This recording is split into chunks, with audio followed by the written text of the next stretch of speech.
Welcome back to Hali Recaps. In a post-apocalyptic world ravaged by spatial mutated beasts, where mystical power determines everything, Lee Yun-moo is just an ordinary, talentless teenager looked down upon by everyone.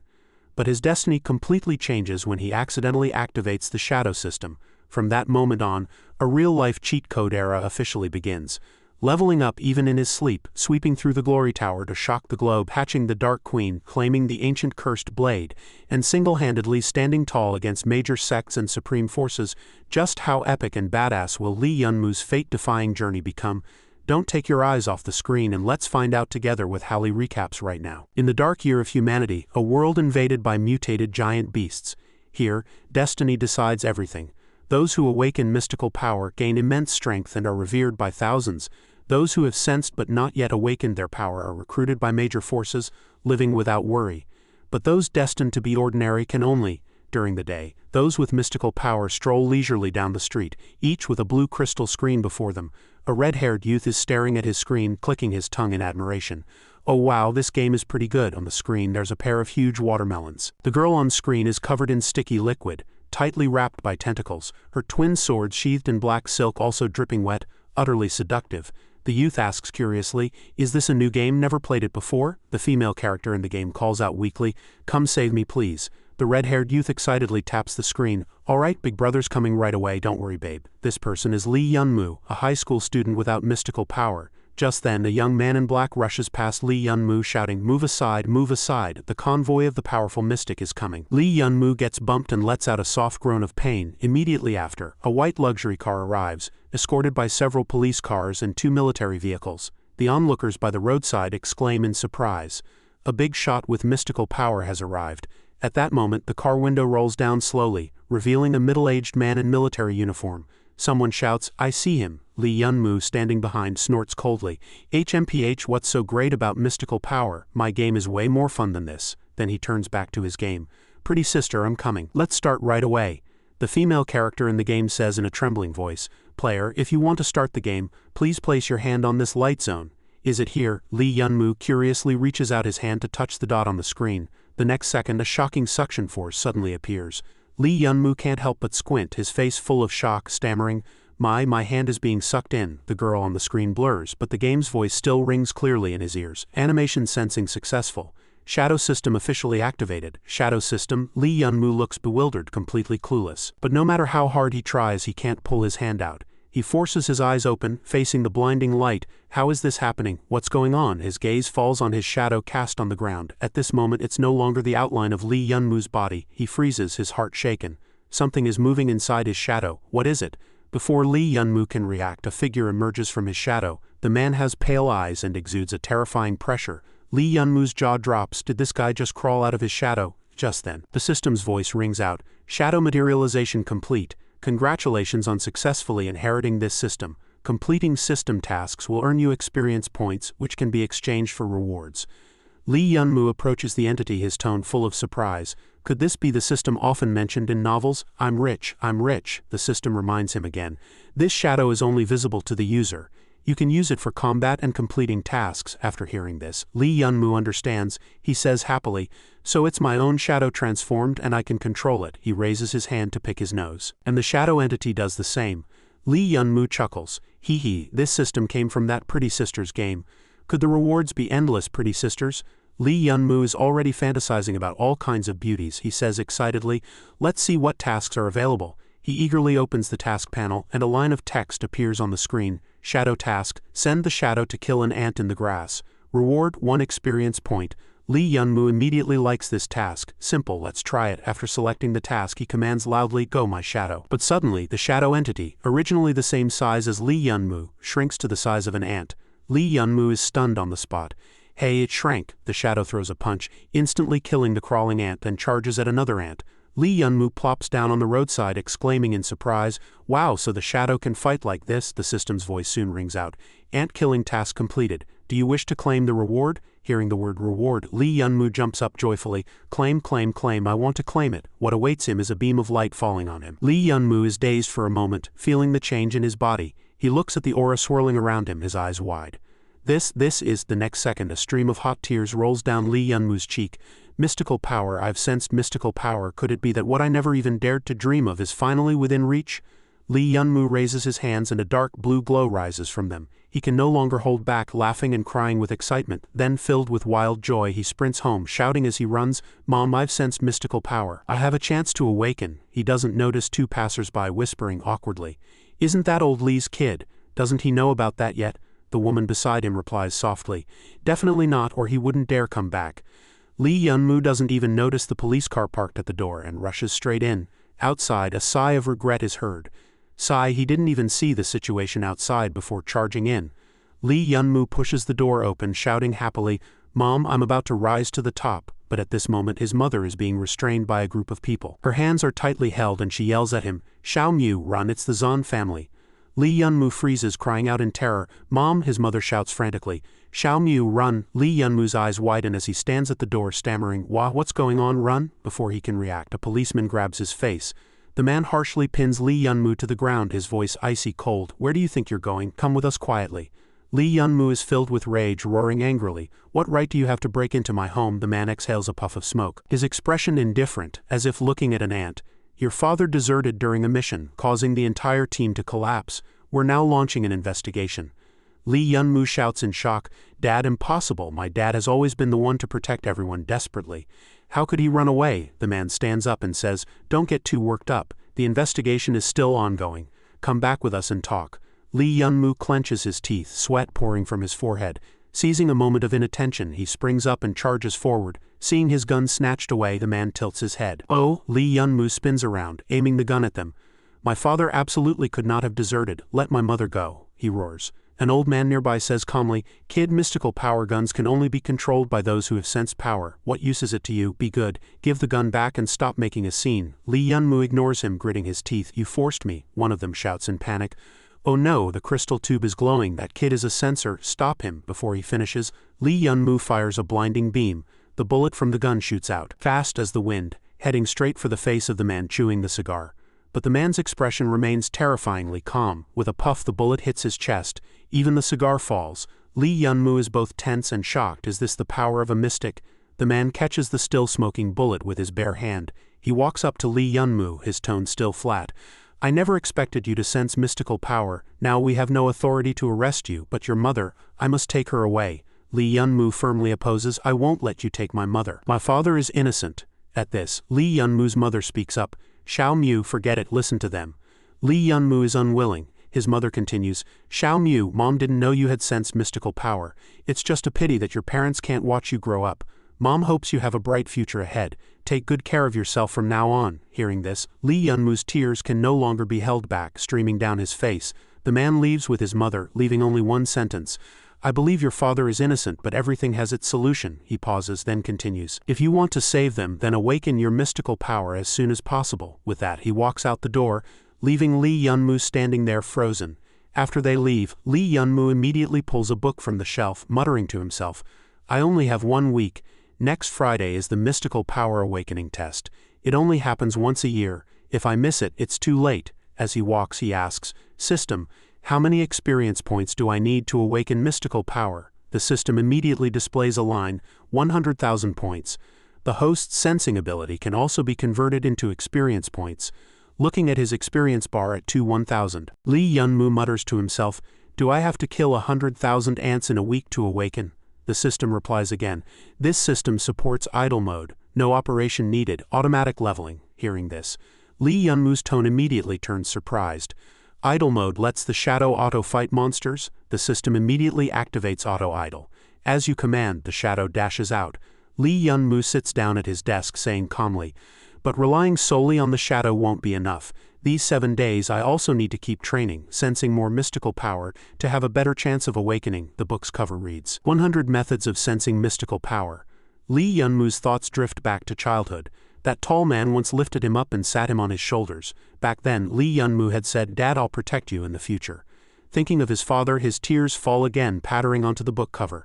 Lee Yunmu's body radiates powerful mystical energy, and he clenches his teeth, silently vowing, "Dad, this time let your son protect you." 7 days later at Jiafeng City No. 16 Middle School, in Class 12A3, the teacher's voice rings out, Students, today you will face the most important day of your lives, Mystical Power Test Day. As the teacher paces around the classroom, he advises, if you are those who have not yet awakened mystical power, I hope you will work hard and become useful citizens in society. If you have sensed mystical power, you will join the Guardian Army to fight space beasts and become noble guards. Pointing to the ratio 1:1000 on the blackboard, he continues, if you awaken mystical power, you will become heroes revered by thousands. Mystical power awakeners are 1 in 10,000, but whether you have power or not, your teacher will always be proud of you. You are all the hope of the Zhangzhou continent. Just then, the classroom door suddenly bursts open and Li Yunmu in his school uniform runs in shouting, reporting? He's panting heavily but looks very serious. Sorry teacher, I'm late. The students line up in a long queue, standing one by one before a machine for testing. The proctor beside shouts, Wang Wangju not awakened, dangerous. Li Yunmu sits in the last row of the classroom catching his breath, saying, almost missed the final exam. He scans the room, muttering under his breath, fewer people than before, looks like many gave up. Just then a voice sounds in Li Yunmu's ear. Oh, isn't this Li Yunmu? It's a yellow-haired youth, a sneer on his lips. I thought you'd skip the exam, didn't expect you to be so overconfident. This person is Qian Fei, a student from class 12A3 and the son of a wealthy businessman in Jiafeng City. His two lackeys behind him immediately taunt, your dad's business is all over the city, what are you pretending for? Yeah, do you think mystics are cabbages? Anyone can just become one? Hearing this, the surrounding students start whispering, I heard his dad deserted. I used to want to get close to him because I knew his dad was in the military. But before Li Yunmu can speak, a sharp voice cuts in. Qian Fei, aren't you just jealous that Yunmu is close to the school beauty? Go home and stop barking here. A chubby boy walks over, named Zhang Kai, Li Yunmu's best buddy. Zhang Kai stands in front of Li Yunmu, pointing at the group. And you guys, you all used to suck up to Yunmu. Now that his family's in trouble, you come to mock him. Have you no shame? Seeing him speak so loudly, Qian Fei snorts and turns away. HMPH, just a stray dog without a backer. Let's see how long you can keep talking tough. Watching the students scatter, Zhang Kai sighs in relief. HMPH, that felt good. Li Yunmu smiles slightly and says politely, thanks. Zhang Kai asks with a grin, no need to be polite. How's your dad, is he okay? Li Yunmu looks ahead and replies calmly, don't worry, it's still under investigation. Let's go queue up, it's almost our turn. Suddenly, a girl runs over and calls out to Yunmu. The beautiful girl named Lin Li is the school's goddess and also Li Yunmu's childhood friend. She blushes and asks, did you come specifically to watch me take the test? Seeing the two getting flirty, Zhang Kai tactfully slips away. I'm out, not going to be a third wheel. Going to queue. Li Yunmu says in surprise. Lin Li, I'm here to take the test too. A flicker of disappointment crosses Lin Li's face. Yunmu, I know about your dad. It might not be the right time to say this, but I still want to tell you. She hesitates, then says, a few days ago I sensed mystical power. Li Yunmu's voice drops slightly as he asks, so what? Lin Li whispers to Li Yunmu. I know it's selfish to say this, but I really want to enter that high-level world everyone dreams of. Even if there's only a sliver of a chance, I want to try. She looks up at Li Yunmu, her eyes full of pity. So I'm sorry. A self-deprecating smile tugs at Li Yunmu's lips. He clenches his fists, his face dark. All those loud praises were built on his father's reputation. Childhood friends, matched families, all bullshit. Looking at Lin Li before him, his heart is completely cold. People's hearts are unfathomable, who can truly say? From start to finish it was nothing but mutual exploitation. Lin Li was still shouting blankly from across the way, Yunmu. Li Yunmu turned and walked away, leaving only one sentence. I understand what you mean. I wish you good luck on your exam today. Zhang Kai spotted Li Yunmu the moment he walked over. Zhang Kai waved and shouted, hey, line up here, I saved you a spot. Just then, the invigilator also called out loudly, next, Qian Fei. Qian Fei said smugly, heh, finally it's my turn, young master. But Li Yunmu didn't even let him check, raising his hand and waving. Qian Fei was sent flying. Scram. Qian Fei fell to the ground in disgrace, roaring angrily, Li Yunmu, what right do you have to cut in line? Don't you know your place? Li Yunmu turned back to look at Qian Fei, his voice icy. What right? Li Yunmu raised his hand and shouted loudly. The right of being a Zon practitioner now. With that, Li Yunmu pressed his hand directly onto the screen and a dazzling light immediately spread out as if confirming his words. Then the light on the detector turned deep purple. Lin Li stood behind, her mouth wide open, saying in surprise, could this be? Even Qian Fei was stunned. This kid had actually fully awakened. Li Yunmu's entire body was enveloped in powerful Zon force, and even his gaze was now extremely cold. Facing Li Yunmu, Qian Fei suddenly truly understood what a Zon practitioner meant. Before he could stay cool for more than a few seconds, Zhang Kai rushed over and threw an arm around Li Yunmu's shoulders, saying excitedly, Bro, you've really awakened. Great, from now on no one will dare look down on you anymore.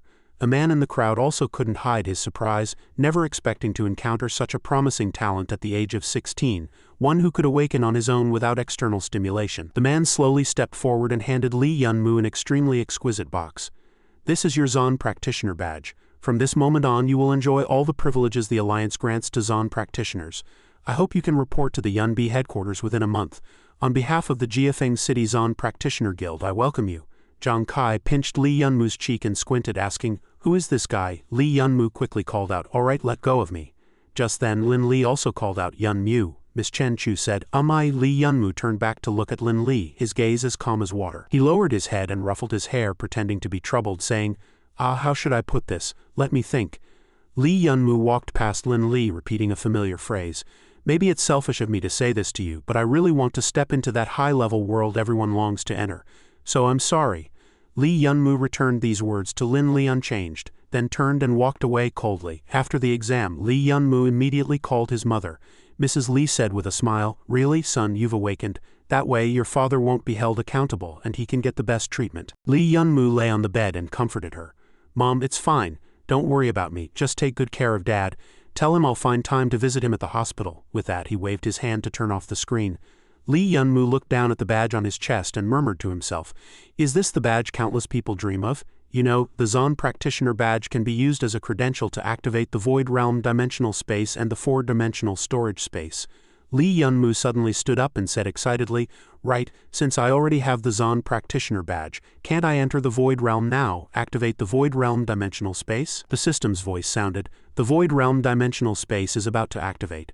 Starting Zon Practitioner badge verification. Verification successful.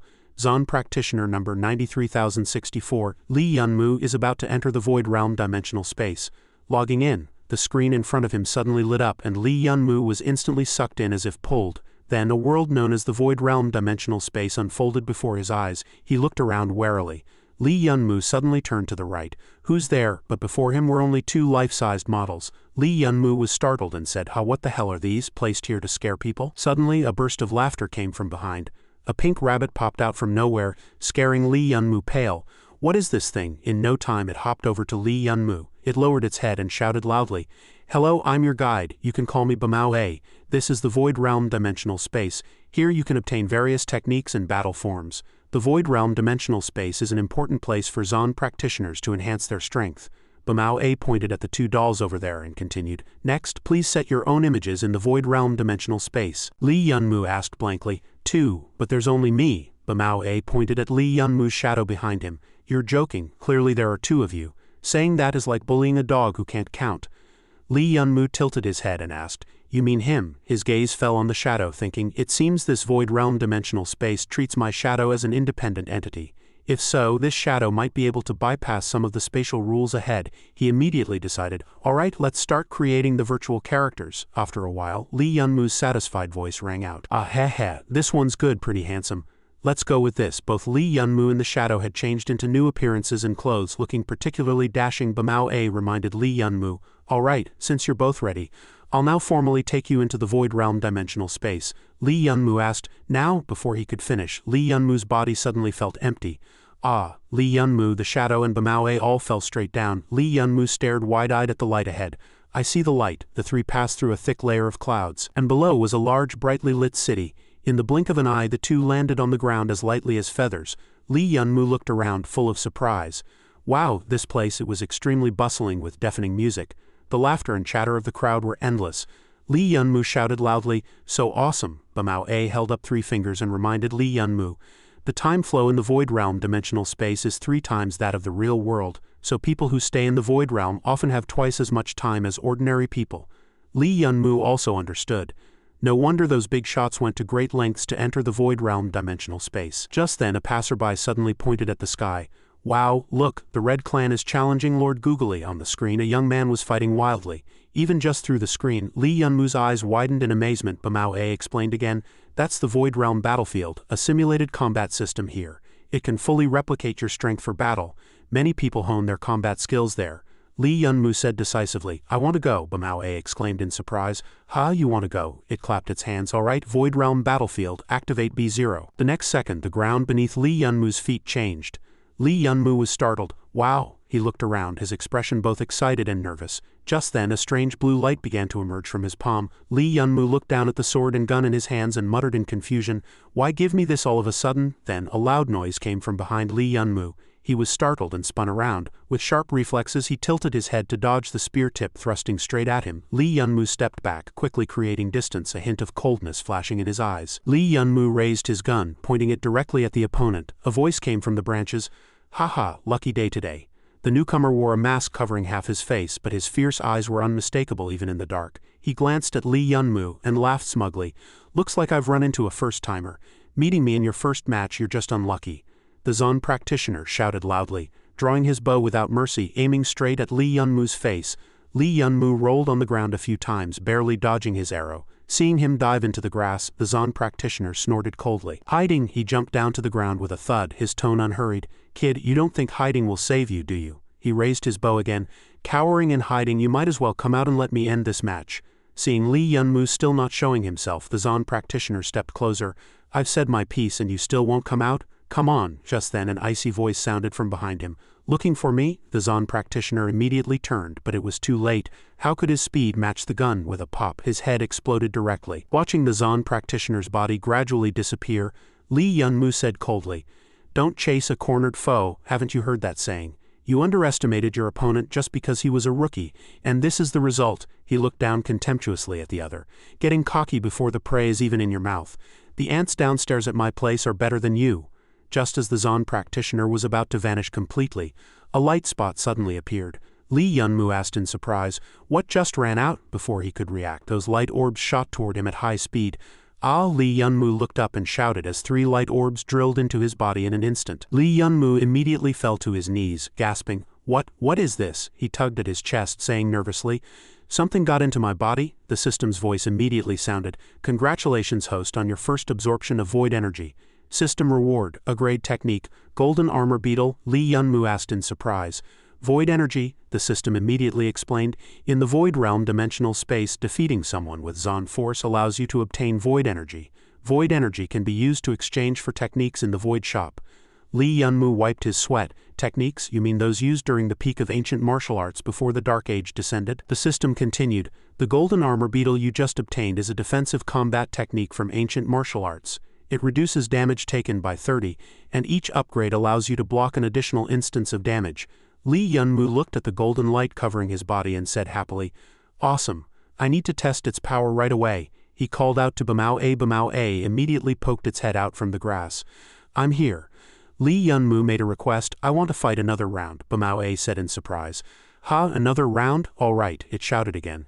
"Activate B0. The space around Lee Yunmu changed once more. Lee Yunmu looked at the ancient surroundings and said irritably, "Changing places every time, such a hassle."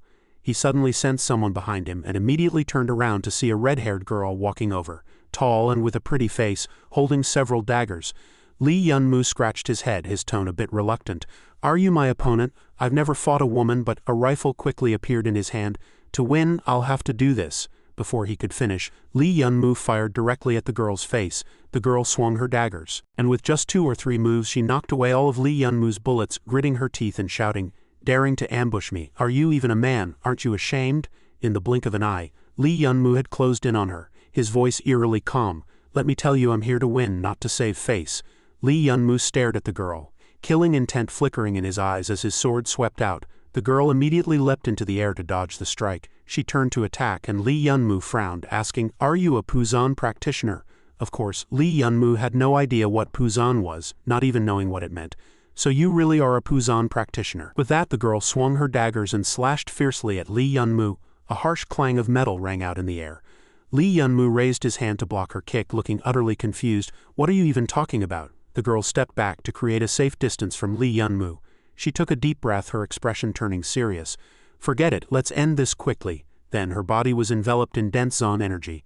The girl opened her eyes, and a dazzling light ignited within them. The next second she pushed off the ground and charged straight at Lee Yunmu. Her speed was so fast that Lee Yunmu couldn't react at all. Standing there dumbfounded, in an instant, Lee Yunmu's eyes flew wide open as he smelled blood in the air and let out a piercing scream.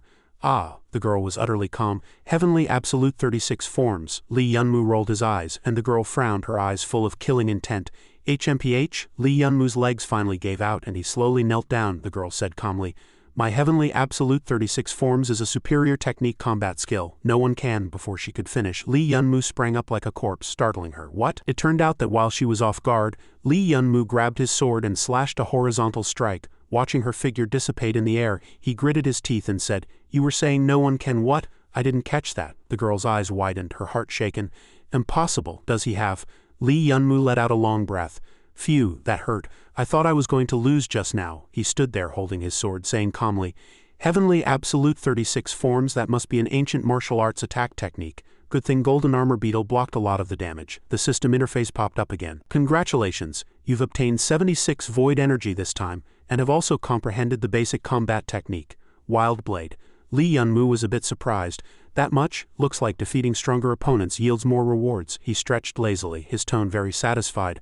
All right with that, I'm suddenly full of energy again. Bamao A watched the next match as the screen displayed the winner's name. A helpless voice sounded. Xiao Wu is probably furious this time. A platinum-haired girl in a Japanese-style bondage outfit said calmly, being defeated by someone using Puzan is the one thing she can't accept. This Lee Yunmu actually managed to block the heavenly absolute 36 forms. He must have a rare defensive technique on him. Her tone was very certain. 3 days later, Yushan City, Lee Yunmu carried a basket of fruit in his hand, his tone irritable. Big cities are such a hassle. I've been looking for a crappy hospital forever and still can't find it. He had changed into a more streamlined outfit and scratched his head, saying, My dad's something else coming to a big city and still picking a dump like this. The address is remote and far. Can the medical care even be any good? The more Lee Yunmu thought about it, the more worried he got. Just then, a pleading voice came from behind him. Please don't do this. Lee Yunmu turned around and saw a little girl being cornered by a group of thugs in an alley. Relax, we just want to have a little chat with you. Of course, it'd be even better if you'd join us for a few drinks, the girl said fearfully. Sorry, I really have something urgent to do. The thug's smiles grew more sinister. I know your dad's in the hospital and you're desperate for money. I won't make you do it for free. I can give you a lot of money. Before he could finish, the basket of fruit in Lee Yunmu's hand slammed hard onto his head. With a thud, the man fell face first to the ground. A few of the underlings nearby quickly shouted, Boss? Lee Yunmu walked over slowly. If you're looking for a place to mess with women, I suggest you find somewhere else, one thug asked in shock. Who are you? Lee Yunmu didn't answer, just bent down to pick up the fruit from the ground. All smashed. These were for my dad. It's your fault, so you're paying for this. The girl looked at Lee Yunmu, her face a mix of surprise and a hint of hope. Lee Yunmu stood in front of her holding a pear and said coldly, You owe me. The girl recognized him and asked awkwardly, Xiao Mu, how did you? Lee Yunmu frowned and said, Don't just stand there, don't move, always causing trouble even at this age. Hearing this, the girl immediately shut her mouth obediently. The thug grabbed an iron pipe and said viciously, Brat, do you know who I am? You talk too much. Lee Yunmu kicked, sending the iron pipe flying out of his hand. The thug stared at his empty hands and muttered in shock, but the next second, Lee Yunmu landed another heavy kick to his head. A scream echoed through the alley.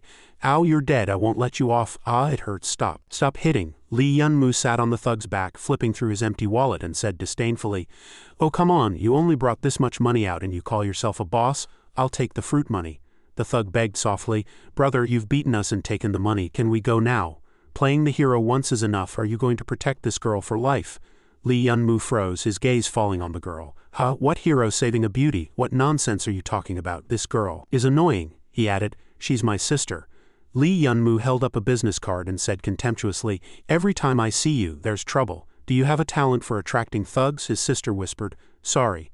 Lee Yunmu walked ahead and said, Forget it this time. Even if I hadn't run into you, I wouldn't have found the hospital. He recalled what the thug had said earlier. So you're a Zon master? No wonder you're so strong. Here's my card. If you ever need anything, just call and I'll be there anytime.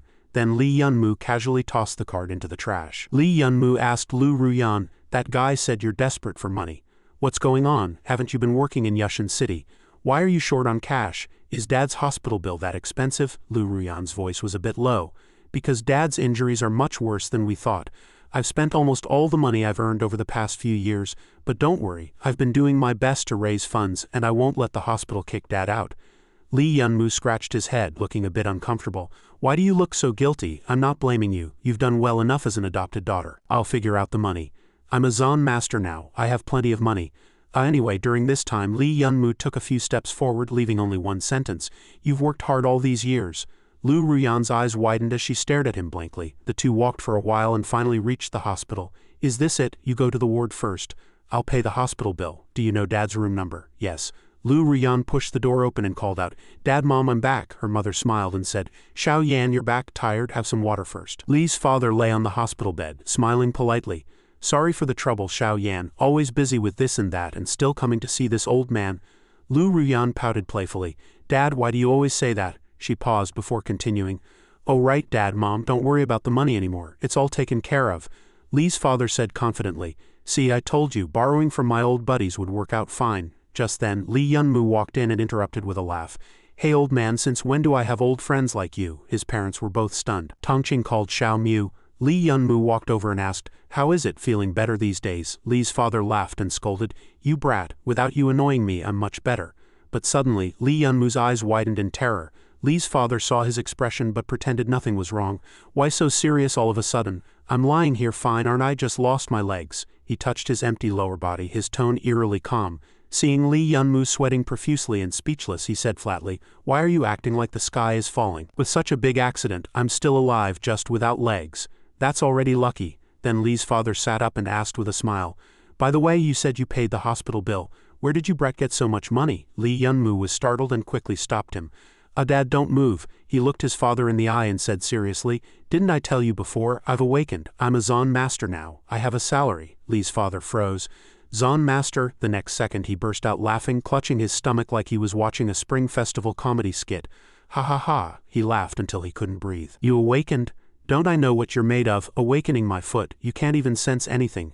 A Zon master, I think you've been daydreaming too much. Ha ha ha. Li Yunmu, his pride wounded, turned around angrily and said, I can't take this anymore. I'm going home, let this old man fend for himself. But before he reached the door, Li's father spoke again. Still acting like a child, how can you be a Zon master like this? Xiao Yan, bring that box over. Lu Ruyan immediately pulled the box over. Li's father touched the large box on the bed and said slowly, Take this. Li Yunmu recognized it at once. Wasn't this Dad's favorite battle armor? That's right, this armor can enhance the wearer's strength. Li Yunmu asked incredulously, Such a valuable thing, you're really willing to give it to me? Li's father said calmly. I probably won't need it anymore. It'll just sit here with me, he then added. But this thing isn't something you can just wear. The biochemical regulators inside exceed what an ordinary person can handle, but they're very helpful for sensors and awakeners. In other words, whether you can wear it depends not on you, but on whether this armor deems you worthy. Seeing his father so serious, Li Yunmu said decisively, Let me be clear, I'm not trying to take advantage of you. I'm just borrowing this armor to try it out. Don't worry, you'll wear it again someday, because I'll find a way to make you stand up again. He reached out and touched the armor, shouting, Armored Warrior, activate. The rectangular box clicked twice, then began to disassemble, forming a complete and incredibly cool suit of armor. Li Yunmu's lips curled into a smile as he said, Go meet your new master. Seeing all the parts of the armor reacting to Li Yunmu, his whole family was stunned. Dad, this is... Li's father was also shocked. Oh, I see. Li Yunmu was enveloped in bright lightning, he said. Looks like this kid really has awakened. At that moment, a thin but extremely sturdy layer of armor appeared on Li Yunmu, making him look like a majestic warrior. Li Yunmu sat on the bed, panting. Phew, finally packed, he collapsed onto the bed, a hint of reluctance in his voice. Tomorrow I'm heading to Fengyun Fortress. I probably won't be back for a while. I'm actually a bit attached. Suddenly, he glanced at the armor his father had given him, lost in thought. The next day, at the Zon Master Guild in Sheifeng City, all the awakened students gathered. Everyone immediately recognized the familiar faces. Oh, isn't that the second young master of the Wang family? People murmured. Third Master Lu, I told you your son would awaken. And so he did, thanks to your good words. Just then, an arrogant voice rang out. Hey, move aside, here comes a boy with golden hair. Everyone recognized him at once. Wasn't this the top newcomer of Sheifeng City, the young master of the Luo family, Luo Pu, right? I heard his father has already broken through to the highest level of Zon Master, a super Zon Master. Behind Luo Pu came an elder's voice. Seriously, this place is too shabby, isn't it? Is this Tianyan Fortress reliable?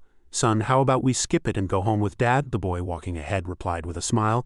It's fine, Dad. It's just a bit run down. His name is Zhang Dashang, the son of Sheifeng City's richest man. Zhang Dashang flashed a contemptuous smile. Just think of it as experiencing commoner life. Besides, I've got the money you gave me, so no worries. Then another girl appeared, saying excitedly, Aha, finally this day has come. She's Lu Nuoji, the granddaughter of the Zon Master Guild leader. Lu Nuoji said excitedly, I'll get to see Grandpa when I get to Tianyin Fortress. Seeing these three big shots all show up, the other students couldn't help but marvel that Sheifeng City was truly blessed with talent this year, with the top 8 in the Academy's Zon Power exam scoring so well. Just as the words left his mouth, another person spoke up. I say, you're all too shallow. This year, our number 16 middle school also produced an awakener. Zhang Kai introduced proudly. Come on, let's welcome our number 16 middle school's awakener, Li Yunmu, making his grand entrance. Li Yunmu was carried in on a sedan chair by 2 people, with drums and gongs blaring and firecrackers popping. The crowd all looked at him like he was crazy. What was this guy up to, putting on a show? No one knew. Zhang Dashang was doubled over with laughter, holding his stomach. Aha, Dad, look at that guy, is he mentally challenged? Ha ha ha. Li Yunmu's face turned black, and he was so embarrassed he just wanted to crawl into a hole, wishing he could die. This was the most humiliating moment of his life, and what was with this weird atmosphere? He sat on the small sedan carried by 2 people, and wherever he went, curious eyes followed. Lu Nuoji watched Li Yunmu's back, smiled slightly, and murmured to herself, Li Yunmu, so he's also just awakened this year. Once all the candidates had arrived, an examiner waved and shouted, all right, time's almost up. All newcomers, come over quickly. She began to explain. Next, we'll split you into pairs. Teleport to Tianming Fortress. Step forward when your name is called. Activate the teleportation gate. At the examiner's command, a huge glowing gate immediately appeared in the center. Li Yunmu felt a terrifying pressure and couldn't help muttering, oh, the examiner's starting to call names. First group, Luopu, step forward. Luopu walked up calmly, and the examiner turned to Zhang Dashang. You're with Zhang Dashang. You can enter the teleportation gate now. Zhang Dashang shouted excitedly. Aha, awesome, I'm second. The 2 walked in together. Zhang Dashang's mouth still wouldn't stop. You're Luopu, right? Have you ever teleported before? Nothing's going to go wrong, is it? Luopu replied coldly. You talk too much. The examiner continued calling the next group, Li Yunmu and Lu Nuoji. As soon as she finished, a fair, slender hand grasped Li Yunmu's. Li Yunmu was stunned for a long time as Lu Nuoji pulled him forward, introducing herself with a smile. I'm Lu Nuoji, nice to meet you. Looking at Lu Nuoji's beautiful face, Li Yunmu's cheeks immediately flushed slightly. Nice to meet you, he thought. This girl's voice was really nice. At school, Li Yunmu yawned, tears streaming from his eyes as he pushed the door open and said, Good morning, everyone. He looked into the classroom and saw only Lu Nuoji sitting there. Good morning. Li Yunmu asked in surprise, Why is it just you? Where is everyone else? Skipping class collectively on the first day? Lu Nuoji replied with a smile. Because the first few classes are all theory, introducing how to use Zon power, the Zon power system, and the monster system. Most new students have been able to sense Zon power since childhood, so they've already finished the theory before coming to Tianyin Fortress. The theory here is for those who awaken suddenly. Li Yunmu sighed as he looked for a seat. What? Sounds like they're calling us idiots. Good thing you're here, or I'd be the only one and that would be so embarrassing. Before he could find a seat, a teacher walked in. It's rare to have students coming to class this year. All right, I'm your teacher. Hurry to your seats. The man was a teacher from Jiu Feng University, Li Bowen. Li Bowen was even more surprised to see Lu Nuoji. Lu Nuoji, what are you doing here? Lu Nuoji walked up to the podium. Her tone clearly showed she knew him well. Of course, I came specifically to see you, teacher. Long time no see. Li Bowen asked, how's that person doing lately? Grandpa is in good health, still strong. By the way, there's a newcomer this year who needs lessons, so you'd better teach him well. He's a good prospect. If you don't do a good job, you know the consequences. Li Yunmu watched this scene, his eyes wide. After greeting, Lu Nuoji left the classroom, not forgetting to wave at Li Yunmu. I'm off now. Study hard, okay? Li Yunmu's face darkened. Wait, so it turns out I'm the only fool here. Li Bowen looked at Li Yunmu slumped over the desk, thinking to himself, this is the first time in 4 years someone has come to his class. Looks like this kid's foundation is exceptionally poor. He glanced at his watch and thought, but then again, this year there's no one who awakened naturally without relying on blood or absorbing space crystals. And he's also on good terms with the teacher's granddaughter. This kid must have something special. So Li Bowen asked, does it feel bad being the only one in class? Want to go somewhere else? Li Yunmu paused and asked back, The 2 went up to the rooftop together. Li Bowen asked, you really don't know anything, do you? Not even the basics of the Zon power physical system? Li Yunmu replied calmly, no need for you to worry. Li Wenbo didn't mind and slowly began explaining the knowledge in the book. The levels of mystics from low to high were constant crystal, black crystal, silver crystal, gold crystal, and rainbow crystal. Beyond that, one would transcend the mystic level and become a super mystic. Li Yunmu leaped up from the ground. Finally, the key point had come. With a thud, he jumped like a frog in front of Li Wenbo. Teacher, tell me quickly how to improve my level, Li Wenbo replied. To improve your level, first you need to activate your mystic acupoints. There are 12 acupoints in total that can be activated. The mystic acupoints on the left chest, right chest, and abdomen can enhance your defensive abilities. The acupoints on the soles of the feet and calves are used to boost agility. The acupoints on the palms and arms enhance attack power. The acupoints on the skull improve thinking, neural reactions, the 5 senses, and more.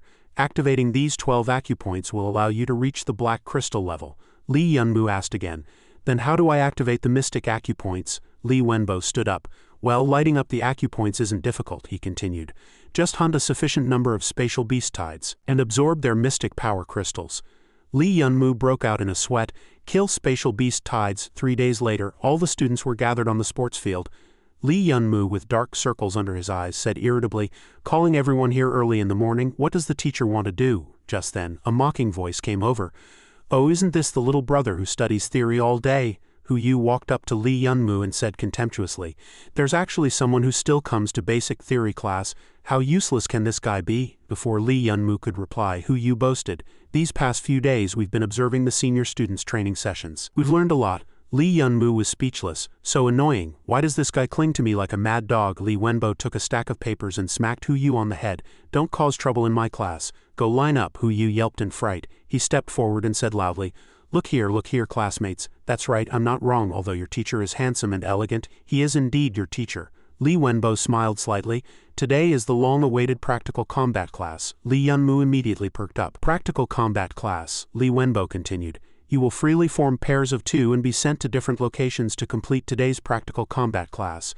And today's theme is, he emphasized each word, hunt 10 spatial beast tides. Li Yunmu clenched his fists in excitement, his face full of thrill. Here it comes. This is what I need, Li Wenbo went on. The spatial beast tides won't go easy on you just because you're students. If you encounter life-threatening danger, I'll arrive immediately. For other situations, trust in yourself and your teammates' strength. Alright, start forming teams freely now. Before Lu Nuojie could do anything, someone came over to talk to her. Classmate Lu Nuojie, Luopu said in a polite tone, I'd like to invite you to team up with me, is that okay? Lu Nuojie was momentarily stunned. Ah, she thought to herself in distress, Luopu, what do? I don't want to be on his team. So she awkwardly made an excuse to refuse. Luopu, you're very strong, but just then a hand was raised. Li Yunmu walked over, his tone polite but with a hint of coldness. Lu Nuojie, would you like to be on my team? Li Yunmu and Lu Nuojie formed a team and were teleported to the 7th ruins for the practical combat class. In the ruins, the figures of the two slowly materialized. Lu Nuojie looked around. This is the 7th ruins. It used to be a base established by humans in the 5th space, but we underestimated the ferocity of the spatial beasts. Li Yunmu didn't care much and only asked, why didn't you want to team up with Luopu? He's so strong, teaming up with him should make completing the practical combat class easy, right? Lu Nuojie smiled. Luopu gives off a feeling of being too cold and too arrogant. I don't like it. Anyway, thanks for helping me out, Li Yunmu said calmly. I don't care. I couldn't find anyone else to team up with either. The other classmates don't want to talk to me. Only you. Before Li Yunmu could finish, a thick foot stomped over. It let out a deafening roar, immediately putting Li Yunmu and Lu Nuojie on alert. Li Yunmu broke out in a cold sweat and said, here they come. Low-level spatial beasts. Before the two of them appeared 4 monsters about the size of a human. Careful. These spatial beasts appear in groups and there will be a leader. We don't know where it's hiding yet. Li Yunmu frowned in thought. Just then, a spatial beast over 2 meters tall suddenly appeared from behind, lunging straight at him. Li Yunmu, Lu Nuojie only had time to shout before Li Yunmu was punched flying and crashed into a wall. Lu Nuojie stared at the monster in terror, stammering, Such destructive power, could it be the leader of this group, a spatial beast? The spatial beast said nothing and directly attacked again. Lu Nuojie quickly leapt into the air. You big clumsy thing with almost no defense, you're no match for me. Her eyes turned red and she pounced down like a fierce beast to counterattack, but the spatial beast suddenly leaped high, closing in on Lu Nuojie in an instant. What could this thing be? Lu Nuojie's eyes widened in surprise. A mid-level spatial beast. The spatial beast was already right in front of Lu Nuojie. Its 2 hard front pincers swung rapidly. Lu Nuojie screamed, her face showing clear terror, and the red in her eyes gradually faded. With a whoosh, the fabric on her clothes was torn. Li Yunmu blocked in front of her, grinning mockingly. Hey Lu Nuojie, aren't you the top student in our class? He looked at the spatial beast biting his arm and asked, just a mid-level spatial beast and it scared you like this? Li Yunmu's eyes turned red, his tone full of provocation. Hey, how long are you going to keep biting? He grabbed the mid-level spatial beast's head while swinging his fist. The uniform is expensive. Remember to pay me back. In less than a second, Li Yunmu charged in front of it. He lifted his foot and kicked hard. The spatial beast was immediately sent flying, crashing heavily to the ground with a harsh explosion and the sound of the ground cracking. Li Yunmu clapped his hands, a hint of surprise in his tone. So this is a mid-level spatial beast? Not that strong. Hearing this, Lu Nuojie immediately looked at Li Yunmu with a scrutinizing gaze. Li Yunmu was startled and immediately switched to acting mode. My arm is about to break, it hurts so much, but it didn't hurt at all. Lu Nuojie sighed and said, you don't have to pretend it hurts, it's fine. She pointed at Li Yunmu and said with certainty, I know you have a very powerful defensive technique. Hearing this, Li Yunmu's eyes widened immediately. He frowned and asked, how do you know? Lu Nuojie said slowly, the girl you defeated before is my friend. I watched your match. Most people watching that match thought you won because Xiao Wu's skills were too poor. But I know that the decisiveness and destructive power of Xiao Wu's 36 forms and the fact that you could block her storm-like continuous attacks proves you're definitely not simple. But I also understand that you don't want to show off too much. After all, this world isn't kind to those with great potential. Li Yunmu was stunned. Actually, it was because even he himself didn't know how strong he was, not for any other reason. Li Yunmu thought, I didn't want others to know I have defensive skills either, since someone from an ordinary family having this kind of technique would definitely raise suspicion. Since you already know, he scratched his head and pretended to be helpless. Sai, I was hoping to get along with you as an ordinary person. Forget it, I won't pretend anymore. I'm coming clean. I have skills, I'm showing all my cards. Since that's the case, Li Yunmu turned and shouted at the spatial beast hiding by the roadside, hey you spatial beast over there, let's go all out and have a good fight. Li Yunmu grinned at it and the spatial beast screamed in terror, help mom, I want to go home. Moments later, in the 7th ruins area, Li Yunmu lifted his foot and kicked, hitting the spatial beast right in the mouth. The little monster was kicked to the ground, lying on its back and unable to get up. Li Yunmu let out a long breath, and the red in his eyes faded. Phew, that's the last one. Without turning back, he asked, oh, by the way, Lu Nuojie, can an ordinary person normally awaken and obtain something like your friend's black mystic power? Lu Nuojie was taken aback. You want black mystic power? That's a top secret. She smiled and continued, but now that I know your secret, let's trade. I'll tell you. Lu Nuojie paused and then said, telling you won't do any good anyway. Because to obtain the power of black mystic power, besides hereditary inheritance, there's another method. Killing a king-level spatial beast and absorbing its crystal core, which gives a chance to awaken black mystic power. King-level spatial beasts are extremely powerful, not to mention the countless beasts under their command. The higher-ups worry that underpowered mystics would go to their deaths, causing massive unnecessary losses among mystics. So this secret has been kept under wraps. Lu Nuojie put her hands on her hips, looking like a mother lecturing her son. You'll die, you can't take that risk, be good. Got it. Li Yunmu nodded. Got it, I understand. Outside, Li Wenbo had been waiting for a long time. He thought anxiously, why are they so slow? Could something have happened? Suddenly, the teleportation portal crackled and figures appeared. Li Wenbo said curiously, the portal's moving. Which team will come back first? Lu Nuojie turned back to remind him. Remember what I said, you can't go. Li Yunmu replied impatiently. All right, I know. You're so annoying, just like my mom. I said I won't go, so I won't. Seeing that the person coming out was Li Yunmu, Li Wenbo's tone carried a hint of surprise. Aha, I didn't expect you two to be the first team to finish. How was it? Was the 7th ruins fun? A sly grin just appeared on Li Wenbo's lips. Before he could finish, a shoe heel was imprinted on his face. Li Wenbo said blankly, Li Yunmu shook his shoe and laughed. You bastard, didn't the teacher say there were only low-level spatial beasts inside? Teacher, explain to me what that mid-level spatial beast was doing there. Lu Nuojie almost died, Li Wenbo said in surprise. There was a mid-level spatial beast inside? I didn't know. Li Yunmu turned and walked away angrily, muttering, seriously, what is this school's teacher even doing? Li Wenbo glanced at Li Yunmu and smiled. Still so energetic. Looks like putting just one mid-level spatial beast in there wasn't enough for him. Just then, Hu Yu's envious voice rang out. It's so great to be on a team with Senior Luo Pu. Killing 10 low-level spatial beasts was way too fast. Sure enough, Hu Yu and Luo Pu came out. Hu Yu said smugly, at this rate we're definitely the first team. But as soon as they came out, the first thing they saw was Li Yunmu and Lu Nuojie. Hu Yu exclaimed in surprise. Li Yunmu smiled provocatively. Yo, hi there. He looked at Hu Yu sideways, his tone full of mockery. Hu Yu, how exactly did you hold Lord Luo Pu back and make him come out so late? Li Yunmu waved his hand. Lord Luo Pu should choose his followers carefully.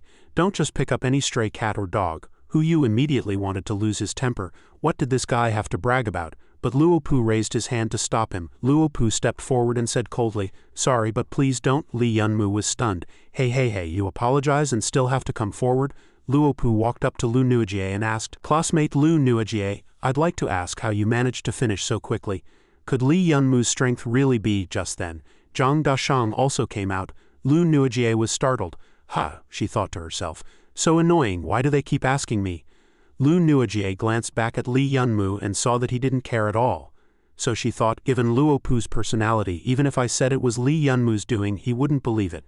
So she casually made up an excuse and replied with a smile, "This time the spatial beast's attributes happened to be countered by mine, so I was able to finish it so quickly and smoothly." Obviously, Luopu still didn't believe it.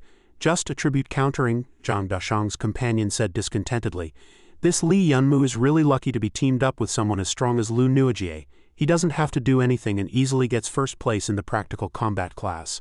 The corner of Zhang Dashang's mouth twitched slightly, and he sneered. "Luck?" His gaze fixed on Li Yunmu, his tone meaningful. "I don't believe in luck." Then Zhang Dashang smiled slightly and said calmly, "It's just a lie to fool everyone." 6 months later, in the 7th ruins, a spatial beast lay on the ground, crying in pain. Woo. Li Yunmu looked at the monsters lying scattered around him, his tone devoid of any excitement.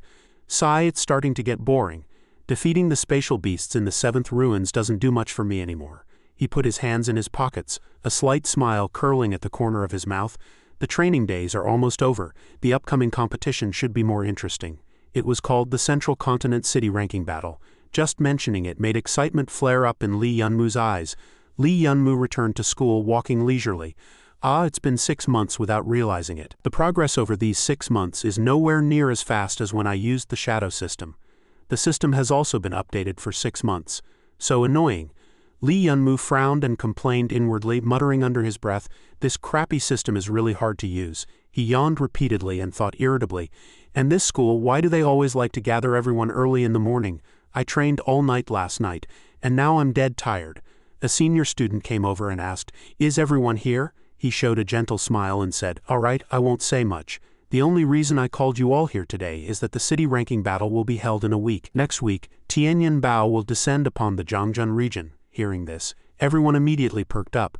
Tang En continued, "At that time, each city's new students will send a team of 5 to 7 people to hunt spatial beasts. The total points everyone earns from hunting spatial beasts will be added to their city's score and compared with other cities for ranking. During this time, these spatial eyes will monitor everyone 24/7. Every move you make will also be live-streamed to major cities around the world. So don't think about cheating." Li Yunmu looked at the spatial eye that was intently staring at him. "I'm still a bit unused to it." Tang En over there continued, "Don't forget to collect your survival armor, specially prepared by the Zan Association for new students. After that, you can form teams freely. Finally, I wish all students high scores." Li Yunmu looked at the armor behind him and frowned. "Survival armor, I'd rather use the combat armor my father left behind. Forget it, I'll go find Lu Nuijie to team up first." But this time, Lu Nuijie clasped her hands together, looking helpless. "Sorry, I've already teamed up with someone else," Li Yunmu exclaimed in surprise.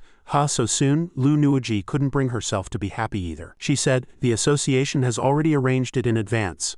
I have to team up with Luopu, Hu Yu, and the others. Because the association believes that scattering top-awakened individuals across different teams wouldn't be good for the city's ranking." Li Yunmu raised his hand and patted Lu Nuijie's head. "All right, just follow the association's arrangement." "What about you?" Lu Nuijie asked worriedly. Li Yunmu waved his hand. "Don't worry, I have my own way. Don't mind me." But as soon as he turned around, his eyes darkened. Though he said that, no one was willing to team up with him. Just then, Zhang Dashang walked over. "Hey, that brother over there looks lost." He put his arm around Li Yunmu's shoulder and asked with a smile, "Want to join my team?" Li Yunmu looked at him appraising Ly. "Zhang Dashang, this rich young master, we've never spoken before. Why the sudden invitation to team up?" Though he thought this, Li Yunmu quickly agreed. "All right, I don't care who I team up with," Zhang Dashang said happily. "Great, then I'll take you to meet the other members of our team. The other two are Ling'an, the second richest young master of Gufeng City, and Lu Chang, the third richest young master of Gufeng City. These two don't look too bright." Li Yunmu, are you willing to join us?" Seeing all three welcoming him into the team, Li Yunmu's face darkened. "What kind of team is this, a charity for rich idiots?" Zhang Dashang said happily. "All right. I declare the Dashang team officially formed.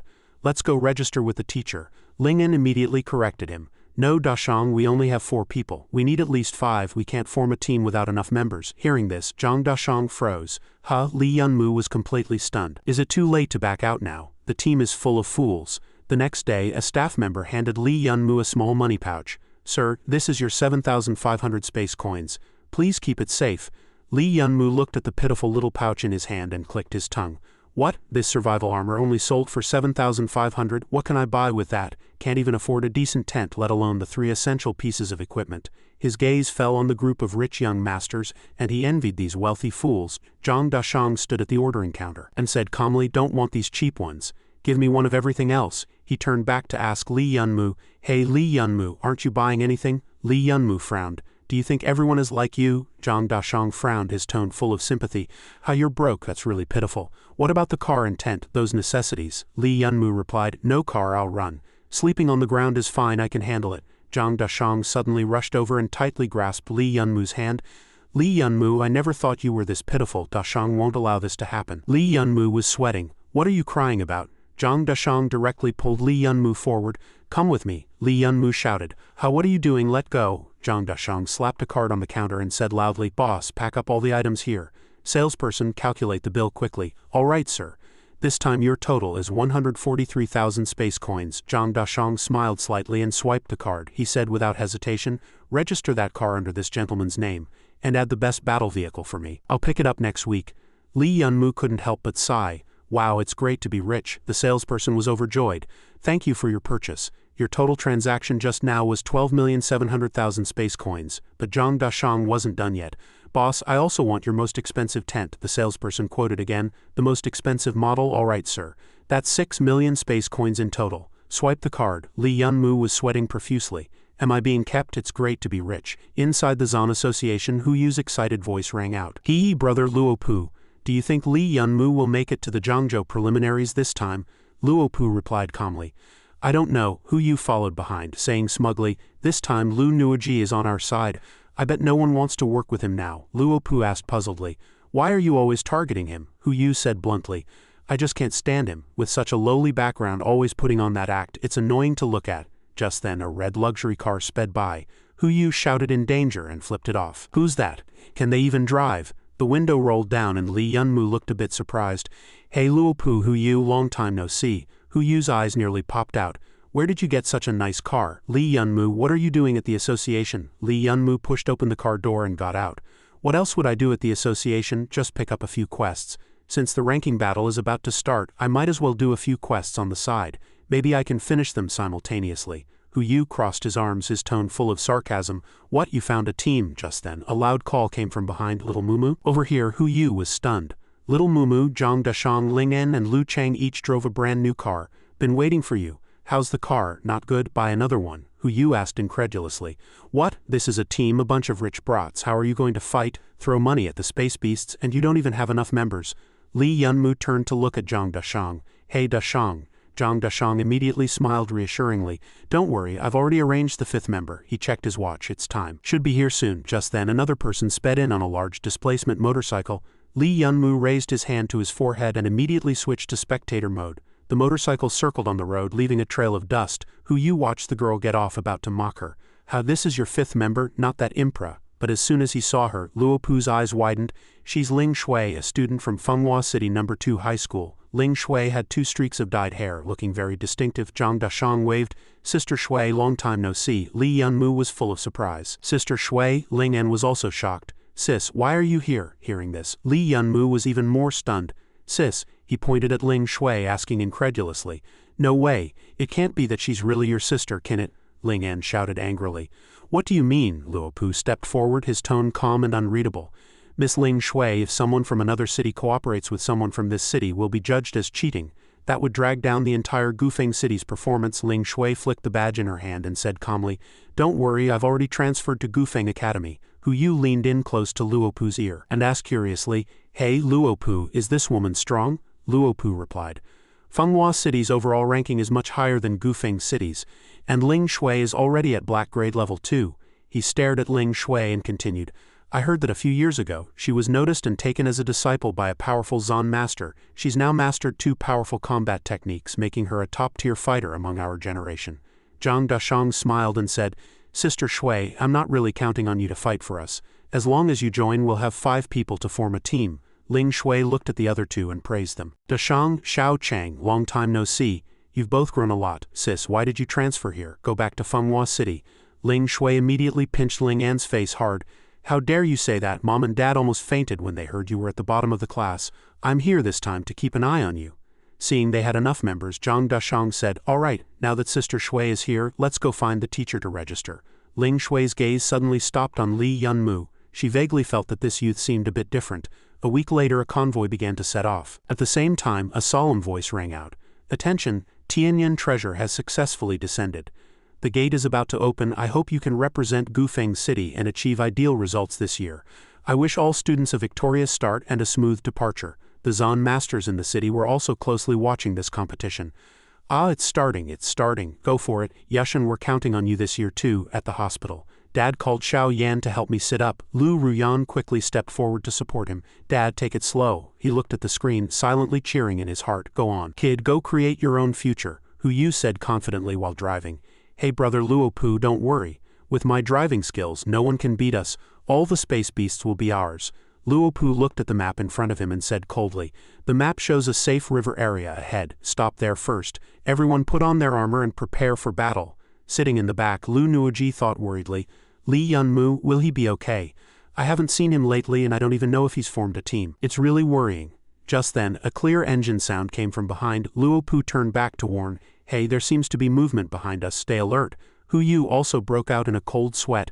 We're not running into space beasts this soon, are we? He looked in the rearview mirror and immediately spotted an off-road vehicle tailgating him.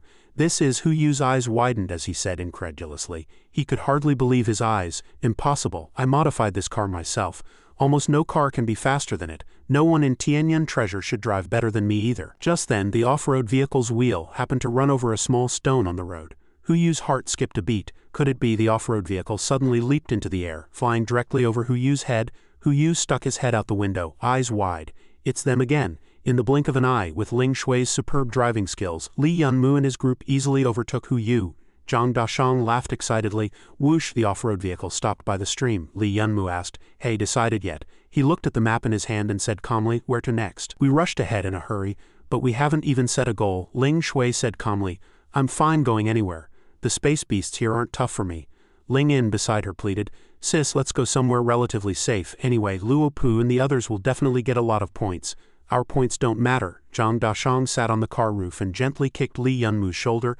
We have a pro like Sister Shui and the Snow God battle vehicle is fast. Just point to a spot on the map for the first stop. Let's pick here. Lu Chang asked in surprise, Isn't this the Dwarf Goblin activity area? Li Yunmu was puzzled. Dwarf Goblins? Ling In immediately sat up straight. Dwarf Goblins are the most troublesome space monsters in the Jiangzhen region.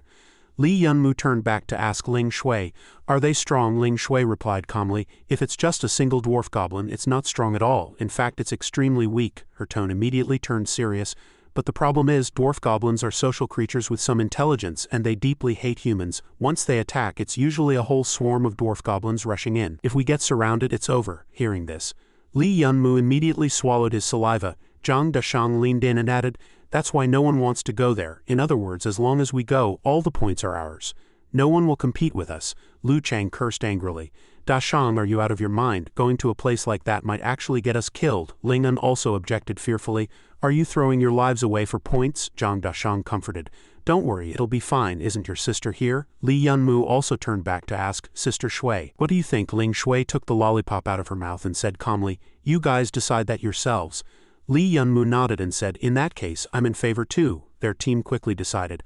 All right, 3 in favor, 2 abstentions. It's settled, let's go. The 2 who opposed immediately wailed miserably. No, I want to get off, let me off. No sis, I'm begging you, let me off. Ling Shui coldly made the decision for her brother. Shut up. Leaving you here alone, you'd die faster. After arriving at the destination, Zhang Dashang equipped the Silver Throne-class destroyer armament, the Raging Mystic Force gun. He shouldered the gun and said, Ahead is the Dwarf Goblin activity area. Get out of the car and put on your armor. Ready for battle. We're ready. Ling In equipped the Silver Throne-class lethal armament, the Cross Reincarnation Slash, while Lu Chang equipped the Silver Throne-class hunter armament, the Death Blade. Lu Chang didn't forget to mock Ling In. Are you that afraid of death? You even bought armor with such high defense. I'm ready too. Ling Shui stepped out wearing the main combatant battle suit. Zhang Dashang turned back to look for Li Yunmu. Where's little Mumu? Li Yunmu's voice rang out. I'm ready too. As soon as he saw Li Yunmu, Zhang Dashang's eyes went wide. He stared at the battle armor on Li Yunmu and asked in shock, "Oh my god, how do you have that? This is the War God Temple's battle armor. This set of armor isn't something you can buy with money." Zhang Dashang leaned in and immediately lifted Li Yunmu's hand. "Let me touch it." Wow, the feel! Li Yunmu was stunned. Sweating profusely, he asked curiously, "Is this set of equipment really good? I really don't know where my dad got it from." Just then, a small golden foot appeared. Ling Shui immediately noticed. She waved to everyone and said, "Shish, something's coming. Everyone find cover immediately." Upon hearing this, Li Yunmu and the others scattered to hide. Ling Shui climbed onto a thick branch and spoke into the microphone. "Big Bear, report the situation immediately." Zhang de Bear aimed through his sniper scope and lowered his voice to reply, "Target spotted. 2 dwarf wizard monsters in the scope." Zhang de Bear reported 2 dwarf wizard monsters seemingly on patrol. Ling Shui reminded, "Check the surroundings for any other spatial beasts." Zhang de Bear quickly replied, "Confirmed. No other spatial beasts in the vicinity." Ling Shui said with satisfaction, "Good. Zhang de Bear, Li Yunmu, prepare to move." Li Yunmu, hiding behind another tree, answered, "Understood." A dwarf wizard monster was walking along when it suddenly looked down at the ground. A lollipop had rolled out of nowhere. It picked up the lollipop and examined it curiously for a moment. Seeing the dwarf wizard monster stop, Zhang de Bear grinned. "Bang, congratulations, you've won the headshot prize." The next second, a dazzling red beam shot out, instantly obliterating the dwarf wizard monster's head. Seizing the opportunity, Li Yunmu swiftly charged from behind. He executed his wild blade slash, cleaving another monster's head in 2. Li Yunmu's eyes were bloodshot as he said coldly into the microphone, "Target eliminated." Inside the Mystic Guild, everyone watching the competition's progress was utterly shocked. Black Emperor City was so ferocious this year. In just half a day it had already broken into the top 4. How had Snow White City become so strong this year? It used to be ranked 49th, and now it had surged into the top 10. Suddenly, someone noticed something. "Hey look, Ancient Wind City has always been around the 130th place in previous years, hasn't it? But now it's actually in the top 70. I heard a supernova named Luopu appeared in Ancient Wind City this year. Is it because of him?" The man sitting in the middle said coldly. "Luopu, don't be ridiculous." Li Bowen smirked and sneered. How could he get so many points all by himself? Meanwhile, on the other side, Ling En was running and screaming miserably. Help!" He was running frantically towards the designated direction with his legs tucked in, then shouted loudly, "Li Yunmu, it's your turn." Li Yunmu immediately rushed out from the side. "I've already lured this group of dwarf monsters over. The rest is up to you." Li Yunmu leapt, landing directly in the middle of the dwarf wizard monster group. He stomped and crushed the head of the fastest dwarf wizard monster, causing the monsters behind to pause simultaneously. Li Yunmu swept his gaze across the dwarf wizard monster group and said coldly, "All of you get over here. I'm in a hurry. I don't have time to mess with you."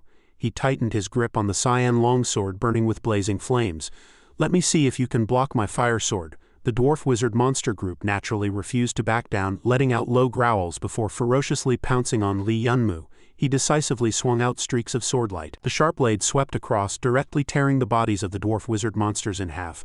Li Yunmu's eyes were bloodshot as he let out a soft shout, "Wild blade, flash strike." The dwarf wizard monster group had been utterly decimated by Li Yunmu, their green blood splattering all over his face. Li Yunmu let out a long sigh of relief. "Who?" Suddenly, 2 more dwarf wizard monsters pounced from behind. They let out fierce roars. "HMPH." Li Yunmu glanced at them, too lazy to move. Before the 2 dwarf wizard monsters could even get close to Li Yunmu, they were hit by 2 crossbow bolts, their heads exploding on the spot. Ling Shui and Zhang de Bear, standing on the tree, said, "Li Yunmu, I told you before, just focus on killing the enemy. We've got your back." Both of their faces wore confident smiles. "That's right." At that moment, a surviving dwarf wizard monster struggled to its feet, trying to escape. "HMPH." Ling Shui quickly spoke into the walkie-talkie. "Li Yunmu, don't let it get away. It can't go back to the tribe to report." Lu Chang walked out from behind. "Let me handle it." As he spoke, he spun his bayonet and delivered a fatal strike. Lu Chang directly threw the bayonet at the dwarf wizard monster, desperately trying to flee. The dwarf wizard monster was immediately cut in half, howling in agony. Lu Chang clenched his fist and shouted excitedly, "Awesome, we found it." Ling Shui walked over and praised, "Everyone did a great job this time." She tore open the wrapper of another lollipop and continued, "We killed at least 30 this time, maybe as many as 40 dwarf monsters. After these 4 waves we've already earned a lot of points." Zhang de Bear pointed excitedly at Lingen. "Great, strike while the iron is hot. Anzi, go lure another wave of dwarf monsters from the nearby area." Let's do another round, Ling En shouted angrily. You want me to be bait again? This is the 5th time, I'm not doing it. I almost died just now. Zhang de Bear walked over, put his arm around Ling An's shoulder, and flashed a sly grin. Alright then, let little Momo be the bait. You can be the main attacker on the front line. Ling En immediately broke out in a cold sweat. Ha what? Seeing Zhang de Bear turn to leave, Ling En hurriedly called out, Wait, I'll go be the bait, just don't make me fight head-on. Seeing Ling Shui sitting there in a daze, Zhang de Bear asked curiously, Sister Shui, what are you spacing out for? Just as Zhang de Bear sat down beside her, Ling Shui lowered her voice and asked, Didn't you say before that Li Yunmu awakened less than a year ago? Zhang de Bear nodded and replied, That's right, I heard he just awakened a few days before the assessment, Ling Shui said calmly. He's only been awakened for half a year, but he has this kind of strength. That's not normal, is it? Zhang de Bear wasn't surprised at all. Of course it's not normal. A glint of cunning flashed in his eyes. It's precisely because he's not normal that I invited him to team up. Just then, Ling En ran over and shouted, Hey everyone! Zhang de Bear looked behind him and immediately spotted a group of tall, strong dwarf wizard monsters chasing after him. Ling En was running with his head down, shouting, Get ready to run. Li Yunmu was also stunned when he saw this. Lu Chang stammered, this, someone shouted. That's a dwarf wizard sub-chief. After a fierce battle, they all retreated, and finally, Li Yunmu's group was able to rest. The 5 of them sat around a campfire. Zhang de Bear opened the system interface to check and smiled contentedly. Ha, today was a complete victory. He stared at the screen and said happily, Wow, little Momo actually killed 230 spatial beasts, accounting for 43 of the team's contribution. Sister Shui also killed 92, accounting for 35, and she only provided cover fire and still killed that many. As expected of Sister Shui, Li Yunmu looked up at Ling Shui. Sister Shui was covering me from behind the whole time, otherwise she could have easily surpassed me. And without Sister Shui's support, I wouldn't have been able to attack so confidently. Ling Shui didn't respond, but she could tell he was trying to give her the credit. From his words and actions, he was clearly trying to hide himself. Ling En remained silent. Zhang de Bear asked in surprise, What's wrong, Anzi? Why do you look so down? Ling En sat there, utterly dejected. I've been busy all day and I only got 5 points even though I gave it my all. Lu Chang across from him comforted him. Don't cry, I only got a few points too. Seeing that he was about to cry, Ling Shui had to say, Alright, what are you crying about? I'll give you my points. Li Yunmu's eyes widened. How can you give points to others? He turned to look at Lu Chang. Then I'll give 15% to Xiao Chang too. Lu Chang was also shocked. Is that okay? Those are points you worked so hard to earn. Li Yunmu gave a bright smile. It's fine. Since we're a team, we should share the hardships. Lu Chang immediately exclaimed with emotion. Li Yunmu, how can you be so good? If I were a girl, I'd definitely fall for you. Alright, it's getting late. Let's divide the spoils and go back to the tent to rest. After entering the tent, Li Yunmu muttered to himself, So these are mystic power crystals? He stared at the 2 stones in his hand, examining them closely while sitting on the sofa. Oh, they glow. They look pretty nice. He remembered Ling Shui's earlier reminder, telling everyone that crystals taken from dimensional spirit beasts only remain active for 12 hours, so they should use them as soon as possible. Li Yunmu placed the 2 crystals on the table and mused, I originally planned to wait until I got back to open the acupoints. It looks like I have to do it right here now. He quickly opened the system interface. I'm a bit nervous about opening acupoints for the first time. Looking at the human model and the countless dense light points on it, Li Yunmu hesitated. There are so many. Which acupoint should I open first? Li Bowen explained. If I were to give advice, the first choice would naturally be the Tianren acupoint. It's the only mystic acupoint on the head and can greatly enhance thinking and reaction speed. Tianren acupoint, okay, I'll go with that. Saying this, Li Yunmu picked up a crystal. With a slight squeeze, the crystal in his hand was crushed. Then Li Yunmu pressed his palms together, closed his eyes and concentrated. A series of dazzling brilliant lights shot out from between his palms. Li Yunmu slowly separated his hands and a small vortex immediately appeared in the middle. The vortex quickly drilled into his brow. Li Yunmu relaxed his body and began to absorb. The value of the Tianren acupoint immediately jumped to 15%. Then, Li Yunmu's feet landed on the ground. The power from before had completely sunk into his body. Li Yunmu felt a bit unwell, staggered and almost fell. Ouch, he panted. This feeling is really unpleasant. Then Li Yunmu looked back at the data on the screen. He said in a frustrated tone, No way, 5 crystals only lit up 70% of the Tianren acupoint. Isn't it said that people with decent talent can light up a whole string of acupoints with just 1 or 2 crystals? Is my talent really that bad? Just then, the system's prompt sound suddenly rang out, Congratulations, the shadow system has been successfully updated. Li Yunmu immediately looked up, waiting to see what would happen next. He exclaimed happily, "My treasure, has the update been successful?" Activating the shadow system, the shadow quickly materialized, taking on its familiar form, except now it was wearing a layer of armor. Li Yunmu was slightly stunned. You can wear warrior equipment too," the system immediately explained. "In the current dimension, the shadow's power is on par with the host's and will not be weakened. Since the host's Tianren acupoint has been opened, the shadow's thinking ability has also been enhanced. The host can also attach their consciousness to the shadow and control its actions." A look of keen interest appeared on Li Yunmu's face. "Controlling the shadow's body, I have to try this." The next second his eyes suddenly widened and his body seemed to be hit by a tremendous shock. Li Yunmu's figure swayed and he pitched forward. With a thump his body hit the ground heavily, but the shadow in front slowly opened its eyes.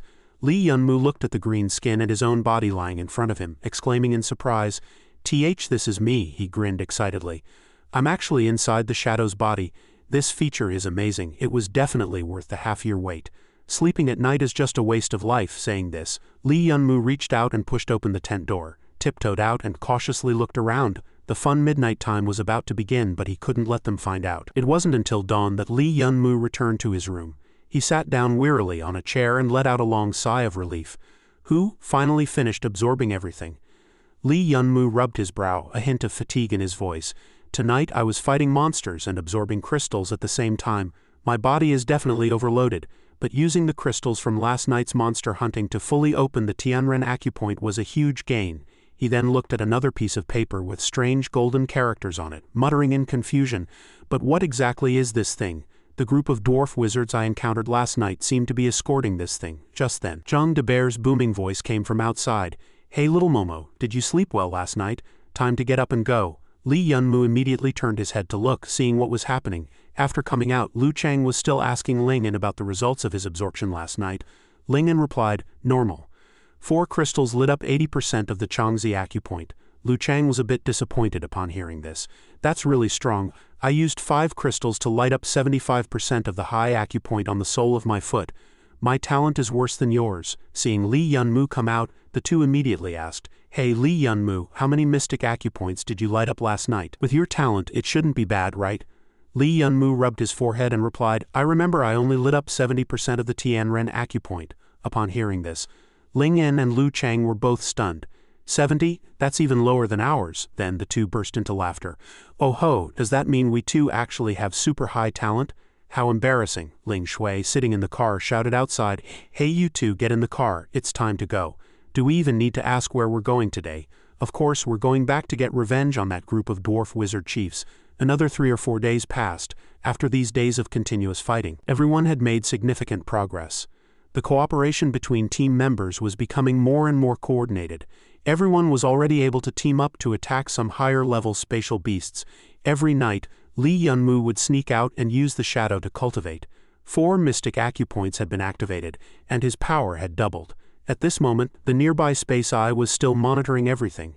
It suddenly trembled slightly. Somewhere, a person was leisurely stroking a ring on his finger. It was an old man with white hair. He leaned back in his chair, his eyes closed tightly, and his suit accentuated his intimidating coldness. A man walked in and spoke, "Sir, you called for me." The old man looked at the screen and said in a deep voice, "Ancient Wind City is like a dark horse this year." Seeing that he was looking at Li Yunmu, the subordinate quickly introduced him. Li Yunmu, a nobody from an ordinary family.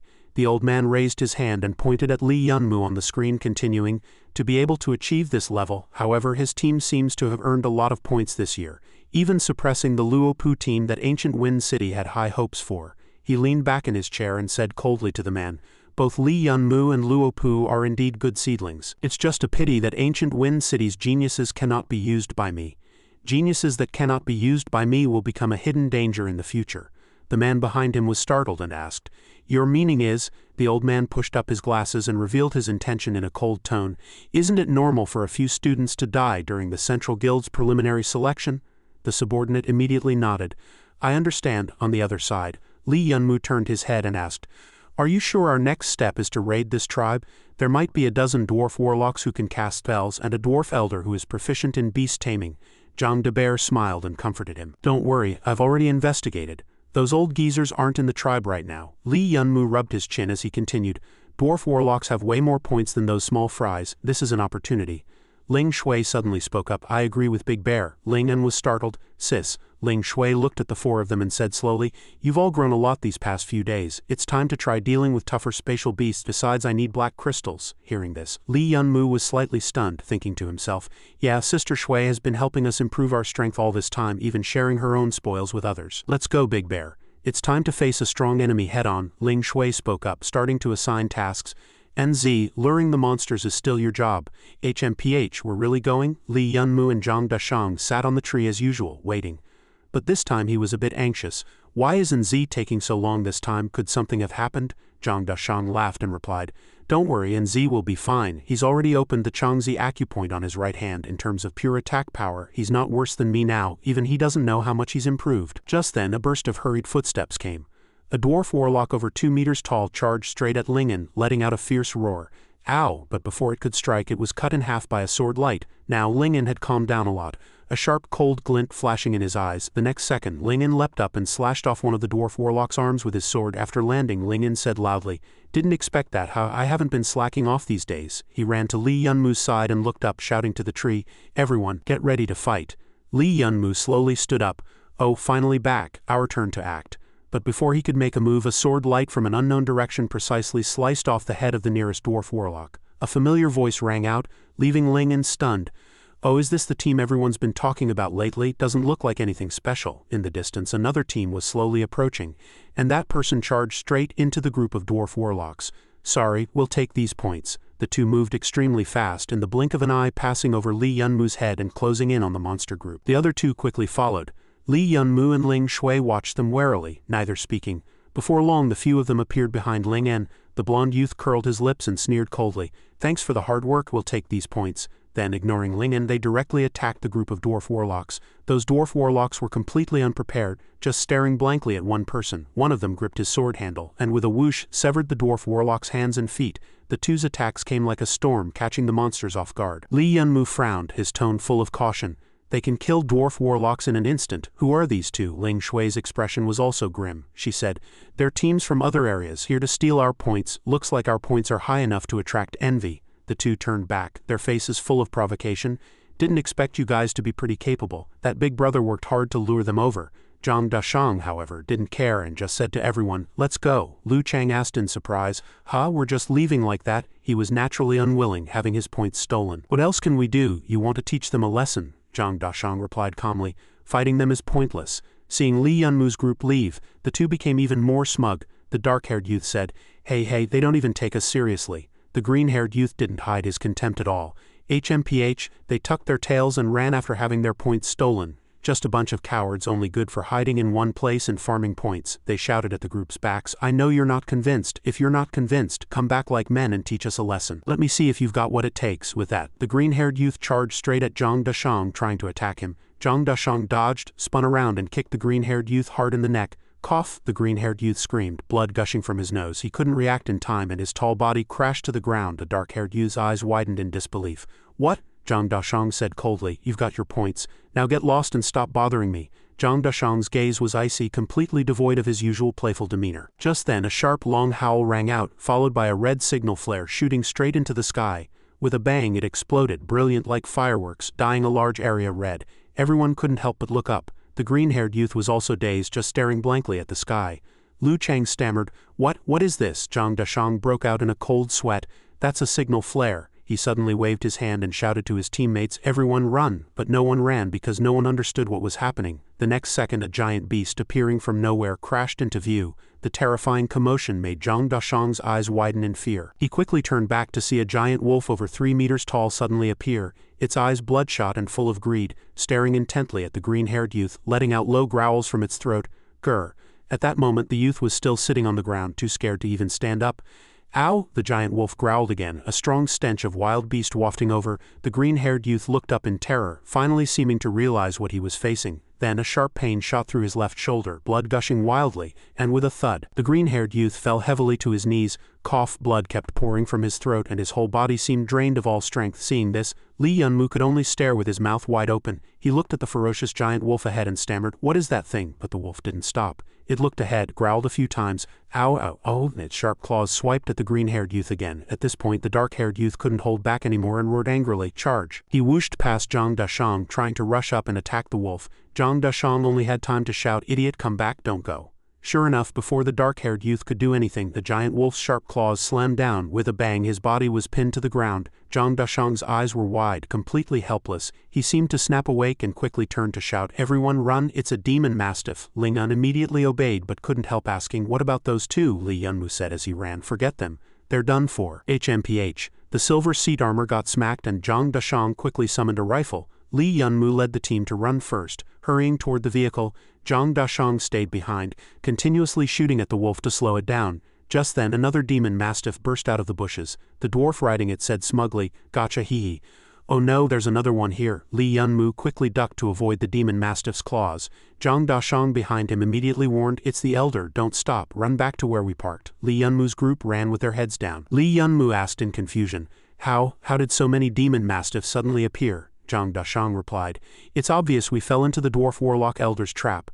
"What?" Li Yunmu retorted. Zhang Dashang explained while shooting, "The fireworks were a signal, meaning we've entered their encirclement." Ling Shui frowned. "That old dwarf warlock is too cunning. He was already lying in ambush outside the tribe. We thought they weren't there, but the moment we stepped into their trap, they charged to kill us. But before they could run far, another group of demon mastiffs blocked their path." Li Yunmu quickly backed up. "Hey, this way is blocked too." Facing the three demon mastiffs ahead, everyone felt a surge of fear. Too many. At this point, Li Yunmu's group was completely trapped. HMPH, we really fell into their trap, Lingen asked anxiously. "What do we do now?" a cold voice rang out. "You've killed many of our kin. Today I'll make sure you all die here." A dwarf warlock stuck out its long tongue and spoke. Li Yunmu exclaimed in surprise when he saw it. "Oh, this ugly thing can talk. This is the first time I've seen a spatial beast that can speak." The dwarf warlock was momentarily stunned. "Ugly thing," another person explained. "That idiot is the elder of the dwarf warlock monsters, a spatial beast with intelligence. HMPH, damn old elder." Finally, the elder couldn't take it anymore and roared angrily. "Brat, don't go too far. How dare you mock me?" HMPH, the elder's eyes suddenly lit up, and then at lightning speed it charged at Li Yunmu's group. It raised its whip and lashed at the demon mastiffs surrounding them. "Go, demon mastiffs!" Li Yunmu was startled and looked up warily, seeing the demon mastiffs instantly become murderous. Drool dripped from their mouths. "Ow, ow, ow!" They opened their fang-filled mouths, eager to devour Li Yunmu's group alive. The elder roared, "Tear them apart!" As soon as the words fell, all the demon mastiffs pounced at once. "Ow, ow!" The pack of demon mastiffs became unprecedentedly berserk, all lunging straight at Li Yunmu. Li Yunmu opened the system panel and said calmly, "Sister Shui, you're the only one here who can break out," he instructed Ling Shui. "Later you break out and get to the car, then drive back to pick us up. We'll hold on until you return." Ling Shui frowned and asked, "Hold on until I come back. Are you sure?" Li Yunmu grinned a desperate smile. "Honestly, not sure." As he spoke, he reached into the panel and quickly pulled out a sharp longsword. "So you'd better hurry back." With that, Li Yunmu charged straight into the demon mastiff pack. With a whoosh, the weaker dwarves were swept away by Li Yunmu. Ling Shui followed closely, breaking out along the path he cleared. Li Yunmu kept swinging his sword, killing all the dwarves in his way. Ow, ow. A long-eared dwarf let out a painful scream. A huge M-shaped wound carved across its chest by Li Yunmu. Ling Shui seized the gap to dash out. She glanced back at Li Yunmu, silently thinking, "Please hold on until I come back." Just then, a demon mastiff pounced from behind. Ah! Ling Shui's eyes flew wide open in terror as she turned back. With a crunching sound, pieces of mecha parts scattered everywhere. Lingen had used his own body to block the demon mastiff's attack, protecting Ling Shui, seeing blood streaming down his forehead. Ling Shui shouted anxiously. Lingen gritted his teeth and said, "Don't look back, keep running. If you don't get the vehicle back, none of us will survive." "Come on, you damn beast, your opponent is me," Lingen roared. Summoning his weapon again, he charged forward and slashed at the demon mastiff's arm. But such an attack was nothing. The demon mastiff raised its sharp claws again, trying to tear Lingen apart. Lingen quickly raised his blade to block the attack. One of his swords suddenly turned sideways, forming a huge cross. Lingen executed the cross-spinning slash, the blade spinning at incredible speed, driving deep into the center of the demon mastiff's chest. Lingen frowned, murderous intent in his eyes. Just then, two dwarves suddenly charged from behind. "Ow, ow!" Lu Chang immediately stepped forward to engage. He unleashed a strange green energy. The two dwarves were cut in half on the spot. Lu Chang breathed a sigh of relief, completely unaware that another dwarf was charging at him from behind. By the time he turned around, the dwarf's head had already been blown off. Lu Chang was stunned. Just then, a voice rang out. "Hey!" Zhang Dashang gripped his pistol and said coldly, Watch your back. On the other side, another dwarf's arm had been severed from its body. Lee Yunmu frowned, his eyes cold but still unable to hide his worry. He swung his sword and the dwarf died screaming. Lee Yunmu's movements were so fast that no one could see them clearly, only the constant breaking of the dwarves' bodies. But no matter how many Lee Yunmu killed, more dwarves kept pouring in, increasing in number. His frown deepened. The dwarf warlock's reinforcements are growing. At this rate, we won't hold out until Sister Shui gets back. Just then, a painful scream rang out. Ah! Lee Yunmu turned his head, and his eyes immediately widened. Ling En had been grabbed by the ankle by a demon mastiff and was hanging upside down in the air. Zhang Dashang fired wildly at it, but it was useless. Ling En's mouth was wide open, his voice trembling. HMPH, ah! The demon mastiff suddenly swung its hand, slamming Ling En hard to the ground. Zhang Dashang screamed in terror. Unzi! Lee Yunmu gritted his teeth, thinking, no, they can't hold on. I have to think of something. The biggest threat now is those demon mastiffs, and the one controlling them is, with that thought, he immediately rushed out to find the elder. The dwarf warlock elder. The other dwarf warlocks knew Lee Yunmu wanted to get close to the elder and immediately charged to protect him. If that's the case, capture the leader first. Lee Yunmu leapt up, charging straight into the enemy's center. He gripped his sword, murderous intent rising in his eyes. Lee Yunmu quickly spotted the elder among the dwarves and charged straight at him. Clearly the elder hadn't expected this. He was stunned for a moment, then cried out in terror. What? Oh no! The elder quickly turned to flee. Causing Lee Yunmu's sword to miss, he shouted in panic. You stupid demon mastiffs, why aren't you saving me? The demon mastiff that had been attacking suddenly stopped. Zhang Dashang asked blankly, why did it stop? The next second a giant claw swept straight at Lee Yunmu. Lee Yunmu's eyes flew open and he reacted instantly. He quickly retreated, putting distance between himself and the three demon mastiffs. He stared coldly at the elder. HMPH, so close. 1 against 3, I'll have to gamble all my illusion power. With that thought, Lee Yunmu charged again, launching into a fierce battle. Ah, his eyes were bloodshot. Lee Yunmu roared with all his might, his fury palpable. Suddenly an immense aura seemed to burst from him as his sharp blade slashed at the three demon mastiffs in a wild dance of broken swords. Zhang Dashang watched, sweating profusely, hardly believing his eyes. Could one man really hold off 3 demon mastiffs? He fired his gun and asked Lu Chang, hey, did you see that? Lu Chang stared blankly at Lee Yunmu. Was his current state what the elders called being in the zone? Zhang Dashang frowned. You mean he's entered the legendary battle trance? This kid Lee Yunmu. He fixed his gaze on the wildly sword-dancing Lee Yunmu, his tone full of curiosity. What secrets does he hold? The dwarf wizard chieftain began to panic at the sight. Hiss, what's wrong with this human? He's suppressing 3 demon mastiffs all by himself. By then, Li Yun had charged fiercely before him. Owoo. Before the chieftain could decide what to do, the dwarf wizards behind him were sent flying into the air by a force. The chieftain turned and shouted, What now? Ling Shui, a lollipop in her mouth, gritted her teeth and said, You bastards. Taste this. The next second, the machine gun mounted on the vehicle raked the dwarf wizards. They screamed in agony. Ah, Lu Chang shouted joyfully. Dashang, look at Sister Shui. She's back, Ling Shui yelled. Everyone, the car's here. Zhang Dashang immediately turned to call Li Yunmu. Xiao Mumu, get in the car. But Li Yunmu seemed deaf, still madly fighting the mastiffs. Watching his bloodshot eyes and monstrous grin, Lu Chang stammered, I think his state isn't normal. In the Mystic Guild, the crystal screen still glowed. A young man nearby reported, Guild leader, a newcomer has entered the battle realm. Someone beside him asked, Is it him? Has the feed been locked? The young man replied.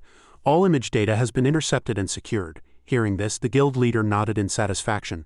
Good, report this to the saint immediately. Elsewhere, Li Yunmu let out a long yawn. Ah, he sat on a large rock, feeling comfortable, finally escaped. Being tortured like that really wore me out, seeing Li Yunmu lucid. Lu Chang couldn't help but remark, Back to normal? You have no idea how fierce you were. Li Yunmu tilted his head. I don't know what happened either. I just suddenly felt a surge of power. The urge to fight was completely uncontrollable, to that extent. He looked at his hands and muttered. Just then a hand patted his shoulder. All right, let's drop this for now, Zhang Dashang said while checking the system. Though we nearly died, the haul is decent. 10 ordinary crystals and 2 black ones, he spoke slowly. We owe our survival to Xiao Mumu. I'm thinking we should give him everything we got. Hearing this, Li Yunmu was taken aback. He frowned in disbelief. All to me, Ling En, now bandaged, smiled and said, Take it, without you we'd all be dead. Lu Chang nodded in agreement. Yeah, you earned it. But Li Yunmu stood up firmly. No, he scanned everyone and continued, everyone fought hard in this mission. So let's split the spoils as usual. I didn't do more than anyone else. At that moment, I was just like you all. I just did my best to save my friends. Li Yunmu said frankly, his eyes calm and sincere. Seeing this, the others had to agree. All right, since you say so, we'll split it by the rules. After their narrow escape, everyone was exhausted. Let's find a place to set up camp and rest. Back at camp, Li Yunmu rushed straight into the bathroom. Before even dressing, he chugged a can of cola. Phew, much better after a shower. Just then, the system chimed. Ding ding, congratulations, host. A line of text appeared. For outstanding performance, the system will issue a reward. Curious.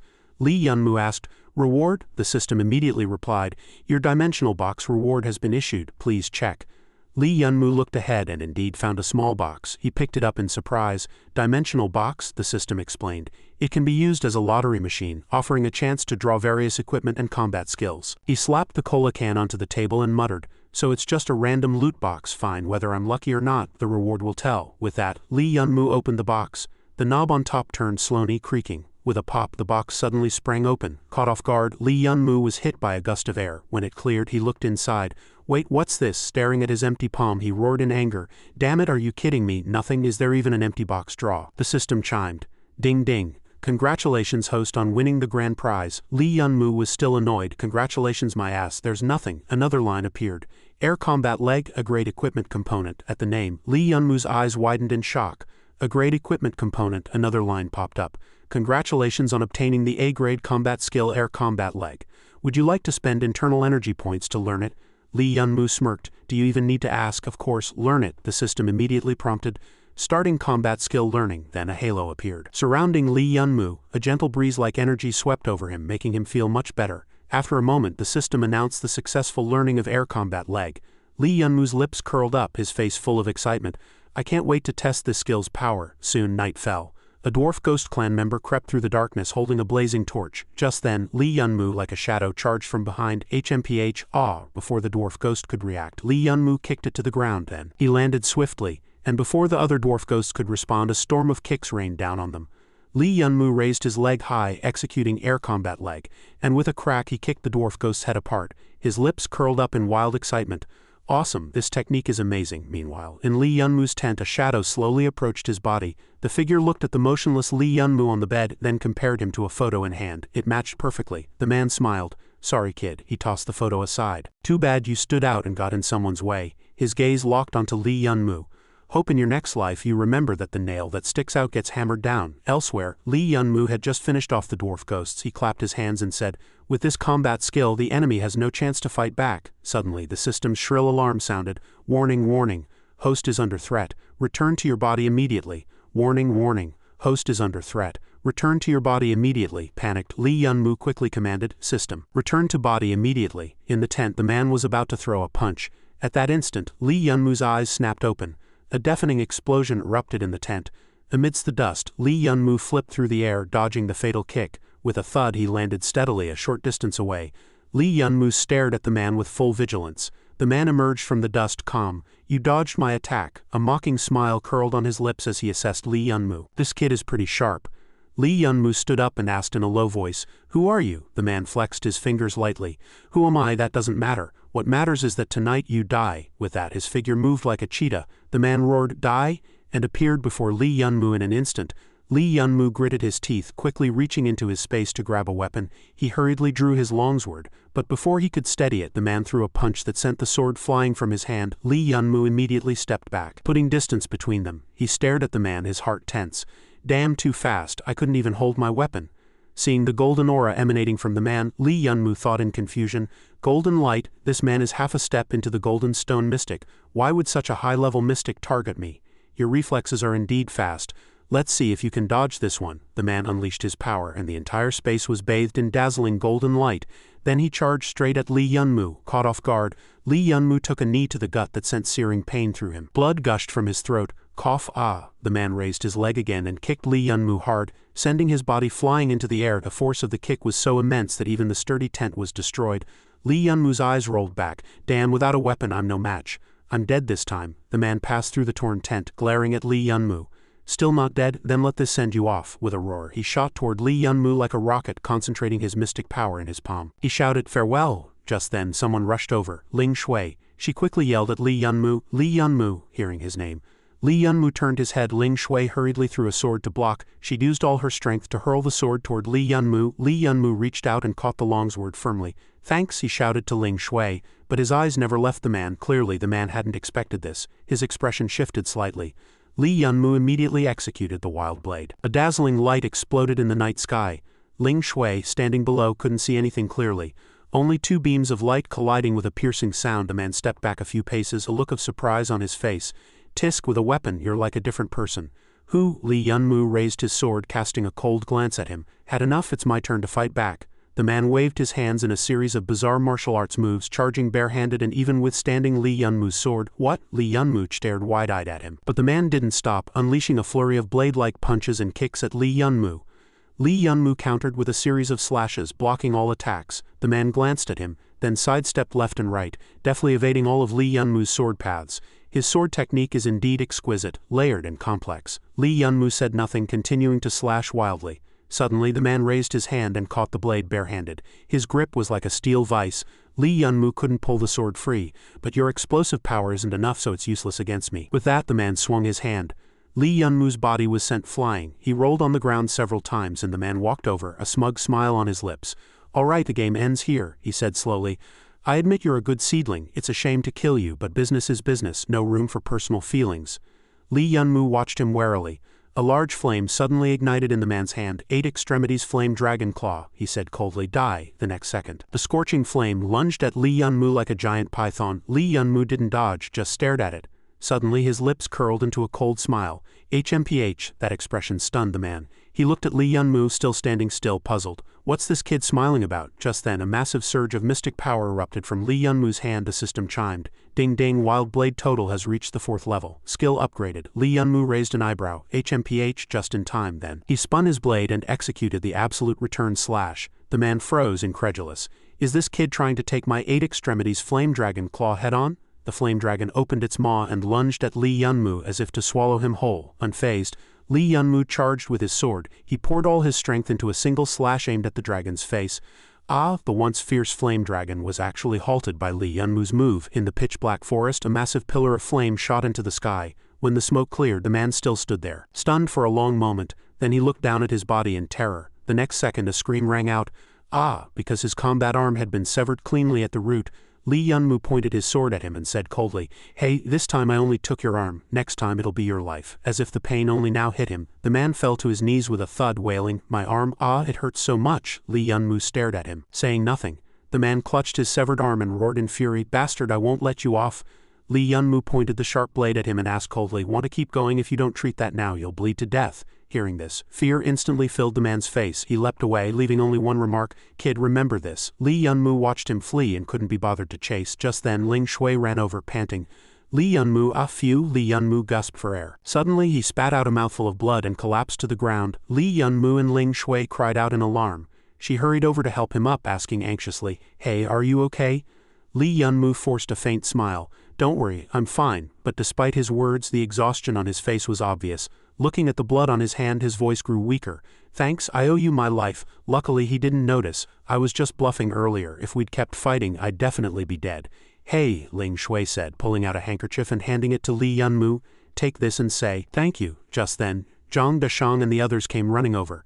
He started saying he'd been inexplicably beaten up. During the patrol tonight, Ling En and Lu Chang had been knocked out by that mysterious man, but he hadn't killed them. Zhang Dashang's gaze fell on Lee Yunmu. It seemed the target wasn't their whole team but specifically Xiao Mumu. Hearing this, Lee Yunmu wasn't surprised. Ling Shui finally understood too. It looked like they were blocking the way for some high-ranking figures, so they'd sent assassins to eliminate their core combat strength. Ling En, standing nearby, asked in confusion, but if that's the case, why only want Lee Yunmu's life? Sis, you're pretty strong too. Ling Shui crossed her arms and replied, Anyway, our family has some standing. Even those above wouldn't dare touch me lightly. She turned her head to the side and continued, And the master is a saint. No matter who it is, they have to show him some respect. After hearing this, Lee Yunmu curled his lip, thinking to himself, HMPH, they're just bullying me for having no background, treating me like a pushover. His face darkened, and he silently vowed, I'll make them pay for this. Zhang Dashang glanced at Lee Yunmu, then said, All right, we won't make any moves for the next few days. Let's rest here until Xiao Mumu's injury heals. Lee Yunmu wanted to refuse. I'm fine. Our ranking is high. If we rest now, will? Zhang Dashang walked over and grabbed Lee Yunmu's shoulder. What are you saying, you fool? Your life is more important than the competition results. With that, Zhang Dashang turned and left. Lee Yunmu watched his back, feeling that the initial bad impression had somehow faded. All right, everyone go back and rest. I'll take the night watch tonight. Lee Yunmu pulled the handkerchief off his head, sighed and stood up. HMPH, he reached out and touched the bloodstains on the ground. This isn't over. Don't think you can just run away. Lee Yunmu frowned and commanded, System, lock onto the blood information. The system's voice immediately sounded, Scanning, please wait. Just a few seconds later, the results came back, confirmed. Person's information has been stored in the database. Just then, Zhang Dashang's voice suddenly came from behind, startling Li Yunmu. What system did you just say? He froze instantly. He'd been caught. Soon after, dawn broke and Yunmu sat in the tent, letting out a long breath. A dazzling ball of light ignited in his hand, and the surrounding space immediately filled with a powerful aura. Li Yunmu clenched his fist, watching as the mystic energy slowly seeped into his body. HMPH, now it's going to penetrate all the mystic acupoints. He looked at his shadow and smiled with satisfaction. Over the past 2 days, thanks to the shadow constantly grinding monsters and bringing back loot, he'd made progress. Li Yunmu scratched his head and said, now to go further, I need to condense a mystic stone armor. But I really need to be more careful with the shadow system from now on. I almost got caught last time. At that time, Li Yunmu had made up a random excuse. I meant my computer system needs an update, Zhang Dashang said. Oh, now that you mention it, I think mine might need an update too. Just then, the system's prompt sounded again. Ding dong, the host has accumulated 10,000 experience points. Do you wish to consume 10,000 experience points? Another text box popped up. Condense a second shadow. Li Yunmu sat up straight, staring at his shadow in surprise. A second shadow? He rubbed his chin and muttered. If I have a second shadow, won't the experience from grinding monsters double? Then Li Yunmu snapped his fingers. Great, let's condense it. The system immediately prompted. You have consumed 10,000 experience points. A new shadow is beginning to condense. Immediately, a wisp of black energy emanated from Li Yunmu. He watched the black energy swirling around his body, a hint of excitement curling at the corners of his mouth. Then the black energy surged forward, condensing into a small circle on the ground. Li Yunmu wiped his sweat, his voice a little excited. Is this my new shadow? Before him, another shadow had appeared.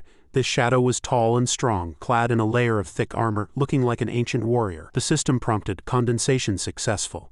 Li Yunmu looked at the 2 shadows before him and said, but since there are 2 shadows now, I need to give them names to tell them apart. Otherwise, who knows which one I'm calling? That's easy. With that, he picked up a black marker and quickly wrote the character 2. Li Yunmu was really bad at naming things, he said with satisfaction. From now on, you'll be called number 1 and number 2. Suddenly, there was a knock on the door from outside. Li Yunmu immediately shushed them, whispering an order. Shush, number 1, number 2, go back quickly. He walked over and opened the door, his tone a little impatient. Coming. What's the rush? Seeing that it was Ling Shui, Li Yunmu asked in surprise. Oh, Sister Shui. Ling Shui crossed her arms, her tone very serious. I just received a notification.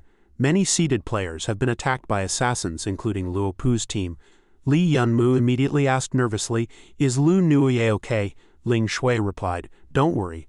Luo Pu was the most seriously injured, the others only have minor injuries. The Mystic Association has also launched a full investigation into this matter. Hearing this, Li Yunmu was stunned for a moment. Ling Shui continued, the Mystic Association takes this very seriously. The mastermind behind it and their city will face severe punishment. Li Yunmu suddenly remembered something and spoke up. All right, Sister Shui. He widened his eyes and asked, why are you still in the camp today?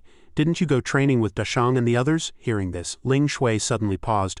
Well, her face flushed slightly, and she said a little awkwardly, actually it's because after observing you these past few days, I think you're really a good man. Li Yunmu froze completely upon hearing this. Ling Shui frowned, her cheeks growing redder. So I stayed behind today because I have something I want to say to you alone. Li Yunmu also blushed, staring at her blankly. Could it be that Sister Shui, you? Ling Shui lowered her head, stammering, I've thought about these words for a long time and I've mustered up the courage to say them, so you have to promise me. With that, Ling Shui stepped forward and grabbed Li Yunmu's wrist. Li Yunmu's face turned bright red, his heart pounding wildly. Here it comes, but Ling Shui looked at Li Yunmu, her eyes sparkling. I want to test your swordsmanship. Fight me. Hearing this, Li Yunmu was instantly dumbfounded.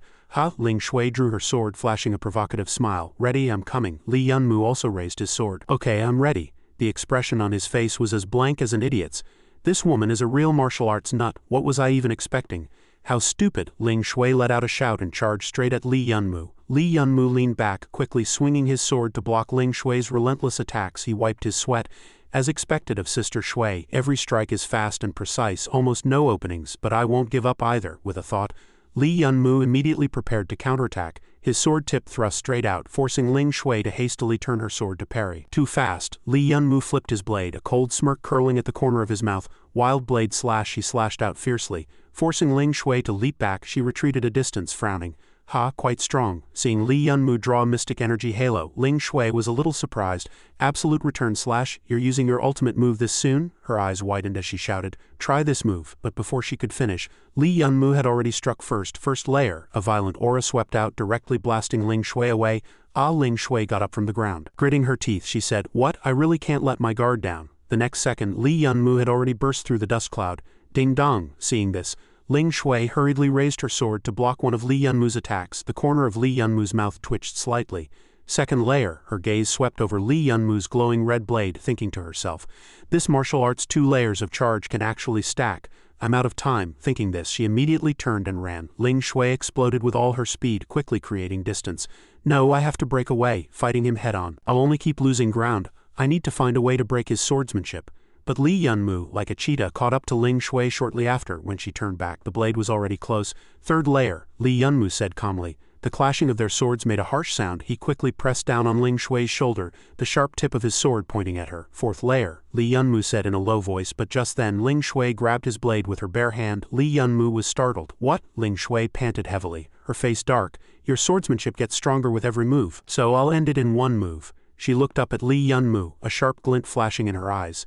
The next second her sword had already swung. In the blink of an eye, the tip of her blade swept past the side of Li Yunmu's neck. He couldn't even react, only staring in shock with wide eyes. Ling Shui's voice sounded in his ear. It's over. Only then did Li Yunmu realize her blade was already at his throat. Cold sweat broke out on Li Yunmu's forehead. The air between them seemed to freeze at that moment. A smug smile curled at the corner of Ling Shui's mouth. I win. Li Yunmu looked at her bloodied hand and couldn't help but sigh. Ha, what a crazy woman. It wasn't until dusk that the others returned.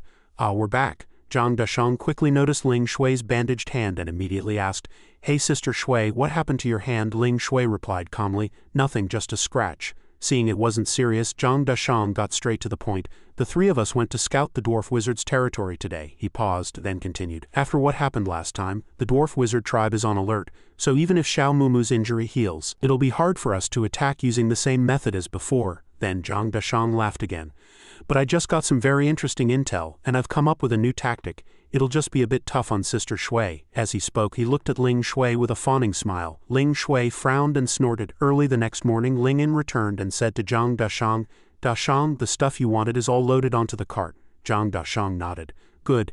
As soon as Sister Shui is ready, we can set off. Just then, a pair of delicate high heels walked over. Hey, I said. Ling Shui looked down at the feminine blue dress she was wearing, her face full of reluctance. Do we really have to do this? Zhang Dashang replied with a smile. Of course. Only dress like this fits the tactical needs.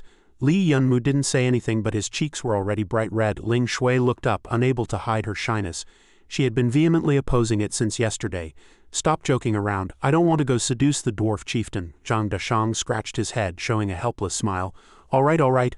I know this makes you uncomfortable, but it's all for the team. On the other side, Li Yunmu also disagreed. What kind of tactic is this, making Sister Shui sacrifice her dignity?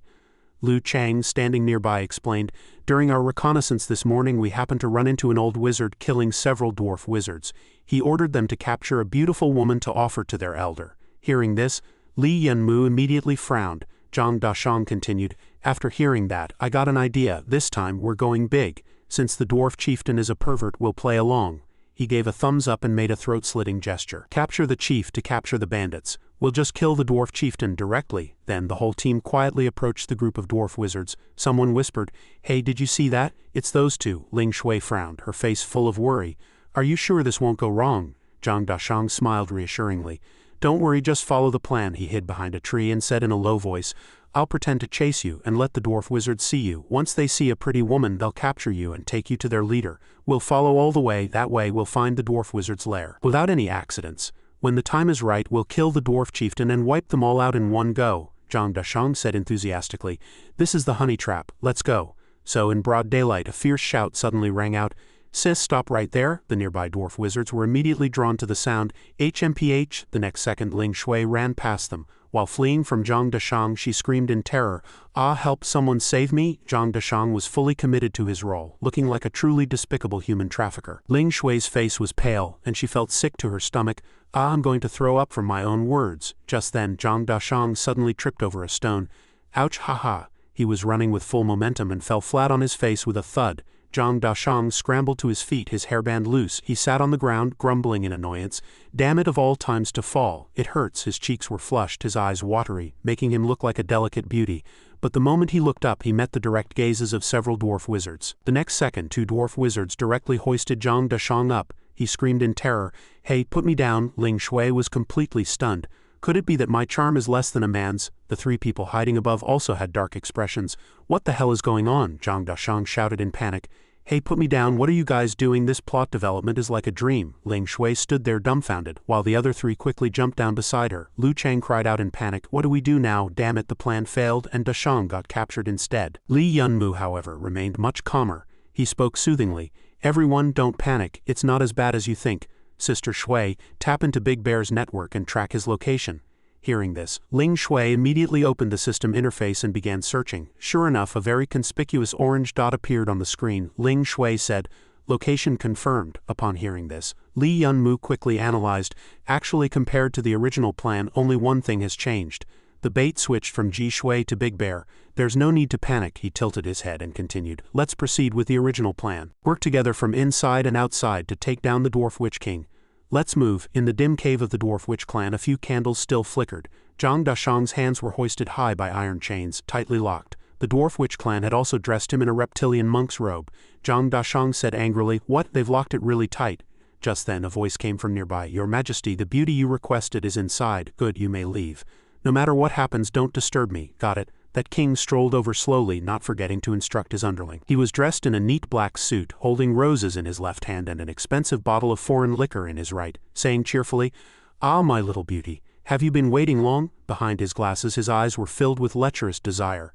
Just then, Li Yunmu rushed over with a longsword in hand, decisively swinging it. He said to his companions, "The monsters guarding the entrance have been dealt with. We can go out now." At that moment Ling Shui stepped forward and said, "The coordinates show Big Bear is in this cave. It seems this is the Dwarf Witch clan's lair, but we need to hurry. Big Bear's coordinates haven't moved for a while. I think he's definitely been taken to the Dwarf Witch King by now." She then instructed Lu Chang and Lingen, "Anzi Xiao Chang, you two must stay close. Getting left behind here is no joke." Lu Chang nodded. Got it." The 4 then entered the Dwarf Witch clan's lair together. Meanwhile, Zhang Dashang was putting up a fierce resistance.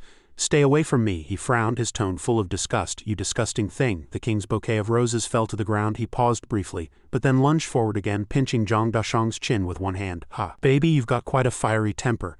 Let me, the king, pamper you." He glared fiercely at Dashang's handsome face and said, "By the way, since you're so full of energy, how about we play a game? What do you say?" Meanwhile, Li Yunmu and his group had already charged inside. The 4 sprinted until they reached a corner. Li Yunmu peeked out and immediately spotted something. He lowered his voice and said, "Wait." Ling Shui frowned and asked, "What's wrong?" "There are guards. This path is blocked." Sure enough, a few guards nearby were chatting animatedly. It was clear Li Yunmu didn't want to start a fight now, so he turned to Ling Shui and said, "Going head-to-head with them in the Dwarf Witch clan's lair isn't a good idea. Sister Shui, find another way." Ling Shui said reluctantly, "But this is the last path to the Dwarf King's bedchamber." "What? Then what do we do? You don't actually want to fight them here, do you?" Li Yunmu looked up and suddenly noticed a vent at the top of the cave. A grin spread across his face as an idea popped into his head. "Hey Big Bear, wait for me.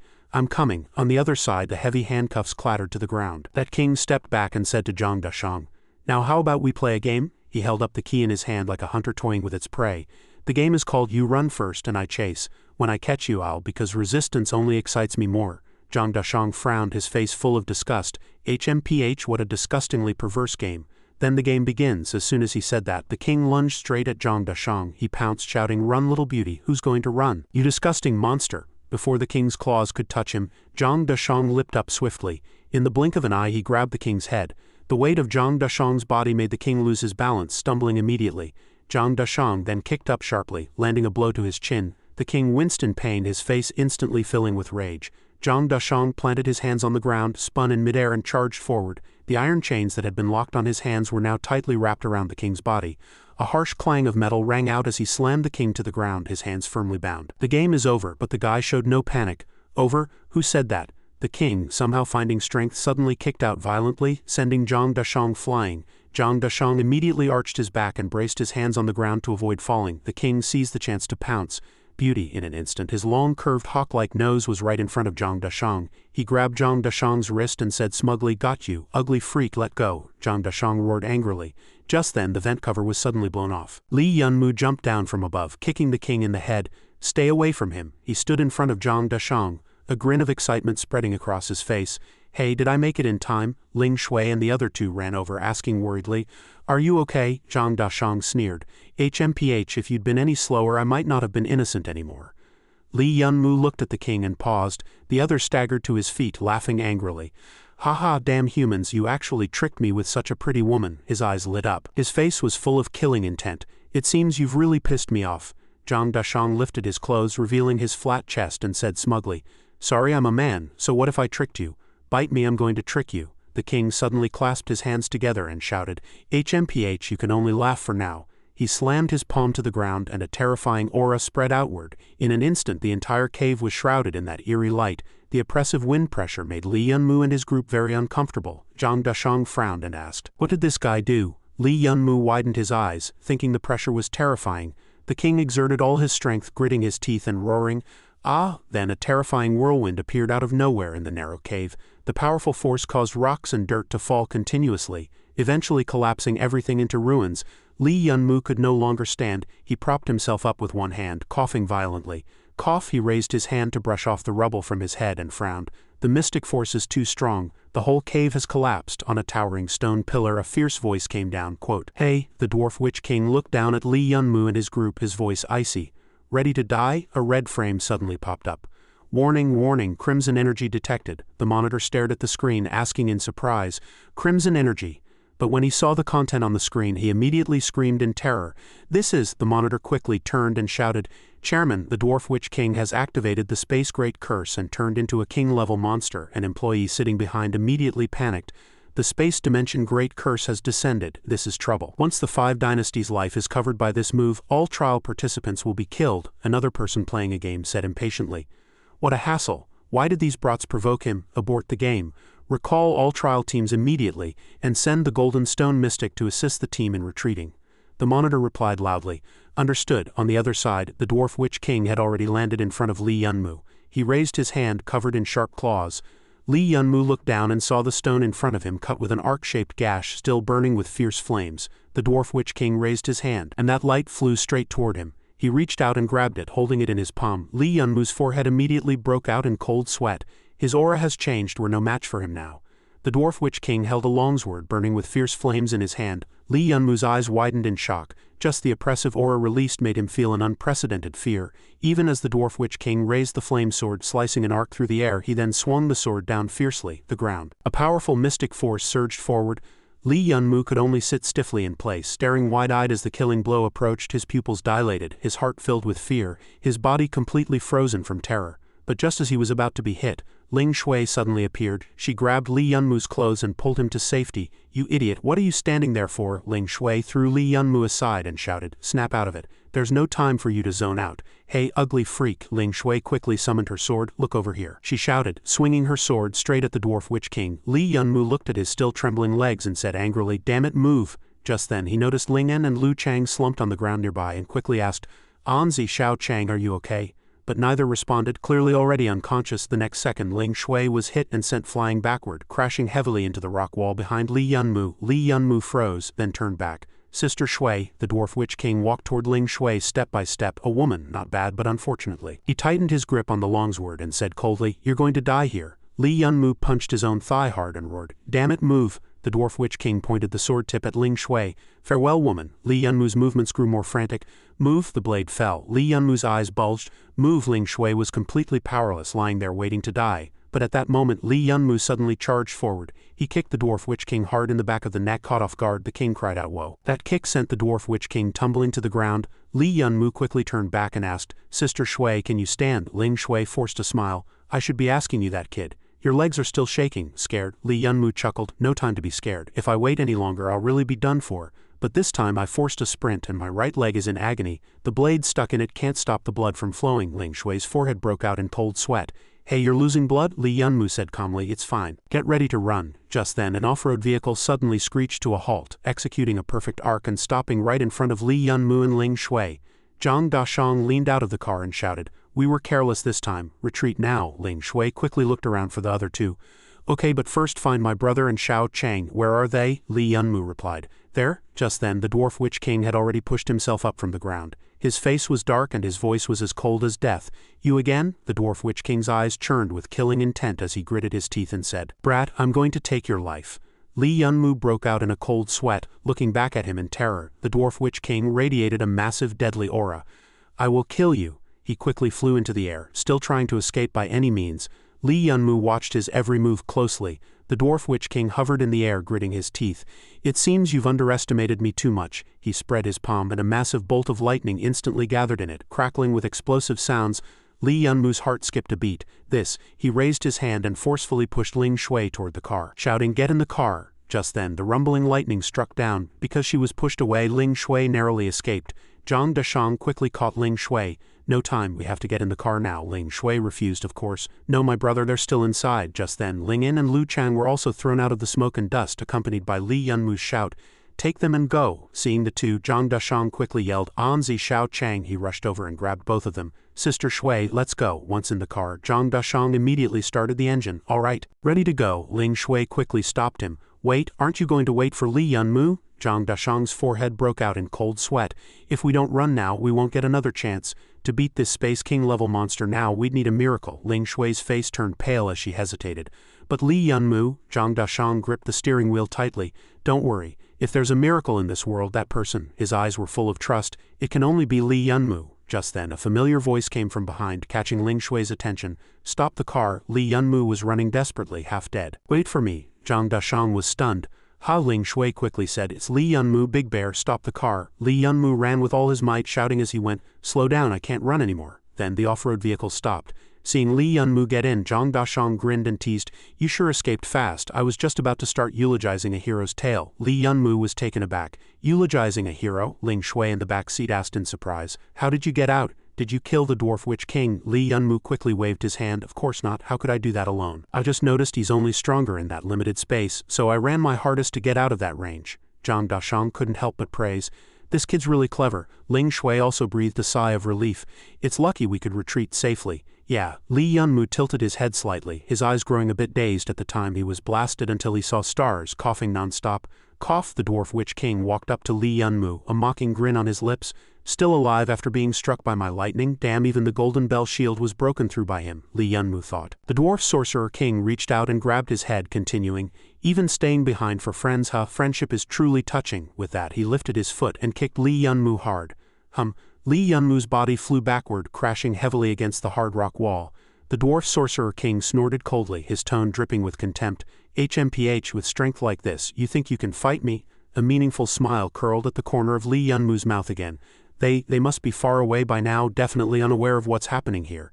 He raised his hand, pointing at the Dwarf Sorcerer King's face, and said, "You probably can't see it anymore." "Hey, Bino Dynasty." Li Yunmu chuckled. "Today I'll show you something fun and you'll have to thank me." He lowered his voice and said, "Activate the imaging system."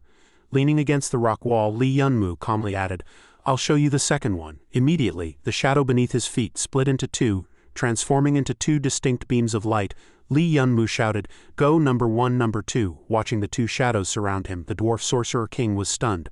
"What?" Two different shadows quickly emerged from the ground. The Dwarf Sorcerer King's eyes widened as he stammered, "What the hell is this thing?" Li Yunmu wiped the blood from the corner of his mouth with his hand and smiled. "Did you really think I let my companions run ahead and stayed behind to sacrifice myself for them? I just didn't want them to see how I kill you. After all, not everything is meant to be shared," he said in a deep voice. "All right, number one, number two, kill him." Shadow number two immediately charged at the Dwarf Sorcerer King. Before the massive fist could land, the Dwarf Sorcerer King quickly leaped to dodge. Staring at Shadow number two on the ground, he broke out in a cold sweat. "Damn it, what the hell is this thing? Is it a creature from another dimension? Impossible." Li Yunmu sat still on the ground, looking up at the Dwarf Sorcerer King, and said, "Hey, the ugly thing the doctor mentioned is you." He raised an eyebrow, flashing a smug grin. "Have you forgotten? The doctor has more than one of these things." Just then, Shadow number one suddenly appeared behind the Dwarf Sorcerer King. In an instant, its massive hand pierced through his chest and green blood gushed out. The Dwarf Sorcerer King screamed in agony. Watching the chaos unfold ahead, Li Yunmu murmured, "See that?" He stood up, clapped his hands, and said casually, "All right, that's about enough, time to head back." The Dwarf Sorcerer King clutched his wound and gritted his teeth. "You little brat, where do you think you're going?" Li Yunmu replied calmly. "Running away, of course." The Dwarf Sorcerer King naturally wasn't willing to let him go. "Damn it, you're just leaving like that, don't you want to kill me? Come on, come fight me." The next second he quickly raised his hand to block a kick from number 1. Li Yunmu picked his ear, looking disdainful. "Come on, I can't beat you, so why would I stay and fight? I never said I wanted to challenge you, that was just your own wishful thinking." He turned to leave, adding, "Besides, this is a battlefield, victory is the only standard. What era are we in? Calling the enemy despicable? I think the fool might not be someone else." Li Yunmu curled his lips into an arrogant smile while giving the Dwarf Sorcerer King a thumbs down. "That's it for me, I'm off. Number 1 and number 2 are yours to handle." With that, Li Yunmu bolted away. Suddenly Ling Shui covered her mouth and coughed. Cough, cough, cough. Li Yunmu quickly asked, "Sister Shui, what's wrong?" Ling Shui shook her head. "It's nothing, don't worry." Li Yunmu looked at her guiltily and said, "I'm sorry, it's all because of me that you..." Instead of blaming Li Yunmu, Ling Shui showed an understanding smile. "You can't be blamed. This is your first time seeing a king-level space monster. An ordinary person would have collapsed long ago and given up resistance without a second thought." Zhang Dashang also chimed in with a laugh. "Yeah, look at those two sleeping soundly behind us. That's the normal reaction for an ordinary person seeing a king-level monster for the first time. On the other hand, your willpower is way too strong." He glanced back at the unconscious Ling Yin and Lu Chang. "Was that the normal reaction to seeing a king-level monster?" Just then, the system's notification sounded. Ding ding. System prompt. Li Yunmu smiled slightly, thinking, "Ha, looks like the Dwarf Sorcerer King has been killed." A line of text continued to appear. "Battle ended. Your shadows." But what came next was a shocking notification. "All dead." Hearing this, Li Yunmu's eyes immediately widened in terror. He lowered his head, a slight sweat forming on his forehead. "Damn it, I didn't expect the shadows to be killed so quickly." Then the system asked, "Since the host's shadows have died, do you wish to choose direct resurrection or resurrection with attached thoughts?" Li Yunmu's eyes shot wide open as he asked the system, "Resurrection with attached thoughts." The system immediately explained, "Resurrection with attached thoughts can upgrade the shadow into a dark soul, granting it simple emotions and intelligence while also mastering more skilled combat techniques." It then added, "The upgrade requires 2,000 points." Li Yunmu rubbed his forehead. "All right, no need to say more. I choose resurrection with attached thoughts." At that moment, the space ahead suddenly became chaotic. Tisk, why have all the space monsters around suddenly gone berserk? Soon after, the system prompted, "All right, you have successfully resurrected and upgraded to a dark soul." Just then, the guild's notification came through. "Beep beep, attention all trial teams. A king-level monster has appeared in the trial area. The Mystic Guild has decided to terminate the competition. All teams must retreat immediately and quickly." Zhang Dashang frowned. "Terminate the competition? With all these points we've earned, are they all wasted? Forget it, life is more important." He turned back to ask Li Yunmu, "Little Mew Mew, what about them?" But Li Yunmu had already closed his eyes tightly. Zhang Dashang snorted. "HMPH, fell asleep. Looks like this guy is really exhausted." On the other side, the Dwarf Sorcerer King was panting heavily. "Ah," he gripped his longsword and said wearily, "Even though I killed those two, I still let that human brat get away. Next time I run into him, I'll definitely..." The Dwarf Sorcerer King raised his hand, about to do something, but suddenly looked up with a surprised expression. HMPH, a flash of green light slammed heavily into the ground, sending him stumbling backward. Oof, the previously fallen shadow number 1 had miraculously revived. It slowly opened its eyes, staring ahead, as the Dwarf Sorcerer King struggled to get up, and asked in confusion, "What's going on?" The shadow suddenly spoke. "Hey, ugly thing." Hearing this, the Dwarf Sorcerer King's face immediately showed terror. Li Yunmu had once again possessed the shadow. Li Yunmu curled his lips into a cold smile.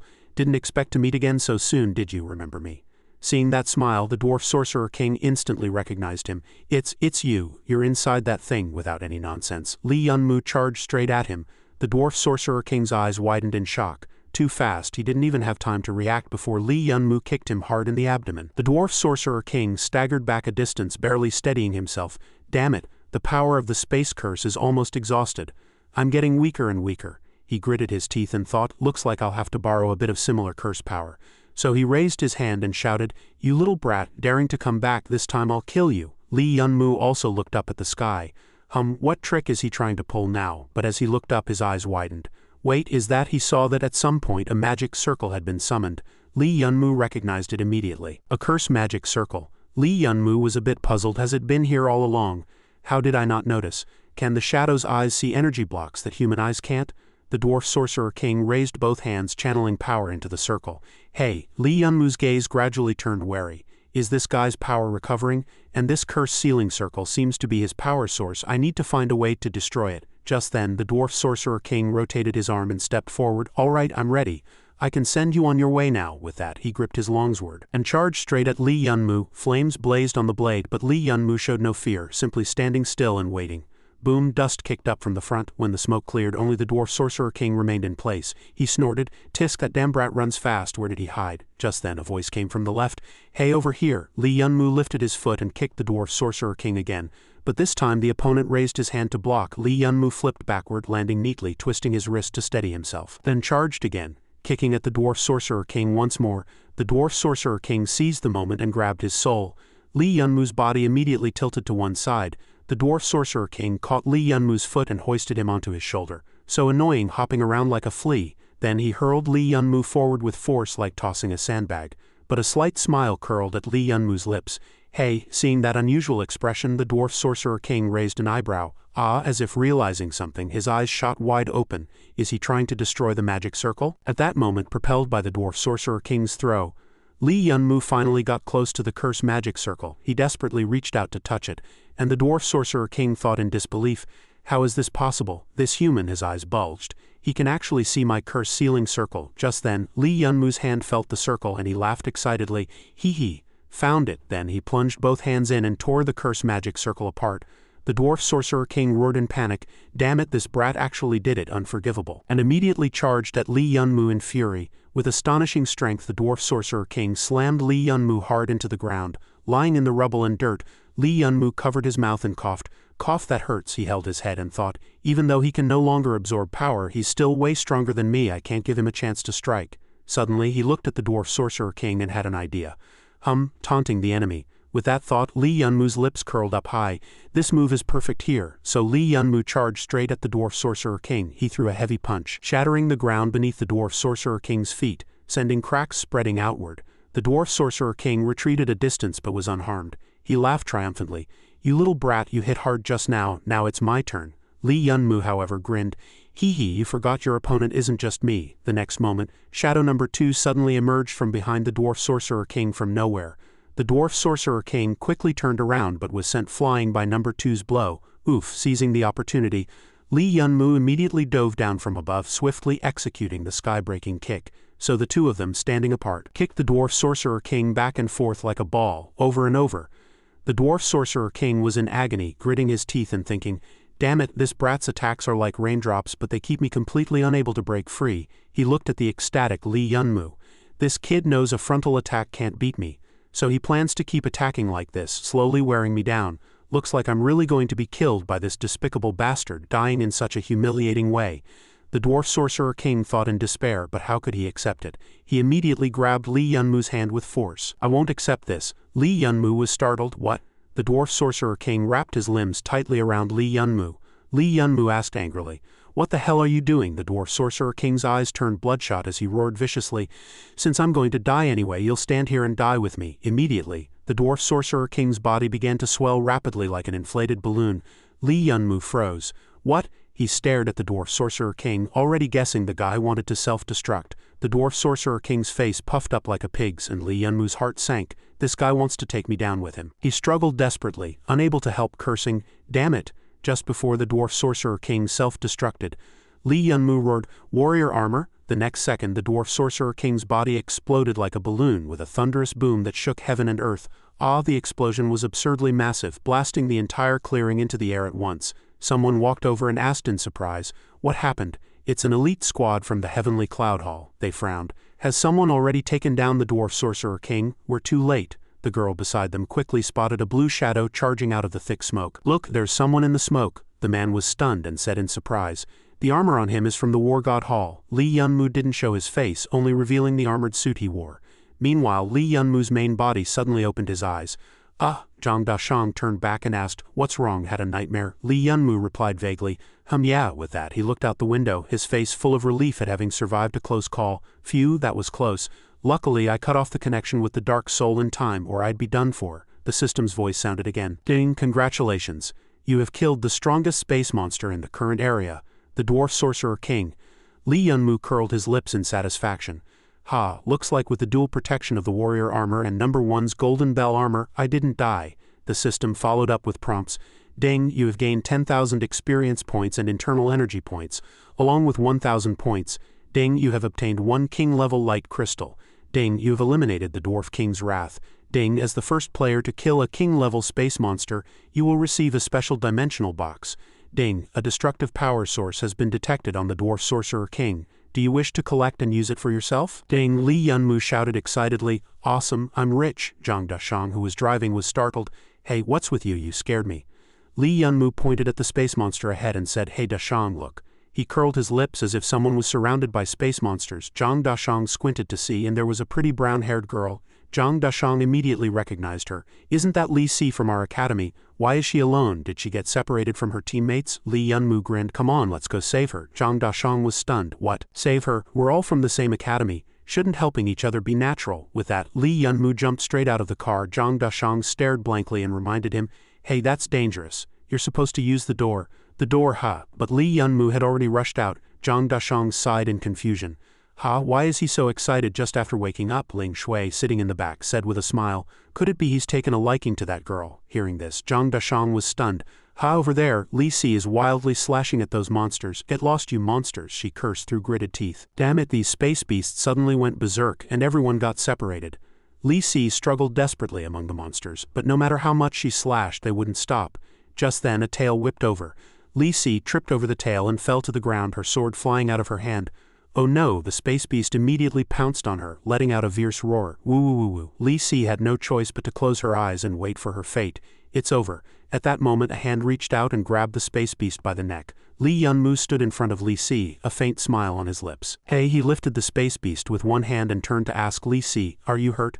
Li Yunmu smiled at her, and Li Si was instantly captivated by his appearance, her cheeks flushing as she shyly replied, I'm fine. Li Yunmu raised his foot and kicked the monster's face directly. With a bang, the monster's body slammed into a tree trunk behind it, knocked out on the spot.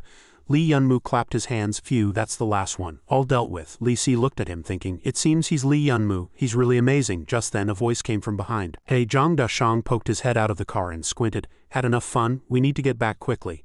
Li Si screamed in fright. Ah, that cross-dressing pervert. Zhang Dashang immediately shot back.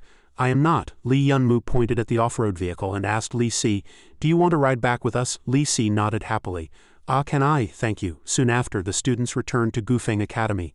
Lingyan was carried away on a stretcher, still unconscious. Li Yunmu said discontentedly, Hey, can you be a little gentler? He's injured. Do you even know how to carry a stretcher? At this point, other students also noticed Li Yunmu. Someone spoke up, Hey, it's him, right? The guy next to him doesn't know. What? The brown-haired guy said. No way, you still don't know. Their group performed exceptionally well, directly boosting Gufeng City's ranking by over 30 spots. From now on, the city's status and resource allocation will improve a lot. The people of Gufeng City have been at the bottom for years, and now they can finally hold their heads high.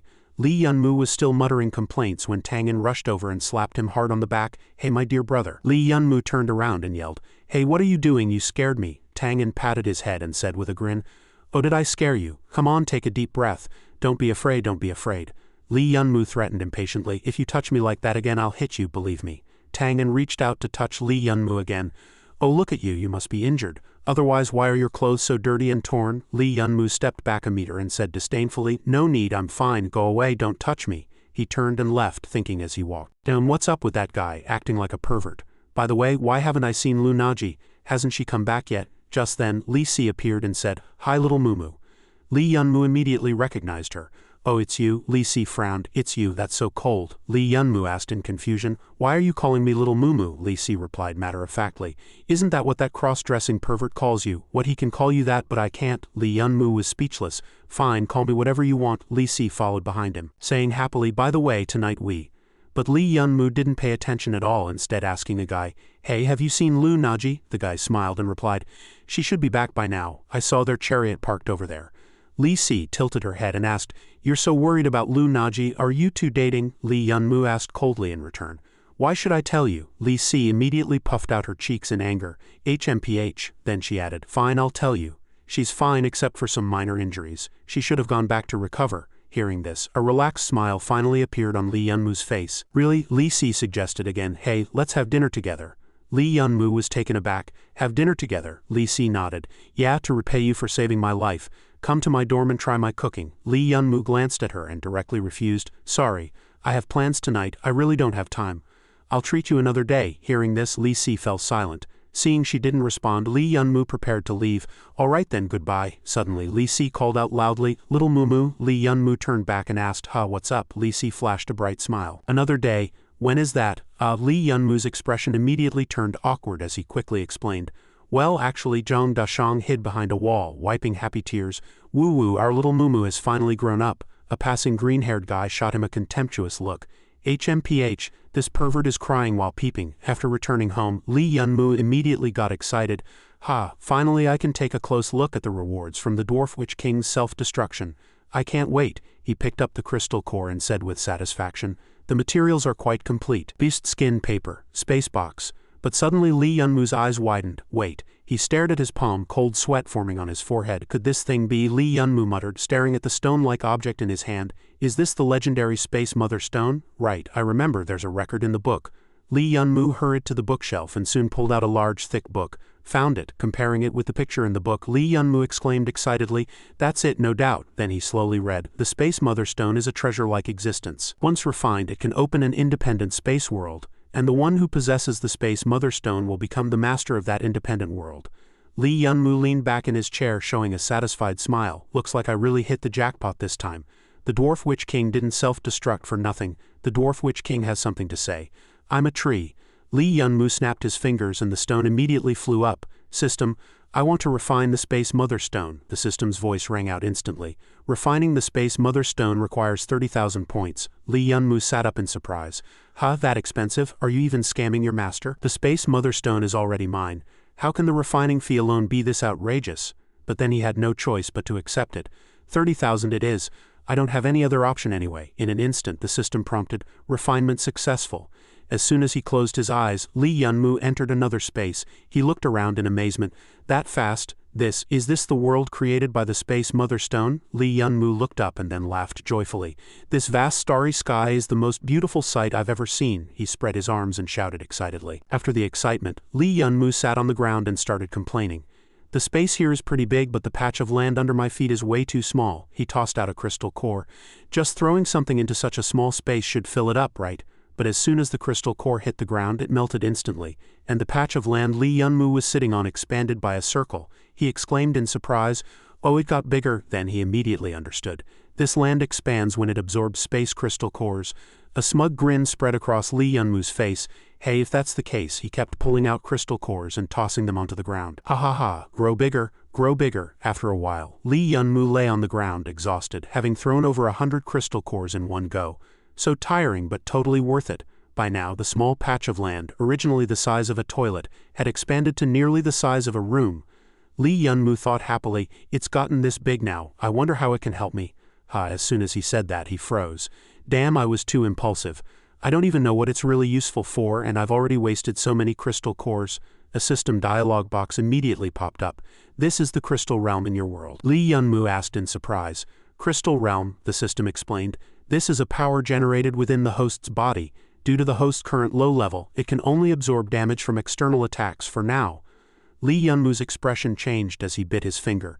So this thing can be used for defense, metal heavy armor, armed warrior, and now world power. I'm basically a damage-soaking set, the system continued. But your crystal realm is currently too small, and the amount of damage it can absorb is almost negligible. Hearing this, Li Yunmu immediately protested. Too small? Look, it's at least 70 or 80 square meters. I've noticed you're getting more and more shady lately. He plopped down on the ground, dejected. So I spent 30,000 points and threw in over 100 crystal cores, only to end up with something useless. He glanced at his bag, his tone hesitant. But theoretically, with enough crystal cores, this crystal realm would be invincible, right? Maybe I should throw in a few more? Just then, Li Yunmu suddenly yelped. He quickly pulled his hand back and clutched his head, shouting, too dangerous, I almost fell into the system's trap. This is a bottomless pit. It just wants me to go broke. Li Yunmu looked down at the land beneath his feet. Even though it could absorb damage, which was tempting, he couldn't take his eyes off it, and his thoughts drifted back to the crystal cores in his bag. Maybe I'll throw in just one more, just one. Li Yunmu squinted and said hesitantly, maybe just one, just one. Just then, Zhang Dashang called. His anxious voice came through. Hey little Mumu, change your clothes and come to the square quickly, Li Yunmu asked urgently. What's going on, why the rush? Explain it clearly first. At Gufeng Academy Square, Li Yunmu changed into a new set of clothes and ran all the way there. Oh, it's a full assembly. I thought something happened to Dashang and the others. As soon as he arrived, Li Si waved and shouted, Little Mumu, over here. Li Yunmu walked over and asked in confusion, Why is it you? Li Si was taken aback. What do you mean? Just say it straight. Go back to your own team. Why are you always hanging around ours? Li Si said angrily. Hey, do you have to be so heartless? Over there, Ling Shui smiled and sighed. Youth is wonderful. Suddenly, a pair of hands reached from behind and tightly hugged Li Yunmu's neck. Li Yunmu, great, you're okay. Lu Naji was practically hanging on Li Yunmu, then turned to greet Zhang Dashang. Zhang Dashang, long time no see. Li Yunmu frowned and said, You little brat, you scared me. Get off, you're heavy. Lu Naji was overjoyed. I heard you were ambushed like Luopu. I was so worried. Seeing you safe, I'm finally relieved. Li Si, caught in the middle, watched the two chatting animatedly, and puffed out her cheeks in anger, a little unhappy. Suddenly, a contemptuous voice sounded behind Li Yunmu. Oh, if it isn't Li Yunmu and his rich kid squad? Hu Yu and Luopu had also arrived. Hu Yu tilted his head and taunted, What a surprise. I thought you'd be dead by now. How's it going? Being a lackey for rich kids feels great, huh? Li Yunmu clicked his tongue. Tisk. He immediately got annoyed. Why is this mad dog here again so annoying? Before he could speak, Zhang Dashang stepped forward. Hey, I'm talking to you. He tilted his head, his tone also dripping with sarcasm. Long time no see. Your skills haven't improved, but that foul mouth of yours sure has. Hu Yu angrily grabbed Zhang Dashang by the collar and shouted, Hey, you stinking rich kid. You want to fight, huh? Say that again if you dare. But Zhang Dashang's voice was icy cold. Of course, I didn't want to fight, but since you're insisting, I guess I have no choice. Zhang Dashang looked down at Hu Yu as if he were a child. Suddenly another person walked over. As soon as Hu Yu saw him, he quickly let go. Teacher Li. Li Wenbo saw this and said calmly, Young people these days have such hot tempers. He turned to Ling Shui and called out, Ling Shui, give me your phantom force gun. It was then that everyone noticed. At some point Ling Shui already had a revolver in her hand. She said with a smile, the teacher still caught me. Ling Shui looked calmly at Hu Yu and said, I already had it aimed. You should thank the teacher, or if you had made a move just now you'd be dead. Her face bore a beautiful smile, but her eyes hid a fierce, killing intent. Li Yunmu wasn't one to back down either. He took off his jacket and asked, what, want to fight? Ling Shui tilted her head and murmured, That kid named Hu Yu is really unlucky. She squinted. Of all people to mess with, he had to pick Li Yunmu. Zhang Dashang also grinned coldly and said, That's right. Ling En and Lu Chang cheered excitedly.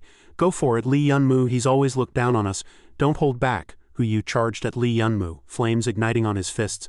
I've been holding back for too long, kid, get ready to be beaten. But before his fist could land, Li Yunmu jumped back a step, dodging easily. Hu Yu frowned and kept attacking. The faster his fist, the faster Li Yunmu moved. Li Yunmu sidestepped all of Hu Yu's punches and kicks, his expression calm as water. After hitting nothing for a long time, Hu Yu lost his patience and roared. Stop dodging like a dead bug, come and hit me, Li Yunmu said calmly. Oh, since you asked for it, I won't hold back. With that, a powerful fist shot straight at Hu Yu's face. With a smack, Hu Yu took a punch to the face, fell backward, and screamed in pain. Wah? The surrounding students buzzed with discussion. Hey, did you see what just happened? The girl in front replied. Hu Yu got knocked flying in an instant. Over by Li Si, Ling In and Lu Chang cheered excitedly. Awesome, so cool, little Mew. Hu Yu propped himself up with his hands. Blood dripped from his nose drop by drop. He slowly stood up. I'm not done yet. Then Hu Yu's fingers swiftly traced across the ground and a fierce burst of flames shot into the sky. Charging at Li Yunmu with a menacing roar, he shouted, I will never say those words of surrender. Li Yunmu looked up, his expression unchanged. Hu Yu seemed to pour all his strength into this strike, bellowing, but in the next second, half of Hu Yu's face twisted.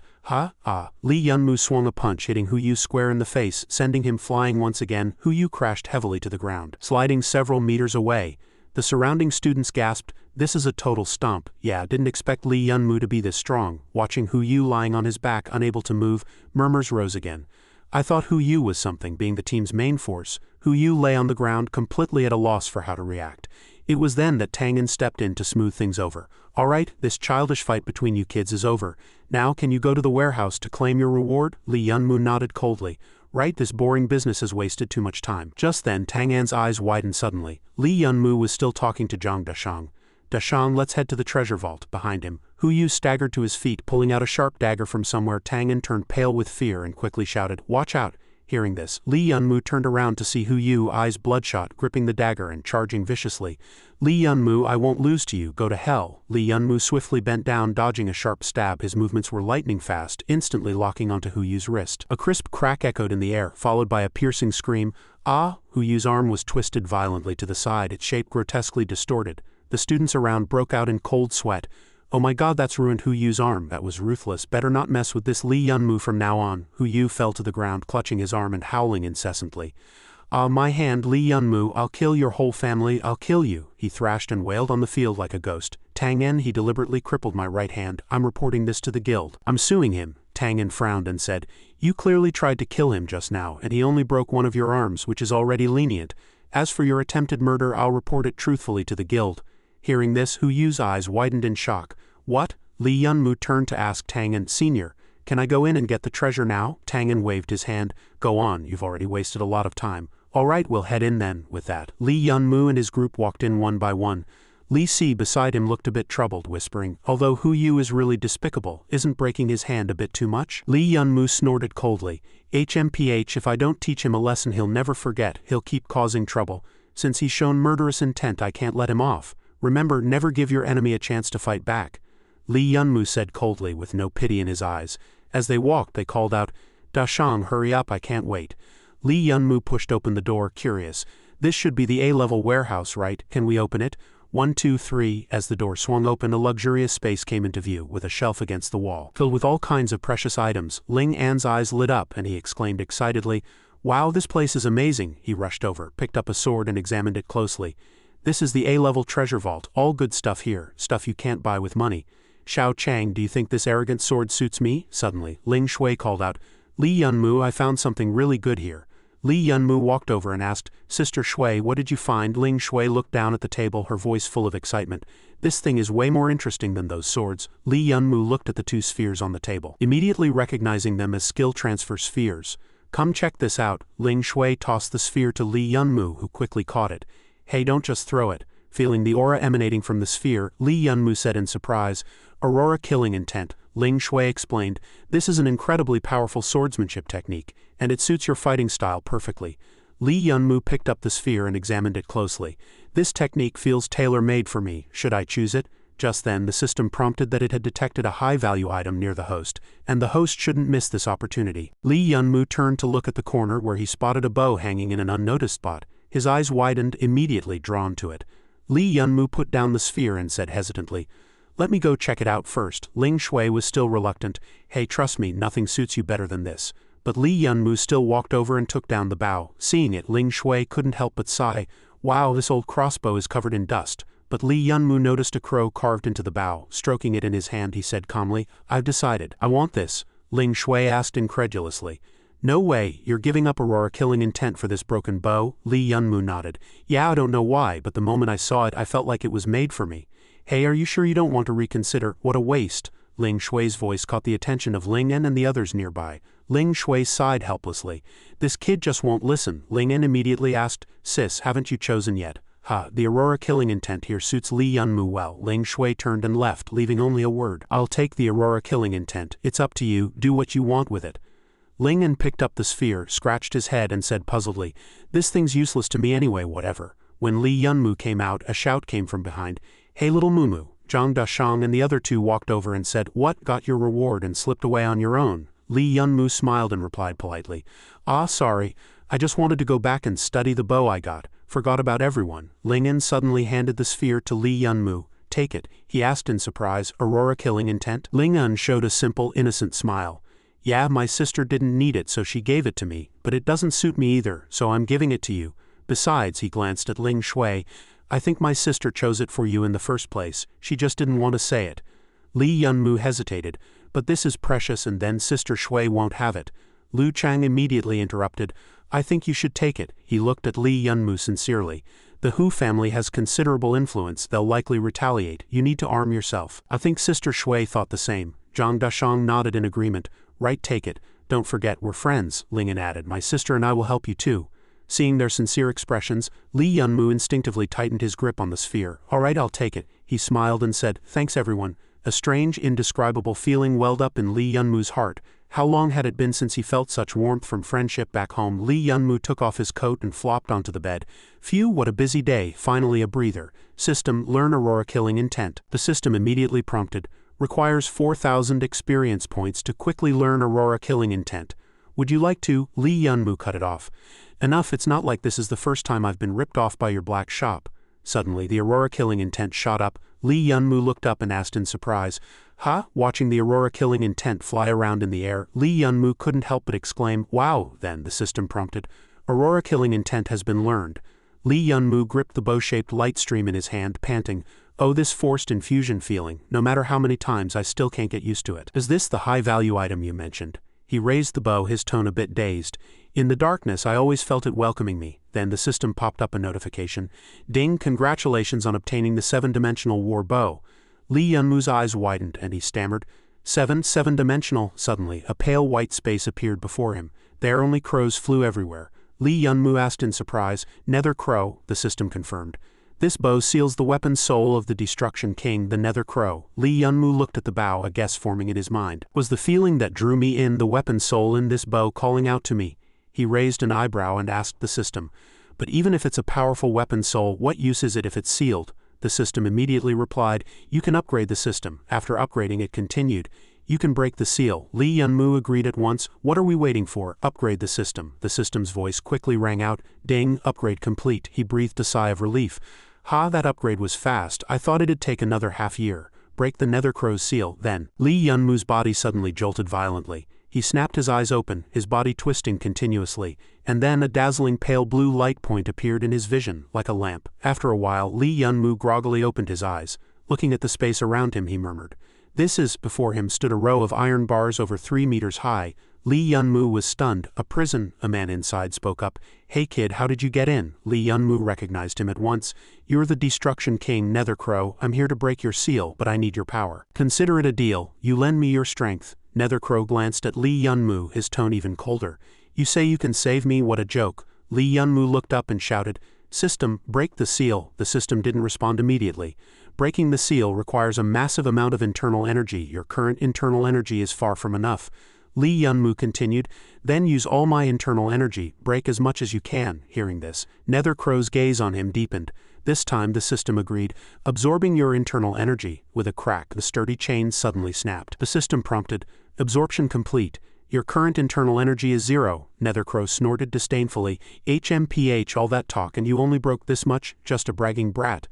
Lee Yunmu hadn't expected this either, and asked blankly, "How that big a gap?" Nether Crow coldly looked at Lee Yunmu. "Do you think an ordinary seal could hold me? I have 3 ultimate seals on me. You only broke the surface of the first one. You're far from truly unlocking it." He paused and added, "But it's fine. I'll lend you a bit of power for now." Then a powerful aura emanated from the prison, wrapping around Lee Yunmu's body. Watching the thing swirling in the air, Lee Yunmu asked in surprise, "This is..." Nether Crow explained, "These 3 nether geese will obey your commands for now. Don't forget, as long as you break my seal, I'll give you more power. It's a deal." Lee Yunmu immediately let the nether geese land on him, smiling as he promised, "Hey, don't worry, I'll help you, and in doing so, help myself." Nether Crow's voice suddenly turned heavy. "That's enough. I'm tired. You can get lost now." As soon as he said that, Lee Yunmu's body dissipated like smoke. "Ha!" In an instant his form twisted and was yanked away. "Ah!" Lee Yunmu cried out. His body gradually pulled back. After a while he slowly opened his eyes, still with a look of fear on his face. He lay back on the bed dazed, saying, "I'm back." Lee Yunmu looked to his left and immediately saw the bow still clutched in his hand. He raised his hand to his forehead and let out a long breath. "Few scared me to death at the Ancient Wind Academy," a surprised voice rang out. "Wangwon Pavilion." Lee Yunmu followed the map and found his way here, unable to help but sigh. "I never thought there'd be a building like this in this era, but it turns out it's actually a pawnshop." Just then, a voice came from behind Lee Yunmu. "Young friend, what brings you to our shop?" An old man with white hair walked over, but his smile was very kind. He chuckled, "We have everything here, and we can appraise items too. I guarantee you'll be satisfied." Lee Yunmu hesitated. "I'm not here to buy anything. How should I put it?" Then he decided to just say it. "I heard you take black market goods." Hearing this, the old man was momentarily stunned. Then he narrowed his eyes slightly, revealing a cold gaze. "So you're here for business? Then let's talk in the room." Once inside, the old man poured Lee Yunmu a cup of tea and politely offered, "Please have some tea." He sat down in a nearby chair and asked curiously, "I wonder what treasure the young friend has traveled so far to sell?" Lee Yunmu placed the item in front of the old man. "Nothing too special. Go ahead, name a price." Seeing the dazzling golden light, the old man immediately recognized it as the Dwarf King's crown. His gaze fell on Lee Yunmu, and he thought to himself, "This young man looks ordinary, yet he can produce a treasure of this level. Unbelievable. The old man held up 6 fingers. This price, Lee Yunmu immediately scoffed. 15,000 too low, this thing is worth way more than that, the old man said calmly. Young friend, you misunderstand, I meant 1.5 million. Hearing this, Lee Yunmu's eyes widened in surprise. The white-haired old man continued, heroes have always emerged from youth. With your skill, I don't mind taking a small loss to make a friend. Lee Yunmu found this agreeable. All right, seems you're not cheating me. Then take a look at these other items. The white-haired old man was taken aback. There's more? The moment he saw the blue fabric, shock spread across his face. This is the battle robe of a dwarf shaman elder. This ring, this staff, it's a complete set. No need to say more, I'll take it all. I'll offer 12 million. Lee Yunmu then pulled out a scroll of runes and asked calmly, and how much is this damaged rune scroll worth? The white-haired old man recognized it at a glance as a genuine 5 Dynasties rune fragment. Chen Chen fell silent for a moment, then said to Lee Yunmu, little brother, put it away quickly. I really can't accept this. The white-haired old man looked straight into Lee Yunmu's eyes, his tone turning serious. Let me give you a piece of advice. Don't let outsiders see it easily in the future. He frowned in warning. Seeing the old man so grave, Lee Yunmu couldn't help but swallow nervously. On the other side, Lu Ruyan took off the huge bear head hat, plopped down on the step and panted. Wow, it's so hot. I didn't expect this thing to be this stifling, she mused. The money Xiaomu gave me is almost gone and I can't keep relying on him for Dad's medical bills. She had to work even harder. Back then she was so broke she had to humbly beg the nurse, please just give me a few more days. Just then her phone chimed with a text alert. Ding, you have a new transfer, please check it. She glanced at the screen and her eyes widened in shock. The numbers on the screen didn't lie. Lu Ruyan was completely stunned. Aunt Zhao, she opened her mouth wide. How can there be so much money? Could it be Xiaomu? Lu Ruyan rushed back to the hospital, pushed open the door and called out, Mom, I'm back. Seeing a few young people in the ward, Lu Ruyan was a bit surprised. Who are these people? Lee's mother replied. We don't know them either, but they came after you left and have been busy ever since. The green-haired man asked as soon as he saw Lu Ruyan. Are you Miss Lu Ruyan? Someone ordered a space helmet for you. Please sign for it. Okay. Lu Ruyan took the pen and signed, thinking to herself, a space helmet? That sounds expensive. After finishing, the man said, we've already set it up. Just put it on and activate it. We'll take our leave now. Lu Ruyan nodded. Okay, thank you. She turned to Lee's parents and said, this must be from Xiaomu. Mom, Dad, put it on. Lee's mother worriedly asked, Xiaoyan, is this thing really okay? It looks so strange and scary. Lu Ruyan put on the helmet and reassured her. This is a high-end item Xiaomu bought, it's definitely fine. She reached behind. The switch should be here, right? But as soon as she activated it, the helmet vibrated violently. Her vision blurred instantly, and when she opened her eyes again, she gasped. Wow, where is this? A vast scene unfolded before her. Lee's father walked over and laughed in admiration. Wow, this is magnificent, Lu Ruyan exclaimed. Dad, your leg. Lee's father jumped up in joy. Really, Dad's leg is better, I can even jump. Lee's mother quickly stopped him. All right, take it easy. Just then a familiar voice rang out. Dad, Mom. Lee Yunmu walked over and smiled. Long time no see. Lee's mother immediately threw herself into his arms, sobbing. My precious son, Mom missed you so much, let me hug you. You rascal, you seem to have grown taller. Lee Yunmu said sheepishly, Mom, I'm grown up now. I get embarrassed. He walked up to his father and grinned mischievously, baring his teeth. What about you, Dad? Feels good to have legs, huh? If you get cocky again, I'll delete your leg code. Hee. His father bared his teeth back. You little brat, who are you threatening? Lee Yunmu then turned to Lu Ruyan and asked, You've been taking care of Mom and Dad all this time. It must have been tough, right? Lu Ruyan waved her hands awkwardly. No, you're the one who's been earning the money. You've worked harder. Lee's mother stepped forward and asked her son, Where are we going now? He replied calmly, Where? We don't need to go anywhere. From today on, Zhang Shao proudly spread his arms. This is our new home. Lee Yunmu said, All right then, Mom and Dad, take a look around first, Lee's mother quickly urged. Then remember to come back for dinner. He walked outside, a hint of annoyance in his voice. So annoying. I really want to go to the space arena to blow off some steam, but it's live streamed. If I get exposed, it'll be trouble. Suddenly an idea struck him. Hey, right, in the space virtual world, I can log in with a digital character and register a new identity. Lee Yunmu murmured softly, and his body immediately began to change. In an instant, he had a completely new appearance. He chuckled smugly. Hee. Like this, even if I perform too well, no one will know it's me. Entering the space battlefield, he soon lost count of how many people he had defeated. You defeated Li Yun, you defeated Li Yun, you defeated Li Yun, you defeated Li Yun. He cracked his knuckles and grinned triumphantly.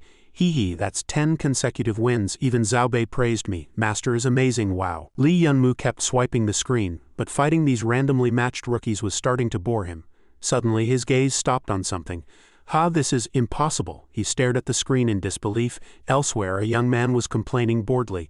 A whole day, and not a single decent opponent. What a waste of time. The young man had platinum blonde hair and an extremely arrogant expression. He was none other than Tang Ruokan, one of the most famous top 10 candidates in Tianyin City. Someone behind him immediately recognized him.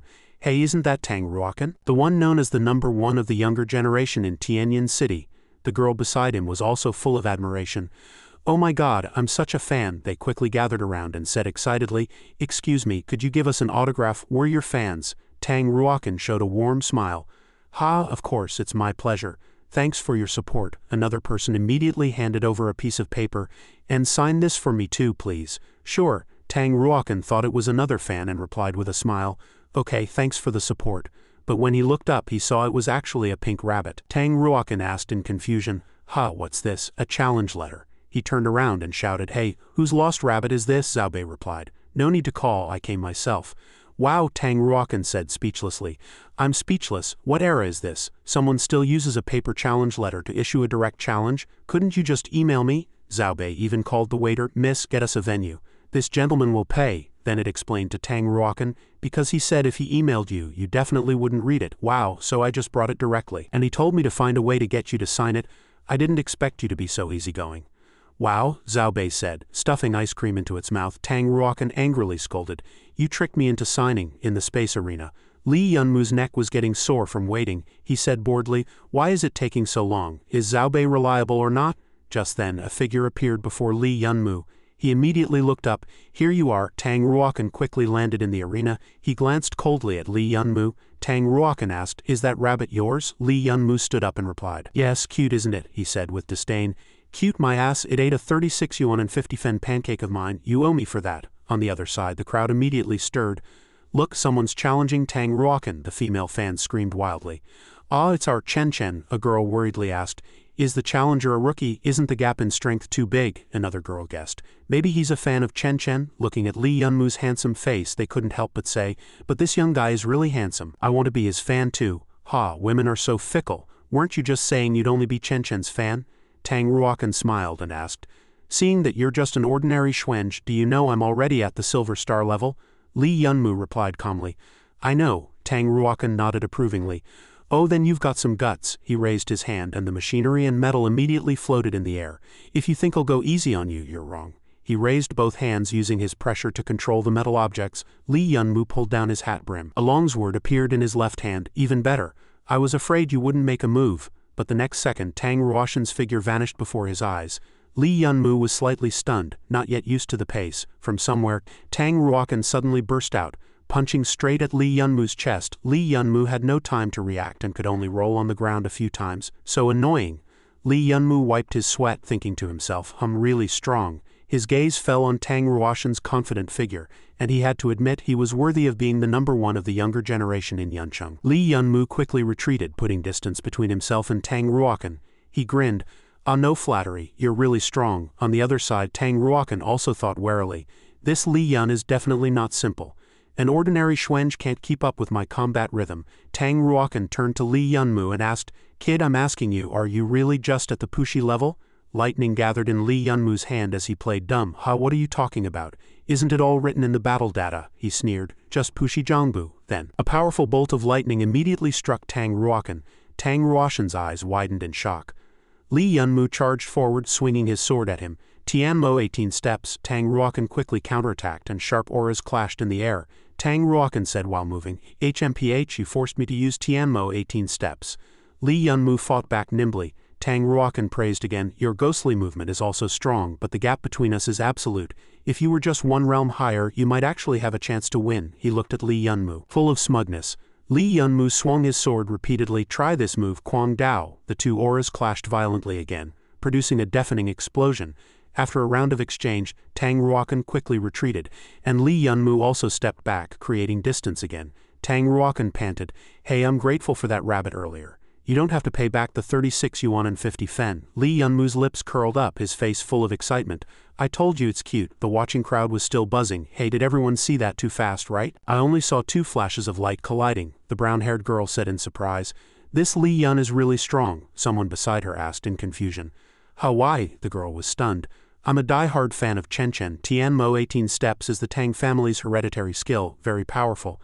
But this Li Yun can actually face it head-on. Who is this unknown Li Yun? She squinted, lost in thought. On the other side, Li Yunmu took a hit to his right shoulder and was knocked back a distance. Tang Ruokan sneered.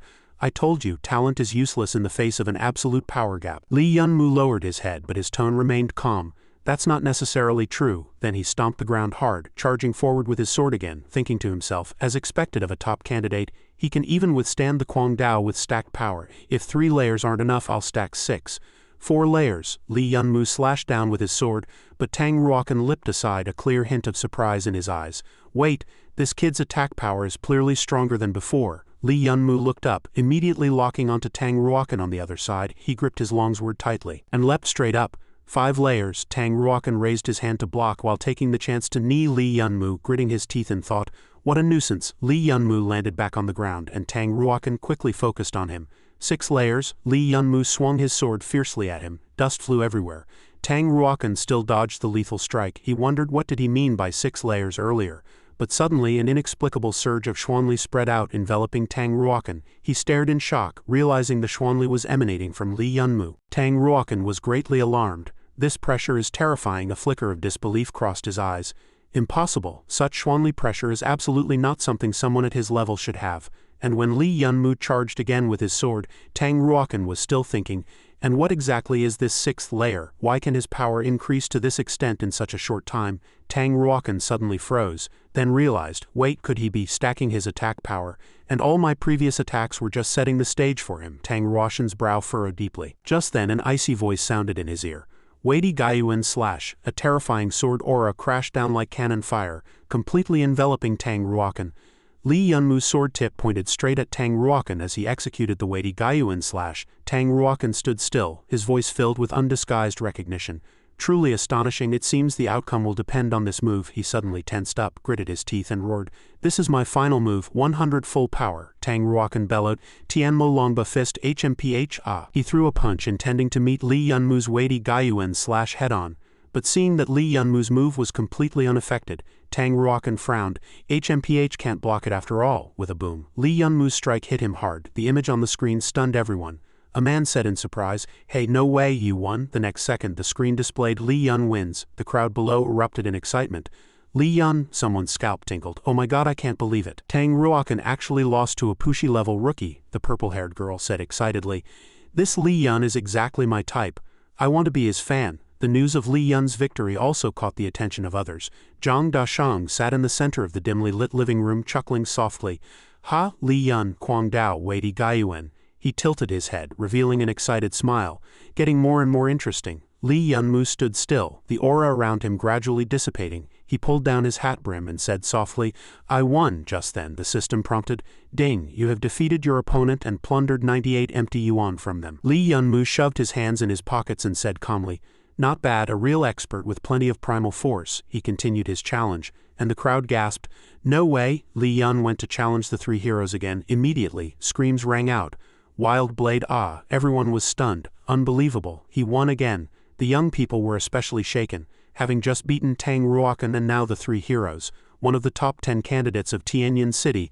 This couldn't be a coincidence. That night, everyone in the city was asking the same question. Who exactly is this Li Yun? After the fight, Li Yunmu plopped down on the ground and said, exhausted.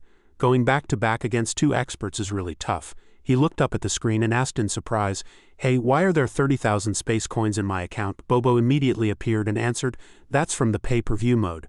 Li Yunmu, of course, didn't understand. What's that? Bobo explained simply that when your fan value reaches 10,000, the system automatically enables pay-per-view mode. Once it's on, anyone who wants to watch your battle livestream has to pay you space coins. Hearing this, Li Yunmu caught on right away. Aha, looks like I've accidentally become famous. That's enough for today.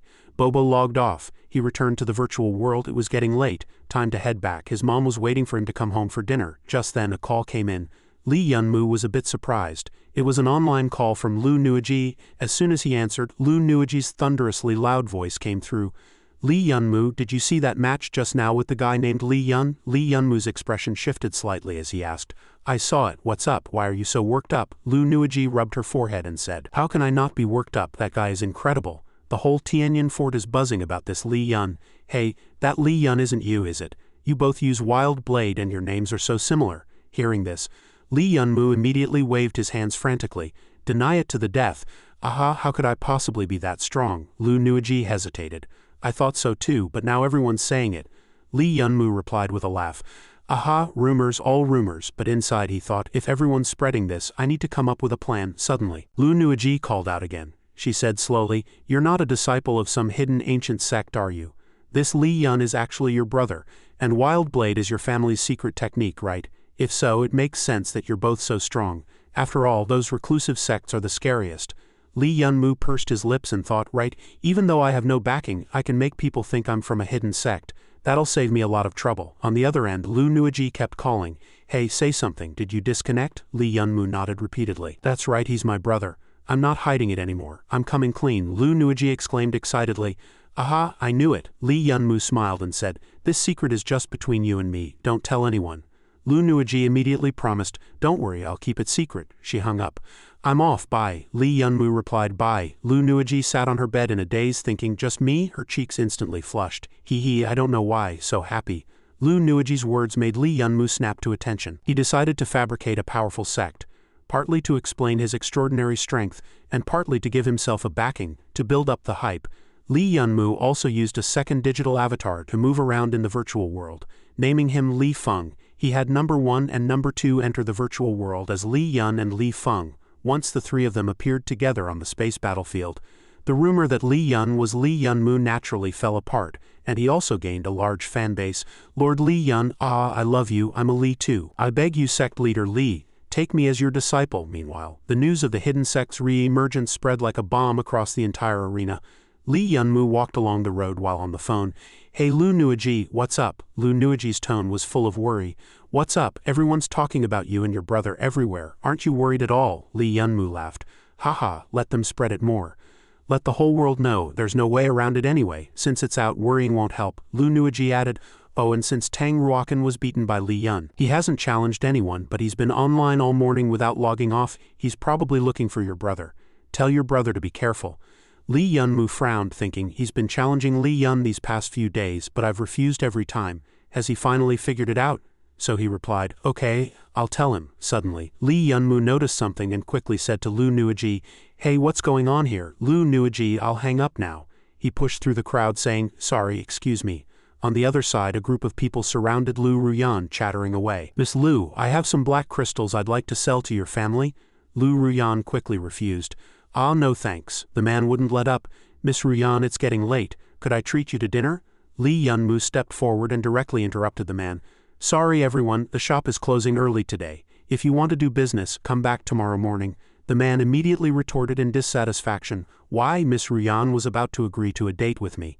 Li Yunmu stood in front of him and said calmly, stop dreaming. The one she agreed to is me. After the group left, Li Yunmu turned back and said, I left the shop to you because I trusted you to handle things, but you still ended up with a bunch of trouble. Lu Ruyan lowered her head awkwardly.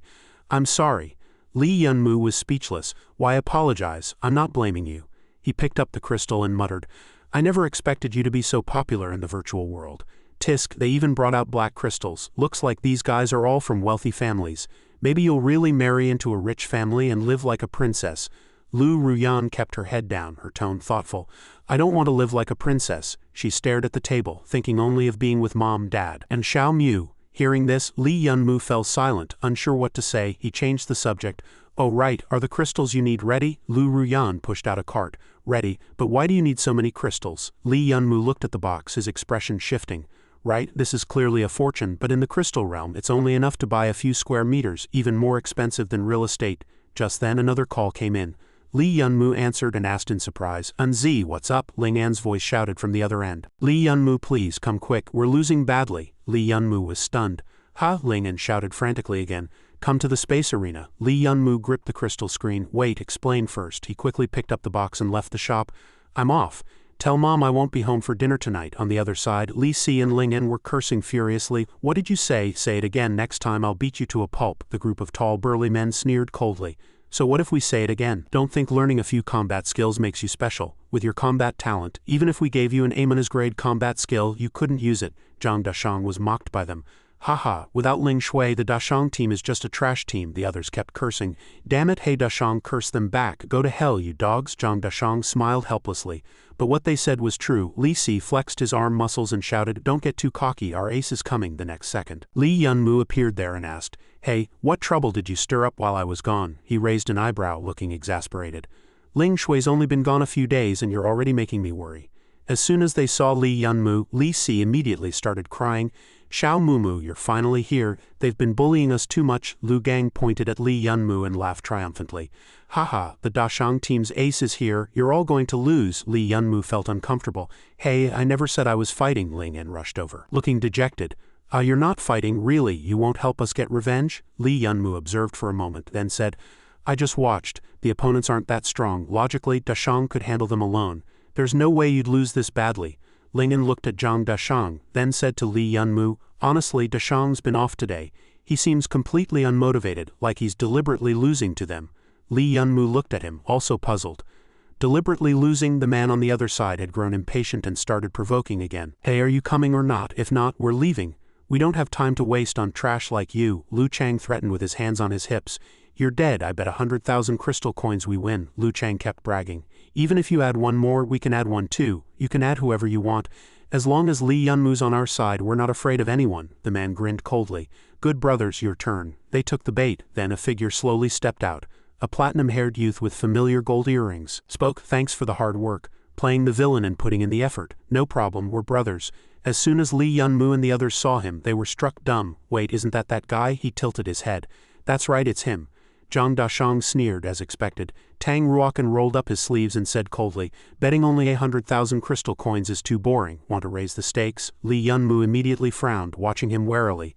Li Yunmu stared at Tang Ruokan, thinking this Tang Ruokan. Then Tang Ruokan said calmly, sorry everyone, my friend was a bit rude earlier. They did it just to. His gaze locked onto Li Yunmu as he slowly said, force Li Yunmu to come.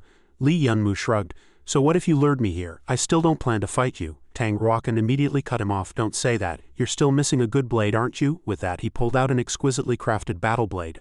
A slight smile on his lips. It'll be yours. As soon as Li Si saw the blade he exclaimed, that's the Zuowan cold blade. Ling In beside him looked confused. What's the Zuowan cold blade? She explained. The Zuowan cold blade is forged from 1,000-year Tiantian blood mink ore. Though it's only a B-grade weapon, its potential is nearly limitless. With the right runes engraved, it can become an Amonis-grade rune battle blade. Add a weapon spirit to further enhance its quality, and it can truly upgrade to a Southern Dynasty level weapon. Zhang Dashang smiled at Tang Ruokan and said, the Zuowan cold blade is indeed tempting, but we don't have anything of equal value to bet against it. Sorry, young Master Tang, Tang Ruokan said calmly. Win or lose, you can take this blade. But if you win, Li Yunmu immediately guessed his goal. He gets to see Li Yun, right? Tang Ruokan didn't deny it. Talking to a smart person is easy. Li Yunmu frowned, thinking, this Tang Ruokan is indeed clever. He's proposed a condition I can't refuse. I didn't expect his obsession with Li Yun to run this deep. Li Yunmu scratched his head. All right, I agree. Hearing this, Tang Ruokan immediately shouted, a gentleman's word, everyone bear witness, the hidden sect's heir versus the Blood Hall's heavenly dragon. The surrounding crowd immediately buzzed with discussion. Tisk, the Tang family really is rich, even pulling out the Zuowan cold blade. This Zuowan cold blade is worth at least 10 million. A few didn't understand. Tang Ruokan was beaten by Li Yun, so why is he coming after Li Yunmu? The leader beside them guessed. Probably because Li Yun can't be bothered with him, so his underling wants to gain some attention. The system prompt sounded, and the battle countdown began. 10, 9, 8. After being teleported to the battlefield, Li Yunmu couldn't help but sigh. The team battlefield is huge, like a tropical rainforest on an island. The countdown continued. 6, 5. Zhang Dashang asked, how is it? Nervous about your first team battle? Li Yunmu curled his lips into a cold smile. I'm excited, just don't get in my way with Tang Ruokan. Zhang Dashang said first, I won't fight you for it, we can't beat him anyway. The countdown continued. 3, 2, 1. Battle start. Li Yunmu's team quickly scattered. Li Yunmu pulled out a longbow, silently chanting, come out Mingya, let me see your power. Not far away, Zhang Dashang immediately asked, hey Xiao Mumu, since when do you use a bow? Li Yunmu froze. Right, I don't even know how to use a bow, I don't have any archery skills. He instantly stiffened. System, what archery skills can I learn now? Hurry, there's no time, the system immediately responded. The archery skill you can currently learn is Skydog Devouring the Moon. The required base primal force is. Li Yunmu's expression changed. Alright, forget it, just learn it. Hurry, I'm in a rush. Seeing Li Yunmu standing still, Zhang Dashang looked confused. Hey, did he disconnect? The next second a swarm of dark shadows surged forward. Rumbling footsteps echoed around them. Zhang Dashang immediately rushed forward to warn, someone's coming, everyone get ready to fight. Li Si, protect Xiao Mumu. He seems disconnected, don't let him. Just then, Li Yunmu suddenly snapped back to reality. In an instant he leapt up, spinning in the air. Then, Li Yunmu drew the bowstring fully. His movements and posture were nearly perfect, all caught in the eyes of the long-haired youth. The onlookers were also stunned. Hey, isn't his skill wild blade? He can use a bow too? Wait, this guy's attacking. The enemy is still thousands of meters away and he's already fired. Everyone started discussing. Tisk, this archery speed is way too fast. In the blink of an eye, 7 arrows shot in a row. No wonder he's a descendant of the Li family. A mile away, someone suddenly noticed something and looked up at the sky. The moment he looked up, he saw 7 arrows flying straight at him. Oh no, The man immediately curled up, screaming in fear. But after the rain of arrows passed, he dazedly checked his body. And no, nothing, not a single scratch. The onlookers immediately got angry. Damn it, what's going on? Turns out he's a tickle master. Hurry up and use the mad blade, everyone's waiting. You're far behind, Li Yun. Li Yunmu's lips curled into a cold sneer. Heavenly dog eats the moon. Not far away, a blinding light suddenly flared up behind another person. At some point, an extremely eerie formation had appeared at the base of the tree behind the bespectacled youth. With a bang, a giant wolf burst out from it, charging straight at that person. The man turned his head in a daze to look, and the next second a scream echoed through the mountain forest. All the onlookers were terrified. Heavens, what kind of sinister move is this? It tore a person to shreds alive. On the other side, the bespectacled man said in a panic, Hey, Chen, Zan Zi is done for. Tang Ruokan was also horrified. His bow could actually shoot that far. Oh no, another teammate, momentarily careless, was grazed by one of Li Yunmu's arrows. Tang Ruokan quickly asked, Are you okay? The man clutched his wound and forced himself to say, I'm fine, just a flesh wound. Everyone needs to keep streaming. Just then, a nether raven darted out from nowhere, grabbed him, and shot straight into the sky. Tang Ruokan exclaimed, A Liang! A Liang screamed in terror. Let me down. What the hell is this thing? Put me down. But the next second an arrow flew in, piercing straight through his chest. Li Yunmu loosened the bowstring and smiled with satisfaction. Good. 3 left. Li Yunmu's gaze swept around, sharp as an eagle hunting for prey. The nether raven appeared, hovering in the air. Everyone was stunned. That's a nether raven. I've only seen this Southern Dynasty creature in books, but wasn't the King of Destruction, the nether raven, supposed to be sealed away? How is this possible? At this moment, Li Chong was fleeing in panic with his head down. The opponent's attack range was just too far. He had to get close as fast as possible. Suddenly, he seemed to trip over something. It hurts. No, I can't get close at all. The area within his attack range is basically a slaughterhouse. Before he could finish, his body shattered into multiple pieces. Tang Ruokan and Da Yi were still running for their lives. Li Chong is done too. Now it's just the 2 of us. Don't let him hit you. Quick, lure the nether raven over. Da Yi gasped in reply.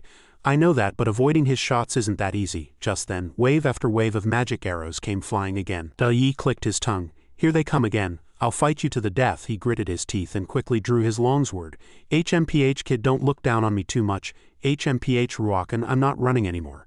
Since I can't escape anyway, I might as well face him head on. Ruoshan's expression hardened. All right, then cover me.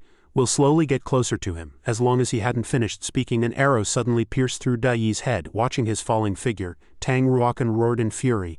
Da Yi, his face flushed red with anger. Bastard! At this moment, Li Yunmu stood on a treetop. He shouted triumphantly, Another one down. That leaves only Tang Ruokan. Li Yunmu couldn't help but look back at his teammates huddled helplessly in a corner. Xiao Chang, I'm so bored. Isn't this a team battle? Why do I have no sense of participation? We don't even need to lift a finger. Suddenly, a massive burst of light erupted from the forest behind. Li Yunmu immediately turned to look. That's the pressure of the clamped stone. In that light, an arm slowly materialized. Tang Ruokan looked up at Li Yunmu hovering in the air. I found you. Li Yunmu sneered mockingly. Hey, relying on that pair of guardians, did you break through your training limits? Tang Ruokan said as he walked. That's right. This thing was originally meant to counter Li Yun's mad blade. Tang Ruokan punched through a tree trunk. Looks like I have no choice but to use it now. Li Yunmu quickly slid down from the treetop, raised his magic longbow, then leaped into the air and fired several arrows at Tang Ruokan. Tang Ruokan immediately activated a barrier to protect himself. Li Yunmu was slightly taken aback. He actually blocked it directly. Then I'll have to rely on you. Go, Nether Raven. Tang Ruokan frowned impatiently. These crows are so annoying. Just wait, I'll smash all your little crows to pieces. Tang Ruokan began to release the power within him. Come out. Wild Beast Avatar. Li Yunmu was stunned by the oppressive aura. Li Sijing barely managed to shield his eyes. That thing, the long-haired youth hesitated in reply. If I'm not mistaken, that should be, Tang Ruokan roared, his eyes glowing. A massive boar shadow appeared behind Tang Ruokan. Soul weapon, Li Yunmu grinned smugly. So this is a soul weapon, looks pretty cool. Tang Ruokan heard this and immediately turned around. He clenched his fists excitedly. You still dare to come? I told you I'll smash you to pieces. Tang Ruokan's soul weapon immediately roared repeatedly, punching out continuously as it roared. The giant hand of the soul weapon quickly grabbed a crow. Jiu! Tang Ruokan didn't hesitate, directly crushing the crow in his hand. He looked at Li Yunmu smugly. 2 down. Li Yunmu hugged the tree trunk and said calmly, can't even get close, only one left. What a hassle, he muttered to himself. Hey, King of Destruction, are you listening? The King of Destruction replied, what do you want? Li Yunmu immediately asked, take a look at that guy down there. Can you beat him? It observed the soul weapon for a moment, then replied, wild beast avatar, that thing isn't even worth one of my toes. Li Yunmu hesitated. But the nether ravens you gave me are almost all gone, the King of Destruction said arrogantly. Ridiculous. Do you think you've gotten that much of my power? Li Yunmu was waiting for this and immediately said, then give me a little more power. The King of Destruction refused at once. No, if you want me to keep giving you power, you'll have to make a deal. That's what you said yourself. Li Yunmu agreed immediately. Fine. The system consumed all internal energy to unseal the King of Destruction's nether raven. The system displayed, absorbing your internal energy. The King of Destruction laughed smugly. Tisk, you've accumulated quite a bit of internal energy over this time. Li Yunmu immediately asked, how much of the seal is undone? The King of Destruction replied, not much, but I can give you a little more power. Internal energy surged continuously into Li Yunmu. Accept my blessing. At this moment, Tang Ruokan was fully focused on eliminating the nether ravens. He breathed a sigh of relief. Finally got all 3, the soul weapon said smugly.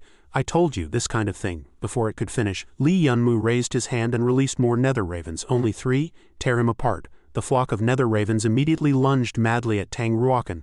Caw caw caw. Tang Ruokan was so busy he wished he had 3 heads and 6 arms. He hurriedly controlled the soul weapon to grab a crow, then panting he crushed the last one. The nether raven's fluid splattered onto the grass. Li Yunmu said bitterly, all my GU got smashed to pieces. Hey, what do I do now? The King of Destruction immediately replied, leave the rest to me. The fluids on the grass slowly coalesced into a golden nether raven. Tang Ruokan stared blankly at the massive light in the sky. What's going on? Those crow corpses are reassembling. That golden light is gold stone force. Those crows carrying the light are merging together. They're beginning to form a shape. A giant Li Yunmu figure formed from the glowing nether ravens. The onlookers were all stunned. Wow, what's this now? It's huge. What level of battle are we even watching right now? Could the strongest disciple of the Li family really be this Li Yunmu? Li Yunmu looked up at the finished product with satisfaction. Sure enough, it's big enough. If we're comparing, my King of Destruction is still cooler. The King of Destruction said contemptuously. A mere wild beast avatar dares to stand before me. Tang Ruokan's soul weapon trembled in fear.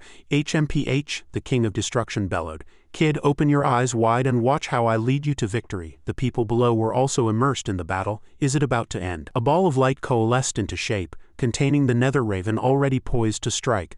The ball of light smashed down toward Tang Ruokan. His soul weapon was gradually dissipating.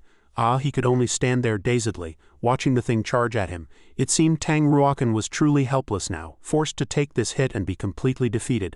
The system panel displayed the scene of Li Yunmu's team. Everyone crowded around to look at the scoreboard. Did we win? Isn't this a team battle? But the result is a 1 versus 5 upset. Are the Li family members all monsters? The system prompted. Ding, you have obtained 169 source coins. Hearing this, Li Yunmu immediately breathed a sigh of relief. Phew, looks like we won. Thanks, King of Destruction, bro. The system summoned. Call me Great King. Li Si appeared from behind, reaching out to wrap an arm around his neck. Little Mumo is amazing. Everyone else also came over to praise him.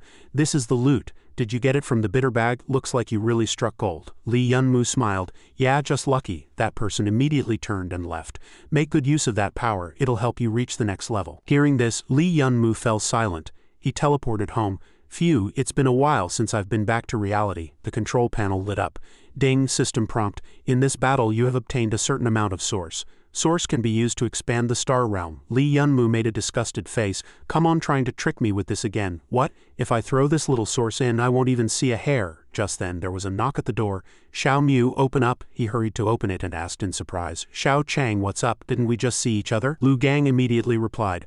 I was passing by the comms room just now and Big Brother told me to let you know someone's looking for you. Seems like Tang Ruokan. Li Yunmu was puzzled. Why him? Just then, Tang Ruokan was leaning against the wall waiting for him. Hey, you standing there? Li Yunmu said teasingly as he came downstairs. Waiting for me? Miss me that much? What, can't bear to be apart from me for a second? He handed Li Yunmu a storage box. Take it. The Snowjoy cold blade is yours now. Li Yunmu thought to himself. Wow, his face looks terrible. He took it from the other's hand. You're pretty good at keeping your word. Tang Ruokan said. This jade box is refined from 1,000-year Tiantian cold jade. When you're not using the weapon, it's best to keep it in the jade box. Li Yunmu grinned. You're really something. Just to see Li Yun once, you not only schemed against my friend but also bet the blade. Was it worth it? Tang Ruokan lowered his voice. I apologize for going too far with your friend, but ever since I fought Li Yun I can't find peace. I have to experience his mad blade one more time. Li Yunmu was somewhat incredulous at his attitude. Looks like losing to the mad blade has nearly given this guy a heart demon. With that, Tang Ruokan turned to leave. But since I lost, I'll admit it. I won't bother you again from now on. Li Yunmu watched his back in silence. That back looks way too lonely. If he doesn't resolve the heart demon, will this guy be stuck in place forever, unable to improve? He had to admit. This guy isn't actually that bad. Li Yunmu suddenly called out to him. Hey, Tang Ruokan. He smiled and gestured. I'll fight you. Li Yunmu observed the other. With the mad blade, Tang Ruokan stepped forward excitedly. Really, you're willing to use the mad blade? In the corner, everyone was secretly watching the two talk. Look, it's Li Yunmu and Tang Ruokan. Are they going to fight in reality? Who'll win this time? Still Li Yunmu? Tang Ruokan noticed the crowd and asked. Too many people. Are we really going to fight in reality? Li Yunmu replied calmly. Don't worry. He raised a ball. I've got this. Tang Ruokan was surprised. Barrier cage. Li Yunmu quickly threw the ball out. A barrier cage immediately appeared in front of the two. Let's go. Now it's just the two of us. Then the two walked into the barrier cage together. The people around were stunned.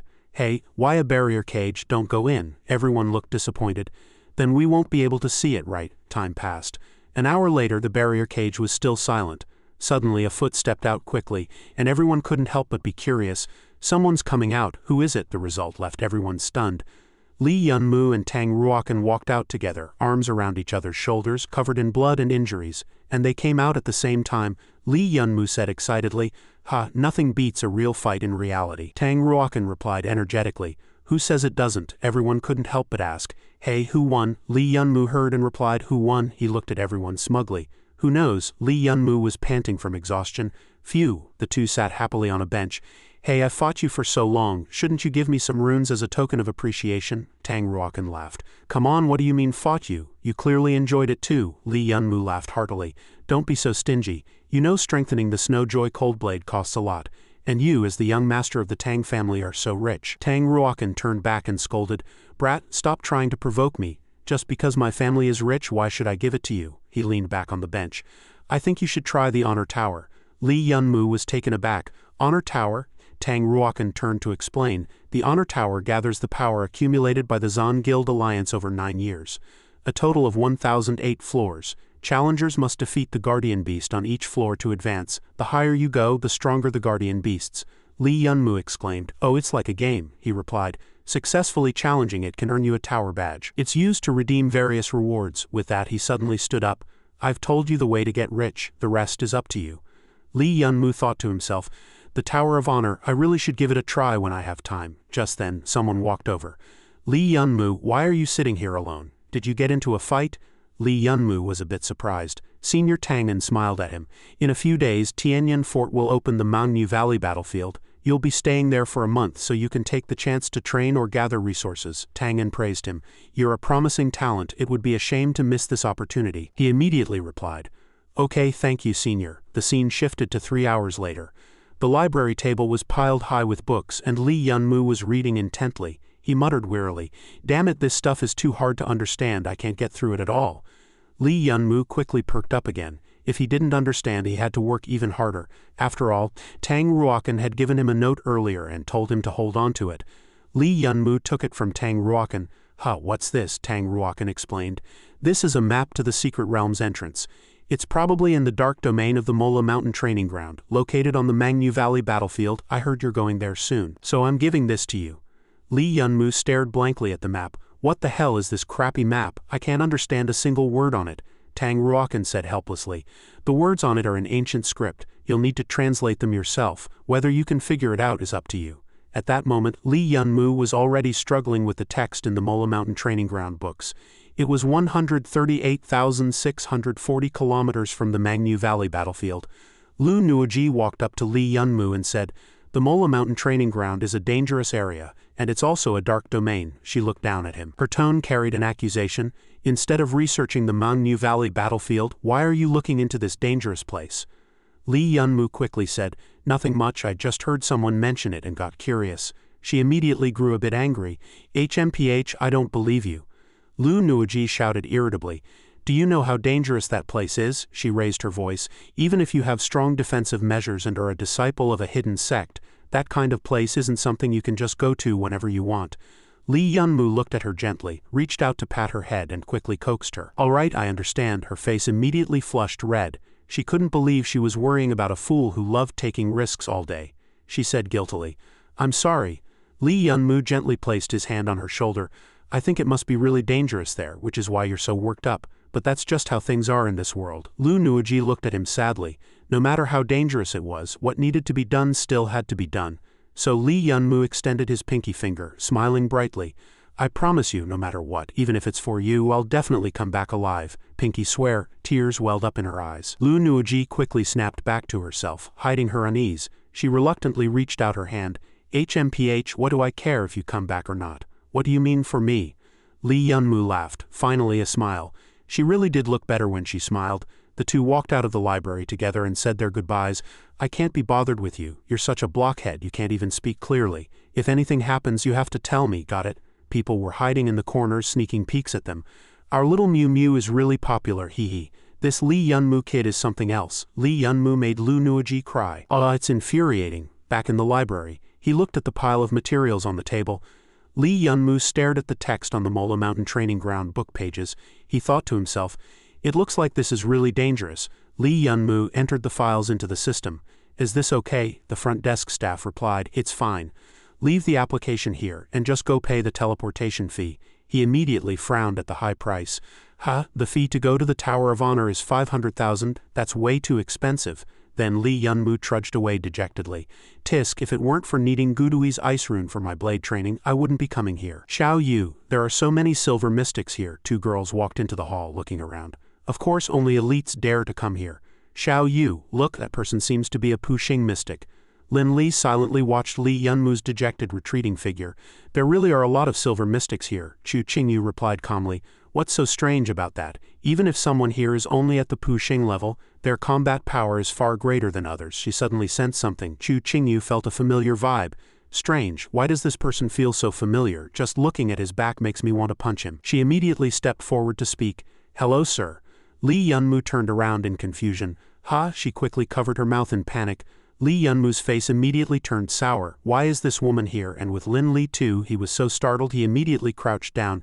"This is it. The two women who hate me the most in the world are both here." Chu Qingyu kept calling, "Sir." Lee Yun-moo quickly turned his head. "I have no choice," he replied aloud.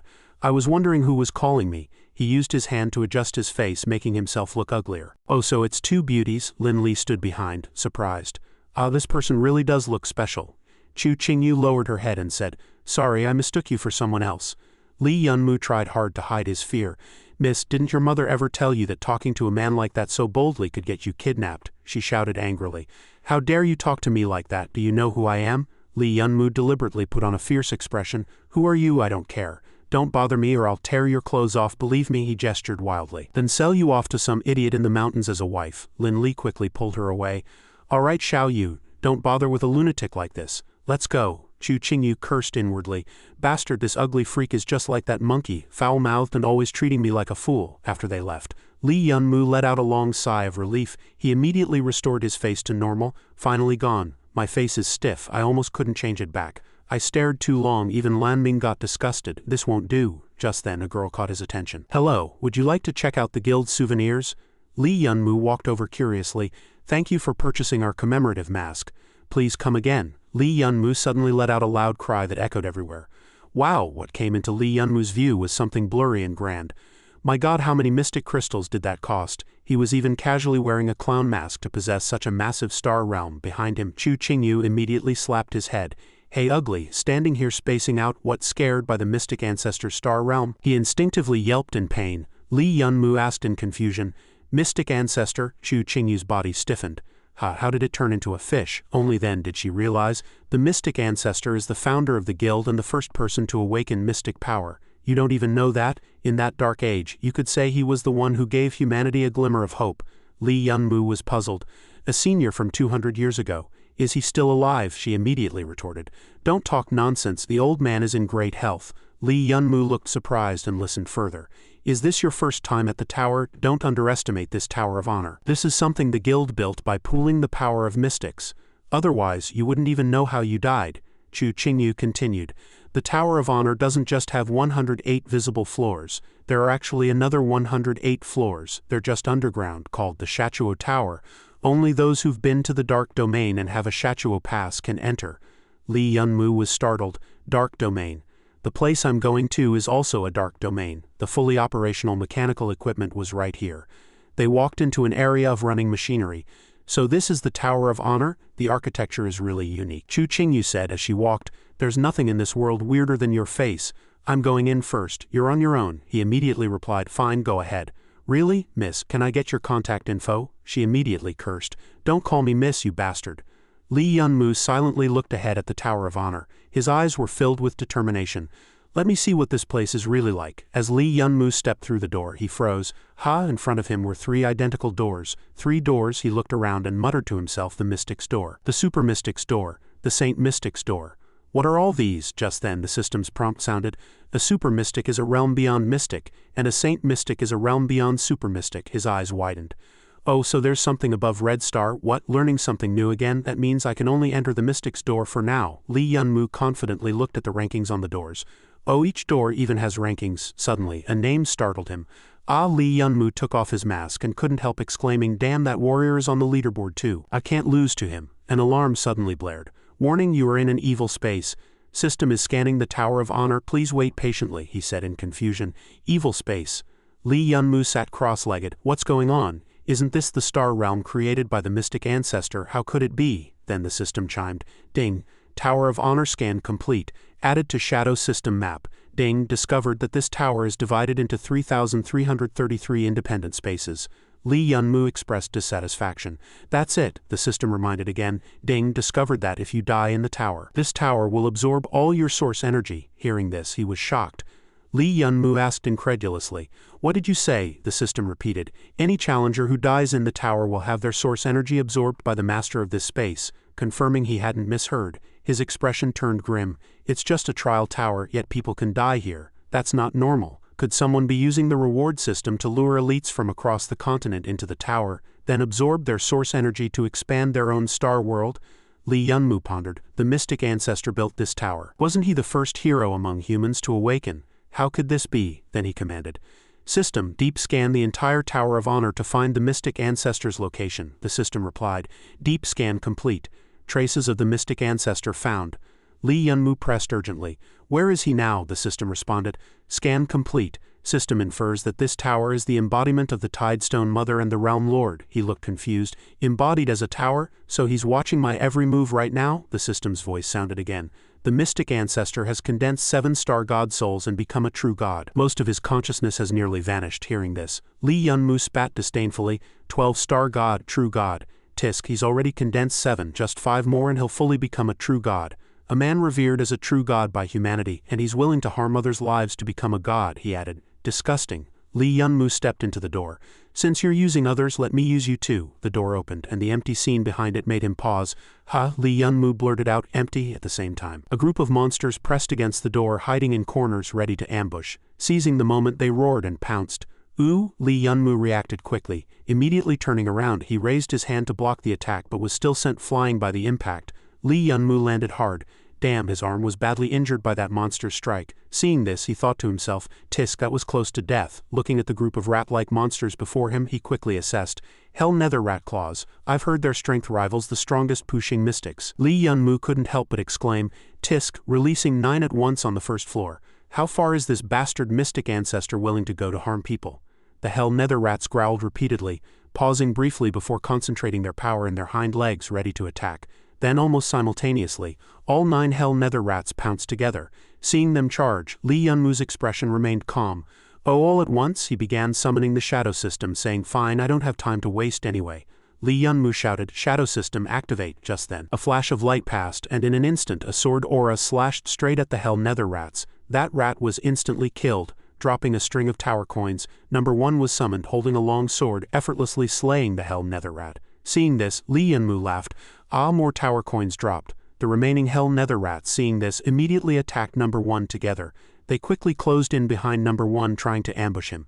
But the next moment those few rats suddenly exploded. A piercing screech rang out. Squeak. The one who struck was number 2 beside them. Lee Yunmu leaned against the wall, looking relaxed. "Ha, after training on the time-space battlefield for so long, you finally learned to coordinate?" Then he commanded. "Looks like the first floor is done. Come back number 1, number 2. The next second they immediately slipped back into Lee Yunmu's shadow. Suddenly something rose from the ground, startling him. "Ha, something's coming up." Lee Yunmu looked at the contents on the machine. "This is the exchange list. Gudui Ice Rune, 100 tower coins. Gudui Lightning Rune, 100 tower coins. Not too expensive, after all, buying one with money would cost 1 million. Looking at those items, he couldn't help but marvel. Holy weapons, Nether Mystic Power, Red Star max level, and even things only available from 6th Tide Wind Dragon Blood. Even high-tier stuff like this can be exchanged. No wonder so many mystics are willing to risk their lives to challenge this tower." Lee Yunmu suddenly looked surprised. "Wait a minute." He stared at an item on the exchange list. Dark Saintess Blood, 2,500 tower coins. Lee Yunmu suddenly remembered. No way, during Kaiyang there was only this seed, the system chimed.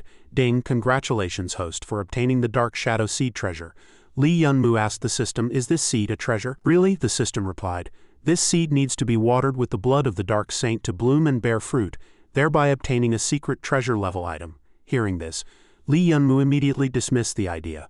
"Forget it. The Dark Saint is a humanoid lifeform from the 7th dimension, always dwelling in the deepest darkness, extremely hard to find. For me, it's simply impossible to get her blood." Thinking this over, he calculated secretly.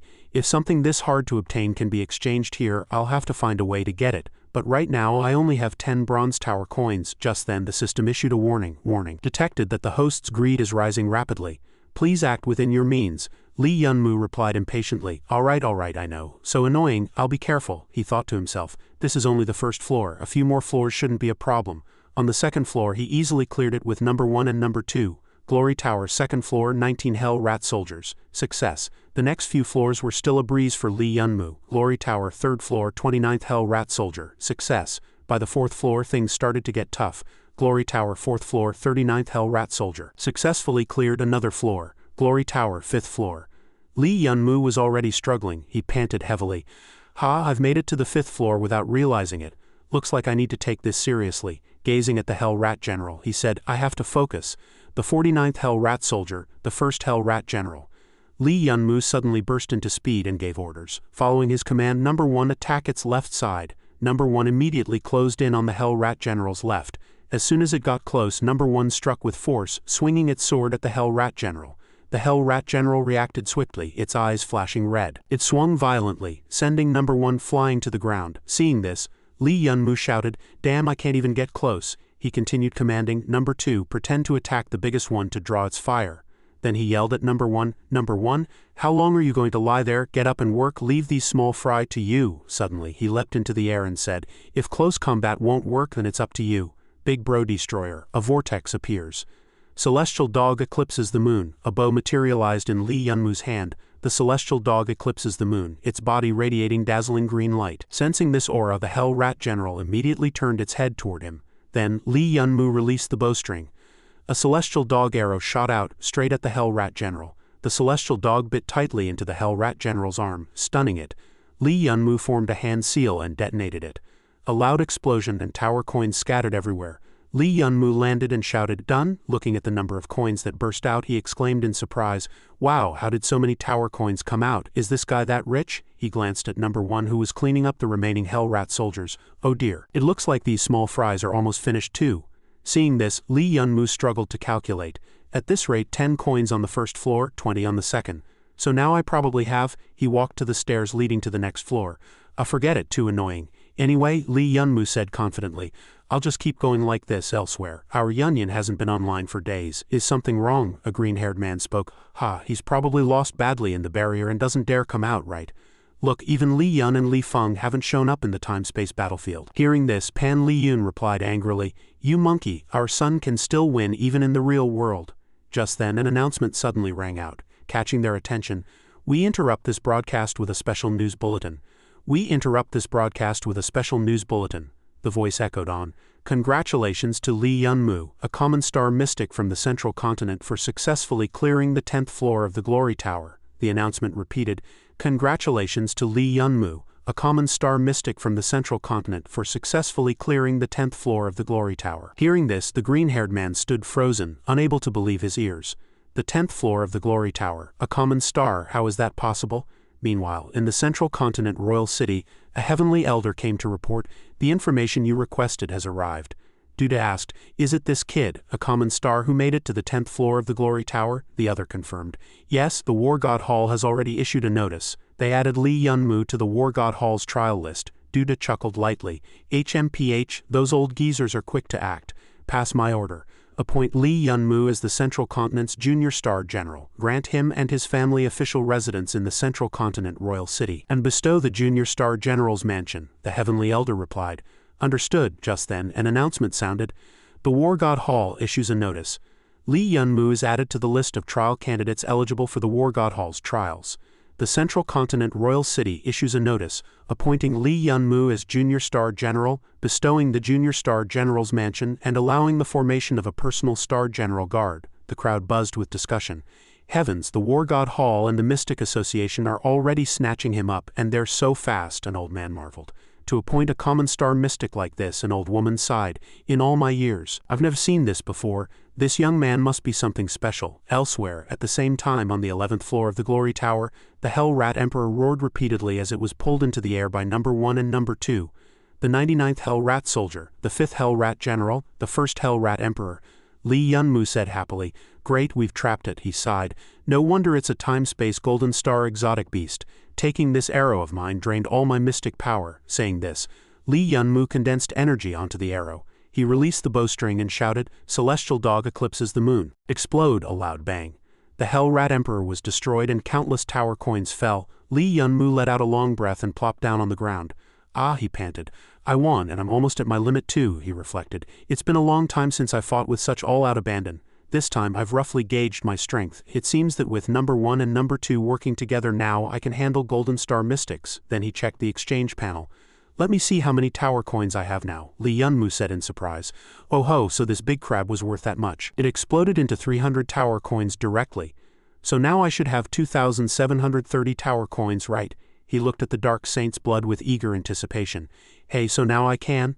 Li Yunmu raised his still bleeding arm to his face. I've saved up this much by just the 11th floor. Tower coins aren't that hard to earn, are they? The space system chimed in. The host is a common star mystic, so the combat difficulty is relatively high, thus the rewards are increased. Li Yunmu was taken aback and quickly looked up, thinking to himself, Is that so? The system continued to remind. Common star mystics receive additional tower coin rewards on each floor. Li Yunmu reached out and pressed an option on the light screen, thinking, Then it was right of me not to upgrade my black star. After selecting, the system device in front of him emitted a dazzling golden light, forcing him to raise his hand to shield his eyes. Wow, when the golden light fades. Li Yunmu lowered his hand, frowning and grimacing. What is this? A golden scale suddenly appeared before him. It was a scale, shining with golden light all over, 3 times taller than his body. Li Yunmu slowly walked up to the scale. The system guided him. Please offer your tower coins. Li Yunmu looked up and glanced around, exclaiming in surprise, Hey, there's voice guidance too. He walked to one side of the scale, reached out and touched it, asking, Is it here? He channeled power into his palm, and one by one, tower coins slowly fell into the tray on this side, while the other side gradually began to reveal something, catching his attention. It's out. A purple glass bottle appeared after he exchanged it with tower coins. Li Yunmu picked up the bottle and looked at it, saying, So this can water the dark seed. Then, Li Yunmu closed his eyes, concentrated, and teleported to the star realm. After a while he slowly opened his eyes and saw the entire star realm in chaos. He immediately shouted in panic, Wow, when did it get so messy in here? Looks like I can't just throw things into the star realm randomly anymore. Li Yunmu grunted as he took a shovel and kept digging through a pile of junk, muttering, I remember throwing it here. After digging for a while, he finally found a small bean. Lee Yun-moo looked at it happily. Great, found it. He tossed the shovel aside, crouched down on an empty patch of ground and kept muttering. Dig a hole, bury some dirt, count 1, 2, 3, 4, 5. My soil, my turf. Lee Yun-moo used his hand to brush aside a thin layer of dirt, placed the bean in and covered it up. Done. He stood up, took out the purple glass bottle, unscrewed the cap and said, then just pour this on. The bright red liquid was poured onto the small mound of dirt where the seed had just been buried. Soon a tender sprout slowly emerged from the mound. The sprout twisted its body, continued to grow upward, sprouted 2 leaves and then began to bloom. Lee Yun-moo stared at the delicate little flower, stunned. It bloomed that fast? Suddenly, instead of opening into a flower, the pistil rapidly swelled up and began to emit beams of light. Then with a loud explosion, Lee Yun-moo was sent flying. Blasted away, he reflexively cursed. Ouch! Half lying, half sitting, he propped himself up with his hands and looked up at the flower that had just exploded, shouting angrily at it. In just a short while, you've knocked me out twice. I'll go blind from you guys sooner or later. Lee Yun-moo crawled toward the flower, muttering to himself, what the hell did I grow? He looked inside the giant flower and suddenly froze, exclaiming in surprise, well, what is this?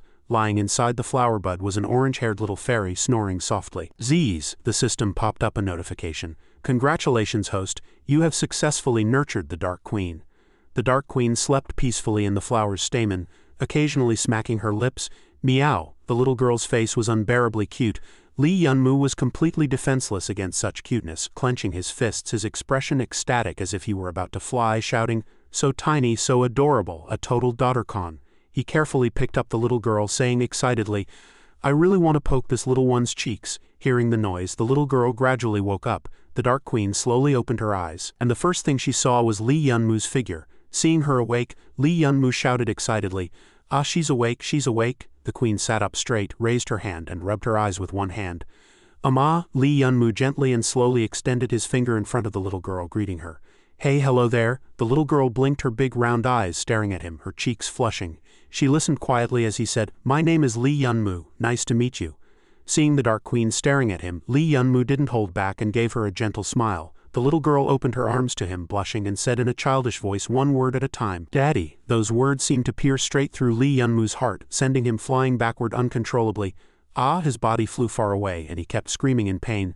The Dark Queen watched his series of strange movements, dazedly sucking her finger. After the extreme excitement, Lee Yun-moo lay on the ground, gasping for breath, and forced out a few words. This life, his face hadn't recovered yet, his eyes wide open, it was totally worth it. Lee Yun-moo leaned close to the Dark Queen, gently cradling her in his palm and said softly, I never thought a seed could grow into a child, little one. From today on, you're with Daddy. The little girl sat in his palm, gently closed her eyes and let out a sound.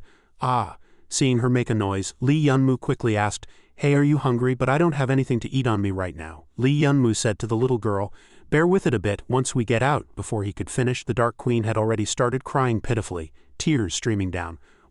Seeing her cry, Lee Yun-moo's heart immediately ached and he frantically tried to comfort her. Oh, don't cry, Daddy will think of something, the system's voice chimed in, reminding him. The Dark Queen survives by drinking blood. The host can let her drink your blood. Hearing the system's words, Lee Yun-moo asked in a daze, just a little blood is enough? He lowered his head and extended his finger in front of the Dark Queen, saying, All right, drink up. Drink as much as you want. The Dark Queen happily hugged his finger, stuffed it into her mouth, and sucked. Lee Yun-moo focused intently on the little girl, sucking his finger, his eyes glazed over, smiling blissfully. With such an adorable daughter, what's a little blood? Besides, she's so small, how much can she drink? But after a long time, the Dark Queen still hadn't stopped, and Lee Yun-moo's expression immediately changed. He began to hesitate, looking up to find the system, shouting in panic, Hey, no way, why is she still sucking? At this rate, even an elephant couldn't take it. The system immediately replied, That's because the host blood quality is too poor, so the Dark Queen has to absorb more of the inferior blood to compensate. Hearing this, Lee Yun-moo immediately flew into a rage and cursed, Who the hell are you calling poor? Half an hour later, the Dark Queen finally had her fill and let go of his mouth contentedly. Lee Yun-moo, having lost too much blood, was reduced to skin and bones, his face as green as a vegetable leaf, lying on the ground shivering. Are you full? Really no more? I think I'm already seeing angels. The little girl sat there, exhaling happily. Phew, Lee Yun-moo propped himself up, picked up a cup and drank some water to regain his strength, sighing, I never thought I'd almost lose my life over a little girl one day. The Dark Queen, who had been sitting on the ground, suddenly used her ability to disappear, then instantly teleported to sit on his shoulder, catching his attention. The little girl happily hugged his neck and called out, "Aha!" The system chimed in again. "The Dark Queen walks in the void rifts. As long as she doesn't actively reveal herself, no one can detect her." Lee Yunmu, with one hand in his pocket and the other raised to poke her cheek, said to the system, "Ha, that's really convenient." The system continued to remind, moreover, her strongest ability is to replicate cultivation. Hearing this, Lee Yunmu said doubtfully, "Replicate cultivation?" The system explained, "Yes, she can replicate the realm and cultivation of any mystic below the saint level." Lee Yunmu immediately stood with his hands on his hips and said, "So that means she's even stronger than me?" The Dark Queen on his shoulder suddenly jumped down, landing happily on the ground, and the system continued to explain, "Not exactly either. Because how strong the little girl can copy depends on how much power you give her." Lee Yunmu looked at the little girl spinning happily on the ground and said, "I see, all right, little one, let's go." With a mischievous grin he pointed at himself and said confidently, "Daddy will teach you how to fight." With that, Lee Yunmu led the Shadow Queen to a place intending to test her strength and teach her combat. Seeing the monster before him, he excitedly put on airs and said, "Oh, not rats anymore." In front of Lee Yunmu now were a swarm of flying harpies replaced by harpies. The 12th floor of the Honor Tower, the 9th flying siren. Seeing the harpies about to attack, the Shadow Queen immediately let out a brave roar. "Aha!" Lee Yunmu glanced at her sideways and couldn't help saying, "Oh, you've got fighting spirit." The little girl was about to charge at the harpies, but after being hit by one she got scared and turned to run straight back to Lee Yunmu.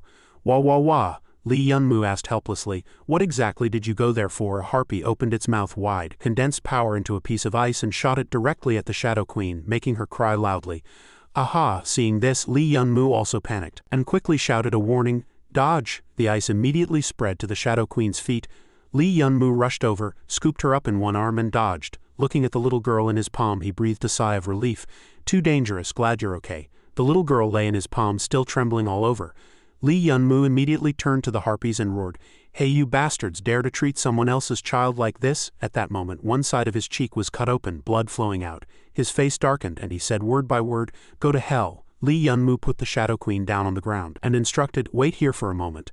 Daddy will be right back." As soon as he finished speaking, his entire body turned into a blur, charging at a harpy at extreme speed. The harpy was too slow to react and could only stare in shock. In the blink of an eye, Lee Yunmu appeared before it, startling the harpy so much that it shuddered. He spoke, "Hey harpy." Lee Yunmu grabbed its two wings tightly and said angrily, "My child, you actually dared to strike just now." The harpy immediately screamed in agony. Greek. Wah! Lee Yunmu tore off its two wings. The harpy fell to the ground and exploded. He shouted, "Remember this." Then he turned to look at the remaining harpies who were too scared to approach easily.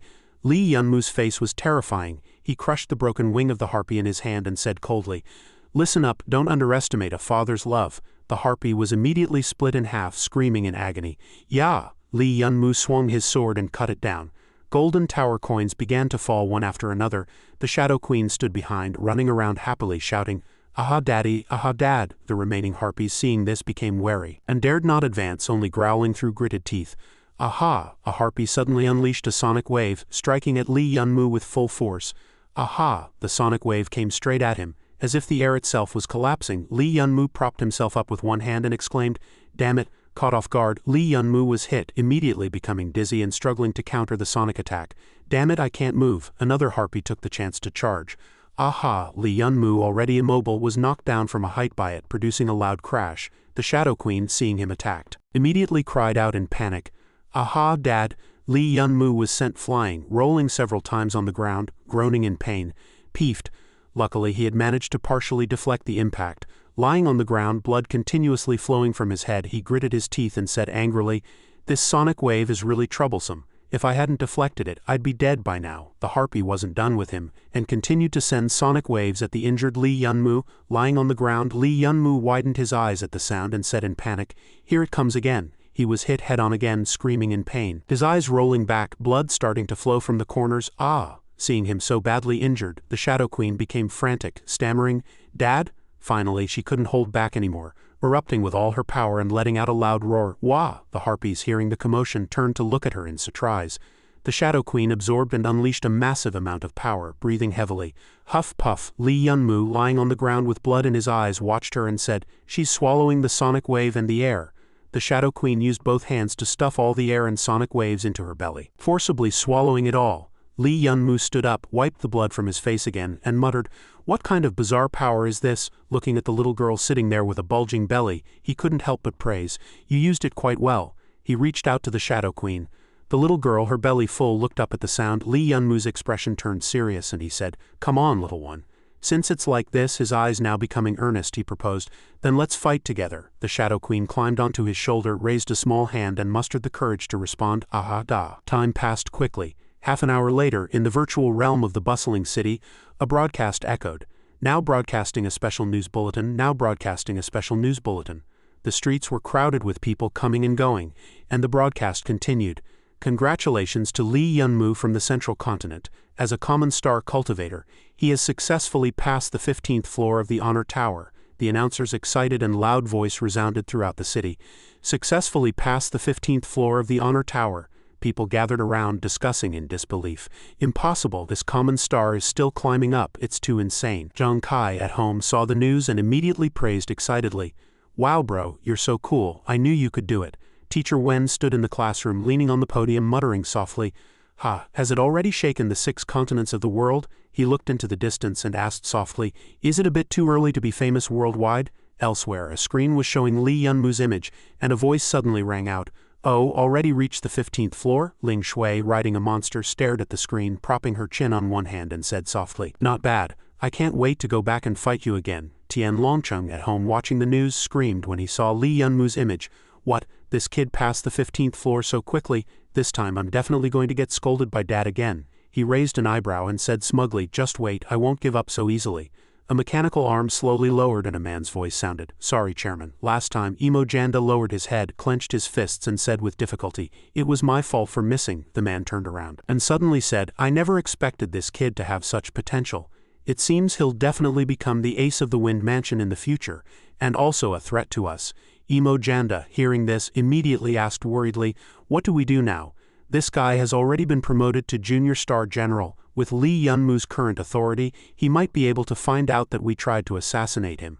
But the man replied nonchalantly, "A common star passing 15 floors of the Honor Tower in a row is indeed a bit unexpected, but if he has the bloodline of a war saint, then everything makes sense." Janda was stunned by this and asked in confusion, "War saint bloodline?" The man sat down in a chair and immediately ordered, "Go spread the news that Li Yunmu has the War Saint bloodline. The more people who know, the better."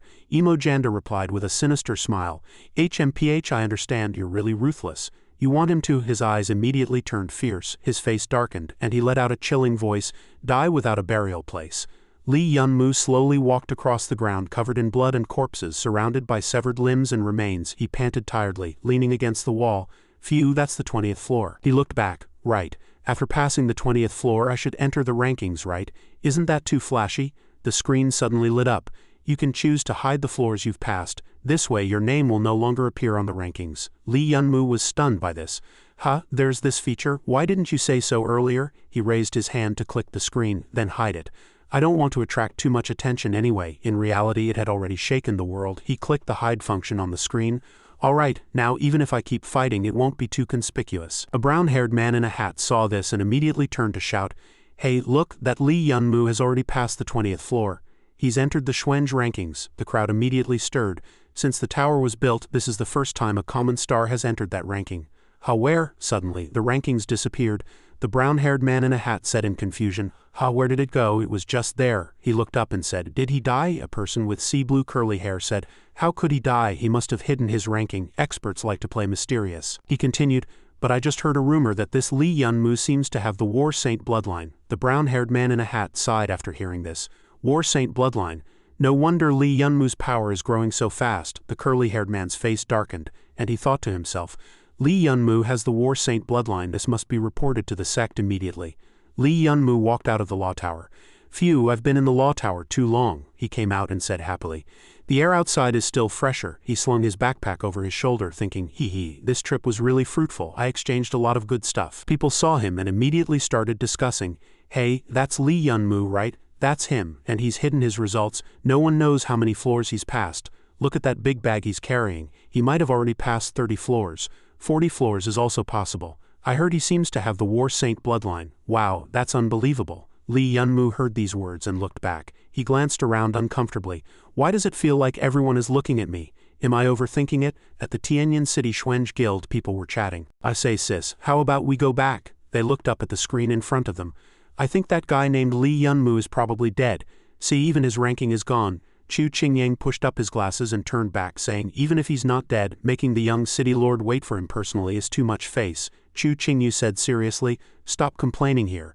This is an important task assigned by Dad and we absolutely cannot make any mistakes. He replied impatiently, yes, yes, yes. Suddenly he looked at the screen in front of him in surprise. Someone else came out. Li Yunmu walked out of the screen, looking very unhappy. Damn it, the teleportation fee is 500,000 N. No matter how I think about it, it's too expensive. Chu Qingyu called out loudly to Li Yunmu. Li Yunmu was startled. He quickly put his frog hat back on. Why are you still here? I know I'm handsome, but you don't have to keep pestering me. Chu Qingyu said angrily, cut the crap, you lecher. Chu Qingyu walked up to him. You don't have to pretend. I know you're Li Yunmu. Don't worry, I'm not here to cause you trouble. I've been ordered by the city lord to pick you up and take you to the city lord's mansion. Chu Qingyang stepped forward and said with a sigh, no way, this guy who looks like an idiot is Li Yunmu. Li Yunmu, annoyed, took off his frog hat. You're the idiot. Your whole family are idiots. Chu Qingyang immediately started arguing. You little brat, do you know who I am? Say that again and I'll beat you to death. Li Yunmu wasn't backing down either and retorted, you're just a fool. Come on, beat me to death. Chu Qingyang yelled. Oh my god, he actually dared to call me a fool. I have to beat him to death. Sis, don't stop me. Chu Qingyu walked over and pushed his face away with one hand. Li Yunmu, time is tight, come with us quickly. Chu Qingyang said, I'm not going. Who knows what you want to do? Just then a light screen suddenly appeared before him. Li Yunmu looked at the screen in confusion. Why did this little girl suddenly send a message? Chu Qingyang was slapped on the head by his sister. Behave yourself. Lu Nuoji appeared on the screen crying as she said, Woo-woo, you finally answered. I thought you died in the tower. Li Yunmu, seeing this, scratched his head awkwardly. Oh, no need to cry, right, but how did you know I was in the tower just now? She replied, not just me, it seems like the whole world knows now. Li Yunmu was startled. What, the whole world knows? Chu Qingyu leaned in. Hello, Lu Nuoji. Lu Nuoji saw her and said happily, Xiao Yu, long time no see, how are you with Li Yunmu? Li Yunmu interrupted, said unhappily, hey, I'm still talking. Chu Qingyu replied, my dad asked me to pick him up but he seems a bit wary of us. Lu Nuoji, hearing this, advised, Li Yunmu, just go. Xiao Yu is my best friend, she won't harm you. Li Yunmu pouted, looking reluctant. Lu Nuoji cried and begged again. Please just go. Li Yunmu, seeing this, immediately panicked. All right, stop crying. I'll go, okay? Li Yunmu turned back and ordered, let's go, Beauty, lead the way. Chu Qingyu was even more annoyed. I told you don't call me Beauty. If it weren't for Dad wanting to see you, I'd punch you to death right now, she added irritably. Li Yunmu, put away that thuggish look of yours. At this time, Chu Qingyang was holding his arms, deep in thought. This kid, he stared at Li Yunmu's happy smile, thinking to himself, he's really annoying. Li Yunmu arrived in front of a huge mansion. This is it. He looked up and sighed. Really luxurious, no wonder it's the city lord's mansion of Tianyan City. Chu Qingyu smiled and said, if you like, you can also renovate your Azure Dragon mansion like this. Chu Qingyu suddenly paused and turned back to ask, don't you know what happened outside while you were in the tower? Li Yunmu turned to look at her, looking confused. She explained, the Central Continent King City has already infested you and included you in the War God Hall. Chu Qingyang thought to himself on the side, is this Li Yunmu an idiot? Li Yunmu was stunned, his mouth falling open. So I'm famous now? I deliberately hid my ranking. Chu Qingyu brushed her hair back and continued, that's not all, there's something even more troubling. Her expression darkened, turning serious. Rumors are spreading that you possess the bloodline of a war saint. Li Yunmu looked bewildered. You don't even know what a war saint bloodline is? Chu Qingyu began to explain. A war saint was the highest level among saint mystics, the pinnacle ruler of this era. Direct descendants of a war saint were highly likely to possess this powerful bloodline. Refining this bloodline could grant one the chance to become a saint mystic, she said, turning to him. That's why mystics across the world now covet the bloodline within you. Li Yunmu curled his lip in displeasure. My dad's just a squad leader. How could my mom have a war saint bloodline? Chu Qingyu pushed open the door. We'll judge for ourselves whether you have it or not. They entered the room. The 5 people from Tianyan City sat upright, their expressions grim. Chu Qingyu said, we want to make a deal with you. Yu Jing crossed his arms and eyed him sideways. Wu Cheng took off his glasses, looked up, and Long Cheng, seated nearby, also turned his gaze toward him. Mo Chenching wore a faint smile as he watched him. Qingyun Zong stepped forward, extending a hand. So you're Li Yunmu of the Li sect? Li Yunmu tossed his bag onto the table. Speak plainly. He crossed his arms, looking at them with pride. Let's not waste each other's time. I've got plenty to do. Mo Chencheng laughed heartily. Haha, kid, you're arrogant, but I like it. Qingyun Zong sighed in admiration. Good, worthy of the Li sect, straight to the point, he narrowed his eyes. You should know that in Tianyin City, the Guildmaster and the City Lord are opposing forces, evenly matched, which has led to constant friction. This has maintained a delicate balance in Tianyin City. Li Yunmu sat directly on the table, crossing his legs.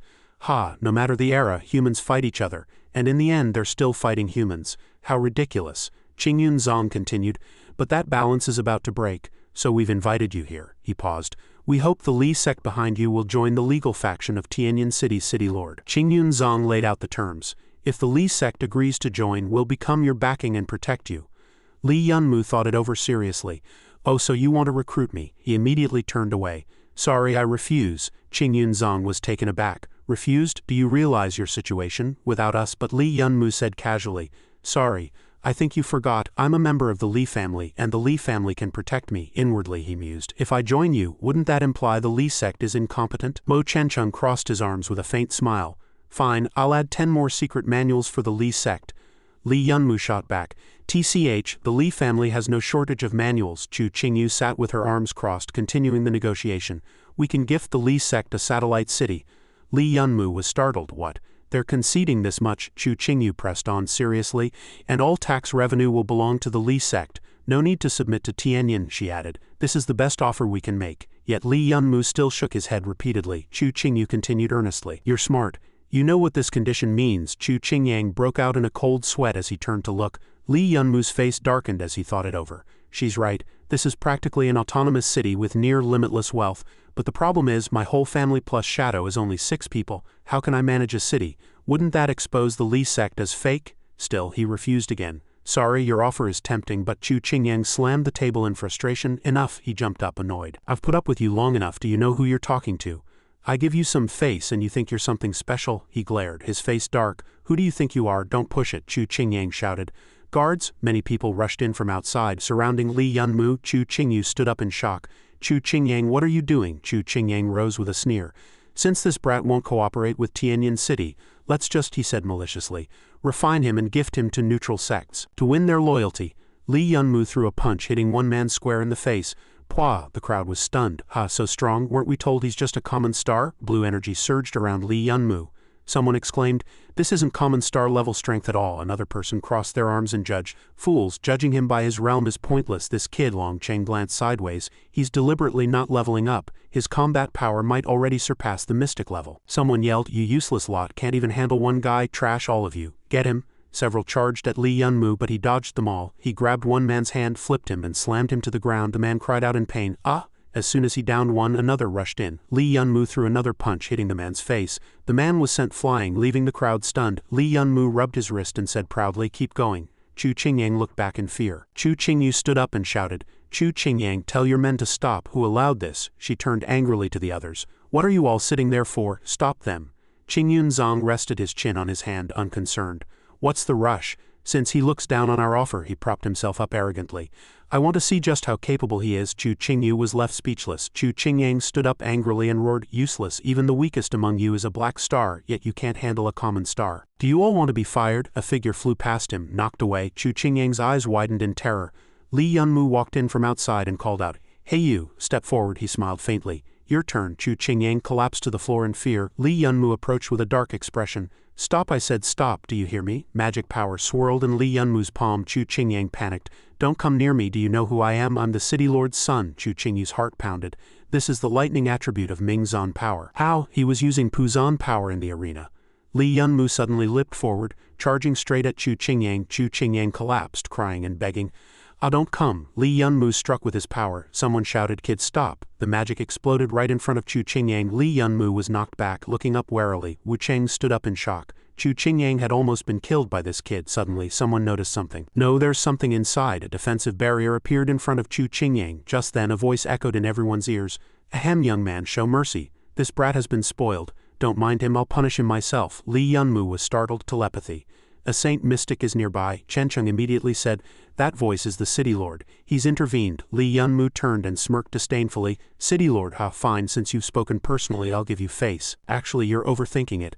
I never planned to kill him. His expression turned cold, his voice dark. A useless brat who relies on his dad isn't worth killing. Chu Qingyang's face twisted in anger. This bastard, Li Yunmu called out to Chu Qingyu. She immediately responded, I'm here. Li Yunmu said directly, take me to the back garden. I want to see him in person, he asked tiredly. Hey, are we there yet? Your place is huge, Chu Qingyu replied. It's just ahead. Suddenly a voice whispered in his ear, kid, are you there? Li Yunmu, the voice continued, you might see an old man soon. When you do, copy his cultivation immediately, quietly. Chu Qingyu led him to the spot. Ah, he's here, the man sighed. Indeed an unusual aura. Li Yunmu's eyes widened. This, the man laughed. Li Yunmu, nice to meet you. Li Yunmu stared at his body, shocked. What's with this body? How can it still be alive? The man noticed his gaze. Chu Qingyu's father chuckled and explained. Ah, surprised? Didn't expect the legendary saint. He lifted his robe. To be in such a sorry state, right? Chu Qingyu said. Dad used a forbidden technique to forcibly ascend to saint level and suffered backlash. He stroked his chin. Looking closely, this kid's not bad either. You or Dad thinks you're old enough. Chu Qingyu snapped in annoyance. Dad, she stopped him, embarrassed and angry. Ah, Dad, don't talk nonsense, but he continued with a smile. You don't have a partner yet. I'm worried too. Li Yunmu looked puzzled. Old man, did you call me here just to watch you play father-daughter love? The man laughed heartily. Just kidding. I called you because I need the Li sect's power to enter Tianyin City. His expression turned serious. And to balance the Mystic Guild's influence, I think you can see I don't have much time left. With the current situation, once I die, Tianyin City will fall into chaos. As the city lord guarding this land, I don't want to see it suffer. Li Yunmu immediately refused. Sorry, the Li sect is just a small sect. I don't think we can help you. Inwardly, he thought, I don't want to get involved in your mess. Besides, the Li sect is just me. What can I offer? The man waved his hand. Ahem, young man, come closer. Chu Qingyu's father beckoned him. Lean in. I have something to tell you, he whispered in Li Yunmu's ear. Your so-called Li sect doesn't exist, does it? Li Yunmu stepped back in shock, panicking. How does he know? What else does he know about me? What does this old man want? Is he trying to blackmail me into doing his bidding? The man turned and said, You or leave us. I need a word alone with him. Ahem, Chu Qingyu warned worriedly. Ah, you should rest, he replied. It's fine, won't take long. He patted the spot beside him. Don't be nervous, kid, I won't hurt you. Come, sit here. Li Yunmu eyed him suspiciously. Fine, do what you will. The man turned to him. Why do you look like I'm going to eat you? Li Yunmu asked suspiciously. How did you know the Li sect is fake? The man laughed heartily. I was just bluffing. Li Yunmu was stunned. Ha, he continued. My people couldn't find any trace of the Li sect, so I started doubting its existence. Li Yunmu's face darkened. What a sly old fox, the city lord went on. And I know you don't have the bloodline, even if I captured you and traded you to other sects. It wouldn't work, he half lay, half sat. Sorry to disappoint you, he teased. So why not join my side with the Li sect? Li Yunmu sat up in annoyance. Old man, are you senile? You know the Li sect is fake.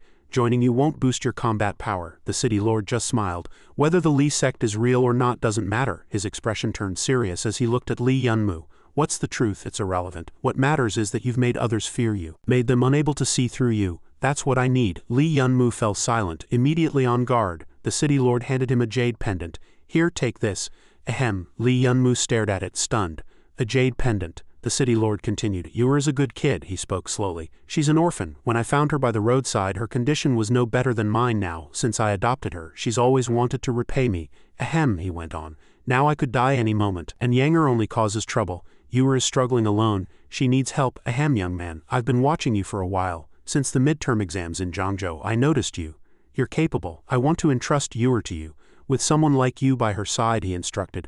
When I close my eyes, I'll have no worries. Li Yunmu said nonchalantly. What, trying to recruit me as a live-in son-in-law? He laughed. Old man, you'd better prepare a hefty bride price for my soul. Wanting me to marry in won't come cheap, Li Yunmu sighed. He stood up and walked over, slinging an arm around Chu Qingyu's shoulder.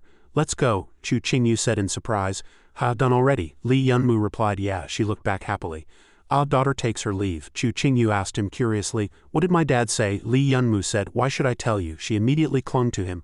Oh, come on, tell me. Her father sat there, his face darkening, but Li Yunmu still refused. Not telling you, it's a man-to-man talk. They chatted as they went downstairs. Chu Qingyu began. So does that mean you agree to join us? Li Yunmu was still hesitant. It's hard to say yet. I haven't decided. Chu Qingyu saw the object he was fiddling with and immediately exclaimed, How did this jade pendant end up with you? Li Yunmu was startled by her. He held up the small jade pendant and replied calmly, This, your old man gave it to me. He shook the pendant, then turned to Chu Qingyu. What's so special about this thing? What's it for? Chu Qingyu pulled an identical one from her pocket. Look, Li Yunmu was a bit surprised to see that her pendant was exactly the same as his. Oh, you have one too. Chu Qingyu gripped her pendant tightly. Take good care of yours. She put the two pendants together. Their combined shape left Li Yunmu even more astonished. Wow, they merged into one. Chu Qingyu warned him seriously. This is the key to the 7th space runic tide. When both holders reach the transcendent realm, it will guide them to open the secret realm. You must never let anyone know you have it, or it will bring deadly trouble. She seemed about to say more, but hesitated when she met Li Yunmu's gaze, her face instantly turning as red as a tomato. Chu Qingyu turned and left. Never mind, it's nothing. Li Yunmu was left standing there, stunned. Suddenly the system's prompt sounded. Ding. The Shadow Queen has successfully replicated another's cultivation realm, simultaneously awakening a talent-level transcendent realm ultimate technique and a saint realm secret skill. However, to use this power you must provide the Shadow Queen with a large amount of void energy. Li Yunmu communicated with the system in his mind. All right, give her all the void energy I have, the system responded. Received. Just as Chu Qingyu pushed open the door, a voice came from outside. But what took you so long? I've been waiting out here forever. Wang Tianba was standing outside holding a cup to drink water, and turned to look at her. I say, Xiao Wu, I haven't even made it to the venue yet, and things are already starting here. Li Yunmu looked at the blonde-haired man with confusion. Who's he? I didn't see him earlier. Chu Qingyu couldn't be bothered to glance at the man and simply introduced him. Just a representative from a second-rate sect that supports Chu Qingyang. You don't need to pay him any attention. Chu Qingyu confronted the man. Wang Tianba, you're the one who showed up late. Do you expect all of us to wait for you? Wang Tianba cast a sidelong glance at Li Yunmu, his face full of contempt. So this is the representative from the Li clan. You're kidding, right? Just some ordinary guy. I think the city lord is getting senile bringing just anyone here. A voice suddenly rang out from a distance. Wang Beishan, I suggest you watch your mouth. The city lord is still alive and you dare to speak disrespectfully of him.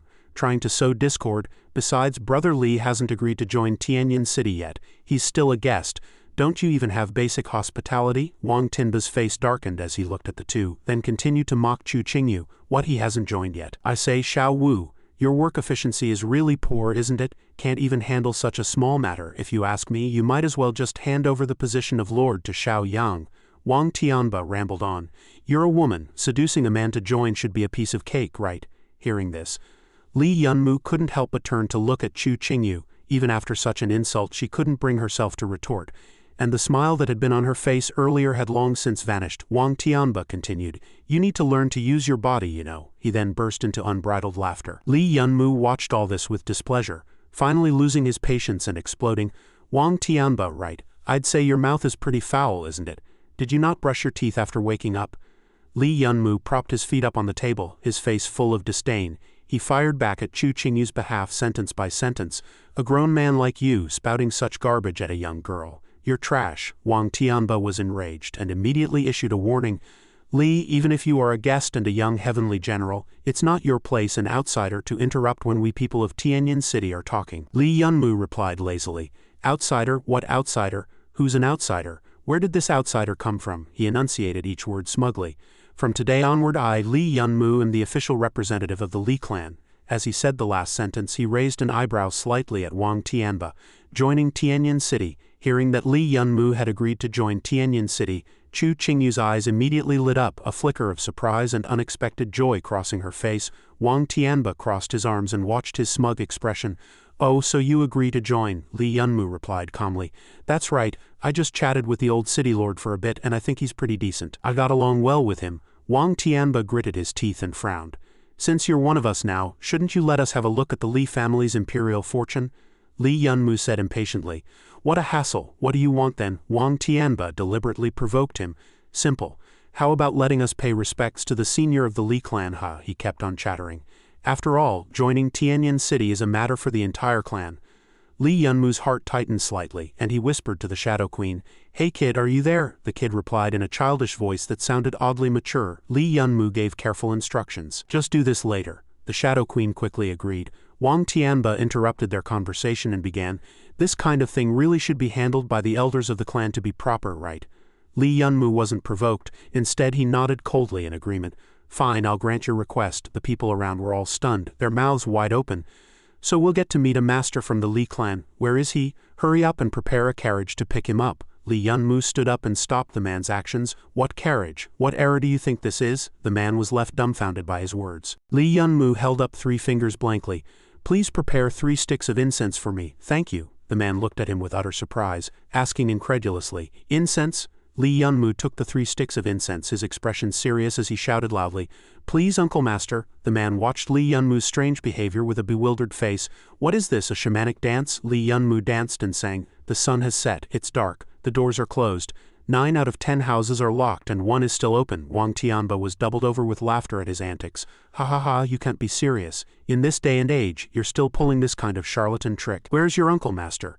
Let her come out and show me a few moves so I can broaden my horizons." Li Yunmu revealed a sly grin and said quietly, "All right, your wish is granted." In the next instant a rift tore open in the space of the room, and an arm crackling with static electricity reached out from within, startling Wang Tianba. Before he could even react, he was convulsing from the electric shock. Then, with a loud bang, an explosion erupted in the room, enveloping it in a golden light. Li Yunmu stepped forward excitedly. Uncle Master, you've arrived. I formally introduce everyone. This is our Li clan's Uncle Master." Electricity still crackled around the woman's hand. As the smoke cleared, a stunningly beautiful woman appeared before everyone, surrounded by bolts of lightning. "What level of cultivation is this?" Ruoshan's heart trembled violently. "Is this the strength of the Li clan? Even an Uncle Master has such combat power. It's unbelievable." Over by Li Linglong, Wang Tianba lay on the ground, spitting blood, struggling to prop himself up. Seeing this, Li Yunmu chuckled. "My Uncle Master doesn't strike casually," he said smugly. "But since you insisted on a duel, she only used a fraction of her power. So are you satisfied?" Wang Tianba said with difficulty. Thank you, Senior, for sparing my life." Li Yunmu put on a respectful air and cupped his hands. "Farewell, Uncle Master, sorry for the trouble." He sighed inwardly. "Sigh, the void energy I just saved up was all spent by that Shadow Queen brat in one go. Playing tricks on people really does come at a cost." On the other side, everyone else also cupped their hands. "Farewell, Saint," a man said happily. "Excellent, with the Li family joining. Let's see how those people from the Mystic Guild can still compete with us." Li Yunmu spoke up. "I say everyone, since I've already agreed to join." "Then about the city defense matters you mentioned earlier," the man immediately replied. "Don't worry, Brother Li, we won't go back on our word." Li Yunmu added another condition. "You also promised me 10 secret manuals, not one less." "I've got it all written down," the man laughed heartily. "Rest assured, not a single one will be missing." Seeing this, Chu Qingyu remained silent.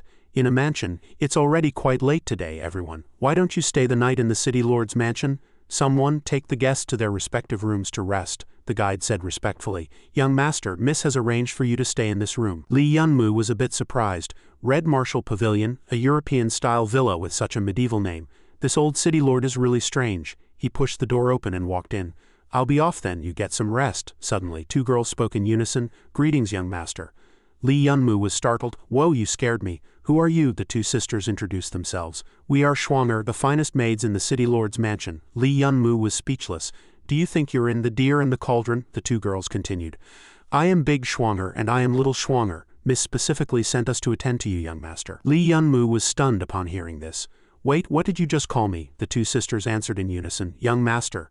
Li Yunmu quickly stopped them. "Don't call me that. I'm not your young master. Who told you to call me that?" The Schwanger sisters covered their mouths and giggled. "Don't pretend, young master. Miss has even arranged for someone to go to her boudoir. If you're not the young master, then who are you?" After saying this, the 2 of them actually lunged at him to take off his clothes. Li Yunmu panicked. "That's not true. Hey, what are you taking my clothes off for?" the Schwanger sisters replied. "To attend to your bath, of course," Li Yunmu yelled. A moment later, Li Yunmu's face was full of agony. The Schwanger sisters were now bathing him, and he was inwardly bemoaning his fate. Li Yunmu sighed to himself. "Oh heavens, who can stand this?" he said helplessly. You 2, it's not that I can't do it myself. I can wash on my own," Little Schwanger replied while scrubbing his head. "How can that be, young master? This is a special order from Miss." Then she leaned in and whispered in his ear. "Miss told us we must take good care of you, young master." Hearing this, Li Yunmu turned his head in surprise. The next second the sight before him made his pupils contract sharply. At that moment Little Schwanger had already pulled down her bath towel and was standing naked before him. Li Yunmu was dumbfounded, then shouted, "Hey, what are you doing?" The Schwanger sisters replied, "Obeying Mrs. orders." Li Yunmu quickly stopped them. Stop right now, you must have misunderstood," they continued. "Don't worry, our skills are very good." Li Yunmu had no choice but to directly activate his lightning technique. A bolt of electricity immediately erupted in the mansion. The Schwanger sisters cried out, "Ahaha!" After a moment both of them were smoking. "SSS is so numb." Li Yunmu sat on the chair and said go. He asked helplessly, "Where is your miss?" Just then Chu Qingyu walked in and instructed, "Big Schwanger, Little Schwanger, you may leave." The 2 sisters acknowledged and withdrew. "Yes, miss." Chu Qingyu's expression was somewhat gloomy. Li Yunmu was still sitting there. I knew you'd be hiding in this room. Spill it. What are you up to? Chu Qingyu replied. Nothing much. Just wanted to test you. Li Yunmu retorted. Why test me for no reason? Chu Qingyu said. I told you the jade pendant my father gave you is the key to a true god-level secret realm, and this secret realm can allow you to. She continued, open the seventh space and obtain the method to become a true god. Hearing this, a look of surprise appeared on Li Yunmu's face. Seeing this, Chu Qingyu added, you also know that even someone like the mystic ancestor has only condensed 7 planets. He's still a ways off from being a true god, so you should understand just how powerful this thing is. After listening, Li Yunmu still didn't understand. So what does that have to do with testing me? And since this thing is so powerful, why use it to win over a useless guy like me? Chu Qingyu's cheeks flushed and she said shyly. That's because, Chu Qingyu said quietly. The method to open the secret realm requires 2 people who possess the jade pendants, she continued, to simultaneously dual cultivate and raise their cultivation to the saint mystic realm. Hearing this, Li Yunmu shuddered. He pressed further. Is it the kind of dual cultivation I'm thinking of? Chu Qingyu nodded shyly. Li Yunmu immediately flashed a lecherous grin. He, then what are we waiting for? Come on, don't be gentle with me. Don't treat me like a delicate flower. Chu Qingyu panicked upon hearing this and frantically shouted, No, not now, we're not close enough yet, no. When Chu Qingyu opened her eyes, she was stunned. Li Yunmu held the jade pendant out to her. He said calmly, here. Li Yunmu said flatly, take it back. Chu Qingyu was dazed. She asked hesitantly, take it back? Li Yunmu explained calmly, that's right, this is something the old city lord left for you, so I'm returning it to you. Chu Qingyu looked at him in confusion.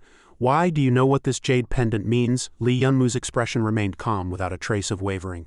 I know the true god's secret realm is indeed tempting, but he said to her without hesitation, I can't accept an arranged marriage. I think you feel the same way. Chu Qingyu was also shaken by Li Yunmu's words.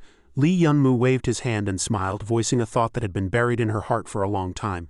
You must also hope that your ideal husband is someone you choose yourself, right? Chu Qingyu lowered her head, blushing, and asked softly, do you dislike me? Li Yunmu carefully observed her expression. He just looked at her, then sighed helplessly. Oh, Li Yunmu frankly spoke his mind.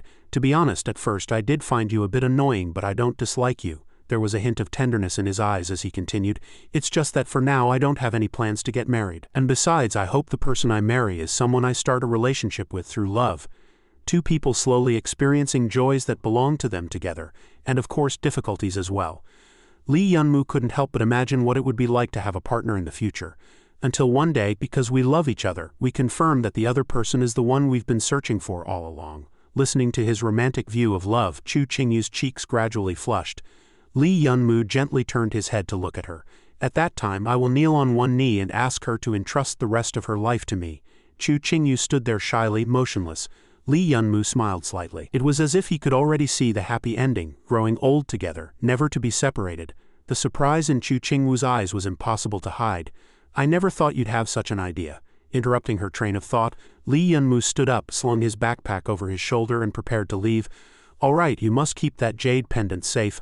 I'll keep this secret for you. You must find yourself a good husband. When the time comes, I'll come to drink at your wedding. He brushed past her and walked out. If anything comes up, you can send me a message. I'm off now. Suddenly, Chu Qingyu gently tugged at the corner of his clothes. She seemed a little reluctant.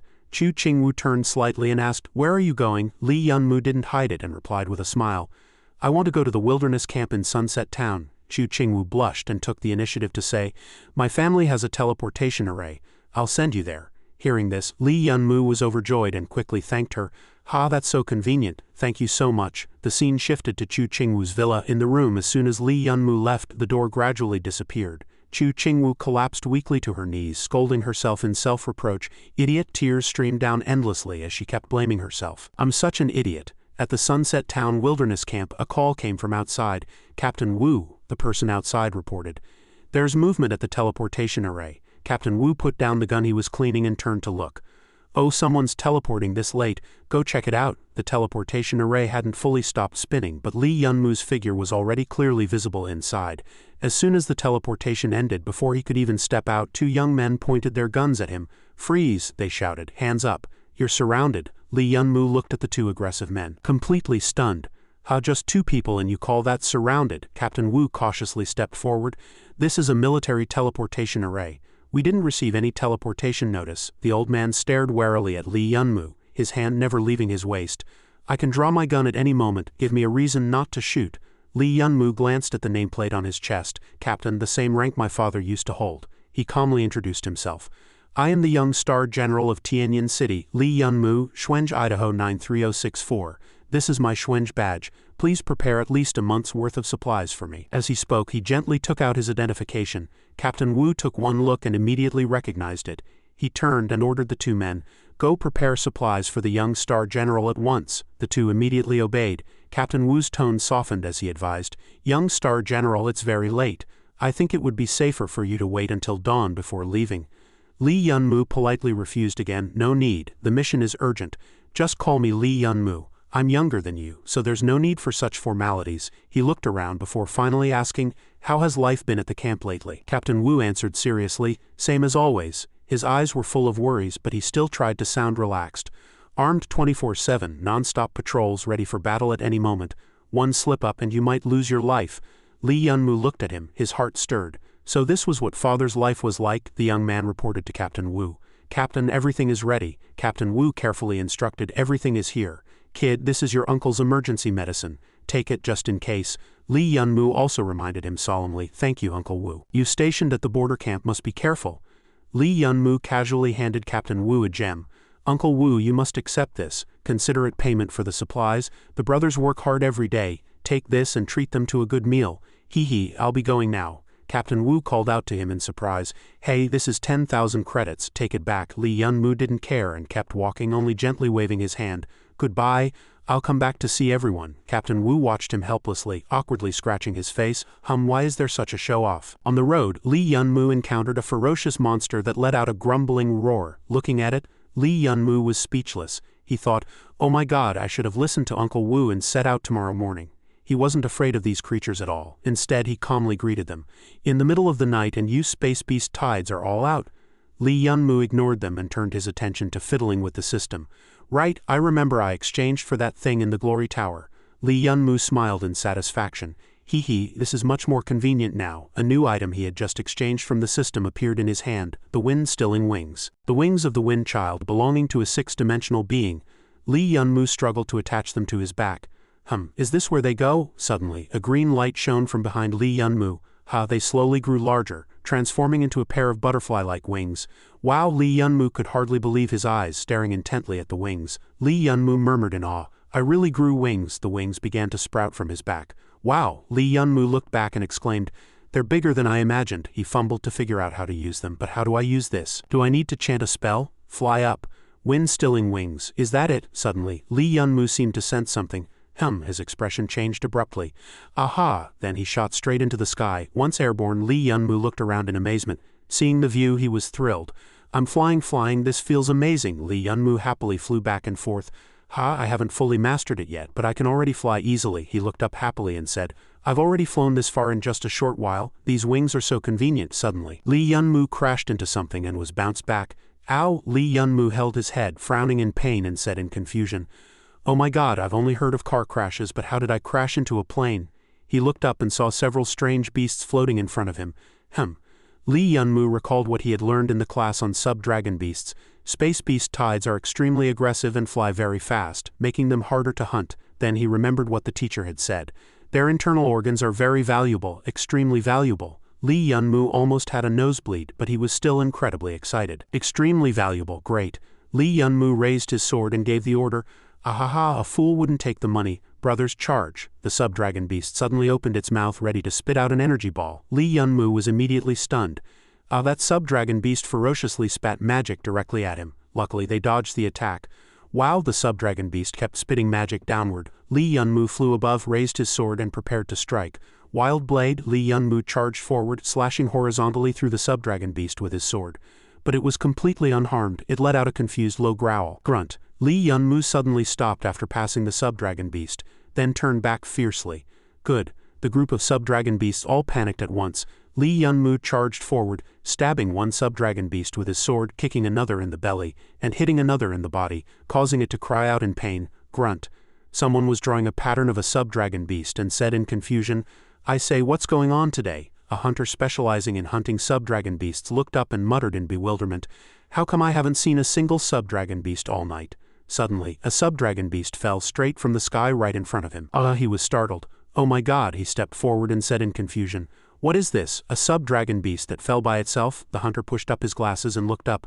"I've only heard of pies falling from the sky. What the hell is a sub-dragon beast falling from the sky?" As soon as he looked up, he saw a group of sub-dragon beasts fleeing for their lives. Someone was chasing after them. "Stop right there, don't run." The group of sub-dragon beasts was so scared that tears streamed down their faces. Grunt, grunt, grunt, grunt. Li Yunmu chased after them ferociously, shouting, "My money, don't run." Li Yunmu chased and said, "Why do they run as soon as they see me? Am I some kind of monster?" The sub-dragon beast hunter's eyes widened in shock. "After all these years as a sub-dragon beast hunter, this is the first time I've genuinely felt sorry for a sub-dragon beast." Li Yunmu pushed open the door and walked in from outside. "Hey old man," Li Yunmu walked in cheerfully. "I'm back." Seeing him so happy, the old man asked, "Judging by your expression, young friend, it seems you have some good goods again." Li Yunmu sat directly on the chair. "Ah, this batch is tough. I'm afraid you might not be able to swallow it." The old man picked up his teacup and chuckled lightly. "Young friend, you're joking. Since I dare to be in this business, I naturally have the capital." Li Yunmu raised his hand and released a beam of light. "Sub-dragon beast, name your price." The old man turned to look, took a sip of tea and then exclaimed, "A complete sub-dragon beast corpse. That's indeed rare. 1 million, I thought it was something special." Li Yunmu casually released more light. "Deal, I have 23 more here. Same rules as before, I only want Zon crystals." The old man spat out his tea on the spot upon hearing this. The old man turned his head in shock and asked, "How many?" Li Yunmu remained calm. "I also have 12 that were accidentally cut in half." Li Yunmu turned and asked, "What's the price for the ones cut in half?" The old man still couldn't believe his ears and stammered, 1,050,000. Li Yunmu immediately said upon hearing this, "Deal." Li Yunmu then placed another item on the table. Hee, this is the last and most important thing." The old man was startled and turned to look. "There's more," the old man exclaimed. Alive! In front of the old man was a live sub-dragon beast locked in a box. Li Yunmu complained, stuffing it alive into a plastic box was exhausting. "All right," the old man quickly picked up the box and made an offer, 50 million, 65 million. "This is a top-grade sub-dragon beast." After the transaction, Li Yunmu waved and walked out. "All right, I've handed all the goods over to you. I won't disturb you while you enjoy them. Remember to transfer the money to me." Li Yunmu turned back and called out, "Hey old man, you'd better prepare the money quickly." Because the old man looked back in confusion. Li Yunmu was already at the door, but he still looked back at the old man. "I'll be back soon." With that, Li Yunmu used his teleportation power and went elsewhere. Li Yunmu muttered irritably, "Damn it, I have to throw the money I worked so hard to earn here again. The more I think about it, the more annoyed I get. Why do I feel like I'm working for this crystal realm?" Li Yunmu opened the box and took out the item inside. "This time, I'll directly throw in 10 billion space crystal cores. I don't believe you won't change at all." Suddenly, Li Yunmu slipped and the gem in his hand fell to the ground with a smack. "Ah!" Li Yunmu shouted in frustration. Come on, let's see if you'll ever grow." Suddenly, Li Yunmu slumped to the ground in exhaustion. "Ah, I'm exhausted. What the hell? I only grew this much after 10 billion. Li Yunmu squinted and looked up, muttering to himself, "No wonder the Zon ancestor set up the glory tower to fleece people's money, to become a true god. It's impossible relying on yourself alone." Li Yunmu lay directly on the ground. "System, how much crystal realm energy can I mobilize now?" A light screen lit up. "The crystal realm power you can currently mobilize is approximately," the light screen continued to display. "It can completely absorb a single attack from a silver schwenge." Seeing this, Li Yunmu seemed to have an idea. Li Yunmu sat up and sighed. Li Yunmu made up his mind. "Then let's continue." The next day, someone in the Tianyan city lord's mansion shouted loudly, "A maid, stop him, young master, you can't enter the young lady's boudoir." Chu Qingyang scolded impatiently, "Get out of my way, I'm the young city lord. If Li Yunmu can go in, why can't I?" The two maids quickly blocked the door. "No, the young lady is not available right now." Chu Qingwu suddenly spoke from inside. "Dashawanger, Shaoshwanger, let him in." As soon as Chu Qingyang entered, he shouted angrily, "Sis, did you let that country bumpkin stay overnight here last night?" Chu Qingyang continued to roar, "Sis, you don't actually believe that kid, do you? Dad is senile and you're the same." Chu Qingwu picked up a glass of water and said displeased ly, "Ah, he's already left." Chu Qingyang immediately pressed on upon hearing this. "He left?" Chu Qingyang then asked urgently, "What about the jade pendant?" Hearing this, Chu Qingwu's eyes widened in annoyance. Chu Qingwu's face darkened as she stood up from the chair. "I really didn't expect your first question to be about where the jade pendant is. Don't even think about the jade pendant." Chu Qingwu turned to look directly at Chu Qingyang. "Father has already entrusted it to you and Li Yunmu." Chu Qingwu stepped forward displeased ly. And even if you got the jade pendant, it would be useless, Chu Qingwu continued. You awakened a resource-type ability. With your talent and cultivation, you will ultimately have no hope of reaching the Super Xuanzhi realm. After Chu Qingyang heard this, his face immediately darkened, filled with disbelief. Chu Qingwu walked past him. Chu Qingyang, listen to me, Chu Qingwu continued. Just live your life peacefully as a young master. Hearing this, Chu Qingyang gritted his teeth. Chu Qingwu completely ignored Chu Qingyang's anger and walked past him coldly. Chu Qingyang ground his teeth, then suddenly grabbed her hand, yanked her back and roared, "No!" Chu Qingyang forcefully twisted Chu Qingwu's hand behind her back, his face dark as he shouted, "I am the young master of the City Lord's mansion, the next City Lord." Chu Qingyang's face twisted. He gritted out each word, "I am that old man's only son." Since he was a child, Chu Qingyang had always heard gossip from outside, mocking him. "Hey, did you hear? The City Lord's son can't awaken." Isn't that just a waste? The more he thought about those rumors, the angrier Chu Qingyang became. Suddenly, he shoved Chu Qingwu to the ground. After falling, Chu Qingwu supported herself on the ground with her hands. Looking at Chu Qingyang in pain, Chu Qingyang stood before her, panting heavily, and murmured, "The jade pendant is mine." Looking at his strange demeanor, fear immediately appeared in Chu Qingwu's eyes. That jade pendant. Only I am worthy of possessing it. Chu Qingwu couldn't help but recall the past. When Chu Qingwu was adopted as a child, someone said to her, "From today on, this is your home." At that time, Chu Qingyang peeked out from behind the door and softly called out, "Sis." From then on, Chu Qingyang always looked at her with admiration, and even once said seriously, "Forget about Li Yunmu. I can dual cultivate with you too." Chu Qingyang completely lost control. He forcefully flipped Chu Qingwu over and pinned her beneath him, making a despicable move, and roared madly, "I want you. You're mine." Su Qingyu was instantly terrified, struggling desperately to break free. Su Qingyang, stop, have you lost your mind? Su Qingyu was pinned down by him on the floor. Su Qingyang let out a strange laugh and spoke filthy words to her. "Stop struggling, you drank a lot just now, didn't you? You don't have the strength to fight me now." Su Qingyang seemed completely out of control, lying on his back laughing wildly while tears streamed down his face as he shouted, "You're mine." Just then, little Schwanger flew in from nowhere and kicked Su Qingyang in the face, causing him to release his grip in pain. Su Qingyang staggered back from the kick, falling backward and crashing into a nearby chair. With a thud, little Schwanger stood in front of Su Qingyu, protecting her, and faced Su Qingyang, cautioning him, "Young master, please show some restraint." Seeing this, Su Qingyang roared with a twisted expression, "Damn servant, how dare you hit me? I'm the young city lord, you're dead." Big Schwanger ignored him entirely, simply draping a blanket over Su Qingyu and saying respectfully, "Miss, you've been frightened." Su Qingyu stood up and walked out, but not before instructing Schwanger, "Big Schwanger, little Schwanger, take the young master away." Su Qingyu directly ordered to lock him in the secret chamber. As soon as she spoke, Su Qingyang's face changed instantly. Su Qingyang fell to his knees in terror, begging frantically, "No sis, you can't do this to me, I'm begging you." But no matter what he said, Su Qingyu completely ignored him. Li Yunmu held the blue jade stone in his hand, glanced at it, and sighed. Alas, this was the last one left. Even the money earned from hunting the sub-dragon beast had been poured into it. He'd better keep one for self-defense. Suddenly, Li Yunmu accidentally dropped it, and he was so frightened his soul nearly fled, quickly reaching out to grab it. Alas, but Li Yunmu still couldn't catch it. The stone fell straight down and embedded itself in the soil. Seeing this, Li Yunmu jumped in fright and cried out in panic, "Aha, it's been absorbed, now I've got nothing left." Suddenly a tremor came, making Li Yunmu turn his head. An earthquake. The shaking grew more intense. Li Yunmu could barely stand, his body tilting slightly as he cried out in alarm, "Wow, what's that?" Just then a small ball radiating dazzling golden light appeared above, making Li Yunmu look up in panic. The golden light grew stronger, forcing him to squint and mutter to himself, "What's that in the sky? This is..." After a while, the blinding golden light gradually faded, revealing a small asteroid wrapped in a ring of fire. Suddenly a strange change occurred.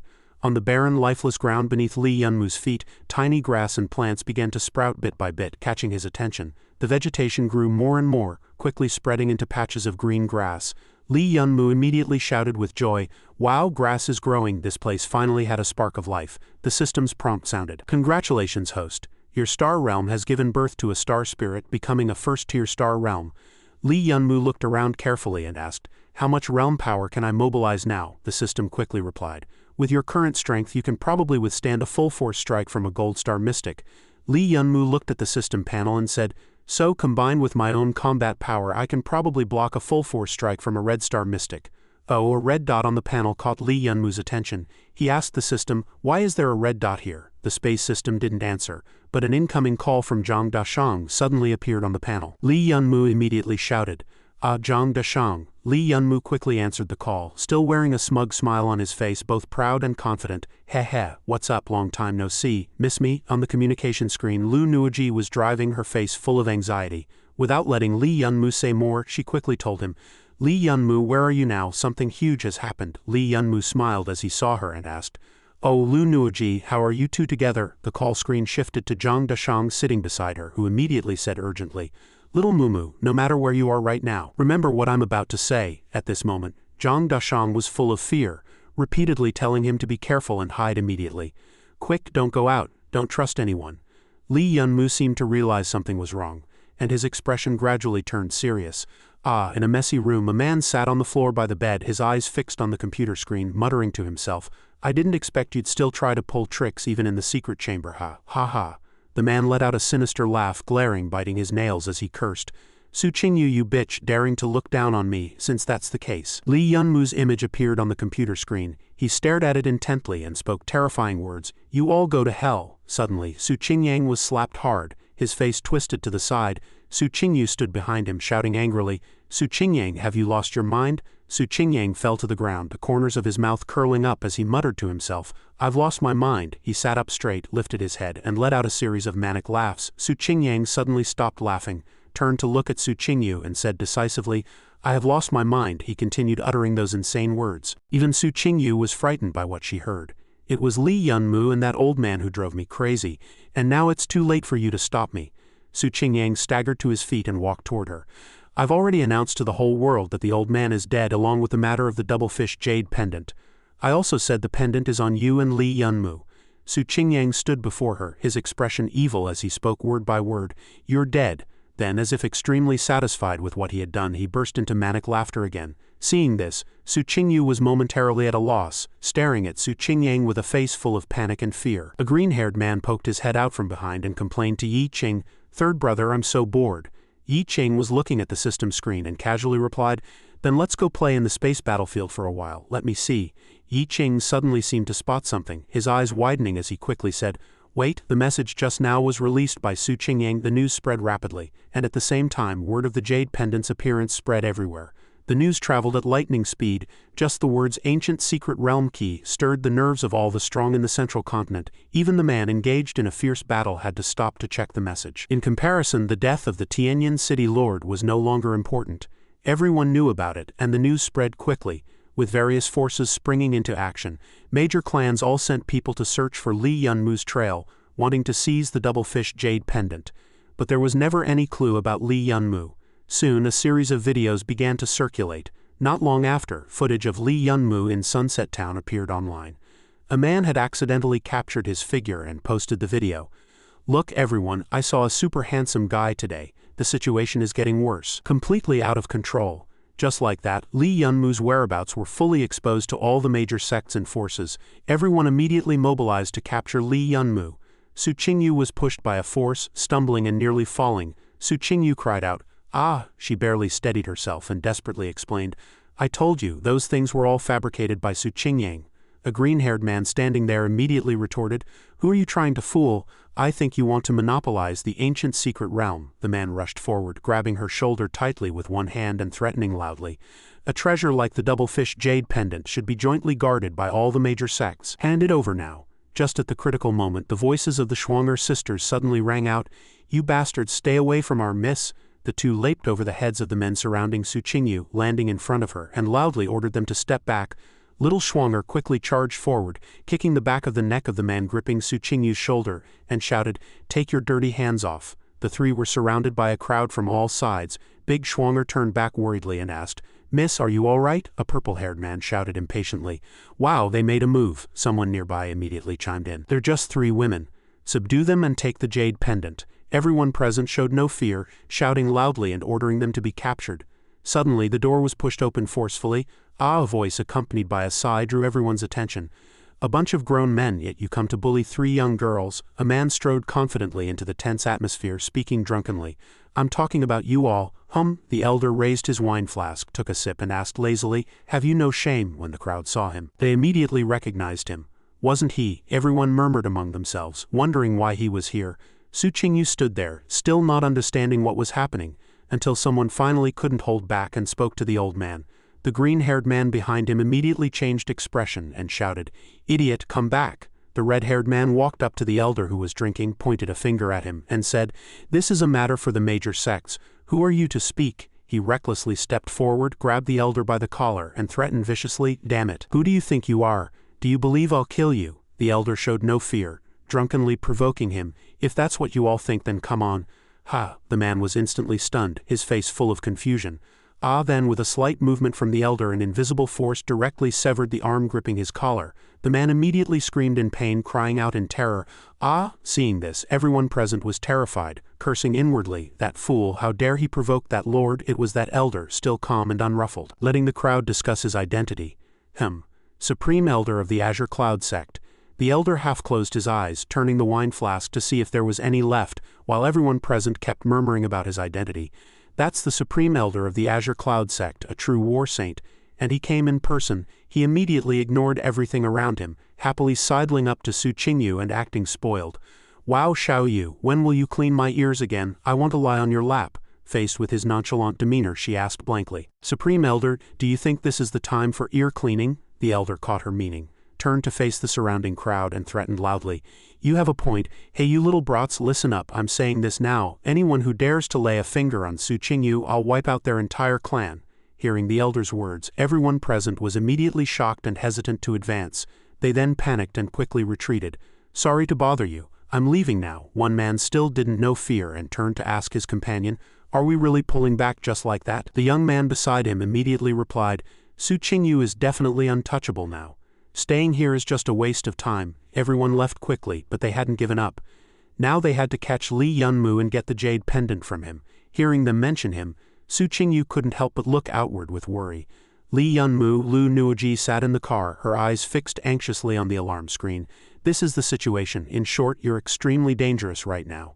Li Yunmu narrowed his eyes, looking at the screen indifferently. "Listen, don't worry about my family. I've already had the Zhang family over there send them away." Zhang Dashang drove while reminding him, "First, find a place to hide and don't run around. Lu Nuoji and I will come to you." He looked at the screen, closed his eyes, and said to them, "You two go back." Lu Nuoji was stunned by his calm words. Li Yunmu continued, "My situation now." Zhang Dashang listened to his words, closed his eyes to think, and realized that being alone was actually the safest. After a long moment, he suddenly called out to Li Yunmu, startling him. "Little Mumu." Zhang Dashang opened his eyes, his gaze fixed directly on him. "You can fully trust us." After hearing Zhang Dashang's words, Li Yunmu fell silent immediately. After a long silence, he finally revealed his current location. "I'm outside Sunset Town. Zhang Dashang, I'm counting on you." Hearing the satisfactory answer, Zhang Dashang immediately floored the accelerator and replied, "Wait for me." Li Yunmu quickly moved to a new position. Arriving at a sparse forest, he looked around, warily searching for a hiding spot, muttering to himself, "First, find a place to hide."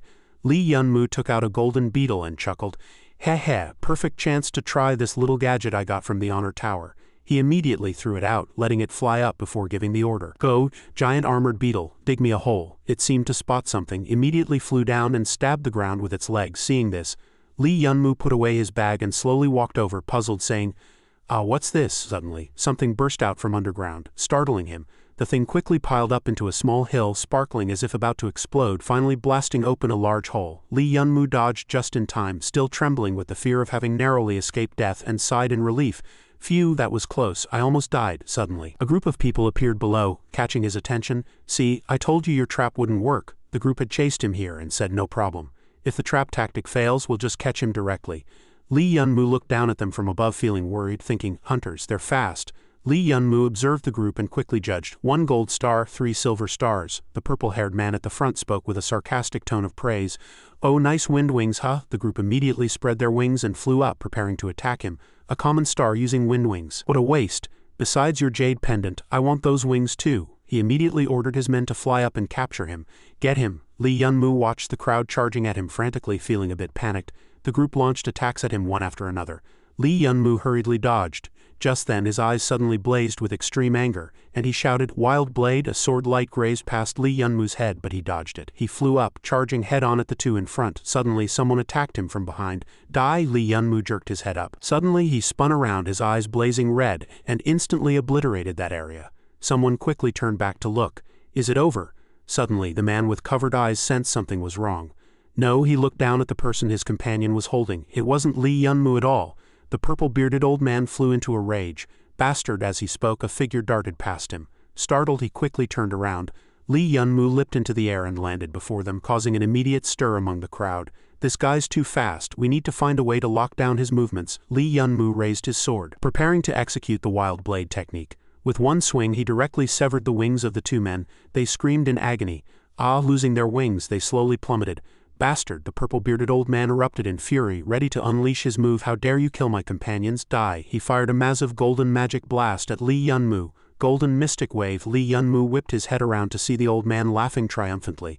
Ha ha ha, he cackled with utter confidence. This is my full-force strike, kid. You're dead. The jade pendant is mine. Lee Yunmu turned and blocked the attack with just one hand using a shield defense. Seeing this, the old man stood dumbfounded, speechless.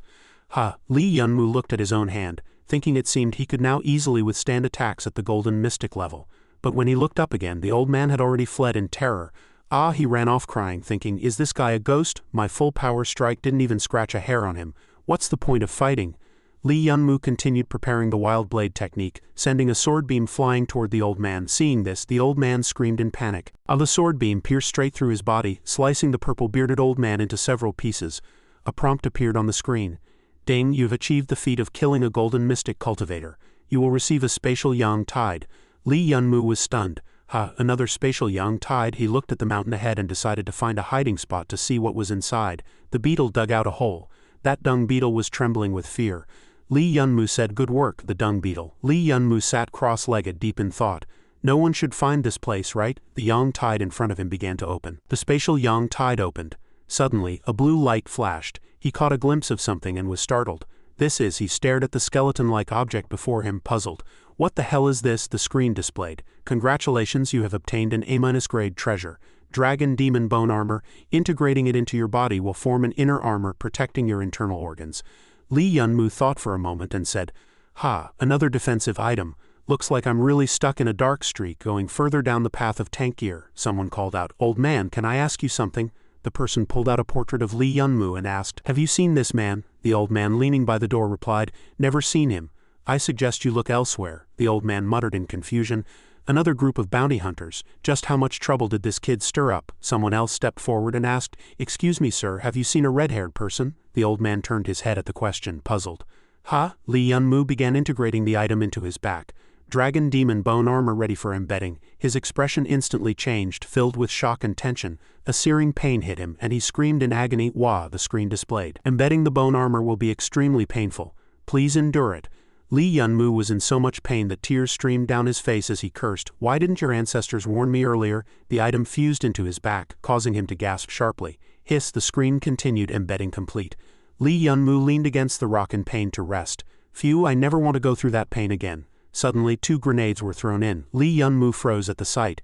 HMPH, the spot he was in, instantly exploded into pieces. Someone stepped forward, laughing excitedly. The bounty's ours. The man with covered eyes chuckled, we had a hell of a time finding you. Lee Yunmu was severely injured, blood streaming down his head. The man remarked, surviving 2 mystic crystal grenades. That blast should have been enough to kill a red mystic cultivator. He continued, sorry, but you've got something we want. The covered-eyed man charged with his sword, you have to die here. Seeing this, Lee Yunmu's eyes widened in terror, but he managed to dodge the strike just in time, getting knocked back. Another person swung a fist at him. He quickly tilted his head to avoid it. Lee Yunmu raised his hand to catch the punch, but then 2 more people rushed at him with clubs. He was sent flying into the rock wall. The group stepped forward, laughing loudly. Stop struggling, you're dead. Lee Yunmu lay there, forcing himself to think, damn it, 3 golden mystics and 1 red mystic, this is bad. Lee Yunmu was pinned under rubble and the 4 of them worked together flawlessly, keeping him on the defensive the whole time. It was nearly impossible to find an opening to counterattack. Someone ordered, Da Bao, finish him off. That person leaped up ready to strike. Lee Yunmu panicked and tried to dodge, but he couldn't make it in time. Just then, someone appeared, raised a gun and called out casually, hey, the man's arm was shot clean through. Lee Yunmu looked up in surprise. The group erupted in chaos. What's going on? Zhang Dashang stood on a stone pillar grinning. What are you guys doing to my good buddy, especially that big gorilla? Lee Yunmu struggled to his feet and looked up. Zhang Dashang, another girl, rushed over and kicked the covered-eyed man in the face. Someone shouted, everyone don't panic. They're just a few kids, reform the formation. But as they turned, they said in terror, another one's popped up over here. Take her out. 2 men with clubs charged at the girl. "Ah, die!" Someone unleashed a Manhwa technique, slicing both men's bodies in half. The girl turned back with a delighted expression. Lee Yunmu stepped forward. "I told you, I just let my guard down. Did you really think you could push it?" she replied. "As long as I don't let them dictate the pace. It's easy for me." The covered-eyed man's eyes went wide with terror.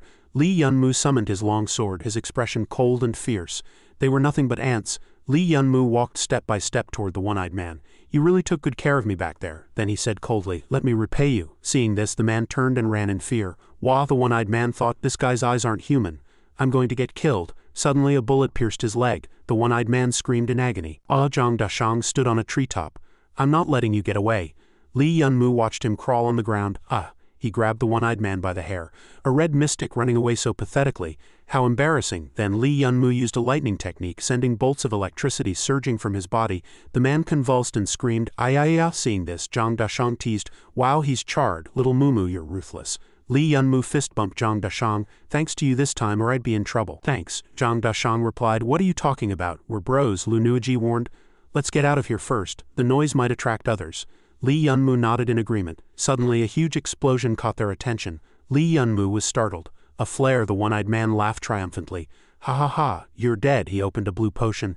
"Now everyone searching knows you're here." The one-eyed man was about to drink it, still gloating, "You'll be torn to pieces." Hearing this, Lee Yunmu snorted coldly. HMPH forgot to pay for the knife. With a flash of his flying sword, he finished him off instantly. "Too much talk." Zhang Dashang quickly grabbed the potion. "Wow, caught it," Lee Yunmu asked in surprise. "What's this?" Zhang Dashang capped the bottle and grinned slyly. "Hee, this is good stuff. This bottle of holy life water can save you even if you're on your last breath or crippled." He tossed it to Lee Yunmu. "You might need it. Hold on to it." Lee Yunmu caught it in surprise. "Hey, if it's that valuable, don't just toss it around." Meanwhile, an arrow shot through the air. Lee Yunmu spotted it immediately and quickly warned, "Watch out." The 3 of them dodged it. As they looked up at the attacker, a voice rang out. "Lee Yunmu, surrender. Hand over the ancient god realm key." By now, they were surrounded by countless people. "You can't escape." Seeing this, Lu Nuiji said worriedly, "That's way too many people." Zhang Dashang added, "If it were just numbers, that'd be fine." But then he said, "Are they here too?" Jiyu Changfeng of the Earth Dragon Valley, with his cyan hair, and that woman, Gong Shishui of the Phantom Sound Snow Palace, with her purple hair, and Lu Jing of the Giant Lion City's Lu family. Zhang Dashang said, "This is no joke." Seeing this, Lee Yunmu thought, so many people releasing their mystic pressure at once is terrifying. Even the sky is roaring. He raised his hand and asked, "If I hand over the key, will you really spare my life?" Lu Nuiji was startled. "You're going to surrender?" The voice replied, "Of course." Lee Yunmu pretended to think and said, "But you're 3 factions here. Who should I give it to?" Lu Jing started, "If you surrender to the Lu family." Before he could finish, Gong Shishui interrupted. "Brat, don't think a few words can drive a wedge between us." Lee Yunmu remained calm. "TCH, this woman saw through me. Well then, there's only one option." The next moment, Lu Nuiji and Zhang Dashang's coats flew out simultaneously, blocking everyone's view. This immediately drew the group's attention. Lee Yunmu deliberately shouted, "Lee family ninja art, ultimate technique." The 3 of them, draped in identical coats in the night, looked exactly like one person. "Clone technique." Lee Yunmu grinned widely and yelled, "So guess which one is me?" The palace mistress stared ahead in shock. "3 people." The coded figures immediately split up and ran. They're heading in different directions. Gong Shishui noticed one running straight toward her. She frowned and snorted in annoyance, then immediately gave chase. "The one heading north is mine." Seeing Gong Shishui charge off, the other 2 also hurried after their targets.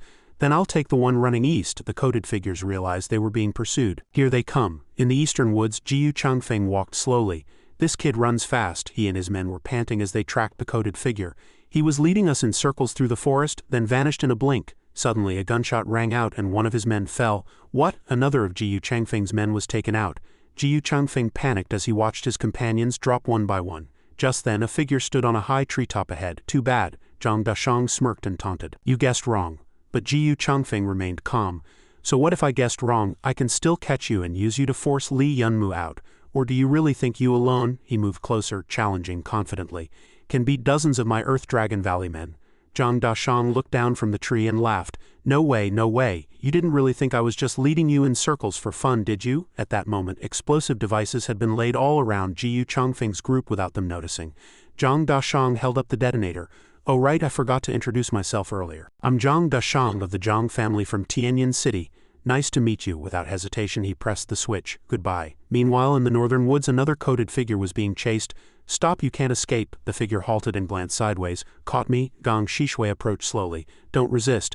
Hand over the jade pendant and Big Sister won't make things hard for you. The figure sneered mockingly. Big Sister at your age, still pretending to be young? Gong Shishui flew into a rage and raised a staff. Brat, what did you say? I've changed my mind. She hurled it with force, piercing through the figure's coat and pinning it to a tree trunk ahead. Die! The coat tore apart. Gong Shishui stared in surprise at the mysterious coated figure. So it was Lu Nuaji. A woman. My apologies. Lu Nuaji frowned and replied, you guessed right. In the southern woods the coated figure leaned calmly against a tree, waiting quietly. Finally caught up. You won't escape this time. The figure smirked. Who said I was running? He pulled down his hood. So it's you who ended up chasing me. Then he ripped off the coat. Let's settle this quickly. Li Yunmu raised his hand in a provocative gesture. I'm in a hurry, come at me all at once. Earlier the three of them had discussed it. Zhang Dashang had said none of the three factions are easy. If they join forces, we're dead. Li Yunmu listened nervously. If it's just one faction with your strength, little Mumu, you might hold them off. So we split into three paths to ease the pressure on you. Li Yunmu panicked. How can we do that? You two are way outmatched in combat. If they catch you, you'll be killed. But Zhang Dashang quickly reassured him. Don't worry, it's fine. He pointed to his head confidently. Their target is only you. With my brains, leading them in circles and getting out unscathed is no problem, as long as I don't provoke them head on. I'll be fine. Then he turned to Lu Nuaji. And little Nuaji, have you forgotten who her grandfather is? If she reveals her identity, no one would dare touch her. Don't waste time, Zhang Dashang urged. All right, then it's settled. We'll proceed as planned. Li Yunmu frowned as he looked at her, but Lu Jing was stunned by his provocation. All of us against you. Are you crazy? There are 20 or 30 of us and you're alone, yet you dare. But when he heard Li Yunmu's reply, he froze. Who said I'm alone? Li Yunmu's expression lit up with excitement. Number 1, number 2, Night Crow, Li Linglong. He spread his arms and gave the order, come out, all of you. Lu Nuaji lived up to her reputation. She lunged at her opponent fiercely, throwing a horizontal punch. Gritting her teeth, she drove an elbow forward with brutal force. Lu Nuaji slammed into the person in front of her, the tip of her elbow whipping back in a reverse hook that sent him flying, chin resting on her hand. Gong Shishui stood watching, her tone full of surprise. She never expected such a cute girl to remain completely unflustered in the face of Lu Nuaji's aggression, even breaking out Bajiquan techniques. Miss, you're from Tianyan City too, right? State your sect and I won't cause trouble. Lu Nuaji frowned impatiently. If you want to fight, just fight. Why do you care who I am? If she revealed her background, the other woman would surely stop pestering her and instead go after Li Yunmu. That would double Li Yunmu's pressure. She gritted her teeth, thinking darkly, I have to hold her off, even if it's just for one more second for Li Yunmu, even if it kills me. Suddenly, a massive explosion erupted from the rear area. Lu Nuaji quickly glanced sideways. What? Gong Shishui couldn't help but remark. The explosion came from the east. Looks like Jiyu Changfeng has engaged over there too. Lu Nuaji felt a pang of worry. Zhang Dashang is over there too. Li Yunmu also sensed the tremor from the blast. Watching the billowing column of smoke, his heart jolted. It's the east. Li Yunmu's eyes widened in panic. What the hell is that idiot doing? He immediately recalled Zhang Dashang's words. As long as we don't provoke them, we won't die. I'm not stupid enough to go head-to-head with them. Lu Jing chimed in. That direction east is Jiyu Changfeng. With such a loud explosion, Lu Jing was still fixated on the blast in the woods, completely missing the shadow that had just flashed by. Looks like your companion has been killed by him. Only when he heard the scream did he hurriedly turn around. To his surprise, Li Yunmu's number 1 entity had already charged forward to attack his men. Lu Jing froze. What the hell is this thing? Didn't I just say? Li Yunmu replied coldly. I'm in a hurry. Right behind him, number 2's shadow appeared in succession. Come at me together. After the explosion, Zhang Dashang coughed and waved his hand incessantly. Grabbing someone's clothes, he muttered to himself, never thought 50 detonators would pack such a punch. Cost me a pretty penny, but it's worth it to blow you all to hell once. He quickly draped the man's clothes over himself. All right, since that's dealt with, time to find them. But who knew Jiyu Changfeng was still alive? At some point, he had already appeared behind Zhang Dashang. Where do you think you're going? The moment the words left his mouth, Jiyu Changfeng's fist slammed down toward Zhang Dashang, shattering the ground with a thunderous crack. Fortunately, Zhang Dashang not only dodged but also drew his gun and fired, channeling the explosive pressure into the shot. In an instant, he unleashed a hail of bullets at Jiyu Changfeng. Jiyu Changfeng raised a hand, his expression flat as he mocked such petty tricks. To Zhang Dashang's astonishment, he blocked the cannon's blast with a single hand, barehanded against explosive pressure, but he had no time to dwell on it, continuing to fire wildly. Let's see how many more you can block. Seeing this, Jiyu Changfeng immediately leaped forward and charged. This kind of heavy cannon can't hit us. In the blink of an eye, he was upon Zhang Dashang. Zhang Dashang jumped back to evade the attack, Retreating sharply, he roared, "Die!" A stream of bullets shot straight at Jiyu Changfeng, but he blocked them bare-handed. Zhang Dashang muttered grimly, "His fist speed is too fast, and those indestructible hands block every bullet, weaving an impenetrable wall with sheer speed." Watching Jiyu Changfeng emerge unscathed, he couldn't help but whisper, "Absolute defense." Suddenly, the opponent charged again. Jiyu Changfeng flashed before him like lightning, fists raining down like a storm. Zhang Dashang leapt back just in time to dodge the explosive shots. Frowning, he murmured, "Dangerous. I can't take that punch head-on." Staring intently at Jiyu Changfeng, he thought to himself, "Stay calm. Zhang Dashang, every technique has a flaw. There's no such thing as absolute defense in this world." Then he closed his eyes and began calculating. "If I can find the weakness, it's nothing special. Looks like I'll have to use that move. Come on." In an instant, Zhang Dashang's eyes blazed with power. "Alasia Eye, full counter." Steadying himself, he said, "The Alasia Eye is our Zhang family's secret art. It keeps our minds calm, analyzes the enemy's attacks, and finds a way to break them." Opening his awakened eye, he locked onto Jiyu Changfeng. One strike, certain kill. Hearing this, Jiyu Changfeng charged in fury. "Enough talk." He swung his arms repeatedly, hammering at Zhang Dashang. "A flaw, kid? Do you even know what absolute defense is?" he taunted. "It means your attacks are completely useless against me." "I have no flaws." As he attacked, Jiyu Changfeng adjusted his breathing to stay calm. Zhang Dashang kept retreating, dodging his fists. "It's just concentrated offense. As long as it's an attack, no matter how focused, there's always a flaw." Frowning, he stared at Jiyu Changfeng, determined to see every move clearly. But just then, Zhang Dashang tripped over a rock behind him. Stumbling and losing his balance, he stared blankly ahead as Jiyu Changfeng shouted triumphantly, "Even heaven is against you." Seeing him like this, Jiyu Changfeng was ecstatic. "You're dead." Zhang Dashang swallowed nervously. In the next moment, Jiyu Changfeng unleashed a flurry of punches, blasting Zhang Dashang's entire body with explosive shots. Zhang Dashang took the full brunt of the attack, screaming in pain.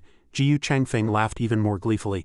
"Come on, weren't you all talk? Try to break me." He struck harder and harder. "Die!" But just then, Zhang Dashang's eyes suddenly lit up. The next second, he raised his gun and fired at Jiyu Changfeng.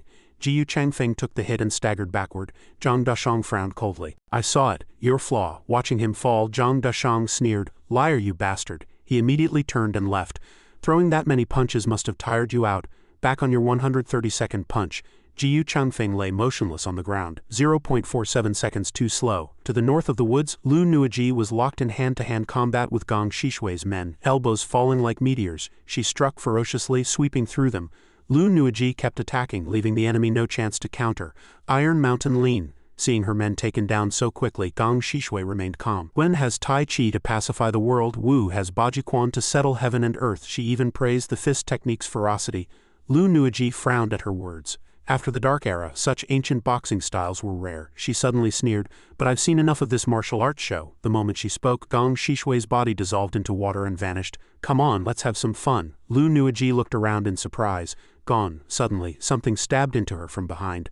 Lu Nuiji collapsed to the ground and Gong Shishui laughed triumphantly. "How about that little girl?" "Regretting it now," she added deliberately. "I was going to let you off anyway. Fighting you is boring. But you had to charge in like a madwoman and kill my people." Lu Nuiji's shoulder was pierced, blood flowing freely. "I really don't know what's going on in your head." Gong Shishui twirled her weapon, watching her struggle to stand. "Your left hand's frozen stiff from the cold, isn't it? Still want to fight like that?" But Lu Nuiji refused to yield. "Less talk. Even if I only have my left hand," she declared angrily, "I'll stop you." "Come on, you big-chested old woman." Hearing that, Gong Shishui gritted her teeth. "Big-chested old woman." She leapt up in fury. "Brat!" Gong Shishui roared. "You want to die?" One man was knocked down, lying motionless.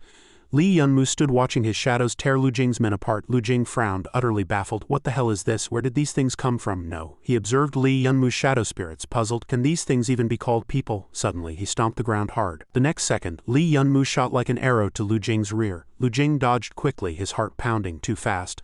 Li Yunmu's eyes turned cold as he struck. "No time. I have to finish him fast. Zhang Dashang and Lu Nuiji must be waiting for me." At that moment, Lu Nuiji was being chased by countless sharp ice arrows fired by Gong Shishui, cold ice blades. The arrows exploded wherever they landed. She used agile footwork and continuous rolls to evade them. Lu Nuiji frowned, finding it troublesome. Tough opponent. Gong Shishui kept pressing the attack. "This woman can fight from range. If she keeps her distance, I'll be at a huge disadvantage." But the next second, Lu Nuiji suddenly stomped the ground. "Yes, now." Gong Shishui glanced over, confused. In an instant, Lu Nuiji was right in front of her. Swift step. "I have to close the distance." Gong Shishui hurriedly retreated to dodge, gritting her teeth. "This footwork is fast." Seeing this, Lu Nuiji felt a surge of hope. "Good, this is working." She lunged again. Swift step, then a punch straight at Gong Shishui's face. Young cannon. Gong Shishui grew irritated. Back and forth, so annoying. But before she could counter, Lu Nuiji swept her arm aside, sending her stumbling backward. Tiger stance. Lu Nuiji pulled back and gathered power. Try this. The moment she spoke, she unleashed an elbow strike that slammed into Gong Shishui's abdomen. Extreme Tiger Mountain Burst. Hit hard. Gong Shishui was sent flying. Enraged, she whipped around and fired ice arrows in retaliation. Annoying thing, this time the arrows pierced straight through Lu Nuiji's calf. She collapsed in pain. Locked your left leg. Let's see you hop around now. But Gong Shishui's laughter died as she looked up in shock. Lu Nuiji was still crawling toward her. This one's crawling again. Damn it, are you still going? Gong Shishui asked in disbelief. Why are you so desperate? What's that kid to you? You still won't give up? Hearing this, Lu Nuiji gritted through the pain, her tone firm. I have to stop you here, no matter what. I need to buy Li Yunmu time to escape. She looked up, teeth clenched. Because she admitted without hesitation. I like Li Yunmu. Gong Shishui suddenly frowned. Having said it, Lu Nuiji no longer felt shy. I said it, it's good to say it. Gong Shishui stood up and approached her. That's your reason? Childish. The moment she spoke, Gong Shishui leapt lightly. Since you like Li Yunmu so much, die for him. Seeing this, Lu Nuiji's heart jolted. If I don't say it now, I might never get the chance. Gong Shishui raised an ice arrow to strike. Die? But Lu Nuiji's eyes suddenly widened. No, how can I say something so defeatist? I made up my mind long ago to be Li Yunmu's support. Li Yunmu's figure flashed in her mind. I don't want to just watch his back anymore. I want to stand by his side. Without hesitation, she pushed off the ground and leapt. Then I have to become as strong as him. This isn't a fight for someone else, it's my own battle. The next second, Lu Nuiji charged again, kicking Gong Shishui in the abdomen. Heart piercer. Gong Shishui's face twisted as she spat blood. Lu Nuiji planted one hand on the ground, using the momentum to flip and strike. Fall. She kicked Gong Shishui hard into the ground. After that kick, Lu Nuiji collapsed, gasping for air. I won. That was my strongest strike. Though nearly exhausted, she felt joy. I stopped her. I helped Li Yunmu stop her. Before she could finish, Gong Shishui stood up abruptly with two ice spikes, her voice dark. HMPH, who did you say you stopped? The next second, ice spikes pierced Lu Nuiji's shoulders again, making her scream in pain. Gong Shishui summoned two more spikes. You bitch. I let my guard down for a second and you think you're something? Tears streamed down Lu Nuiji's face from the pain. Get ready. I won't let you die easy. Gong Shishui swung her arm viciously. I'll nail you to this spot piece by piece. I'll make you. She hurled ice spikes wildly, roaring as she tortured. Just then, a golden bullet tore through the air at supersonic speed, shattering the ice spike in Gong Shishui's hand into fragments. She panicked. What? She turned sharply toward the source. Who is it? On a high branch not far away, a young man spoke. Pretty lady. Look at your feet. Zhang Dashang grinned lazily. Isn't that our little girl? Lu Nuiji's eyes fluttered open, recognizing him.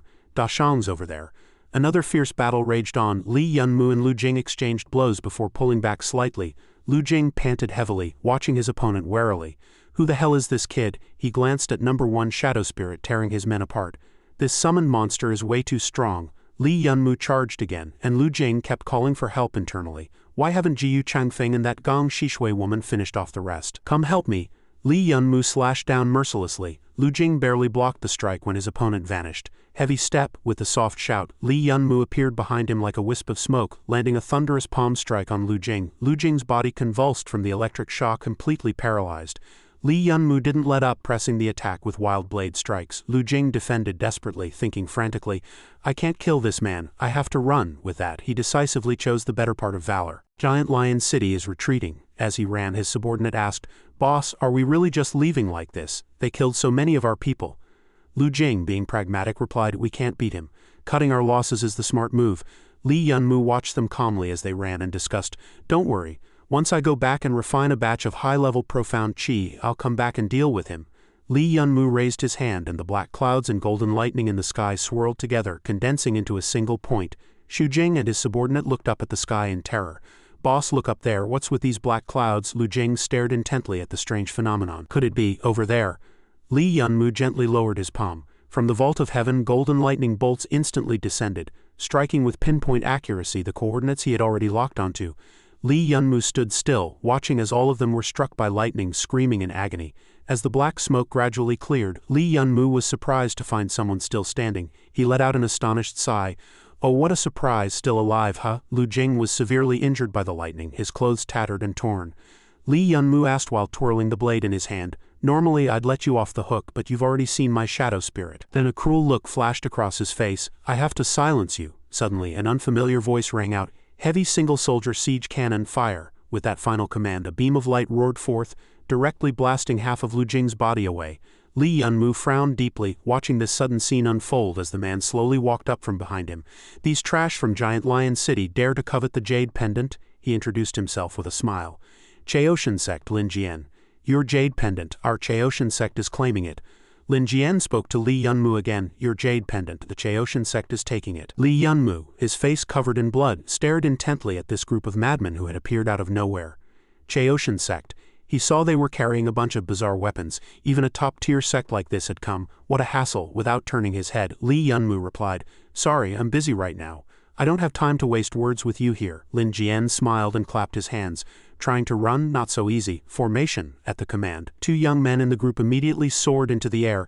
Li Yunmu frowned in confusion, looking at the two lunatics hovering above his head. "Ha!" Lin Jian stood in the air at the front and said, "Pretty boy, prepare to die," Li Yunmu said sarcastically. "What's this, an aerial ballet?" Lin Jian took out a golden bowl and said arrogantly, "You'll find out soon enough. This is the sacred artifact of our Chaoshan sect." He casually tossed the object into the air and shouted, "Void realm," then he pressed his palms together. "Rise!" His subordinates all followed suit. Li Yunmu stared wide-eyed at the phenomenon in the sky. "What is this?" A huge glowing golden bowl descended from the sky like a massive barrier. Lin Jian trapped Li Yunmu inside and laughed wildly. "Hee hee, you can't escape this time. Hand over the jade pendant obediently." Li Yunmu lowered his stance, assuming an attack posture. "A mere barrier thinks it can trap me, wild blade." He swung his blade and sharp blade chi slammed into the barrier's light screen repeatedly. But all the blade chi vanished without a trace, leaving the barrier completely unharmed. Yunmu's eyes widened in shock. "How is this possible? Not even a reaction," Lin Jian laughed. "I suggest you stop wasting your energy. This isn't an ordinary barrier. This is a sealed space created by our Chaoshan sect's sacred artifact, the Void Realm. There's no way you can break it." Li Yunmu glanced sideways at Lin Jian's two subordinates who were lurking in the rear, waiting for an opportunity. "Damn it, I'm running out of time." Meanwhile, Zhang Dashang, carrying the unconscious Lu Nuoji on his back, ran while screaming in panic. He was desperately trying to evade Gong Shishui's frenzied pursuit and slashing attacks. "I'm telling you, what the hell did you do to provoke her? She's gone crazy. She's determined to kill you." Lu Nuoji said weakly, "I don't know what I did to upset her either." Gong Shishui roared maniacally. "Die, die, die!" Zhang Dashang dodged her crashing attacks, his scalp tingling as he watched. "This jealous monster has lived to 49 and still hasn't been in a relationship. This woman has completely lost her mind. Her attacks don't even have a pattern. She's just swinging wildly. She's full of openings, but precisely because her attack style has no pattern, I don't know how to counterattack. This makes Alicia's eye useless too." Zhang Dashang fled for his life as if being chased by a ghost, only able to run. The witch Gong Shishui raised an ice spike ready to smash it down on his head. "All of you, die!" Zhang Dashang gritted his teeth. "Is this the end?" Just then a voice sounded, "Hey, don't block the way." A crack suddenly appeared on Gong Shishui's ferocious face. Zhang Dashang stood frozen in place, forgetting even to run. What happened?" The mysterious courier spoke politely. "Hello, Peak Express Delivery.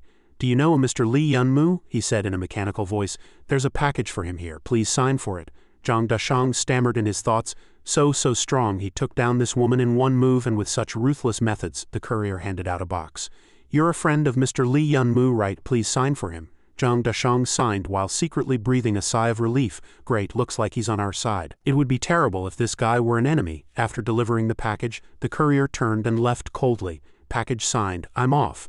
Remember to give a 5-star rating."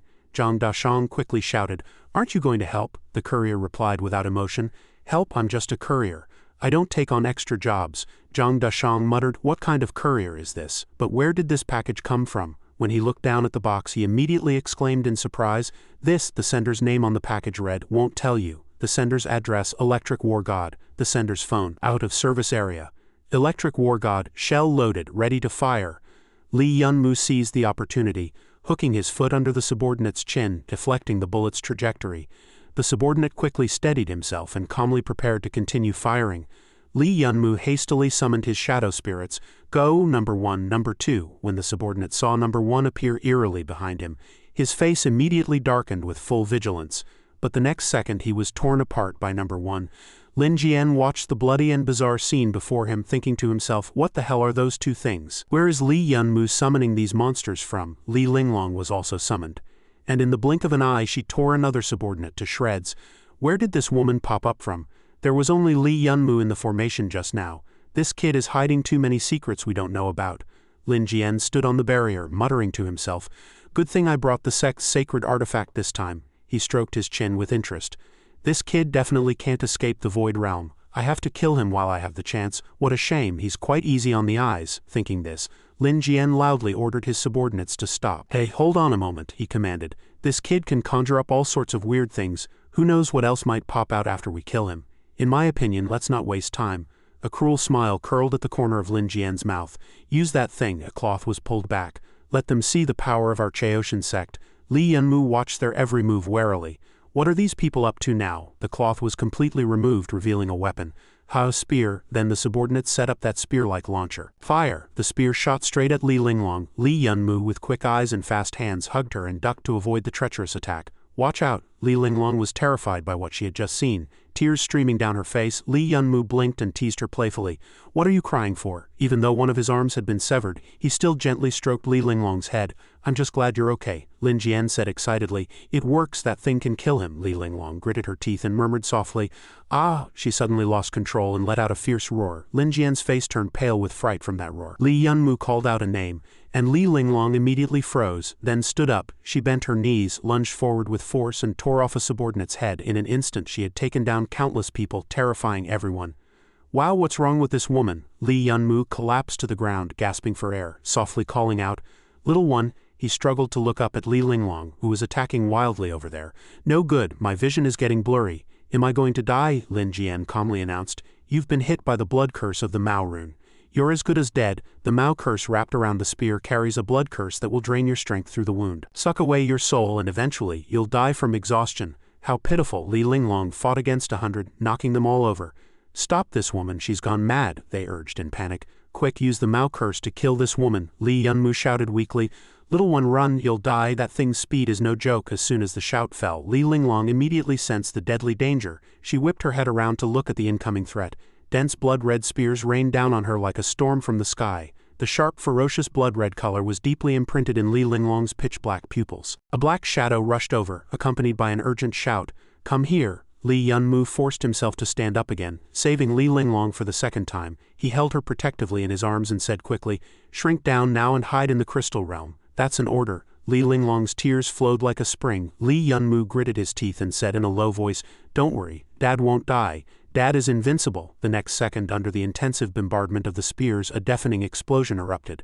Lin Jian became interested. Still able to move? That's surprising, but it doesn't matter. With so many curses, it's hard not to die. The smoke and dust gradually cleared, and Li Yunmu was still gasping for air. The sight before him made Lin Jian's eyes widen in disbelief. What? Number 1 and Number 2 joined forces to block the front, shielding Li Yunmu in the middle. A system prompt sounded. Ding, system notification. All your shadow spirits have died. Li Yunmu's eyes widened, and only one blood oath remained in his mind. I will definitely kill you all, the two shadow spirits kept calling out as they supported him. Ah, Number 1 is looking at you. Ah, Li Yunmu opened a test tube and silently vowed, I'm sorry, Number 1, Number 2. I will resurrect you. As he drank, he recalled the past. What is this? Holy water of life. As long as you're not completely dead, even if you're crippled, it can save you. I don't know if this thing is really useful, but at this point I have to gamble. He downed the bottle of liquid that looked like calcium supplement water in one gulp.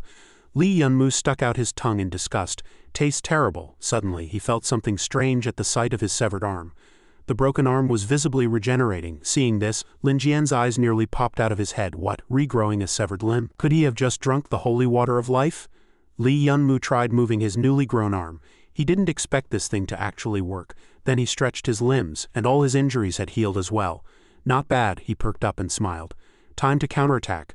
Li Yunmu lightly tapped the wild blade. The next second he charged out at supersonic speed, striking the group of subordinates like lightning. After a round of attacks, Li Yunmu rotated his newly grown wrist. Whether it was an illusion or not, this new arm seemed even more flexible than the original. A subordinate continued to throw spears at him. Die, you bastard. Li Yunmu tilted his head slightly, dodging the attack instantly. He even reached out and caught the flying spear, then hurled it back, striking the thrower squarely in the chest, returning the favor in kind. Lin Jian could no longer sit still. This kid can actually catch the Mao curse. How is that possible? Li Yunmu thought excitedly. Being back at my peak really makes a difference. As long as I'm focused enough, I can keep up. Now I need to figure out how to break the barrier. He recalled his teachings. Listen up, no matter what the outcome, as long as it's a technique that uses profound force as an energy conductor. Li Bowen had once said, Then it must have a weakest energy point. As long as you break through that weakest point, you can escape. You little brat, don't run. If you dare to run, I won't tell him. At this moment, Lee Yunmu's entire body was enveloped in a strange blue flame. His eyes were wide open to their limit, and he thought with determination, I'll bet on it. Then Lee Yunmu once again used his extreme speed to reap the lives of Lin Jian's subordinates. As he charged and killed, he thought, I have a way, but Lee Yunmu even used the barrier as a foothold. This damn thing was way too big. From above, Lin Jian watched Lee Yunmu running back and forth inside the barrier like a little dog. He scratched his cheek and muttered, What's this kid running around for? After running for a while, Lee Yunmu suddenly stopped, standing still and panting heavily. Huff ha, he was out of breath and cursed under his breath. Damn it, searching like this isn't working. I'll exhaust myself to death before I even find the barrier's weak point. 2 golden bullets shot in from a hidden direction. Bang, bang. The bullets hit the barrier, catching Lee Yunmu's attention. On the seemingly impenetrable barrier, an extremely fine crack suddenly appeared. Lee Yunmu frowned and thought, That's the edge of the barrier, away from the battlefield. Zhang Dashang opened his clairvoyant eyes wide and thought to himself, That's right, it's there. This is all I can do for you. The rest is up to you. Lee Yunmu also understood the meaning. Hee, looks like they're fine over there. You little brat had me worried for nothing. Then he lifted his weapon and leapt. All right, let's go. Lee Yunmu used all his strength, continuously slashing at the barrier. Starting from that tiny crack, the barrier gradually shattered under the fierce assault. Lee Yunmu slashed harder and harder, roaring louder and louder, wild blade. Lin Jian glared with gritted teeth, frantically reinforcing the barrier.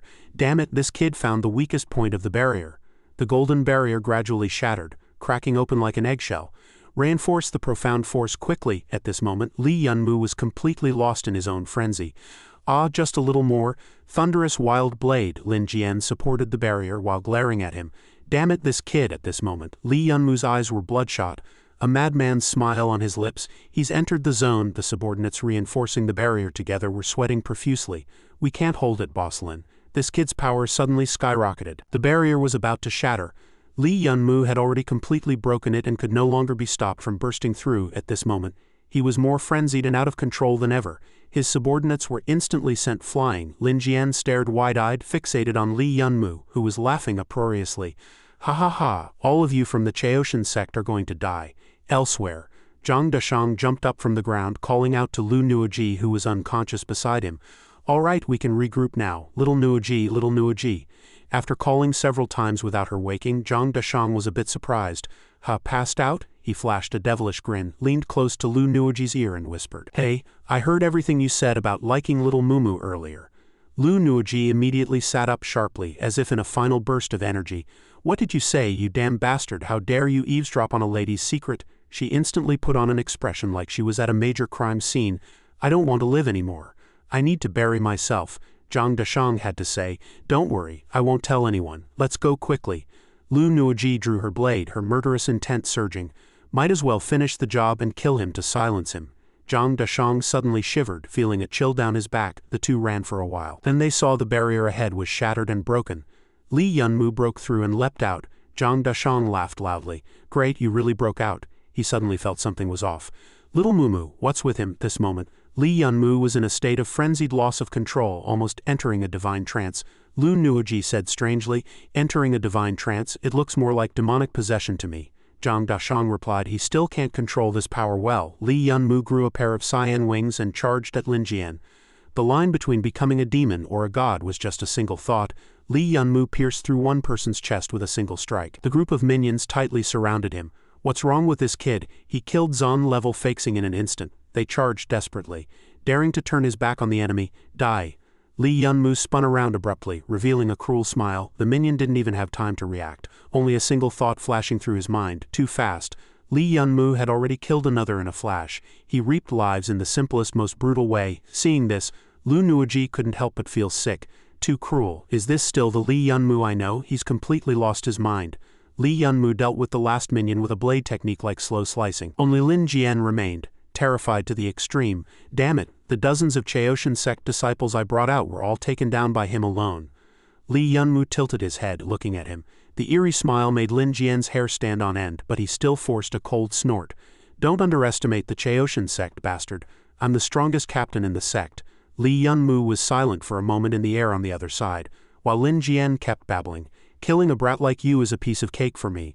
I'm about to surpass Fakesing and step into the ranks of Super Zon practitioners. Before he could finish boasting, his face was viciously grabbed by a merciless hand. Li Yunmu grabbed his face and charged madly, laughing wildly. All must die. Lin Jian's eyes were full of fear. Li Yunmu pressed his head, smashing him through several trees in a row with loud bangs.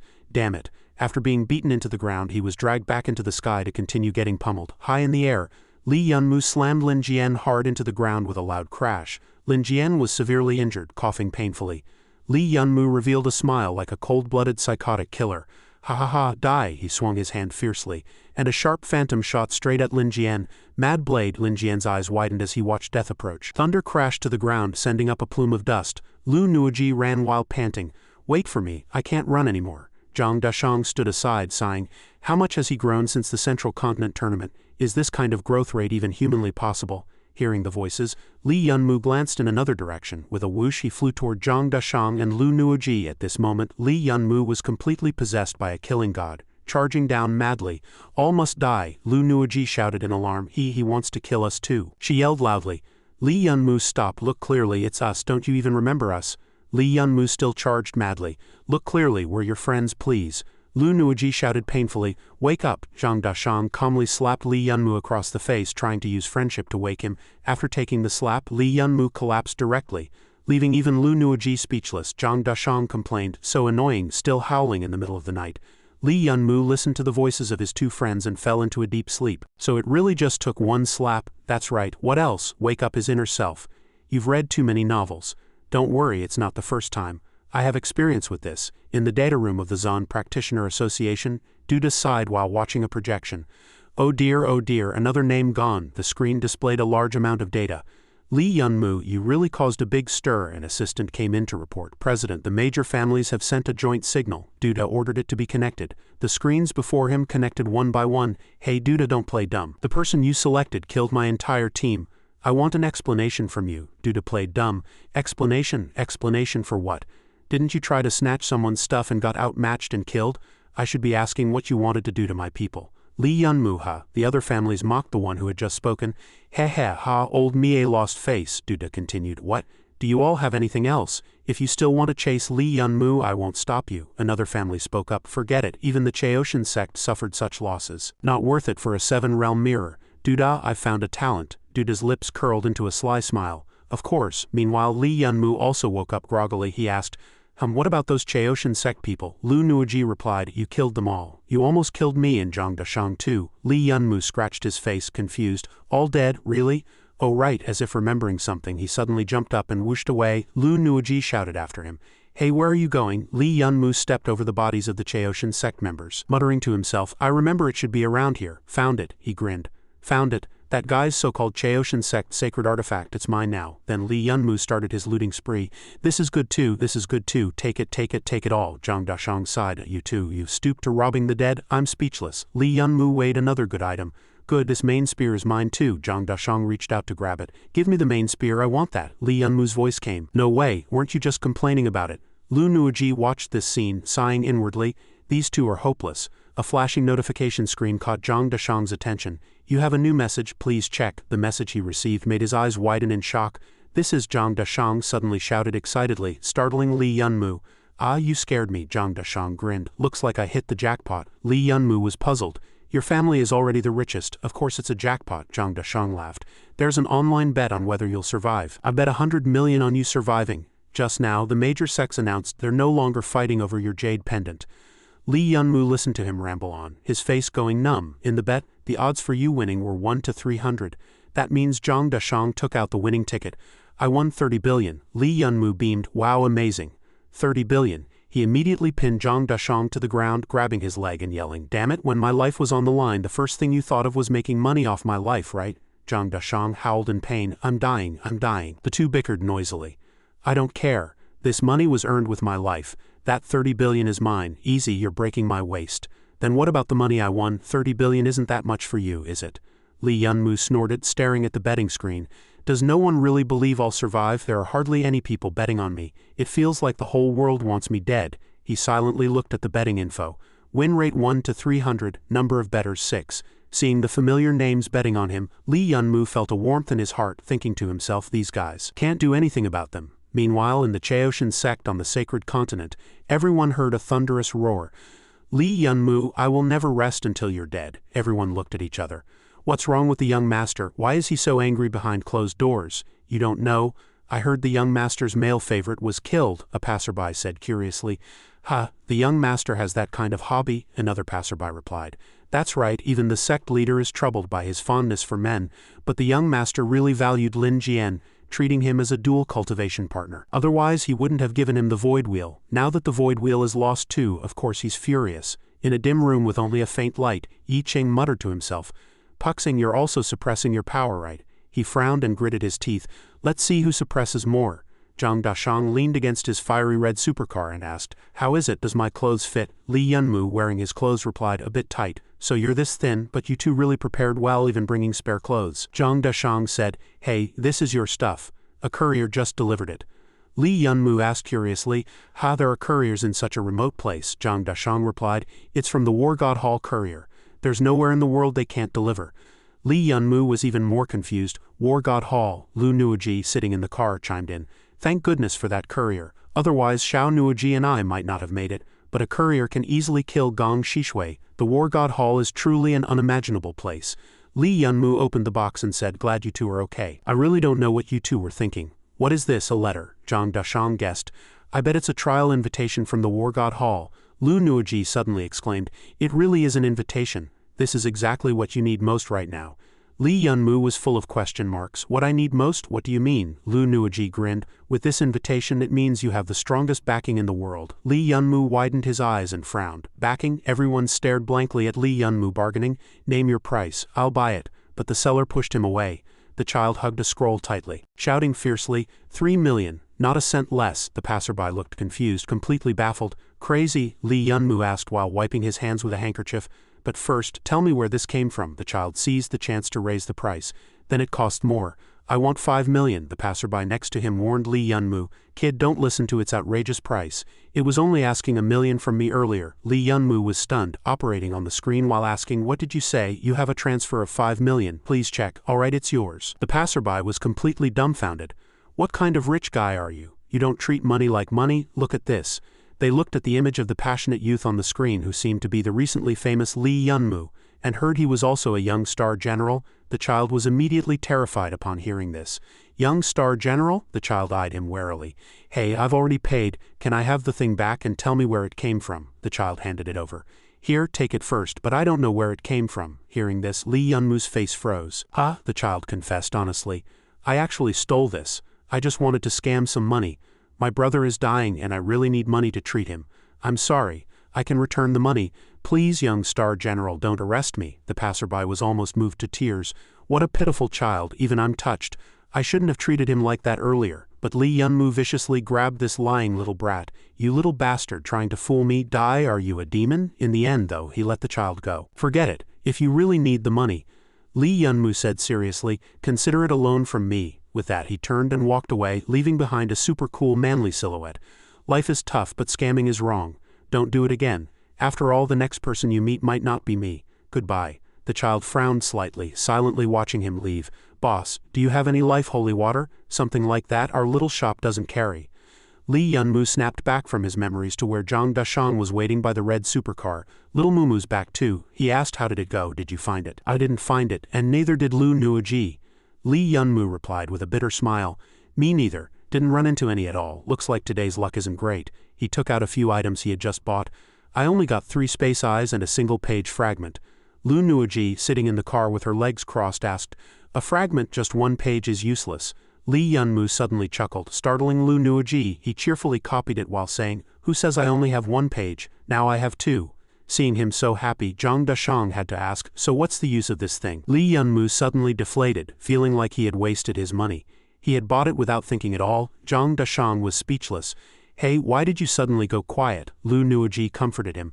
"Don't be sad. Aren't you going to the Dark Domain shooting range? Maybe you'll find something new there." They discussed, "Do you two want to come along?" "Of course. Since we're here, get in the car." "You idiot, your car only has 2 seats. You'll have to fly yourself." The Dark Domain was an area near the border of the upper world, where many spatial beast tides from the higher world came.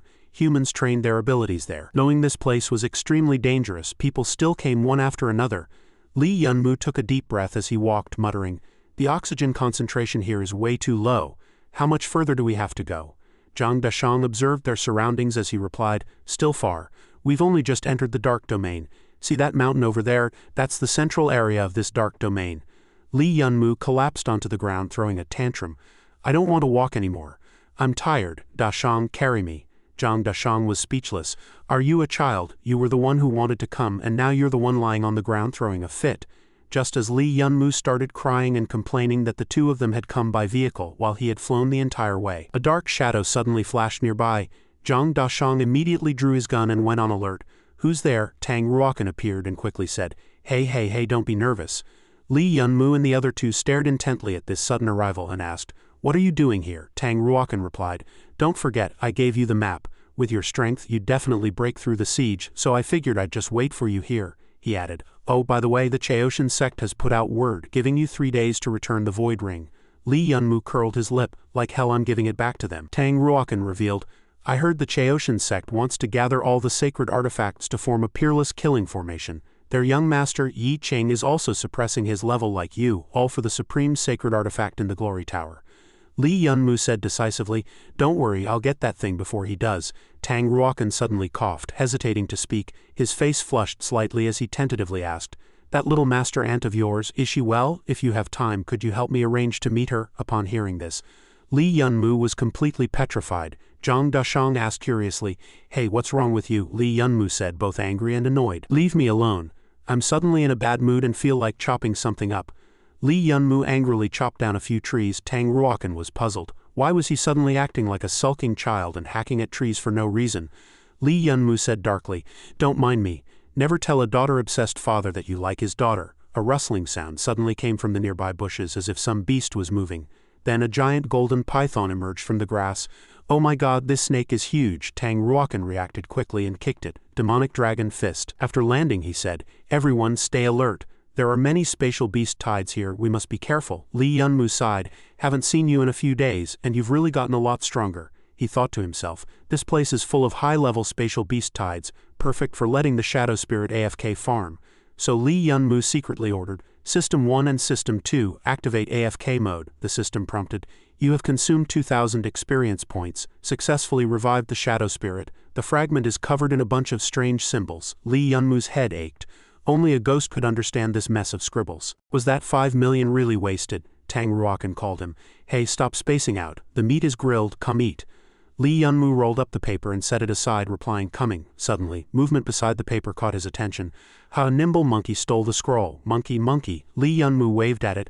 "Good monkey, give that back to me." The monkey screeched, "Squeak." Then it suddenly whipped its tail, slapping Li Yunmu hard across the face. "Whoa, ptoo." Li Yunmu flew into a rage and chased after the monkey. "You damn monkey, are you asking for death? You think you're one of those monkeys on Mount Ma, stealing things and hitting people? Just wait till I deal with you."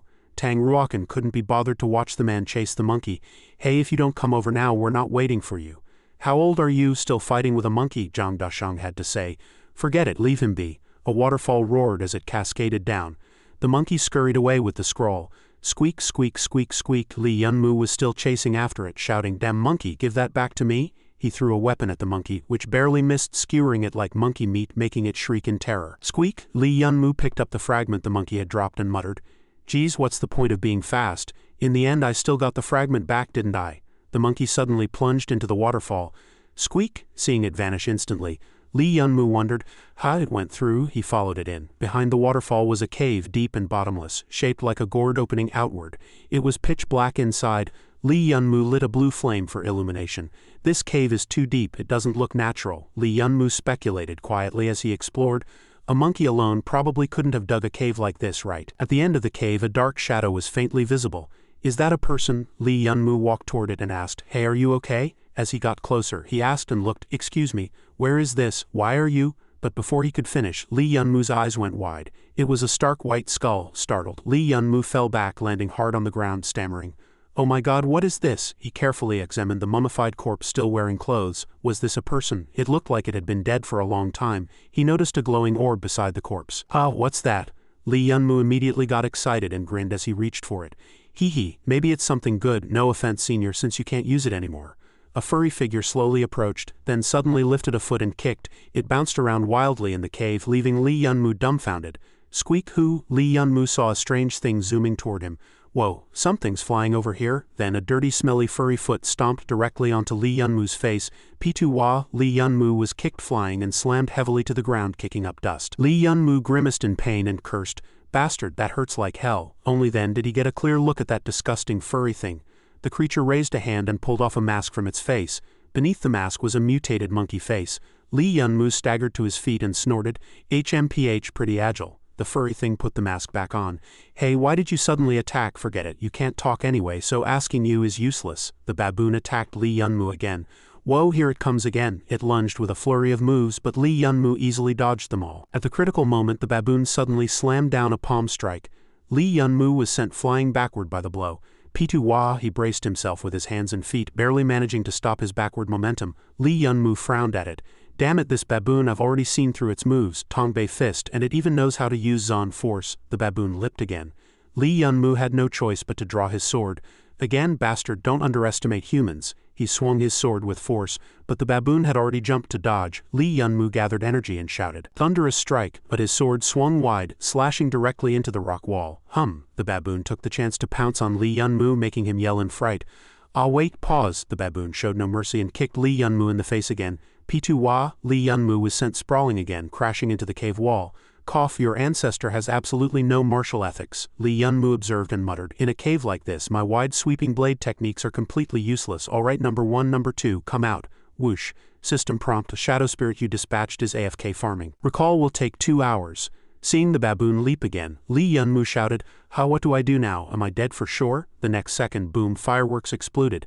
The baboon was sent flying by the shockwave, rolling several times before stabilizing. Lee Yun-moo's voice came from the smoke and dust. Close call. I almost forgot myself that I still have this move, Void Step. The baboon suddenly sensed danger. My turn now, Lee Yun-moo said, delivering a long kick that sent the baboon flying. It crashed into the rock wall with a boom, leaving a human-shaped dent in the wall. Lee Yun-moo continued pressing down with his foot.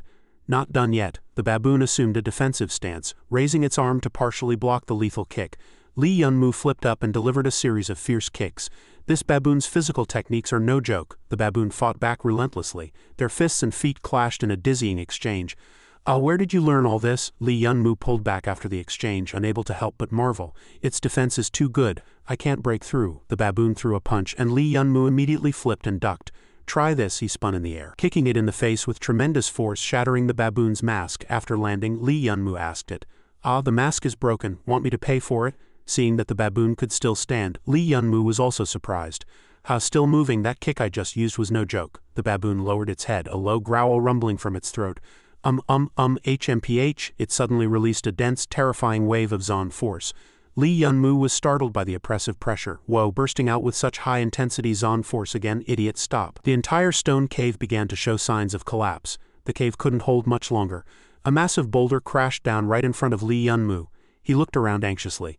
Not good, this place is about to cave in, Lee Yun-moo urged. Stinky baboon, if we keep fighting we'll both be buried here. Stop, but the baboon had already rushed past him. Lee Yun-moo caught a glimpse of it lunging toward the mummified corpse in the corner. What does that mean? Only then did he understand. Was this baboon protecting that corpse? Lee Yun-moo quickly turned around. This idiot, he grabbed its shoulder and shouted, no time. Lee Yun-moo pulled it and ran straight out. You're already injured, stop being stubborn. After tossing it to a safe spot, he picked up the corpse and yelled, you get out first. The baboon was thrown directly into the teleportation portal.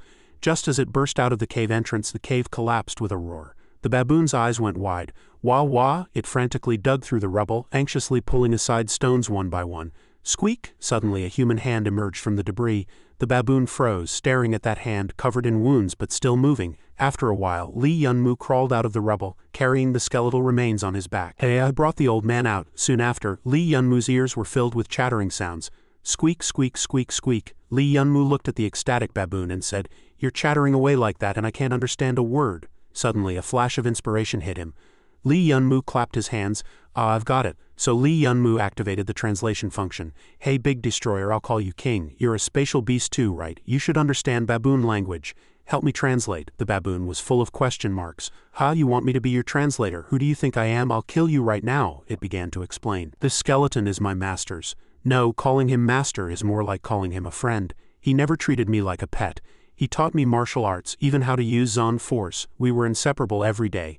A few years ago, my master wanted to cultivate a certain technique and came to this desolate area. Everything was going smoothly at first, but just as he was about to succeed, he was devoured by the technique's backlash. Before he died, my master was filled with regret.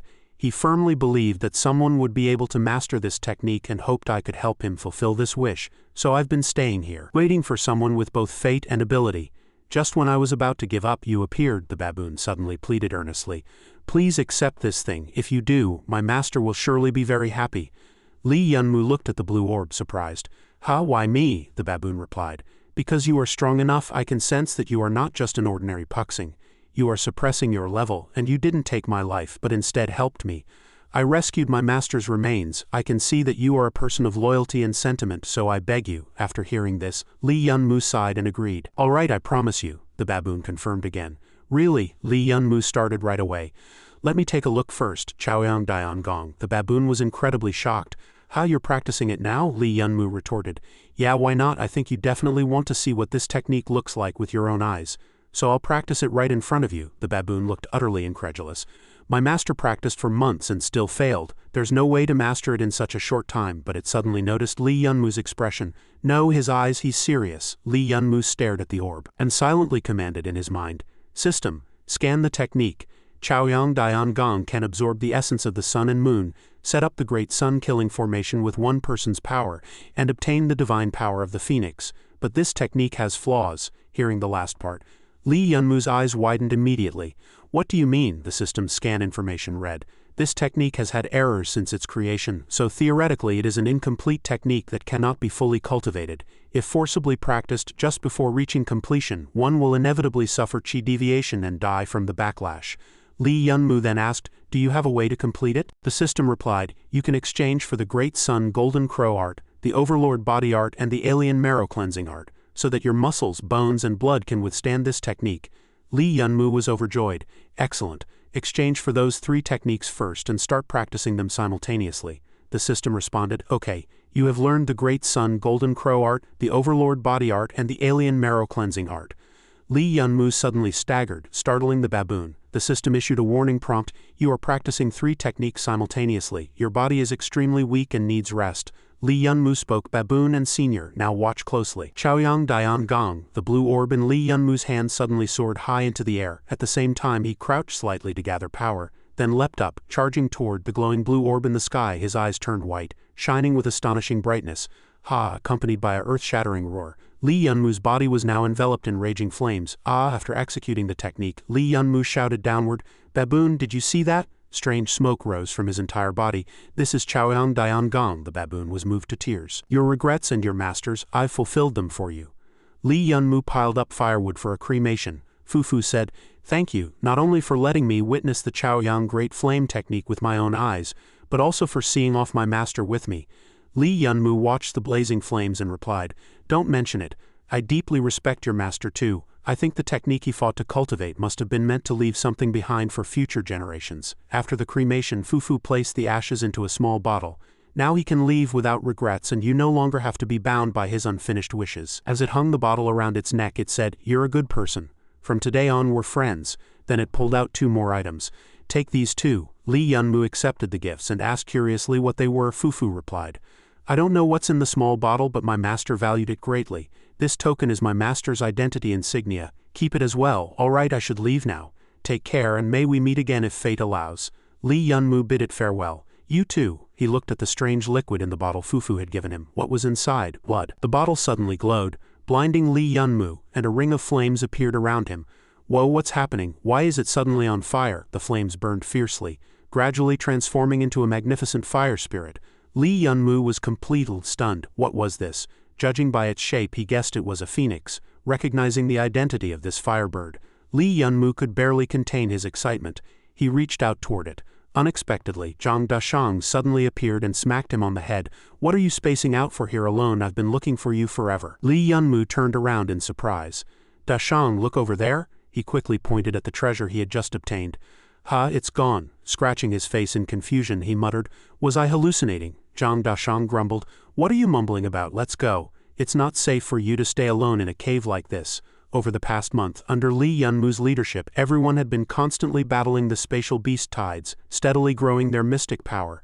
Lu Nuoji and Zhang Dashang had both advanced to Golden Star Mystics, and even Zhang Kai from the lower city had been elevated to mystic status thanks to Li Yunmu's continuous resource supply. At the same time, Li Yunmu assigned him as the steward of his Azure Dragon Star General Mansion. Only Li Yunmu himself chose not to level up, remaining at the Common Star Mystic rank, but he had successfully condensed a third Shadow Spirit, naming it number 3. Li Yunmu looked at his companions. Nu, amidst a hummed tune, the luggage is all packed. Zhang Dashang and the others asked, is everything ready? Li Yunmu smiled and replied, yeah, all set. Zhang Dashang reminded him, go ahead and be careful on the way. Li Yunmu waved without looking back. Don't worry, I'll be back once I enter the tower and retrieve the sacred artifact. Keep training and wait for my good news. Arriving at the border town of Sunset, Li Yunmu exclaimed in surprise, what?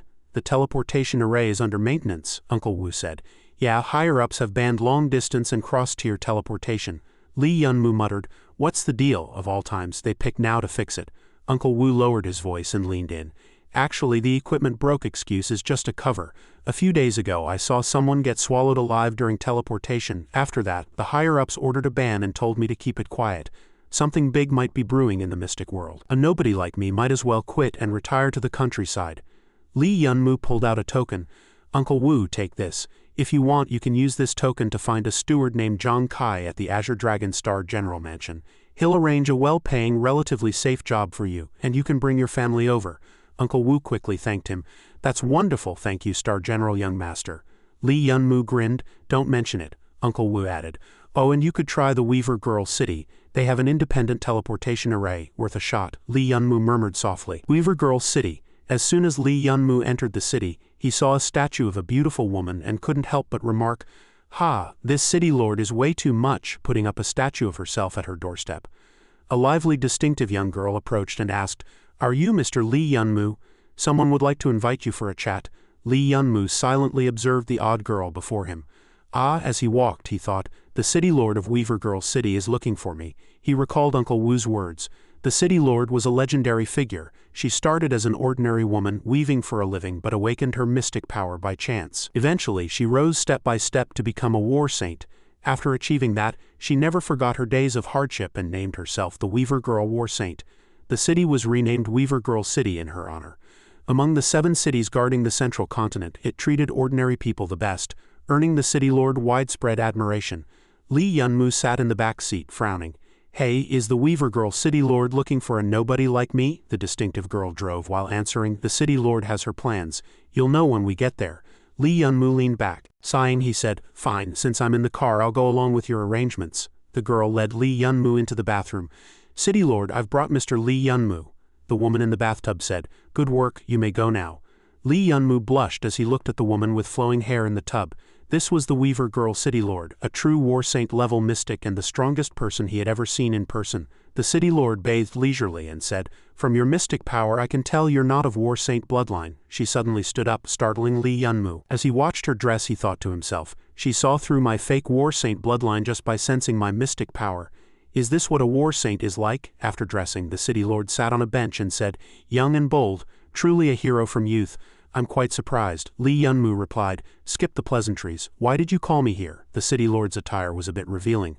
All right, I'll be straightforward. Do you know about the all-out martial tournament? Li Yunmu grew serious. Of course, it's a competition among the best youths from the 6 continents. Held every 3 years, each continent sends 2 to 3 participants. Higher-ranked continents get more resources. Participants are recommended by the guild, usually chosen from major families and sects. The City Lord parted her red lips. I hope to see your name on this year's all-out martial roster. Her sudden request made Li Yunmu frown. You doubt it? Why, does this even concern me? The City Lord replied. This year is special. Earth's energy is abnormal, and big changes may be coming soon. Li Yunmu's expression tightened. He thought to himself, abnormal energy? No wonder the teleportation arrays are acting up. The City Lord continued, so this year, to prepare for the future, the Mystic World Guild wants to select true elites. The all-out martial tournament will have no participant limit. You and I both come from humble beginnings. I value you and believe you can bring good results back to the central continent. Li Yunmu frowned, sighing inwardly. This is already a hassle. This is completely off my plan. The city lord stood up. I'll give you time to think. That's all for today. Chinger, escort the Star General young master to the teleportation hall. Lee Yunmu looked at the scene before him, speechless. Good grief, there's a long line in front of the Glory Tower. Why are there so many people at the entrance? He quickly pulled up his hood to cover most of his face, unsure of what was happening, better to keep a low profile. Then he pushed through the crowd. Excuse me, let me through. As he walked, he overheard an interesting conversation. Hey, who are you betting on? It's obvious. Ling Shui. She's the Sword Saint's only disciple, a human weapon. She's bound to be ridiculously strong. Come on. This time it's more than just War Saint disciples. Lee Yunmu quietly stood by and listened to their entire conversation. Yi Qing from the Chaoshan sect, Ling Tianshui from the Ice Palace, even the third-ranked personal fighter Ghost Demon is here.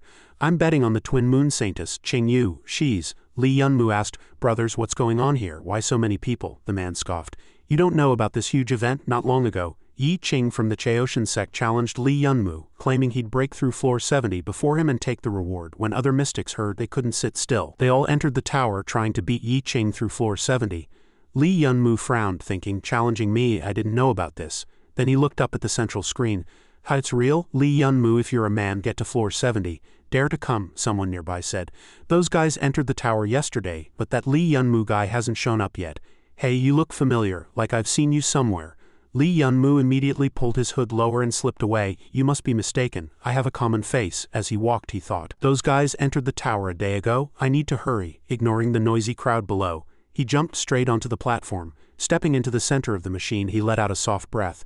Phew, I'm back, he chuckled quietly. Tisk, they're already past floor 20. I need to rush up or I'll never catch up. Lee Yunmu summoned his shadow spirits from his own shadow, going all out. Number 1, number 2, number 3, and Li Linglong summoned them all. This is Lee Yunmu's legion. Full assault. Outside, a bored man lit a cigarette. He chatted with someone nearby. 2 days in and still no movement, but the higher floors get harder, so a few hours per floor is normal. The screen suddenly jumped to 45. The man jumped in shock and shouted, Whoa, Yi Qing made it to floor 45. The crowd in front of the screen instantly stirred. I think Yi Qing has this in the bag. He'll definitely be the first through floor 70, right? Not necessarily. Ghost Demon is at floor 43 too. Don't underestimate him. Just wait. My Ling Tianshui will have her breakout. 3 more days passed and the crowd remained abuzz watching the competition. My Saintess is stuck at floor 66. My 20,000 space coins are all gone. Bajiang, keep going. Beat Yi Qing, someone nearby warned the loudest guy. Keep it down. Look over there. The Chaoshan sect has sent hundreds of people. Even if your Bajiang is the first through floor 70, the Chaoshan sect won't let him off. Looks like they're dead set on that floor 70 sacred artifact, someone sneered. But Yi Qing, Bajiang, and Ling Shui have all been on floor 70 for 5 hours now. It's time for a winner, isn't it? Who'll be the first through floor 70? The man was nearly smashed to pieces by a giant tentacle. He hit the ground hard, struggling to steady himself. Yi Qing gritted his teeth, glaring at the thing before him. HMPH floor 70 is indeed tough. Before him was a massive octopus monster. Yi Qing gathered flames in his palm. But if I can't get through, no one else will. Someone like me who climbed step by step as a common star, unlike Ling Shui and Bajiang who forcibly suppressed their levels to become supportless stars. Common style flame rice assault. The giant octopus was roasted to a fragrant crisp, like freshly baked takoyaki. Squeal. The octopus wildly flailed its tentacles, forcing Yi Qing to dodge constantly. He taunted while jumping. Getting desperate just flailing around, he launched another flame blast and shouted, Looks like I'm the winner. Suddenly, a notification echoed through the tower. Ding, urgent notice. Congratulations to Lee Yunmu of the Central Continent for successfully clearing floor 70 of the Glory Tower. Yi Qing's eyes went wide with disbelief. What? The octopus seized his moment of distraction and slammed down a tentacle. Pua! Yi Qing was sent flying, crashing heavily into a large rock. Blood gushed from his mouth and nose. He cursed through gritted teeth. Damn it, how is this possible? I should be the strongest among common stars. Meanwhile, elsewhere, someone else heard the notice. Ling Shui killed a monster and muttered, HMPH, so you came after all. A few months and you've grown this much? What a monster! Outside, the crowd erupted. Whoa, Lee Yunmu, when did he enter the tower? And he's the first to clear it. As the words left their mouths, the man himself appeared. He's the Lee Yunmu from the notice, the first through floor 70, who got the sacred artifact. Lee Yunmu's heart tightened. What notice? Didn't I hide my ranking? What's going on? Annoying, I need to get out of here. But just as he tried to leave, a ring of flames blocked him, accompanied by a furious shout. Lee Yunmu, don't think you can escape. Grand Flame Array activate. Lee Yunmu looked up to see a golden barrier above him. Again? Good grief, am I a bug? Why does everyone want to trap me? The other party said coldly. Lee Yunmu, hand over the 2 sacred artifacts you have and we won't make trouble for you. A man led a group of disciples out. Of course, we'll give you an equivalent amount of crystals in exchange. Gasps rose from the crowd. Oh my, isn't that Elder Bei of the Chaoshan sect? He came in person and he's Yi Qing's master. With his disciple losing, he must be humiliated. Li Yunmu stuck out his tongue and taunted, Nah, I won't give them. This is clearly a forced sale and you have the nerve to call it a trade, trying to have your cake and eat it too. Shameless. Elder Bei coldly formed a hand seal. So there's no room for negotiation. Then we'll just take them. The Grand Flame Array activated, and several fireballs shot down from the barrier above Li Yunmu. HMPH, what the hell? The fireballs rained down on him relentlessly, making him cry out in pain.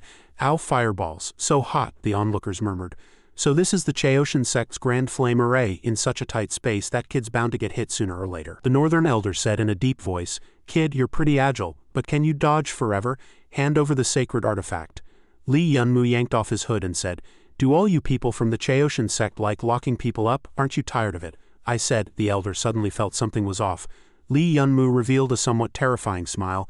Didn't your mother teach you that playing with fire will make you wet the bed? Your grandson Li Yunmu is furious, baring his teeth. You like playing, huh? Fine, I'll play with you. His aura exploded as he roared. Ha, Chaoyang, great flame art. The barrier instantly became scorching hot. The people outside exclaimed, Oh no, Elder North, the formation is completely burning up and the Zon pressure has suddenly intensified. Li Yunmu condensed flames while roaring, Stupid monkey, watch me smash this barrier of yours. He formed hand seals and fiercely spat out karmic fire. The flames howled forth with astonishing power. The Chaoshan sect members panicked. Oh no, the Zon power is too strong, retreat. But when the flames struck, they didn't even leave a scratch on the barrier. Li Yunmu was stunned and the onlookers burst into loud laughter. Ha ha ha, all thunder and no rain. I thought it was some powerful move, but it's just laughable. The scene instantly turned into a massive embarrassment. Li Yunmu scratched his head awkwardly. Damn, what the hell, so humiliating. I've already acted tough and now I just want to die, he roared angrily. Hey system, didn't you say this technique was perfected? Why is it useless? The system prompted. Do you think you can drown fire with fire? Li Yunmu was stunned. Ha, what do you mean? The system pointed out the problem. They share the same origin. How can they attack each other? Li Yunmu immediately caught the key point. Same origin. Meanwhile, outside they were getting impatient. Stop wasting time. The Great Flame Formation continue attacking. Li Yunmu suddenly turned around, only to see layers of flames surging at him again. He gritted his teeth and endured, letting the fireballs collide intimately with his body. Whoa! But after a moment, Li Yunmu suddenly noticed a change. The wounds didn't hurt anymore. No, these weren't wounds at all. They were the fireballs themselves. Li Yunmu pounded his chest and gasped, absorbed into my body. Seeing this, the Northern Elder was shocked to the core. Impossible. This kid actually absorbed the Great Flame Formation's attack into his body. Has his body become elemental? He muttered to himself, full of doubt. Why could it be that he's using no impossible? The corners of Li Yunmu's mouth suddenly curled into a sinister smile. Hee. His laughter carried both confidence and understanding. I get it. If my guess is right, he suddenly raised one hand like the Statue of Liberty and shouted at the sky, Come on, Great Flame Formation. The flames began to slowly condense, swirling into a vortex around Li Yunmu. Finally, they all burrowed into his hand. The onlookers were dumbfounded. This kid absorbed the entire Great Flame Formation. What's going on? The Northern Elder demanded sternly. Kid, what technique have you been cultivating that shares the same origin as our Chaoshan sect? He stared wide-eyed, full of disbelief. Who exactly are you? If you don't explain clearly today, you're not leaving this place. Just then, someone suddenly appeared from behind and spoke. Your talent for causing trouble really hasn't changed at all. Shui Lingshui smiled and greeted. Long time no see. How have you been lately? At that moment, another person came running over, shouting, Li Yunmu. That person lunged straight at Li Yunmu. Yi Xing grabbed Li Yunmu by the collar and angrily demanded, How many of my plans are you going to ruin before you're satisfied? Lin Jian's death. I'll make you pay with blood. Shaken violently by him, the token in Li Yunmu's pocket fell out. The Northern Elder's sharp eyes immediately recognized it. That jade pendant is. He quickly grabbed Yi Qing's hand and barked, Show some respect. Then, to everyone's shock, the Northern Elder suddenly bowed respectfully to Li Yunmu. Greetings, Grand Master. Li Yunmu stared at the absurd and bizarre scene before him, completely stunned. Ha! The disciples behind him immediately erupted. Hey, the Elder is bowing to that Li Yunmu. What's going on? Yi Qing cursed angrily. Master, what are you doing? It was the Northern Elder, still bowing. Yi Qing immediately knelt and called him Grand Master. Yi Qing resisted. What? No way. That bastard killed Lin Jian and ruined my plans. But he was quickly silenced by the Northern Elder's tone. I said. The Northern Elder stared at Yi Qing, using his pressure to force him. Kneel and call him Grand Master. The Northern Elder forcefully pressed down on Yi Qing's head. Yi Qing reluctantly said, I'm truly sorry. I didn't expect you to be the Grand Master. We were reckless. Li Yunmu was still completely bewildered. What are you even talking about? The Northern Elder said. The jade pendant at your waist is proof of identity. Li Yunmu picked up the jade pendant. Then he recounted the whole story. This is what happened. After listening, the Northern Elder said, I see, that makes sense now. He lifted Yi Qing by the head and continued. Back then, the Grand Master traveled far and wide to cultivate the Chaoyang Great Flame Art. After that, he never returned. It turns out this is what happened. I never expected that it would be you who completed our sect's secret technique. Li Yunmu thought to himself, I never expected Senior Fufu to be from the Chaoshan sect. What a complicated feeling. The Northern Elder suddenly knelt on one knee and pleaded, Now that you hold the Grand Master's jade pendant, you are the Grand Master. Please return to the Chaoshan sect with us and teach us how to complete the Chaoyang Great Flame Art. Li Yunmu flatly refused. I'm not going. Anyone else maybe, but after how you treated me just now, you think I'll help you. Dream on. Yi Qing was so angry he almost spat blood. You brat, do you really think you're the Grand Master? Don't be too arrogant. His fury exploded. Zon energy surging. Do you think you're so great? Then fight me in the all-out war. You're just a few minutes ahead of me, and you're already this cocky. Li Yunmu held up 2 fingers, deliberately provoking him. Sorry, I'm not going. The all-out war. Why do I have to participate? And Li Yunmu tilted his head slightly, looking at Yi Ting with a mocking smile. You say I'm only a few minutes ahead of you. I entered the tower a full day later than you. Yi Xing went mad with rage. Bastard! The Northern Elder quickly stopped his disciple. Yi Qing, don't be disrespectful to your elder. Yi Qing gritted his teeth full of venom. What bullshit, Grand Master, sooner or later I'll kill him. Ling Shui put coins into a vending machine, bought a can of drink and tossed it to Li Yunmu, who caught it. She opened a can of beer for herself and laughed. That was quite arrogant just now. The #1 sect in the central continent, and you didn't give them any face. You're really full of yourself. Li Yunmu said indignantly. Who told them to mess with me first? Am I the type to hold a grudge? By the way, Sister Shui, do you know why I was notified even though I hid my ranking? Ling Shui paused in her drinking and replied, Because once you pass the 70th floor, you qualify for the all-out war. You only hid your ranking, but you'll still be notified when you meet the conditions. Li Yunmu wailed. Oh God, so I hid it for nothing, Ling Shui asked. Are you really not going to the all-out war? Li Yunmu said dismissively. No, too much trouble, Ling Shui said. It's probably for the best. This year's all-out war is too exaggerated. I feel like there's definitely some conspiracy. The two chatted for a while. I need to go back to the Peak Courtyard to find Zhang Dashang and Lu Nuo. All right. Sister, do you want to come? It's been a while. Everyone misses you. Maybe later. I still need to prepare for the all-out war. The Peak Courtyard. All right, that's it for today's class. In literature class, Li Bowen was seriously wiping the blackboard. Li Yunmu stood at the door suddenly grinning and calling out, Yo, wiping the blackboard yourself back then, you always made me do it, didn't you? He snatched the eraser from Li Bowen's hand. In the end, only I spoil you. Give it to me, Li Bowen scolded. You brat, after running wild outside for so long, you finally know. To come back, what do you want from your teacher? Li Yunmu wiped the blackboard while cheerfully replying, What do you mean, what do I want? I've had my fun, so of course I came back to visit. Besides, when a son comes home, shouldn't he first check on his old man? Li Bowen showed a stern fatherly smile. You brat, looks like you've grown a bit. Li Yunmu said, Isn't growing taller a good thing? Makes it easier to help you wipe the blackboard. After finishing, Li Yunmu tossed the eraser with a smack. Oh right, has something been wrong with Earth lately? The teleportation arrays can't be used casually anymore. So annoying, Li Bowen said. Recently, spatial rifts have appeared. A very strong power is emanating from the rifts, and the teleportation arrays have been affected, becoming unstable. Li Yunmu asked curiously, What's inside the rifts? Li Bowen replied worriedly. The teacher doesn't know either. Li Yunmu smiled and immediately dismissed the question. Forget it. Is the #7 wasteland still open? Li Bowen answered, It's still open.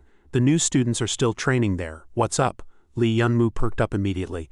Since I have time, I might as well go train, Li Bowen sighed. Come on, don't you think you're strong enough already? You're already the top among the younger generation. Li Yunmu was about to head out and said to the teacher, What do you think? Then he heard Li Bowen slowly say from behind, Are you pushing yourself too hard? These words made Li Yunmu pause slightly. Back in his familiar room, Li Yunmu lay on the bed thinking about those words. The teacher said, Are you pushing yourself too hard? He knows that what happened with your father made it hard for you to trust others, making you feel that the only one who won't abandon you is yourself. That's why you push yourself so hard to become stronger. Li Bowen lit a cigarette and sighed softly. You refuse to rely on others when things go wrong, silently bearing everything yourself. But that was the past. Now you have a group of friends who would live and die with you, don't you? He gently advised. No matter how strong a person is, there are always things they can't do. Give yourself a break. Try to trust your teammates. Try to rely on others. Li Yunmu tossed and turned on the bed for a while when his phone suddenly dinged with a message. Attention Nighthound, codename. Target has new movement. Depart immediately.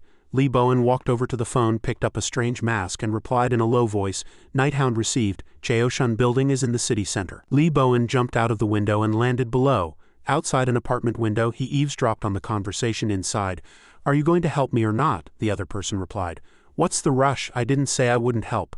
Yi Ching said anxiously, that Li Yunmu brat killed my lover and stole my sacred artifact. I absolutely cannot let him go. The mysterious figure sitting in the swivel chair reassured him. Don't worry. Since you've agreed to ally with me, your problems are my problems. Li Bowen, wearing the Nighthound mask, thought. The organization's speculation about Yi Ching was right. He really is plotting something. But who is the other person? The mysterious figure in the hooded cloak bit his fingertip. Just bear with it a little longer. I promise you, when the all-out war comes, that Li Yunmu brat will be dead for sure. Hearing the last sentence, Li Bowen immediately frowned. He thought, their target is the all-out war and Li Yunmu. Li Bowen took out his walkie-talkie and pressed the button. Must report to the organization immediately. Suddenly, a deafening explosion rang out. Li Bowen was startled and looked toward the direction of the explosion. I've been discovered. Yi Ching was charging toward him at an astonishing speed. Another rat has sneaked in. He roared fiercely. Prepare to die. Yi Ching unleashed a ball of fire. Flame maze. Li Bowen immediately formed hand seals. Kid, you're the maze, then I'm the fall. Watch me lock you back in prison. Blue light surrounded him. He shouted sternly, Thunderheart Tiger Light. The flames and lightning crackled and then collided with a bang. The mysterious figure standing on the ruins sneered. Looks like the Zone Association has its eyes on us. What a hassle. They even sent out the Nighthound. A sinister smile curled at the corner of his mouth. He absolutely cannot leave alive, or it's all over. The collision of flames and lightning triggered a shockwave explosion in midair. Yi Ching dodged the explosion in a panic, thinking, this guy's Zone power is too strong. I can't handle him at all. Li Bowen was already preparing his next move. Rushing thunder, purple lightning wrapped in blue palms shot straight at Yi Ching. At the critical moment, Yi Ching barely dodged Li Bowen's lethal strike. Li Bowen clenched his fist and Yi Ching immediately counterattacked, condensing a massive fireball. Crimson Lotus Bowen nimbly dodged the flames while shooting out a bolt of lightning. The lightning flashed, and a red thunderbolt struck Yi Ching's left chest, causing him to groan in pain, using the red lightning as a conduit. Li Bowen continued to inject lightning into Yi Ching's body. Thunder punishment. Yi Ching writhed in agony, letting out a miserable scream. The mysterious figure had somehow appeared behind Li Bowen. As expected, one of the strong ones in the Night Watch, the Thunder Nighthound. Truly living up to your reputation. Li Bowen whirled around. When did you? In the blink of an eye, the mysterious figure unleashed a devastating attack, and Li Bowen's Nighthound mask fell to the ground with a crack. He was already hit, seriously injured, and slumped to the ground. This guy is too strong. The mysterious figure landed gracefully on the rooftop. Sorry, but for the sake of my grand plan, today you, he chuckled softly, must die here. Li Bowen stammered. Who are you? The mysterious figure slowly pulled back his hood. Then I'll let you die with clarity. The figure's silhouette reflected in Li Bowen's incredulous eyes. You, the figure's shadow revealed a sinister, terrifying smile. It's me. The next morning, Li Yunmu opened the cabinet, took out his toothbrush, and brushed his teeth, still half asleep.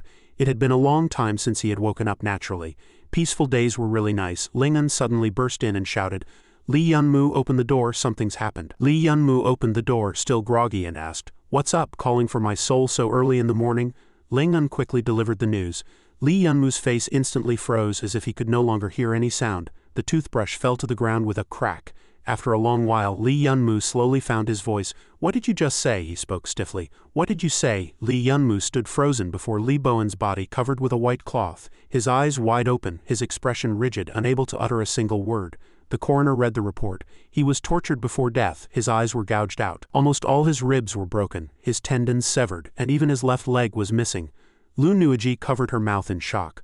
I can handle this, but who did this? The coroner pulled out a gold necklace and said, When examining the body, we found his left hand clutching this necklace. Li Yunmu immediately snatched the necklace. The coroner scolded, Don't touch that, it needs to go to the evidence room. Li Yunmu stared at the necklace, and the image of the gold necklace around Yi Ching's neck instantly flashed in his mind. Yi Ching's hatred consumed all of Li Yunmu's rationality. He charged out abruptly. I'll kill you, Lingan and the others panicked. Li Yunmu has lost his mind. Zhang Dashang reacted swiftly, pinning Li Yunmu to the ground. Stop right there, he shouted. What are you doing? Where's your usual calm? Li Yunmu struggled and roared. Zhang Dashang, let me go, I'm going to kill Yi Qing, Zhang Dashang retorted. Right now, all we have is a necklace, it proves nothing. Do you think the Chaoshan sect will hand Yi Qing over because of this? Li Yunmu growled. Then I'll massacre the Chaoshan sect, Zhang Dashang cursed. Fine, if you want to massacre the Chaoshan sect, I'll go with you. But do you think the two of us can do it? Even if we succeed, then what? How will you explain slaughtering a sect without evidence to the Zhanj Guild? Tell me. Li Yunmu, struck by the truth, gritted his teeth and struggled for a while, finally letting out a painful roar to the sky. Ah! Everyone present wept at Li Yunmu's heart-wrenching cry. Yi Qing. Li Yunmu arrived at the Weaver City.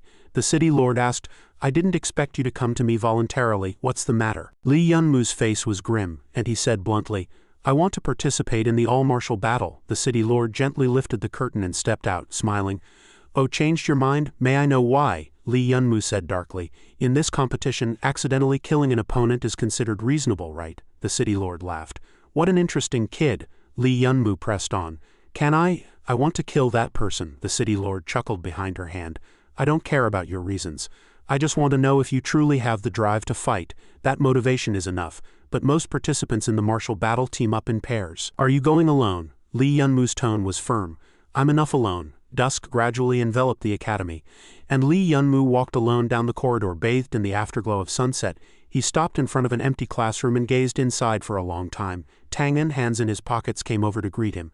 Hey Li Yunmu, you're back, long time no see. How about a drink? Li Yunmu replied softly. Forget it, another day. He turned and walked away heavily, leaving Tangen puzzled. Li Yunmu went to the rooftop.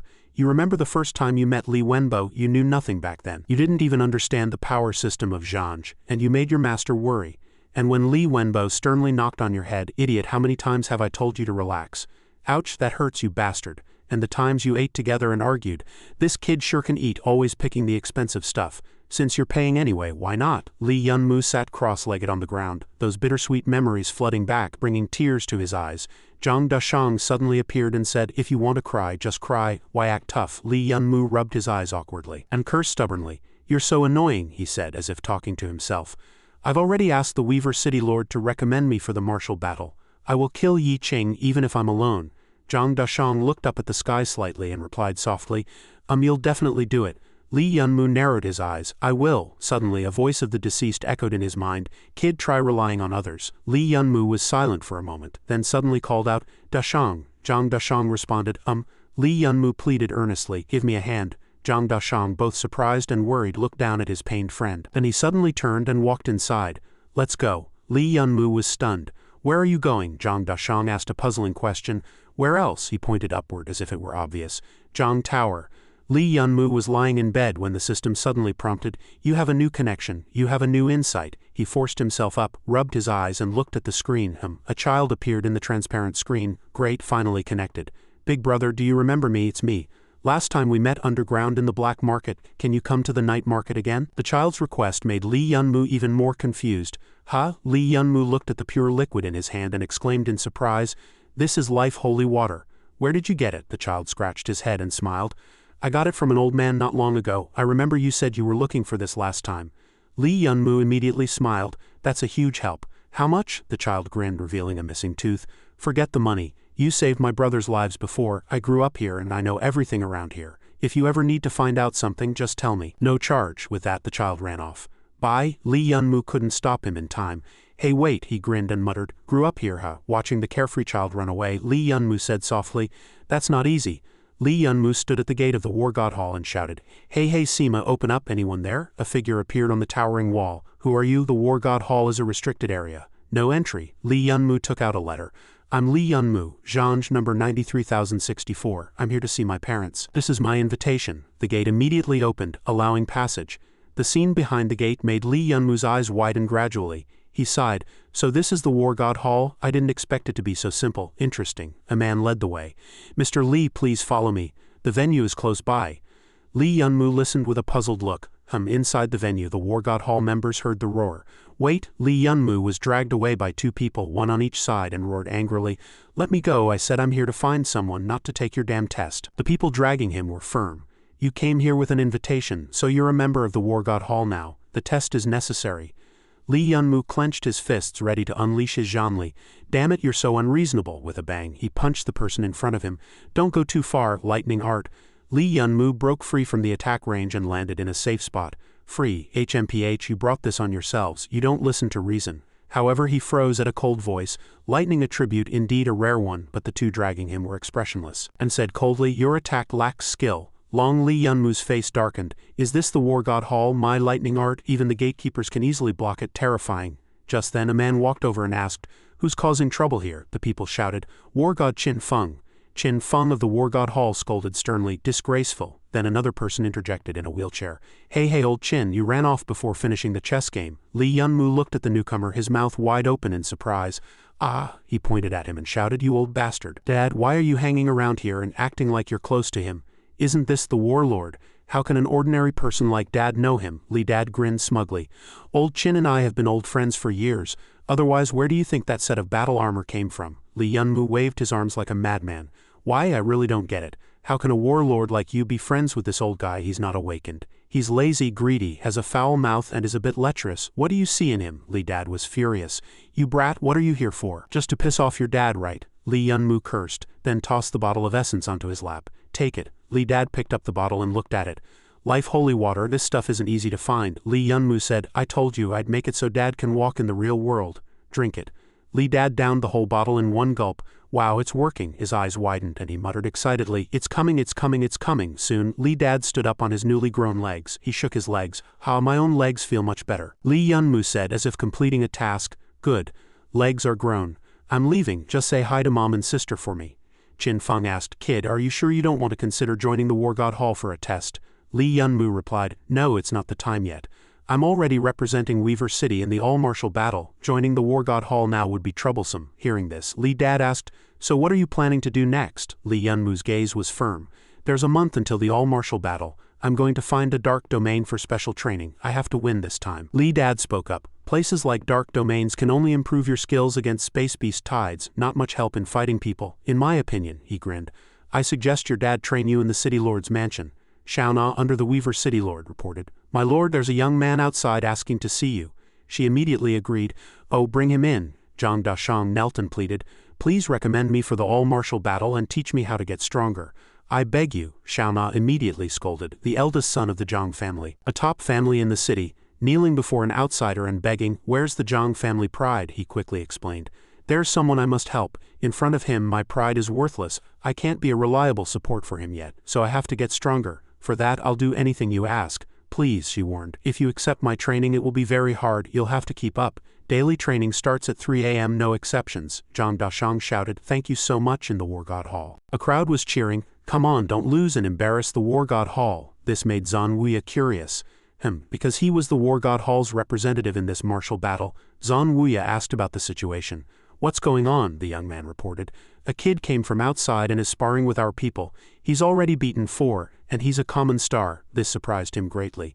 Zhan Wuya secretly observed the common star and at that moment Lee Yunmu was fighting with all his might. Lee Yunmu frowned. As gravel grazed his cheek he thought, ice attribute Zhanli? The War God Hall really hides its talents. The Zhanli levels are about the same. Lee Yunmu smiled slightly.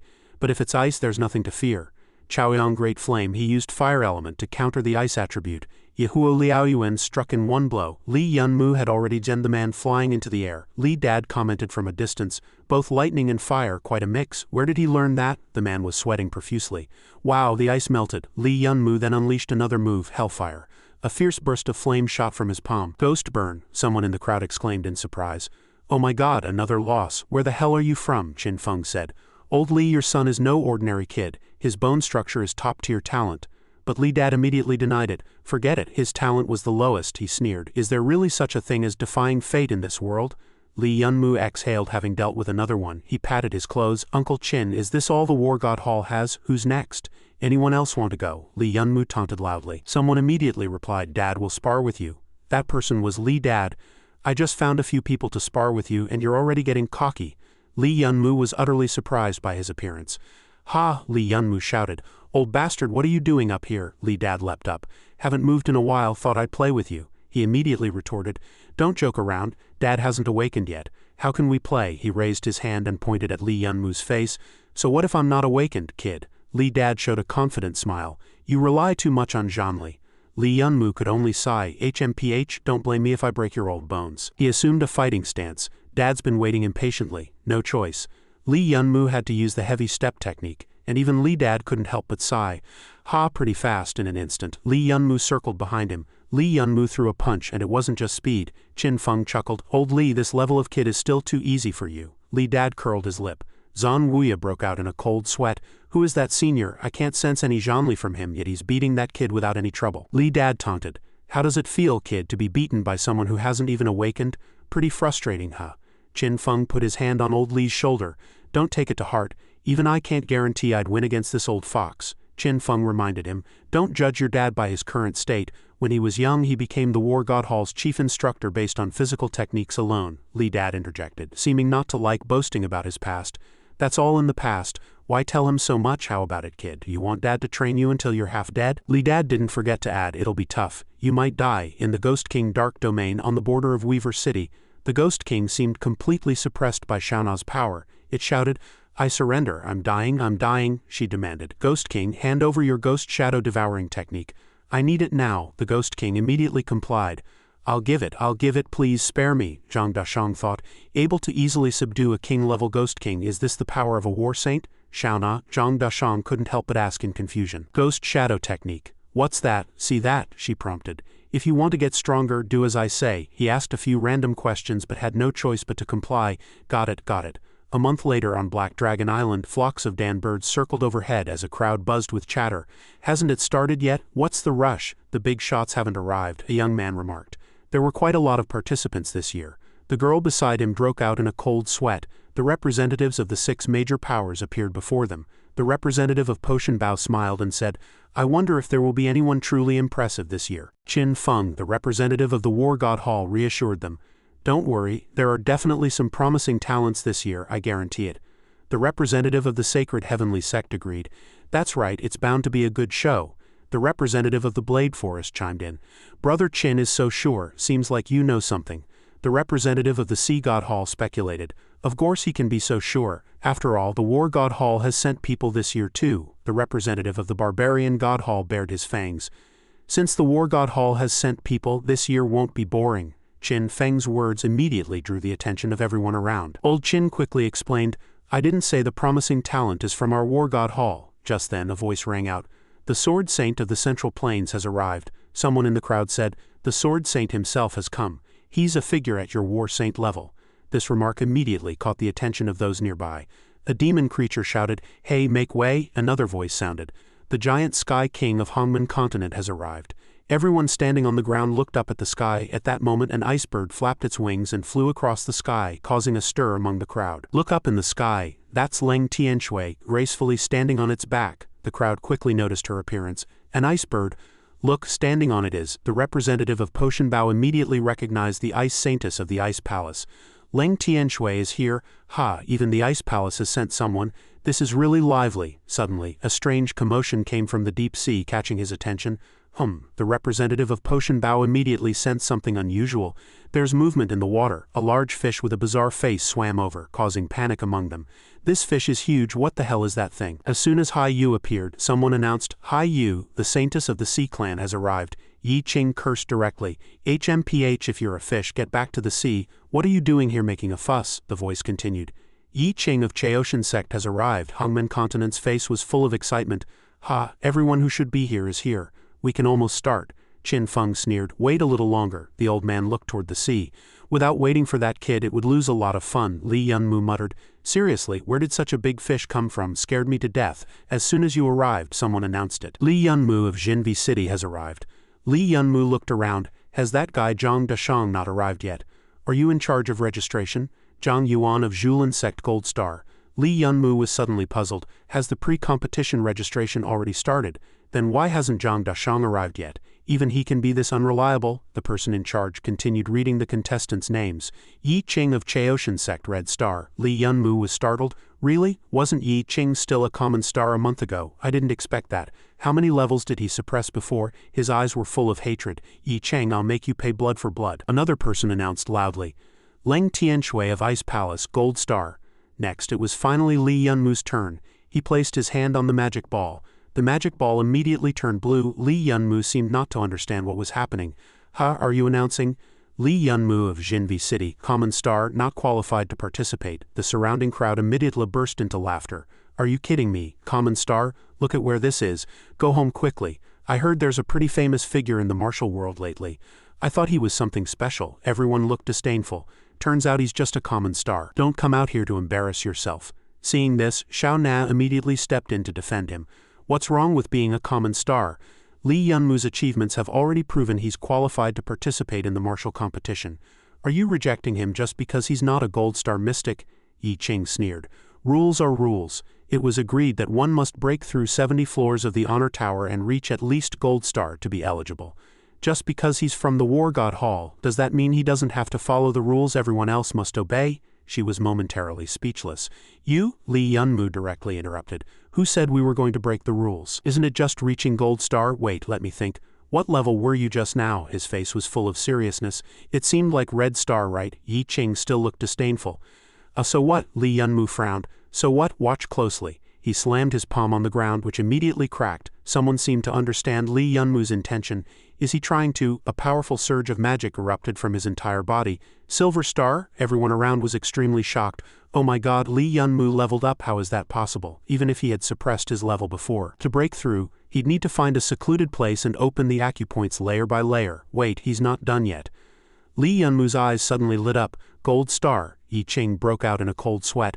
Wow, he's risen to gold star 2 levels in a row. He desperately squeezed out all his power. Red star open. As soon as he spoke, the light enveloping Lee Yun-moo's body turned cyan. Qin Feng revealed a meaningful smile. Wow, rising straight to red star in one go. Such an achievement is enough to be written into legendary textbooks. Even the representative of Potion Bao couldn't help but laugh. This kid is really interesting. After fully breaking through, Lee Yun-moo stepped forward and asked, So, Yi Qing, anything else to say? He showed a confident smile. Lee Yun-moo added, Or do you want me to keep breaking through but then killing you wouldn't be fun anymore? I know what you did and I will make you pay. He declared each word clearly. Yi Qing was completely speechless, unable to utter a single word. Are you in charge of announcing? Are all registrations done? Then prepare to start the test. Lee Yun-moo crossed his arms. Damn it, what the hell is Zhang Dashang doing? If he doesn't show up soon, it'll be too late. If he misses it, I'll definitely smash his head. Suddenly, a strange noise from the sky caught his attention. Lee Yun-moo was stunned by the sight before him. A helicopter, seemingly from nowhere, landed in front of him. The people around also noticed it. Look up in the sky, it's a helicopter. While the crowd was still dazed, Zhang Dashang jumped out of it. He lifted his hat and greeted, I'm here to register. He introduced himself. Zhang Dashang of Jinvi City. Lee Yun-moo cursed, You bastard, you're way too late. Zhang Dashang could only smile bitterly. Sorry, I just went to the Tower River and lost track of time. I accidentally passed the Tower River. As soon as he placed his hand on it, the magic ball turned purple. Zhang Dashang of Jinvi City, cyan red star. Lee Yun-moo observed every detail. What a change in just a month. Not only did you rise to red star, but you even cut your hair short, Zhang Dashang explained. Ha, training in the dark domain. Long hair was too inconvenient. Li Si suddenly rushed out from somewhere and hugged him tightly. Xiao Mumu. Lee Yun-moo smiled. Li Si, why are you here too? She explained. Ha, I'm here for Xiao Naji. She asked me to team up with her and the representative of Tianian Bao to fight. He glanced at Li Si. You two teaming up? I never expected that. She chuckled lightly. Anyway, there's no one else to choose, Chu Qingyu complained. Truly, the 7 flowers keep rotating. Lee Yun-moo quickly recognized her. Chu Qingyu, hello, long time no see. How have you been? Chu Qingyu replied. Not bad, thanks to everyone's recommendations. I'm temporarily acting as city lord in my father's place. But those annoying old men no longer need your help and have taken back your satellite city, he explained. Of course, a satellite city's revenue is considerable. Ling Shui revealed a meaningful smile, and Duda coughed a few times. After drawing everyone's attention, he spoke. Ah, young people are full of energy. The people below quickly recognized Duda. Wow, isn't that? Looking down from above, the president of the Mystic Association, Lord Duda, Hongmen Continent mocked. HMPH, wherever he goes, he climbs so high, such a show-off. Duda completely ignored his words. Welcome all contestants to the 54th All-Martial Competition. I am the host of this event. I wish every contestant the best results. It turned out he had already prepared a script in his hand. You are all the pride of heaven, all of you, all of you. After stammering for a while, Duda simply ended the speech. I can't find it, won't look anymore. Forget it. Anyway, since we're all gathered, just have a blast. Then he struck a pose he thought was cool. The 54th All-Martial Competition officially begins. Everyone present was extremely excited. Great, I've been waiting for this. It's finally starting, Duda made a request. Achu, then let's start with the first test. He he muttered a spell, realm of no resistance. Everyone standing there was affected by Duda's magic. Lu Nuaji seemed not to understand the situation. My mystic power is gone, what's happening? Li Yunmu immediately explained. That old man just activated some ability that suppressed all our mystic powers. Duda staggered to his feet. All right, the first round physical combat test begins. Barbarian Demon Gate. Open. As soon as he spoke, a gate made of magic appeared before everyone. He thought, space techniques. Is this the ability of the Mystic Association president?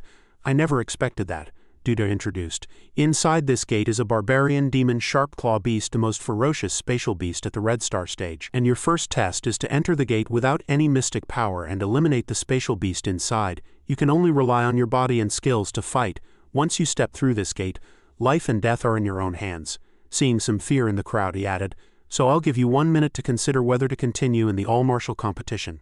Duda sneered and asked, First contestant, Jiyu Tiancheng of Baishaman, do you wish to continue? Jiyu Tiancheng smiled. Of course, someone in the crowd said. Look, isn't that the guy from Giant Whale City, the strongest rookie among the 3 sea cities? Another speculated.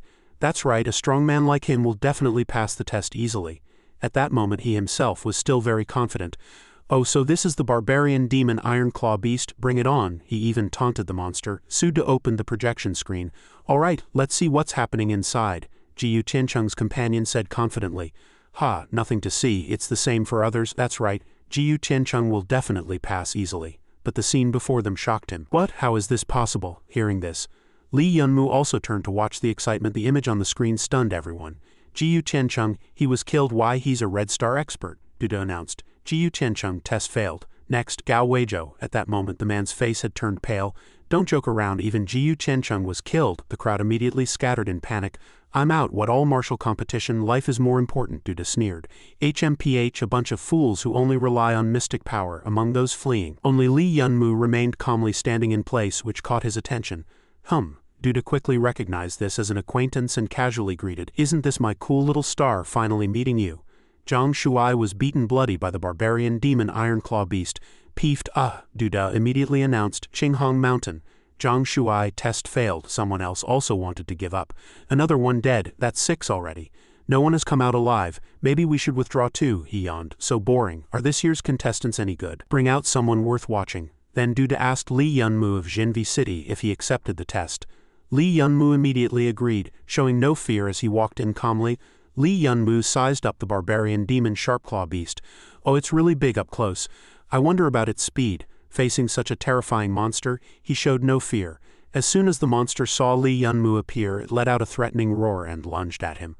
A spectator said to his companion, Look, he dodged. The representative of Potion Bao immediately got excited. Now that's more like it. Finally, something worth watching. Li Yunmu stepped back to gather strength. Such a large body with this speed is surprising, but it's still far from that old bastard in some remote corner. With that, he suddenly charged forward.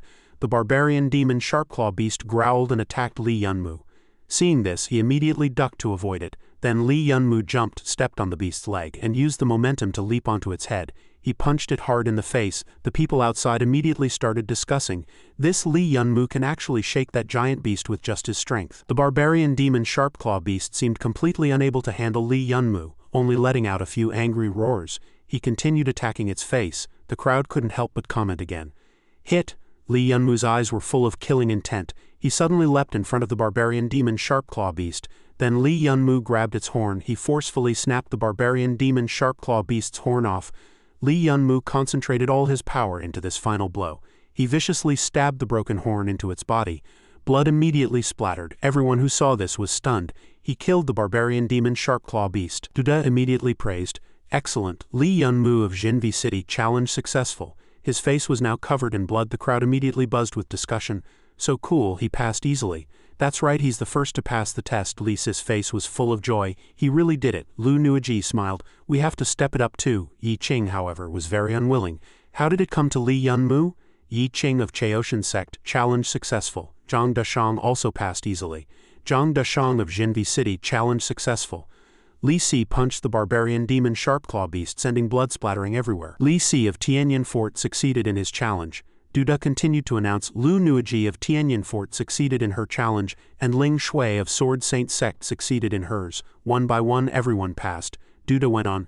Zan Wuya of War God Hall succeeded and Chu Qingyu of Azure Cloud Sect succeeded. Gradually it was the turn of the last person teamed up with Li Yunmu.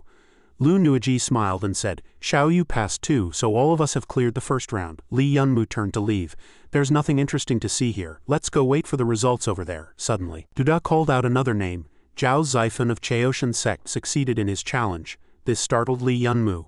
As he turned back to look, she asked, What's wrong? Li Yunmu didn't answer, just pondered silently. From Chu Qingyu's passing until now it hadn't even been a minute. When did Chaoshan Sect produce such a freak? Cold sweat broke out on his forehead as the crowd buzzed with discussion. Well, the first round is over, Duda said with a smile. Oh my, we've lost half of them already. You've proven you can still fight in harsh conditions. You're also qualified to enter the second round. As soon as he finished speaking, another door immediately appeared before everyone. He introduced, This Spirit Transformation Pavilion is the venue for the second round. Of course, a slight misstep in this round could also cost you your life. You have 1 minute to consider. Those who don't want to participate still have a chance to leave. Duda frowned. But if you've made up your mind and are willing to bet your life on it, then step through that door. Everyone entered one by one. Lu Nuiji stretched. This corridor is really deep. From the outside it looked like just a small room. Li Yunmu guessed. That president seems to be a spatial type. I think we've entered a space he created. After walking for a while, they finally reached the end. Finally here. This door is huge. Hong Manzu was the first to step forward and push it open. As he looked inside, someone beside him said, lucky there's a barbarian here. Everyone couldn't help but complain. Wow, it's freezing inside. The chill is intense. Li Yunmu quickly sensed something unusual.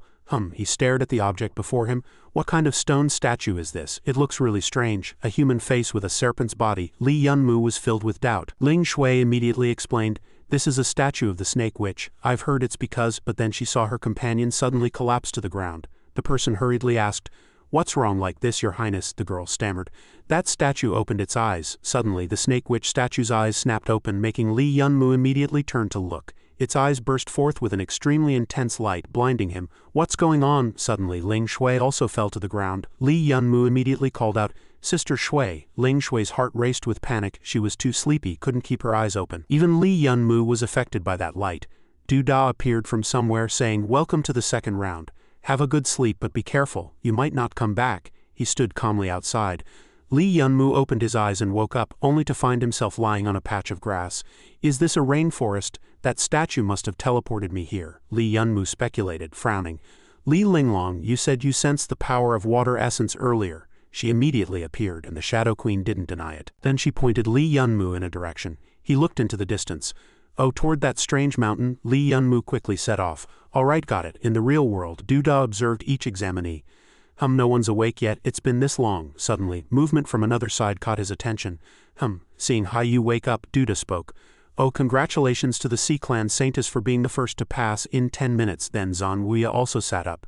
Zan Wuya of War God Hall passed in 12 minutes. Ling Shui woke up at the same time as him. Ling Shui of Sword Saint Sect passed in 12 minutes. Zhang Dashang also passed easily. Zhang Dashang of Jinu City passed in 14 minutes. Duda continued. Yi Qing of Chaoshan Sect passed in 15 minutes. Ling Shui smiled. It seems everyone's waking up. This round wasn't too hard. She turned to look at Li Yunmu. Hey, I said Li Yunmu, but she called him several times and Li Yunmu still didn't wake up. Ling Shui kept calling his name. Li Yunmu, she started to worry. What do we do? Li Yunmu hasn't woken up yet. It's been half an hour. Can he really not wake up? Chu Qingyu was about to reach out and touch him.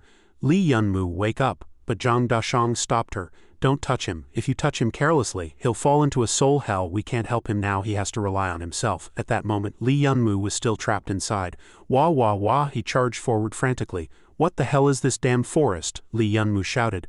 No matter how I run, I can't get out. That mountain is right in front of me, but I can't reach it. He stared at the mountain ahead. Suddenly, Li Yunmu noticed a tree by the roadside again. He saw a mark on the trunk. Oh my god, how is this tree here again? Have I been going in circles this whole time? But Li Yunmu stubbornly kept charging forward. I don't believe this. 5 minutes later he was back where he started. But Li Yunmu still refused to give up. Again, 10 minutes later, he returned to the same spot once more. Li Yunmu kept charging forward. Endless is it. 20 minutes later, with no improvement, he couldn't help but curse in frustration. Damn it, of course, Li Yunmu was still in the same place. He plopped down on the ground to rest, panting heavily. Li Yunmu was drenched in sweat. Damn, I'm exhausted. This damn forest is really haunted. He threw a stone at the mark on the tree trunk. You damn tree, you're so annoying. Disappear. Suddenly, the tree actually vanished before his eyes, leaving Li Yunmu stunned. Ah, he stumbled over. Disappeared. What's going on? Lee Yunmu seemed to guess something. Could this place? He reached out to touch the surrounding trees. When Lee Yunmu attacked them, those illusions immediately blurred. He speculated to himself, sure enough, I wasn't teleported to some space. This is my mental world, or rather my dream. Soon, Lee Yunmu reached a conclusion. In other words, this world was created by me. With that thought, he regained his initial confidence. If that's the case, there's nothing to fear. Without overthinking, Lee Yunmu immediately began.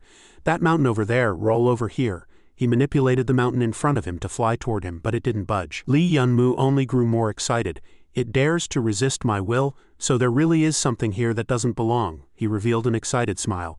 Trying to rebel against me in my dream? Lee Yunmu grew more and more agitated. If this is a dream, then I am the master of this world. After a stalemate, he finally controlled the mountain. The mountain instantly turned into bubbles, startling Lee Yunmu. It turned into bubbles, and from those bubbles a strange object flew out. Lee Yunmu immediately grabbed it, cold sweat beating on his forehead. Is this a scale? Lee Yunmu speculated. Could it be a scale from that snake witch statue? The Nightmare Queen didn't deny it. Aha! Suddenly a strange magical energy emanated from the object, directly drilling into his body. Hey, what are you doing? It's drilling in. Lee Yunmu was startled. Wait, why can't I feel it anymore? My connection with that kid is broken. Damn it. He suddenly woke up with a start. Lee Yunmu sat up. While my head hurts, Zhang Dashang immediately asked, Lee Yunmu, you're awake? He said to Lee Yunmu. You slept for over half an hour. I thought you wouldn't wake up. Lee Yunmu hurriedly asked about the current situation. Sorry, how are things now? Zhang Dashang replied. The second round is over. Everyone else has already entered the third round. Lee Yunmu snapped back to reality. Alright, let's go over quickly. But just then, Zhang Dashang suddenly called out to him. Lee Yunmu quickly responded, But Zhang Dashang suddenly drew his sword and thrust it straight at Lee Yunmu. Please just die. Lee Yunmu had no time to react. What? He couldn't believe it. Zhang Dashang had betrayed him. Zhang Dashang. Why is blood flowing from your abdomen? At that moment, Lee Yunmu staggered back, coughing up blood uncontrollably. Peeved PFFT. Lee Yunmu stammered. Zhang Dashang, why? What did I do wrong? Zhang Dashang casually tossed the sword aside. Why? The reason he gave was absurd. Because you're too annoying. From the moment you stepped into the various peaks courtyards, I couldn't stand the sight of you. Everyone hates you, but you act like you don't care, and it's irritating to look at. I approached you just to find a chance to get rid of you. Coincidentally, Yi Qing invited me to join an alliance, and I helped him take you out. He'll make the Zhang family a first-rate sect. Oh, and one more thing, I was the one who killed teacher Li Bowen. You didn't really think Yi Qing alone could kill him, did you? Hey, why are you making such a pained expression? You didn't actually think I was your best friend, did you? Forget it, I'm from a wealthy family, how could I be friends with someone like you? Alright. Zhang Dashang aimed his gun directly at Lee Yunmu's face. Alright, time to send you off. But at this point, Lee Yunmu suddenly let out a snicker. Zhang Dashang frowned. What are you laughing at? Lee Yunmu sneered. You fake, you're so stupid. The fake Zhang Dashang was stunned. What? I'm a fake, Lee Yunmu said. First, Zhang Dashang has never called me Lee Yunmu. Second, you might fool me by impersonating someone else, but not with the name Zhang Dashang. Lee Yunmu recalled what Zhang Dashang had once said. Please trust me completely. He immediately affirmed decisively. That guy is someone I can trust unconditionally. So this is all fake. This is probably the second layer of the dream. I never actually woke up. As soon as he finished speaking, the figure turned into bubbles. Lee Yunmu woke up again, looking around. What's the situation this time? Is it a dream or reality? Just then a voice sounded, catching his attention. Nice play. Hurry up, I'm getting bored waiting. It turned out to be a few of Lee Yunmu's friends playing cards. Only then did he fully confirm that this was indeed reality. Ling Shui glanced at him. Hey Lee Yunmu, you're awake. Lee Yunmu was a bit annoyed. You guys are too relaxed. No one cared whether I lived or died, Ling Shui explained. What's there to worry about? You're definitely fine. Come on, since you're awake, let's go wait for the trial to end over there. Suddenly, Zhang Dashang gave him an unexpected pat. Lee Yunmu jumped. What? You scared me. Zhang Dashang didn't say anything, just gave him a thumbs up. Tisk. Lee Yunmu broke into a sweat. What the hell? At that moment, the snake witch statue's eyes were still glowing and cracks began rapidly spreading across the entire stone surface. Then the snake witch statue shattered into pieces before everyone's eyes. Wow, the statue collapsed. Duda picked up a stone from the statue. The snake witch actually shattered. He frowned. It seems someone entered the second layer of the dream and successfully woke up. And that kid took the spirit scale. Who could it be? Duda's words made Lee Yunmu a bit uneasy. He quickly guessed that the spirit scale he had obtained was likely the statue's energy source. Duda announced loudly, All right everyone, look here, look here. Since the statue is broken, Those who haven't woken up will be forever lost in their dreams. Congratulations to everyone present, you've successfully passed the second round. The final round will take place tomorrow. From now on, you can all go back and rest over there. By then, Lee Yun-moo had returned to the lounge. He pondered to himself, what's the use of this scale? Why did Li Linglong dive into it without hesitation? And after it went in, my connection with it was completely severed. Just then, Zhang Dashang came out of the bathroom. I'm done with the bathroom. You can go in now, he also reminded. Better eat something before you shower. If you pass out in there, I'm not taking care of you. Lee Yun-moo nodded. All right, I want some noodles. Just then, someone knocked on their door. Lee Yun-moo was pouring hot water into a cup of instant noodles while Zhang Dashang went to open the door. City Lord, what brings you here so late? Xiaona got straight to the point. Tomorrow is the final trial. I think, she smiled, it's time you knew the real purpose of this all-war tournament. Xiaona's words left Zhang Dashang stunned. Ha, Zhang Dashang said in confusion. The real purpose? What do you mean? Xiaona explained. You should have noticed that this year's all-war tournament is different from previous years. Not only is there no limit on participants, but it's also not held on a stage like before. Instead, it uses a tiered trial format. She gave the reason. It's because a spatial rift has appeared. Zhang Dashang pressed. Spatial rift? Lee Yun-moo chimed in. Exactly. Xiaona asked. Do you know what the highest level for a Zon practitioner is? No, Lee Yun-moo replied while slurping noodles. Isn't the highest level War Saint? Xiaona said. That's not wrong to say. For Earth's environment, it's true. According to records 100 years ago, a Zon practitioner accidentally discovered a spatial rift. Inside the rift was a powerful secret realm that didn't belong to this world. Nothing there belonged to Earth. Even experts couldn't figure out the use of those things. Until one day, the Zon practitioner who entered the rift advanced to War Saint, and the thing he brought out from the rift released an immense amount of energy, allowing him to surpass the War Saint level. The main purpose of this all-war tournament is to select people to enter the spatial rift. This is an extremely rare opportunity. The spatial rift only opens once every 100 years. Many people go their whole lives without seeing it open. Lee Yun-moo asked, in other words, you want us to help bring back things from inside, right? If the things in the rift are so important, why don't you just go get them yourselves? Xiaona explained that spatial rifts are extremely unstable.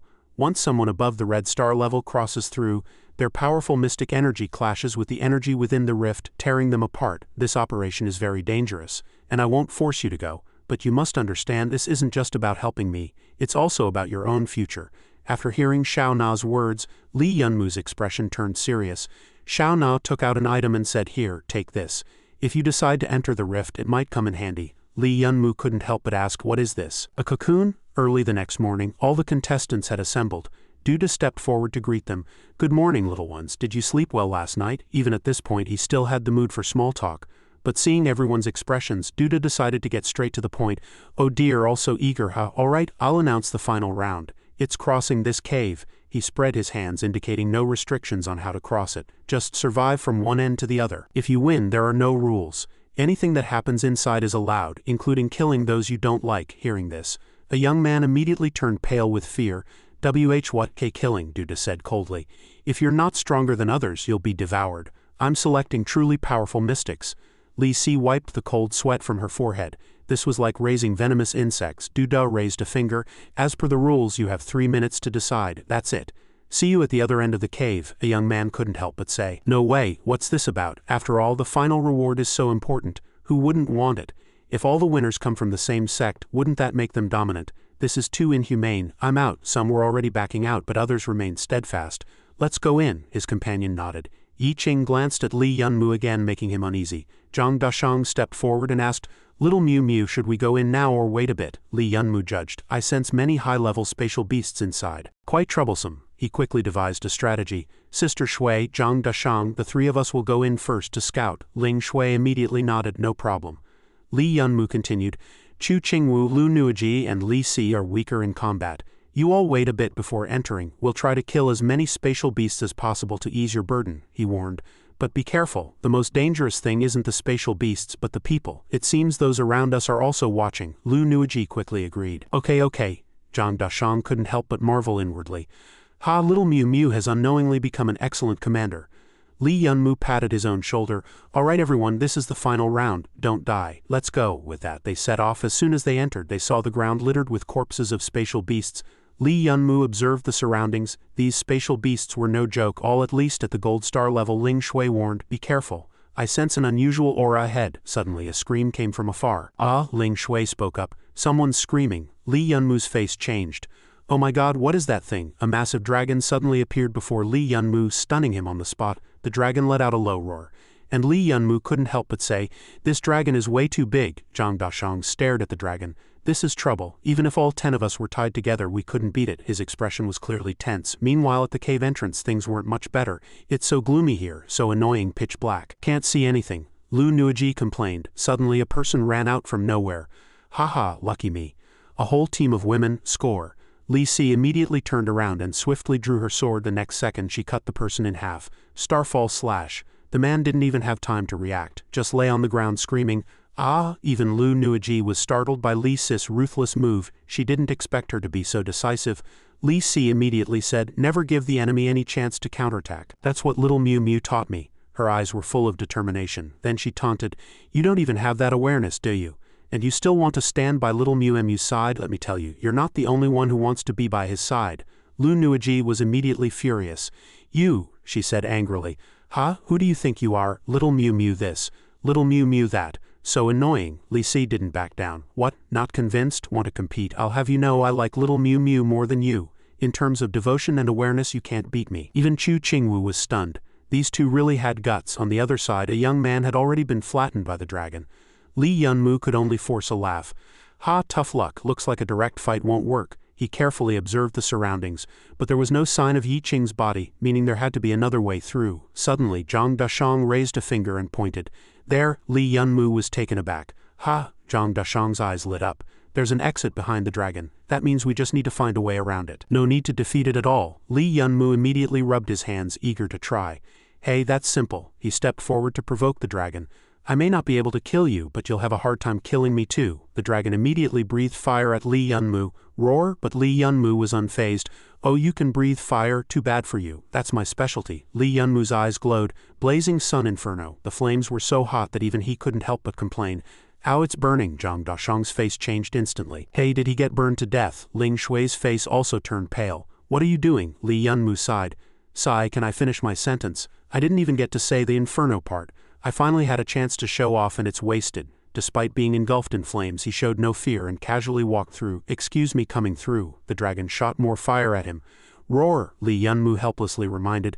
"Save your breath. Constantly breathing fire is bad for your throat." The dragon seemed utterly crushed, and began to doubt its own existence. Li Yunmu waved from over there. "You two come on over. It's not hard." Ling Shui couldn't help but complain inwardly. Easy for him to say, he thinks everyone's like him. Zhang Dashang had already started moving. Complaining won't help. We have to get through anyway. His eyes immediately glowed. Ares' eye. Zhang Dashang stared at the giant dragon. The dragon's attack speed is about 0.67 seconds, its fire breath activation around 0.84 seconds, combined with its movement patterns. With that, he suddenly charged forward. "I've got it. This is the feasible route." The dragon quickly noticed Zhang Dashang, who was sprinting at top speed, drenched in sweat. "Bingo, looks like my calculations were right." But the next second, the dragon's flames were right in front of him. Ah, Zhang Dashang's heart sank. Not right. 0.2 seconds faster than expected. Damn, the dragon launched consecutive attacks. "Haha," Ling Shui shouted Dashang, but Zhang Dashang suddenly breathed a sigh of relief. "Phew, that was close. Good thing I'm the type who only fights battles I'm sure of. Because I built in an extra 0.5 second margin of error. Sorry. Mind if I step on your head?" With that, he stomped on the dragon's head and landed lightly. "All right, I'm through." Li Yunmu couldn't help but marvel. "Your eyes are incredible. Can you see through anything?" Zhang Dashang didn't deny it. "Of course. Whether it's your heart or your moves, I can see it all." Even Li Yunmu was impressed by Zhang Dashang's ability. Zhang Dashang made it through too. Zhang Dashang waved from the other side. "Hey Sister Shui, come on over." "It's really not hard." Ling Shui felt a bit frustrated. "Oh God, why do I have to work with two people with special abilities?" But she had no choice but to go forward. "What can I do? I'm the older sister. I have to look after the younger ones, right?" Ling Shui flipped in the air, leapt high, and brushed past the dragon. "All right, I'm through." Li Yunmu immediately warned. "Sister Shui, watch out behind you." Ling Shui quickly turned around. "Oh no," Li Yunmu reached out his hand. "Give me your hand, quick." It was clear Ling Shui also sensed the danger. "No, it's too late." She grabbed Li Yunmu's wrist. But the next second she yanked him over, using him as a shield. "Sorry, mind if I use you as a block?" Li Yunmu could only resign himself to fate. Sure enough, she's the older sister. Selling out her brother is her privilege. He cursed angrily. Damn it, by now Li Yunmu's body was charred black and he kept muttering. Ling Shui quickly explained, all right, don't be mad. It was an emergency and but Li Yunmu was still indignant. I hadn't even started my move yet, I almost died just now. Just then another argument caught his attention. So annoying, don't block my way. What, you're the one blocking me. The quarrel came from the other end of the cave. Lu Nuiji cursed. Why are you so annoying? Li Si shot back. You're the one who's clingy. Chu Qingwu didn't dare to step in and mediate. I wish I could fly around freely like them. Li Si kept arguing. Looks like you want to fight. Lu Nuiji didn't back down.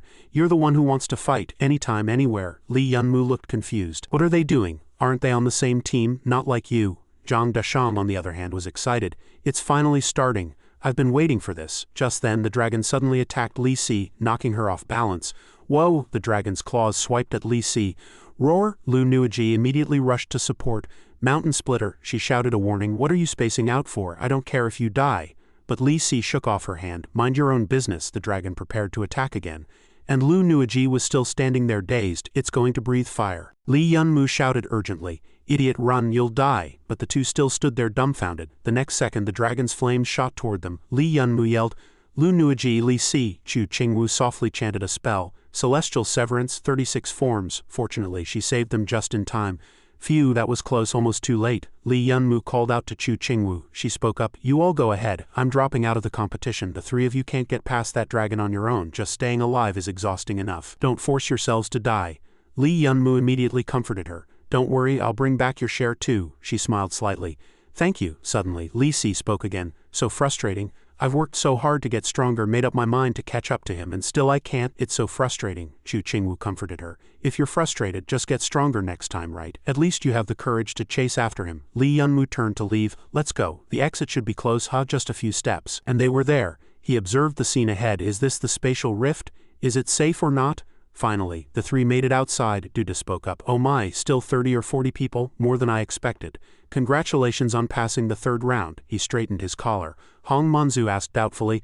So now can we enter that so-called spatial rift? Duda raised two fingers. Hold on, I was just about to say, there are two ways to enter the spatial rift. The first is to wait another hour until the energy inside stabilizes. Everyone can go in then. The second way, his eyes turned serious, is to enter now. Only about 8 people can go in. Zan Wuya sat under a tree listening to Duda.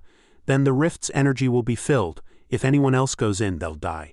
Li Yunmu's expression immediately tensed. Duda turned and walked away. How you choose is up to you. Good luck. Hong Manzu looked back and said, if we wait an hour, everyone can go in. Why not wait? She had a point, right? Yu denied it. I'm afraid it's not that simple. Li Yunmu warned. Everyone be careful. This isn't a good sign. Ling Shui immediately responded. Yeah. The girl turned to her companion and said, only an hour. It'll pass quickly. The other agreed. Right, let's wait. But someone lacked patience. HMPH, a bunch of fools. Wait if you want. He immediately flew toward the spatial rift. I don't have time to sit around with you. Although the rift was emitting an extremely powerful magical fluctuation, the man showed no fear. Hee, success. Suddenly a spell flew over and cut him in half. The sight made everyone exclaim. Whoa, what happened? Who shot that light ball? The young man got excited too. Ha, trying to sneak in first. You were asking for death. Damn it, I'm not waiting either. The crowd immediately erupted into chaos. Good one. I knew you were up to no good. Stop pretending. I bet you wanted to go in first too. If I'm going in, I'm going first. Die, Duda chuckled. Hee, just like I said before, there's no such thing as shared goods in this world, only his murderous aura. Every man for himself and the devil takes the hindmost. A young man laughed heartily, claiming he would be the first into the crack. But before he could reach it, someone ambushed him from behind. Ah, Red Manzu was sweating profusely. Good heavens, why are they fighting again? Aren't we waiting anymore? Heiui has already started. What are we waiting for? It's already become the second scenario. Get out of my way. A man with a blade charged forward. HMPH, move aside, don't block the path. That woman, if she doesn't want to die, get out of the way. But before he could do anything, Ling Shui dealt with him. She asks Li Yunmu what to do now. He immediately gave a plan. You and Shang Da watch for the right moment and enter the crack. Ling Shui's eyes widened. What about you? Li Yunmu replied. Me, don't worry about me. I still have something to do. His face was full of excitement. I've been waiting for this moment all along. Yi Qing grabbed a young man's head and chanted a low spell, Crimson Red Lotus. The man seemed completely helpless, only able to scream in despair. Ah, Yi Qing revealed an excited smile. Ha ha ha, a bunch of trash. None of you will survive. Li Yunmu seized the opportunity, leapt up and kicked him. Yi Qing roared in anger. Who is it? He immediately appeared before him. I told you, Li Yunmu said, looking at Yi Qing with a provocative gaze. I'm coming to take your dog head. He immediately cast his magic.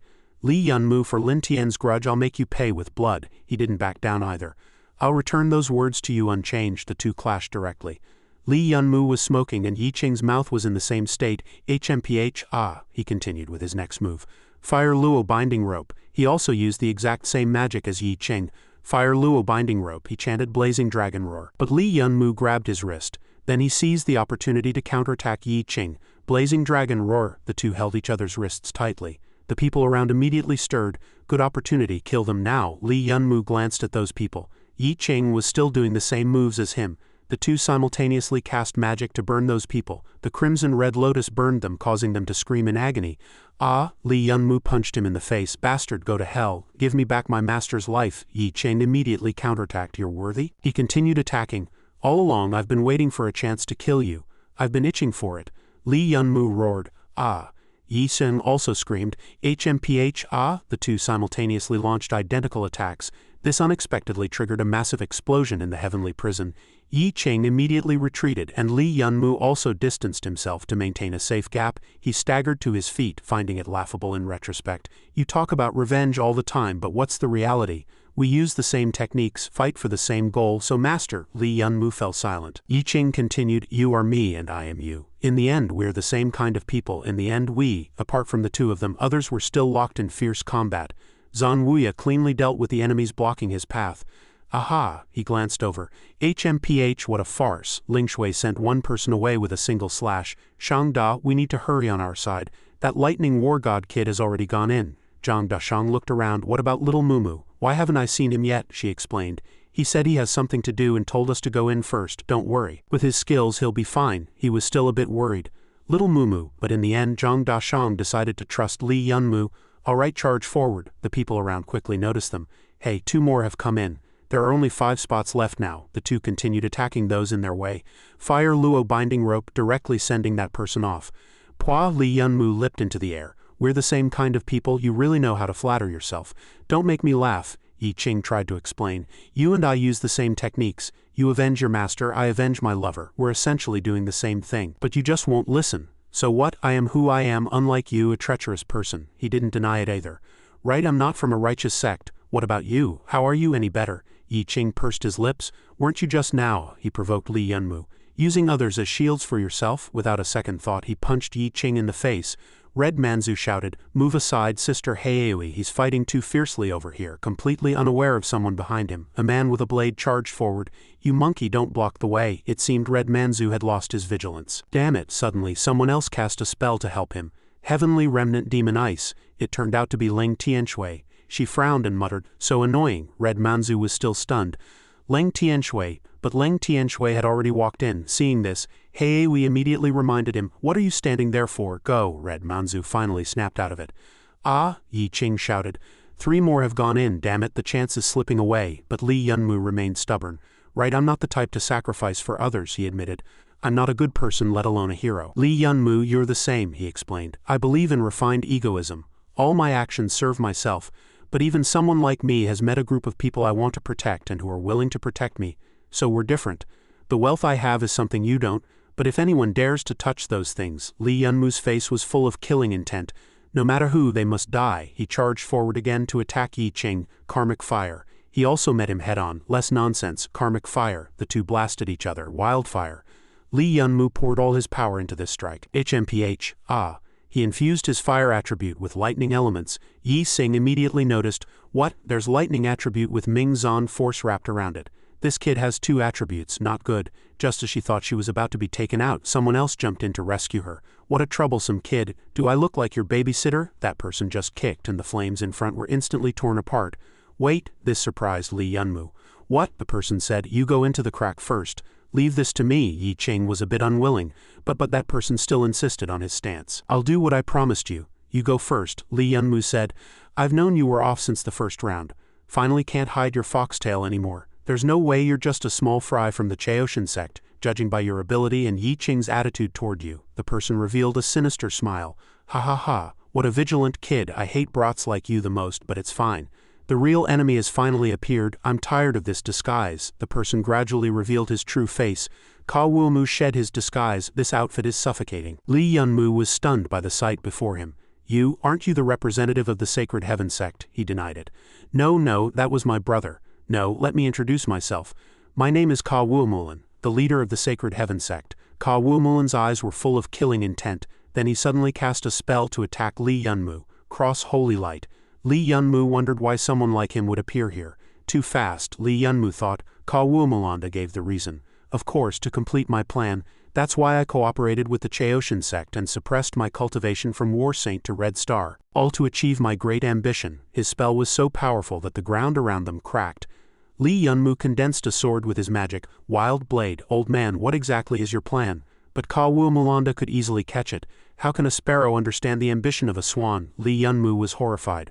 What? He replied. How could a brat like you understand my great ambition? Ka Woomulanda chanted a low spell. Holy judgment.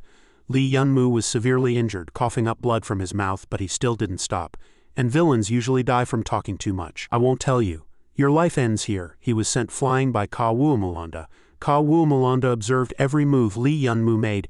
He can still block it. Seems like he has a golden bell cover, but this move will cripple you. Then Ka Woomulanda unleashed his finishing move. Divine Aurora. Besides Lee Yunmu, others were also affected, but they were still clueless, completely unaware of the danger right before them. What is this? Those people seemed completely powerless, only able to let out miserable screams. Lee Yunmu was battered and bruised by Ka Woomulanda, and could no longer fight. Ka Woomulanda laughed smugly. Hit by this move, your heart should stop beating in 2 or 3 minutes, right? Lee Yunmu thought. He indeed only suppressed his cultivation to Red Star, but his aura and experience are still genuine War Saint level. We're not on the same level at all. Only then did Ka Woomulanda reveal the truth. Hey, since you're about to die, I'll tell you one thing. Master, it wasn't Duofu who killed him, it was me. How could Yi Ching with her strength kill Lei Ming's fake dog? Alright, I should go into the crack now. And you can just wait here to die slowly. Someone took the opportunity to rush toward the crack. Success, the last spot is mine. But before he could reach it, Ka Woomu had already jumped in first, and that person's head immediately left his neck. Chaos erupted around them. Just now did someone go in. Doesn't that mean the rest of us have no chance? Should we give up or gamble again? A powerful magic emanated from around the crack, making them even more terrified. The crack's energy is becoming unstable. Forget it, give up. The survival rate is only 20. Too low, I'm out. A girl desperately tried to stop him. Stop, you're covered in blood. You'd better not move anymore. But Lee Yunmu stubbornly charged forward, causing the onlookers to murmur. That guy can't even stand straight. What does he think he's doing? Does he want to rush into the crack? Even going in now has less than a 20 survival rate. Anyone who does this is either crazy or stupid. Lee Yunmu looked at his hand and clicked his tongue, ignoring the surrounding noise. He still desperately walked in. Since I've made up my mind, I'll gamble with my life. Lee Yunmu struggled to open his eyes and look around. That force immediately acted on him, causing Lee Yunmu to scream in pain. He was severely injured. Suddenly, he spat out a mouthful of blood. Lee Yunmu said to the system, the power of the space crack is too strong. I can't hold on with just defensive techniques. System, reshape my body. His blood was seeping out all over, and he looked like he was about to be torn apart. The system immediately responded, all right, reshaping your body now. As soon as the words fell, Lee Yunmu fell into another world. He breathed a sigh of relief. That was close. I almost died. Is this the world after passing through the crack? Why am I alone? Just as Lee Yunmu was still dazed, Chili Powder suddenly rushed over. Before he could react, she had already put a sack over his head. Gotcha, Lee Yunmu shouted loudly. What the hell, damn it, what's going on? Chili Powder completely ignored Lee Yunmu's words. Success, the history books weren't wrong. Men really do fall from the sky. I need to hand him over to the queen quickly. Lee Yunmu struggled desperately inside the sack. Is anyone out there? Let me out. Lee Yunmu gritted his teeth. If I can't hear anyone, I'll. With no other choice, he used magic to escape. Great flame technique. Lee Yunmu jumped out. No sincerity at all. Even if you're going to sack me, Lee Yunmu frowned. At least use a pink one. He cast a spell to attack Chili Powder. Blazing Dragon Roar. Chili Powder flipped to dodge. The history books were right. Men really do use magic. Her words stunned him. What man, woman, magic? She suddenly kicked him in the chin. The force of Chili Powder's kick sent his body flying into the air. Even Lee Yunmu had to admit her strength. Too strong. Before he could recover from this blow, Chili Powder had already charged forward for the next move. She kicked Lee Yunmu to the ground, sending dirt and stones flying. He struggled to sit up. Bastard, that hurts. This freakishly strong woman was even above a super mystic. Chili Powder put her hands on her hips. Just like the history books say, men are weak. Lee Yunmu immediately cast his magic. I don't have time to fight a freak like you. Go number 1, take care of her. It quickly flew over and kicked her in the face. Chili Powder seemed not to have realized what had happened. Something hit me, Lee Yunmu observed from a distance. This freak can't see number 1. Does she not have mystic force? Forget it, I'll just slip away. I don't have time for this. Without a second thought, Lee Yunmu turned and ran. But before he could get far, a figure appeared behind him. HMPH, Wawan stomped the ground, causing it to crack inch by inch. Lee Yunmu broke out in a cold sweat. Damn, what kind of place is this? What kind of bizarre world is this? A female gorilla falling from the sky. Wawan looked at him, her eyes full of killing intent. Lee Yunmu commanded, number 1, protect me. It immediately flew behind her and attacked. But before number 1 could do anything, Wawan slashed it to nothing with her blade. System warning. Your number 1 clone has been destroyed. Lee Yunmu's eyes widened. She could see my clone? Wawan seemed to sense something. It felt like I cut something. Chili Powder asked the queen. Your Majesty, are you alright? Lee Yunmu was drenched in cold sweat.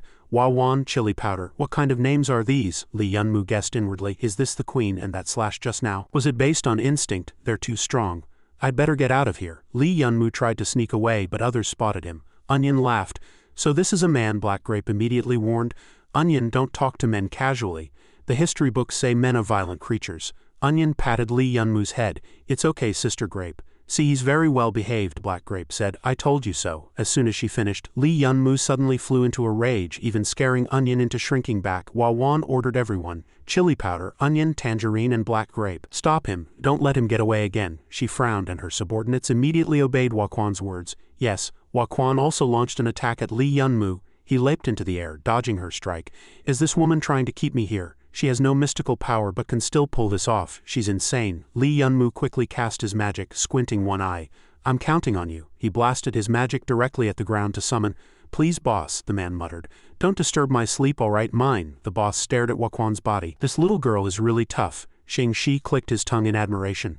Is this a man's spell? So cool. Lee Yunmu begged for help. Boss, I'm being bullied. Help me hit her. The boss immediately grew displeased. You disturbed my rest and now you want me to help you, he quickly explained.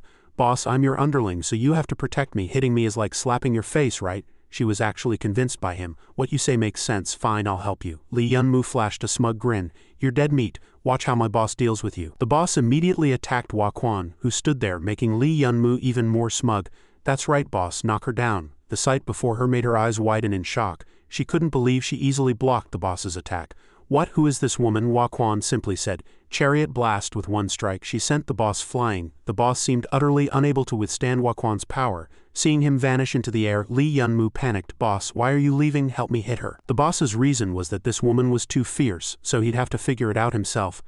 Lee Yunmu found it speechless. Where's the dignity of a strong one? The boss quickly explained. The power I can unleash now can't beat her anyway. Fend for yourself. It hurts like hell. Waquan leapt into the air, then thrust her longsword into the ground.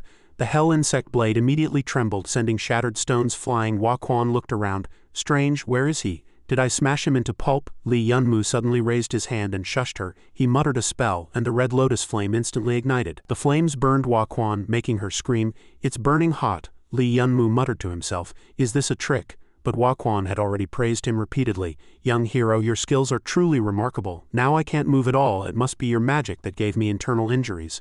I'm about to fall asleep. If I could get a kiss from the prince, you could wake me up. Come on, don't hold back just because I'm a delicate flower. Thank you, darling. Lee Yunmu immediately slipped away, no longer fighting. I'm off now, goodbye, he muttered to himself. Is this person crazy? Heiru blocked his path. No, you can't leave yet. Lee Yunmu was puzzled. What? Didn't I win? She frowned. According to our rules, if you win against the queen, you have to marry her. As soon as Heiru finished speaking, Lee Yunmu was shocked. But then Waquan suddenly flew over and punched him in the stomach. Xing Shi exclaimed in admiration. Impressive. This is the first time I've seen someone make the queen worry. Lee Yunmu coughed so hard he almost spat blood. The strength is too much, Waquan thought. This man actually managed to injure someone as strong as me. Truly, truly so handsome. What a strong man. Her eyes were full of infatuation. Lee Yunmu coughed and gasped. Cough, cough, let's continue. But Waquan started to cheat again. I can't do it. I surrender. Lee Yunmu immediately summoned Shadow Number 3 to deal with her. Number 3, block her movements from the air. Number 2, attack from the side. Lee Yunmu also called out Number 2 to attack together. Waquan was sweating profusely. Damn it, what are these things? They can even sneak attack while invisible. So annoying. Number 2 grabbed her wrist, making Waquan very uncomfortable. Suddenly she flashed a terrifying smile. In an instant, Waquan grabbed its head. Got it. Lee Yunmu seemed unable to turn the tide. Number 2. The system prompt said your shadow is dead. After dealing with number 2, she continued to search for the next target. Next, Hua Quan agilely leaped toward number 3 standing there. Over here, she slashed in midair. Li Yunmu shouted, number 3. The system prompt said all your shadows are dead. He was drenched in cold sweat. This monster is too tough to deal with, and those 4 fruits and vegetables are guarding the perimeter. I have no choice but to go all out. Li Yunmu immediately used his technique to fly into the sky. Chaoyong Great Flame Technique, Flame Dragon Roar. But he was quickly stopped by Hua Quan. She said, your magic is very similar to that man who fell from the sky earlier. Li Yunmu immediately guessed who it was. Could it be Yi Qing? He quickly denied it. Who would marry a bear? Are you kidding me? Hua Quan directly played dirty. If you don't marry me, I'll throw you in jail. Li Yunmu shouted. Didn't you just say you couldn't move? He simply declared. Anyway, I'm definitely not marrying a bear. Whoever wants to can marry her. She grabbed Li Yunmu and lifted him high, making him panic immediately. Hua Quan ordered, too much talking. Take him back and lock him up first. Li Yunmu yelled, let me go, you wretched woman. Let me go? Then they took him to a large town. Yi Ting hurried through the crowd. Sorry, let me through, a passerby asked. Yi Ting, have you been summoned by the queen again? She didn't deny it. Yes, I heard the queen has something very important to discuss with me this time. She couldn't help but sigh. Since my mother died, relying on my own efforts to gradually reach the position of minister, truly an impressive child. In the prison, a girl threw Li Yunmu into a cell. Stay here obediently and wait for the queen to deal with you. He shouted, let me out quickly. I have very important things to do. Zhang Wuya spoke up to advise him, give it up. No matter what you shout, they won't pay attention. He gave the reason. If shouting could get us out, we'd have been out long ago. Then Zhang Wuya tossed the handcuff keys to Li Yunmu. Here are the keys to the handcuffs. Li Yunmu was puzzled. Why are you two here too? Do you even need to ask? Zhang Wuya explained. Of course, we were defeated by the queen and captured. That girl is too strong. I only took 2 hits before passing out. Brother Hong even knelt after 1 move. What about you? Li Yunmu answered honestly. Me? She said I won against her. Zhang Wuya immediately became interested. What, you won? Then what? He said. Then she said whoever wins against her has to marry her. After hearing this, Zhang Wuya immediately felt lucky. Good thing I lost. Li Yunmu observed the surroundings. This place is really strange. I need to find a way to get some information. Beautiful sister, look here, I have something good. A girl who was guarding soon caught his attention. Li Yunmu immediately bribed her with things. A 3-tier Christmas gift box, 50 Tom Ford lipsticks. How about it? Want them? The other 2 were puzzled. How do you have these things? The girl asked. What is this? He quickly replied. Of course it's lipstick that sisters all love. How about it? I can give you all these things. She picked one up and tried it on her lips. Is this lipstick? It's much more convenient than what we usually use. And there are so many colors. Li Yunmu secretly rejoiced. As expected, no matter the world, women can't resist lipstick. He seized the opportunity to get straight to the point. Beautiful sister, I can give you all these things. Can you tell me what this place really is? Why have I only seen women along the way, and not a single man? The girl explained. This place is called Manhwa Kingdom. There are only women, no men.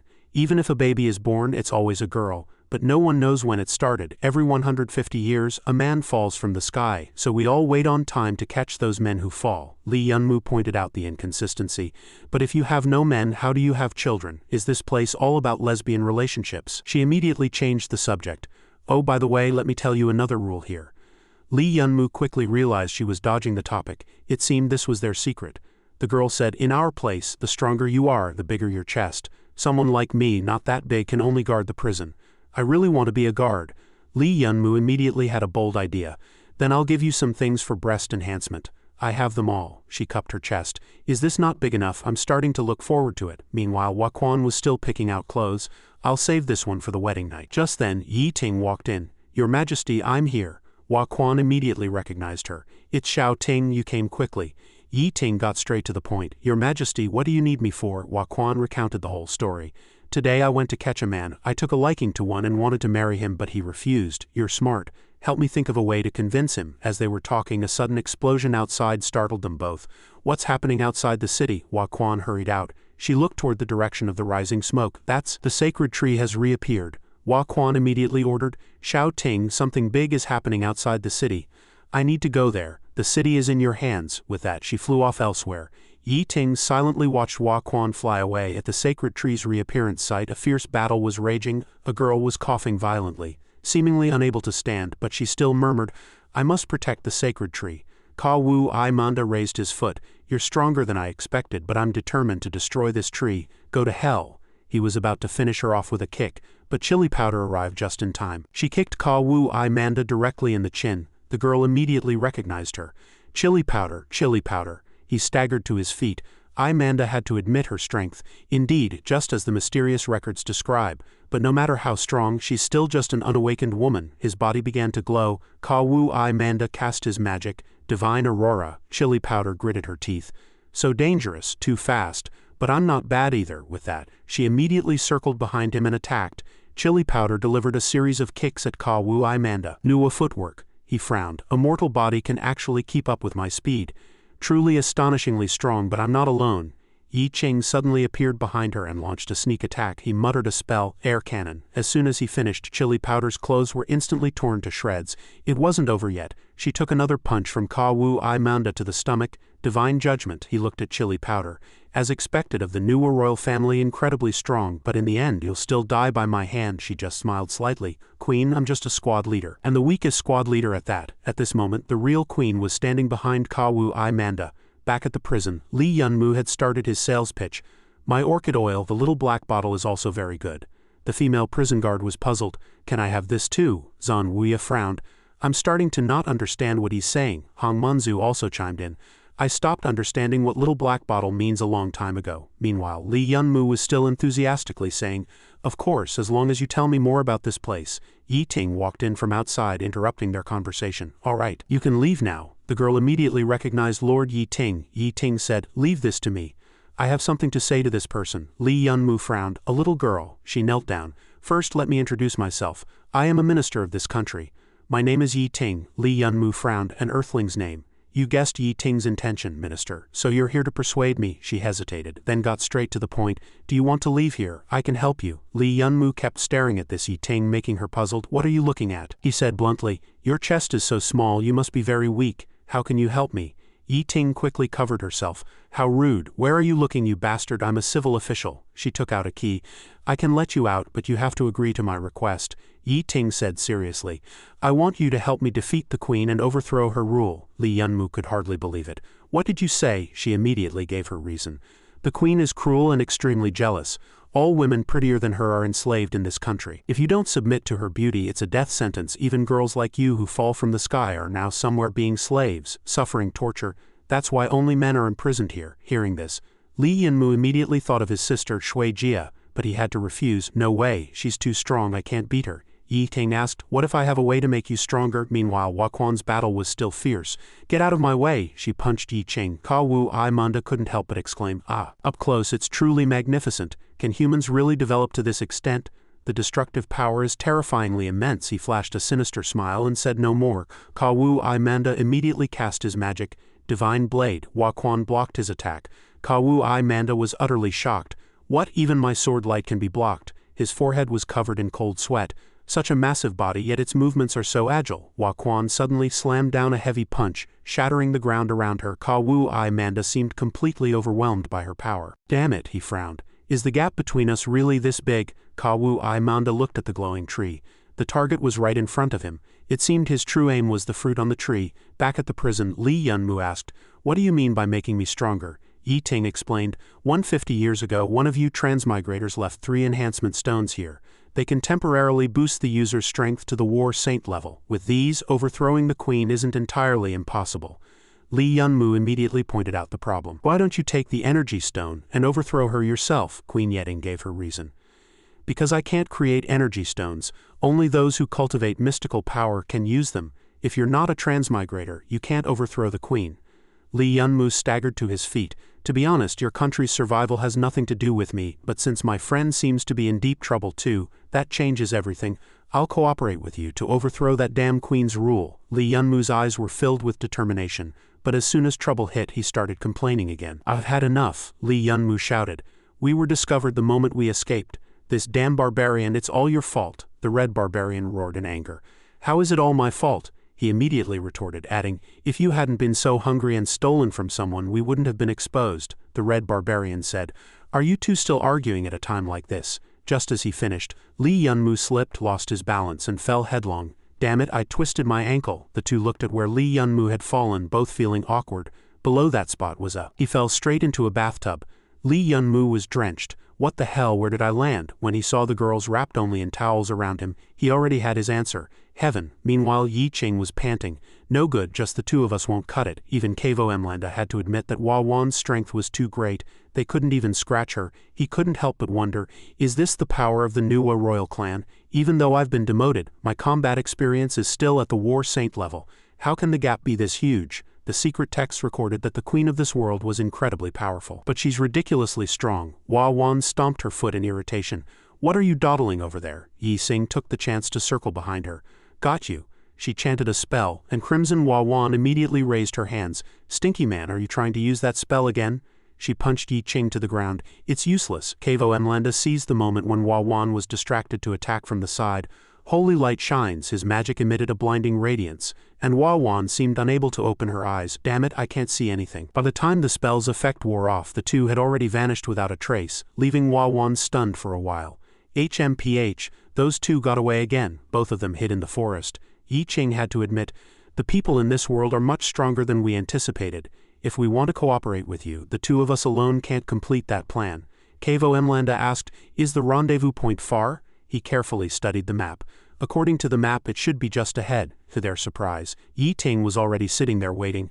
Are you two the descendants of the Yi family? I must say, you're way too slow. Her face was full of seriousness. Yi Ching was taken aback. How the one coming to meet us is just a little girl. Yi Ting jumped down. Show some respect. By seniority, I'm older than you. Kavo Mlanda asked, are you the insider the Yi family left in this world? She didn't deny it. That's right, it's me. Oh, by the way, is there a red-haired young man with you? He seems quite unusual. I think his name is Li Yunmu. Yi Ching seemed unable to believe Yi Ting's words. How is that possible? That guy didn't die and the crack's energy wasn't enough. How did he get through? She replied, how should I know? But he did make it here alive and caused quite a stir. Oh, and he's caught the queen's attention. Look at you two, all battered and bruised. Are you even worse off than Li Yunmu? How are you supposed to destroy the Fuxi divine tree and let the Yi family monopolize the Fuxi fruit? Yi Ting mocked them mercilessly. Yi Ching said loudly, that's why we came to find you to act together. Wasn't that the strategy set 150 years ago? She gave her reason. Sorry, I'm a civil official not good at fighting, Yi Ting said, but you don't need to rush. She revealed a meaningful smile. My plan has already begun. Hundreds of years ago, the first batch of transmigrators followed the space rift to the Nuwa kingdom. They discovered that the women here, though unable to use mystical power, possessed extremely formidable strength. Despite having no men, they could still reproduce. Out of curiosity, these transmigrators began investigating and learned that this world had a divine tree. The locals called it Fuxi. The Fuxi tree bore a magical fruit that when eaten could break through human limits.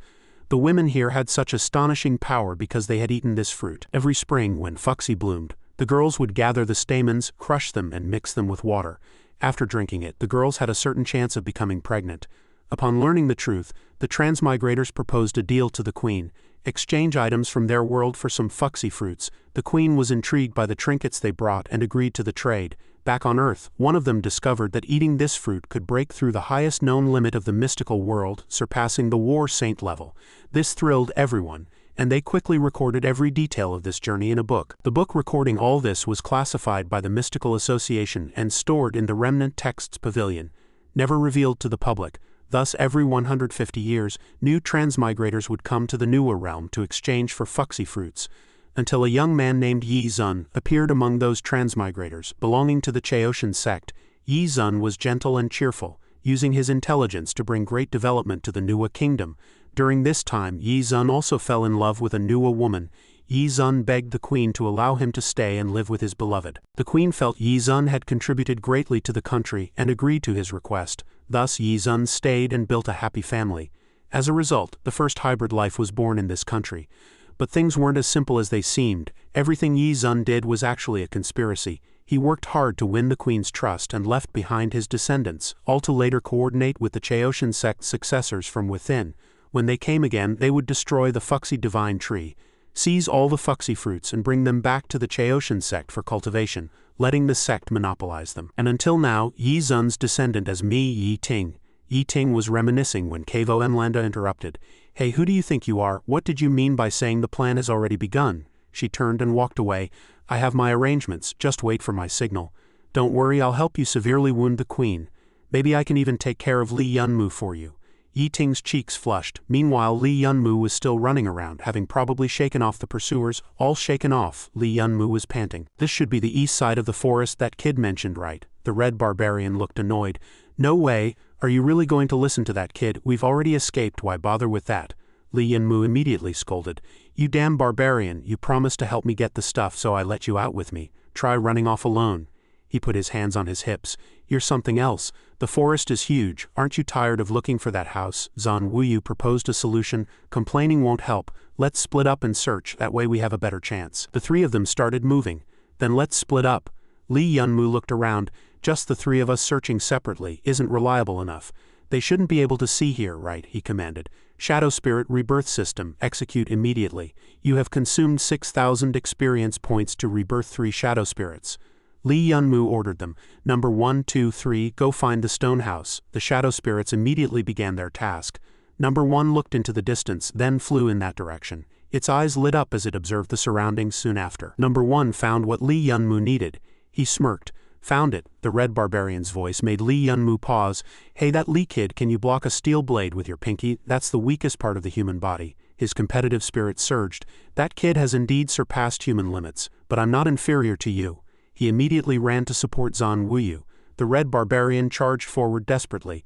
Brother, I'm coming to save you. He grabbed a piece of broken brick and swung it at the thing's face, he muttered, waving a broken sword around, so annoying. After some explanation, the red barbarian understood and said, so this is the treasure vault that kid mentioned. Looks pretty ordinary. You're impressive, you actually found it. Li Yunmu reached out to test it. It seems this strange door needs some special method to open, the red barbarian quickly warned. I'd advise you not to touch it carelessly. What if there's a trap? Just as he touched it, something popped out from below. This is, the red barbarian muttered. See, you broke it, Li Yunmu speculated. No, it feels like we need to put something in. There are words on it. He read them line by line. First, the guardian's proof. Second, money is power. Third, why are you strong? What the hell is this, a riddle? Li Yunmu looked annoyed. He rested his chin on his hand. It's useless to keep dawdling here. How about we split up and look around? Zhan Wuyu warned. Careful. Just as he spoke, Li Yunmu was ambushed by the guardian. He seemed not to understand what had happened. What the hell? The sight before him made Li Yunmu's eyes widen. He quickly shouted, Zhan Wuyu, are you okay? But Zhan Wuyu remained extremely calm, still holding on. The red barbarian's face tensed. Is this the true strength of the War Temple's strongest rookie? Terrifying. Li Yunmu was still stunned. Ha! The red barbarian suddenly charged forward. Get out of the way quickly. The two immediately clashed. With one punch from the guardian, even the ground cracked. The red barbarian picked up a stone. What are you pretending for? Let's see what's inside this armor. Without another word, he flipped the armor's helmet off. The red barbarian was startled by what he saw. What is that? The thing immediately threw a punch, sending him flying. The red barbarian's body slammed heavily into the rock wall behind him, and he screamed. My head hurts. Li Yunmu asked. Hey, did you see who's inside? The red barbarian stammered. Don't be scared when I tell you. After that round of attacks, dust filled the air. He continued, there's no one inside. As the red barbarian said, the armor contained only a blazing flame. Zhan Wuyu once again extended 2 fingers to block the guardian's attack. Even so, its force is so great that the opponent can't do anything to Zhan Wuyu. Seeing the guardian strike again, he immediately ducked to dodge. Li Yunmu took the chance to attack from above. Void Strike, combo 1, 2, 3, 4. He kicked the things back several times. Li Yunmu muttered, a pile of scrap metal and my feet hurt from kicking it, he wondered. This iron thing appeared so suddenly, could it be the guardian? Zhan Wuyu speculated. It's very possible. Maybe defeating it will reveal the guardian's proof. Also during our fight, I also sensed a mystical power reaction from it. Li Yunmu immediately asked, mystical power? So this thing is controlled by mystical power? Zhan Wuyu replied, probably. Otherwise there's no explanation for how an empty suit of armor can move like a person. How troublesome. Defeating something like this isn't easy. Zhan Wuyu glanced at him sideways. Is that so? He showed a confident smile. I think if all we need is to defeat it, then this matter is actually much simpler. The guardian gripped its sword, stomped the ground for leverage, and charged at Li Yunmu. Li Yunmu immediately leaped backward, dodging the guardian's attack. He breathed a sigh of relief. Pretty fast. Using the dust to obscure its vision, it suddenly slashed at him. Luckily, Li Yunmu dodged. That was close. He immediately cast his own spell to counter. Iron Lump, take this, Thunder Art cast. Li Yunmu shouted, Zhan Wuyu, I've locked its movements. Break its defense. Zhan Wuyu immediately complied. Preserve the non-existent and guard the existing, accomplished in an instant. Return wind and mix, 100 days of work and spirit, once gained, forever gained. Nature celebrates, great harmony overflows, bones and remnants cold as jade. With just 2 fingers he actually sliced off one of the guardian's arms. Lee Yunmu praised, niece, now it should, but the sight that followed horrified him. Good heavens, it can still move without an arm? Zan Wuyu explained. After all, it has no life and doesn't know fear. As long as it can move, it will keep attacking. Lee Yunmu immediately condensed a ball of flame. Then I'll burn you to nothing and see what you can move with. The red barbarian interrupted their conversation. Kid, was it you who ambushed me just now? His eyes burned with killing intent. I'll kill you. Before the two could act, the red barbarian finished it with one move, giant barbarian heavenly bridge strike. Lee Yunmu's face turned pale. I suddenly think it's lucky that it doesn't know fear. The red barbarian continued his assault. Giant barbarian heavenly bridge strike. Even Zan Wuyu was amazed. That move looks painful. One more, the red barbarian laughed smugly. I'll tear you apart and see if you still live. I, your third master, will take care of this body of yours. He tossed something to Lee Yunmu. Lee, kid, catch this. Found it on this thing. Lee Yunmu immediately recognized it. Could this be the guardian's proof? Without overthinking, he tried it out. Put it in. It went down. As soon as he did, a magical light shot straight to him. Lee Yunmu smirked proudly. Looks like I guessed right. We've submitted the guardian's proof, so what do money is power and why are you strong mean? Do we have to keep fighting? The red barbarian grumbled. This is giving me a headache. I don't want to guess anymore in this lifetime. Zan Wuya suddenly called out to Lee Yunmu. Then he pulled out an item. Want to give this a try? Lee Yunmu smiled faintly. This is a Zan crystal. That's right. Zan crystals are both currency and cultivation material, combining the properties of wealth and power. You look clueless, but you're actually pretty smart. Zan Wuya blushed at the compliment. No. When Lee Yunmu placed the Zan crystal inside, the thing immediately lit up. Aha, right again, he frowned. Only one left. Brother Zan, use that clever head of yours to figure something out. Zan Wuya answered bluntly. I have no clue about the last one either. Lee Yunmu scratched his head and ears, racking his brain for a solution. Think hard, there must be some detail. He recalled what Yi Ting had said. Because I can't do it. If you're not a transmigrator, you can't overthrow the Queen's rule. That's why Lee Yunmu deduced it. I know, he said. Yi Ting had said only a transmigrator can get it, so the answer must be something that doesn't exist in this world. Something that doesn't exist here but can make us stronger. There's only one thing, Zan Force, stop blabbering and just take it out to try. Lee Yunmu grinned triumphantly. As expected, the door opened. Hong Manzu seemed unable to believe his eyes. Good heavens, you actually opened it, Zan Wuya urged. Hurry up and go find what we need. Lee Yunmu looked around. It was pitch black inside. Hong Manzu happily ran forward. This should be it. Then he noticed something unusual. Hey, there's more writing on it. My descendant, I have spent my entire life creating this thing. It will surely help you accomplish your great mission. Carry it with you at all times to enhance your fortune. All the way to the realm of godhood, but you can also destroy it. The words after that were illegible. Lee Yunmu muttered to himself, who exactly is my descendant? Seeing the item, Zan Wuya tossed another thing over. What are you staring at so intently? Got the goods, let's bail. Lee Yunmu's expression turned serious. You've already fulfilled your promises. It's going to get dangerous from here. Let me handle it myself, Hong Manzu immediately objected. What's this, now you don't want me involved? In our Hongman tribe, anyone who fights alongside you is a sworn brother through life and death, I'm telling you. Our Hongman tribe values loyalty above all else. Running away when there's danger, what kind of brother is that? His face scrunched up. Zan Wuya crossed his arms. I'll go anywhere. I can't leave the newer realm anyway, so it's all the same to me. Lee Yunmu was sweating profusely. A bunch of reckless fools, he set off immediately. Fine, let's go together. First, we'll head back to the Nuwa kingdom to inform them. Don't blame me if you die. Several pigeons circled over a small town. A girl said, Hey, did you hear? Someone attacked the Fuxi sacred tree today. Another person said in panic. How could this happen? Who did it? Who else? Those transmigrators. Sigh, I always said they were unreliable. They should have been executed immediately. She grew more animated. That's right, they seem to be getting stronger. Even Captain Chili Powder couldn't handle them. Luckily, the Queen arrived in time, or the sacred tree might have been lost. Daring to attack the sacred tree we depend on for survival, the Queen will surely punish these transmigrators severely. Hong Manzu frowned. Sacred tree, we did escape, but we didn't chop down their sacred tree, did we? Lee Yunmu immediately deduced. No, it might be Yi Ching. Zan Wuya couldn't help but wonder. Then why do you look so grim? Lee Yunmu rested his chin on his hand. I just feel there are many things about this that don't add up on the battlefield. Chili Powder lay on the ground, gasping for breath and coughing incessantly. Your Majesty, Wahan immediately soothed. You're badly injured. Don't talk, the medical team has arrived. Is everyone okay? Fuxi is fine too. Rest and recover. She scanned the surroundings. Bastards, how dare they do this to my beloved people? Even if I have to dig 3 feet into the ground, I will find them.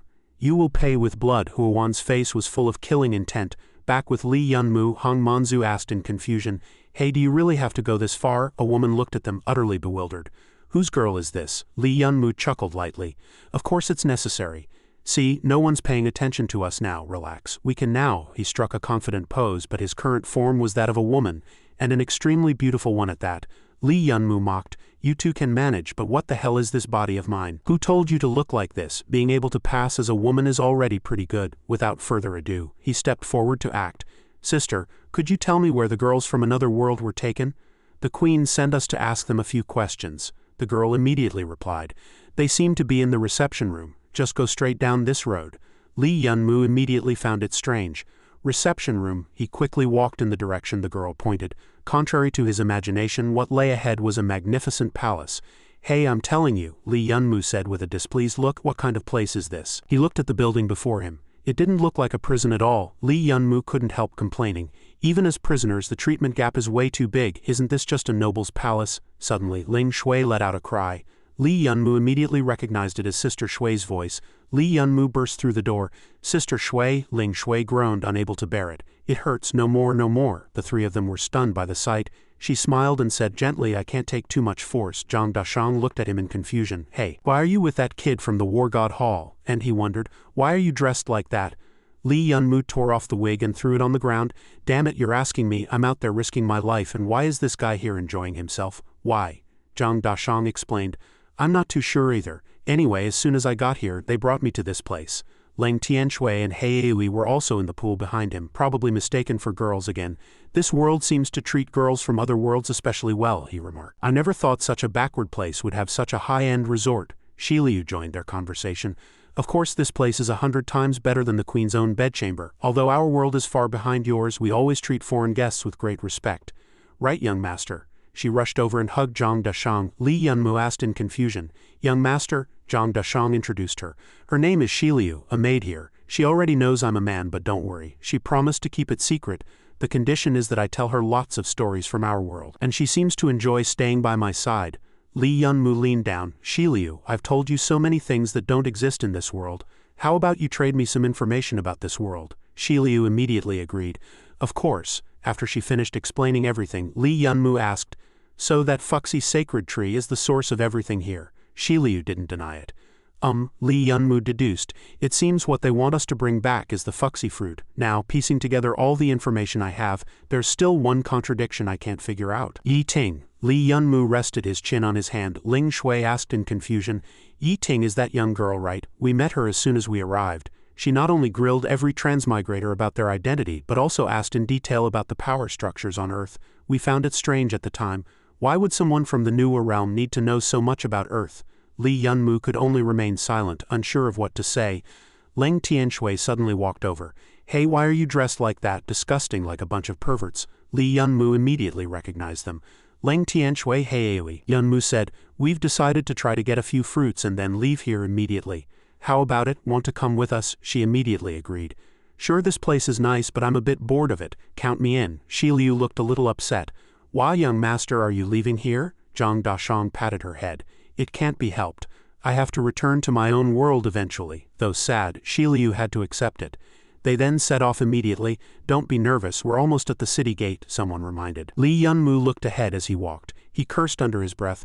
"Damn it, that she-bear is back, and of all times. Don't look directly at her. Just lower your head and walk past. Dressed like this, she won't notice us." He quietly slipped past Wahan. The tension on Li Yunmu's face was obvious. He thought, "Made it." Suddenly, Wahan called out to Li Yunmu. "Hey," her eyes were full of killing intent. "Where do you think you're going dressed like that?" Huan's expression was terrifying at that moment. "Take action." Li Yunmu immediately assumed a combat stance. "We've been spotted. Everyone run to the sacred tree. I'll hold them off." Zhang Yang activated the great flame art, and Li Yunmu cast his spells, the tension on his face growing more pronounced. Li Yunmu chanted, "Flames of Romerto." Wahan immediately sensed it keenly. "Your moves are exactly the same as the one who attacked the sacred tree earlier. So you're in cahoots after all." She immediately charged forward to counterattack. "You've truly disappointed me." darling. Li Yunmu immediately drew his blade. Come on, snow-drinking cold blade. Li Yunmu swung a blade aura crackling with lightning toward the ground. Thunderous raging blade, but not a single wound appeared on Wahan. Li Yunmu broke out in a cold sweat. Even the thunderous raging blade can't scratch her. Is this the power of Fuxi? Wahan lightning fast threw a punch in retaliation. The area where the two clashed erupted in a massive explosion. Clearly, Li Yunmu was no match for Wahan. Zhang Dashang couldn't help worrying about him. Little Mumu, suddenly 2 figures flashed past him. It was Zan Wuya and Hong Manzu. Brother, don't be afraid, big brother is here to save you. Our Hongman tribe values loyalty above all else. Hong Manzu gritted his teeth. Hongman fist, he rained heavy punches on Wahan. Hong Manju's strength was so great that rock fragments flew everywhere. Life-falling iron hammer, he gasped for breath. Still not dead when it comes to strength. Our Hongman tribe has never feared anyone. Wahan suddenly punched Hong Manzu in the stomach, making him spit out a mouthful of blood on the spot. She followed up with another move, sending Hong Manzu flying into the sky. Get lost to the ends of the earth, Wahan frowned. I hate these simpletons who only rely on brute force the most, Zan Wuya softly chanted. Preserve the void and hold to existence, accomplished in an instant. Whirlwind mixing 100 arts work as one, once gained, forever possessed. Naturally the body becomes light, the great fire overflows. Bones scatter like cold jade. He once again faced the battle with 2 fingers. Zan Wuya struggled to block Huowan's attacks, but his knuckles began to gradually melt. It seemed Zan Wuya's strength was still insufficient to contend with her. Soon he was kicked flying into the air by Wahan. Overestimating yourselves. Nuwa clan's first killing law, those who destroy our sacred tree or harm our people shall be killed without mercy. If you want to blame someone, blame the 2 people with you. Zhang Dashang suddenly launched an attack at her. Cannon barrel suppressing Zan force, Wahan immediately turned her head to look. Damn outsiders, why is each one more reckless than the last? He adjusted his tie. Strange as it may seem, this guy is clearly a shadow, yet he always turns into light. Zhang Dashang walked past Li Yunmu, constantly attracting those who sought to chase the light. Even people like that unconsciously begin to believe in him, blindly believing that as long as this person is here, we will surely win. So how could I let you bully others like this? Even though you've been good to us, I still have to apologize. We must defeat you here. Seeing Zan Wuya on the ground coughing violently, Zhang Dashang immediately kicked him. If you're injured, get out of the way. You kid from the War God Hall. I don't know how close you two have gotten while I was away, but whenever little Mumu is in danger, you get there before me. How am I supposed to face him as a friend? Ling Shui found it baffling. Hey, so you kicked him just because of that? Wahan charged over with her sword. Too much nonsense, annoying. Zhang Dashang immediately raised 1 foot and attacked her with his gun. Taking advantage of Huowan's distraction, Ling Shui charged forward with her sword. A massive explosion immediately occurred in the air, making him exclaim, "This battle is really intense. This queen is too ruthless." But the sight before him made Zhang Dashang's eyes widen in shock. He turned back and asked, "Sister Shui?" Ling Shui seemed unable to continue fighting at that moment. Wahan targeted Zhang Dashang.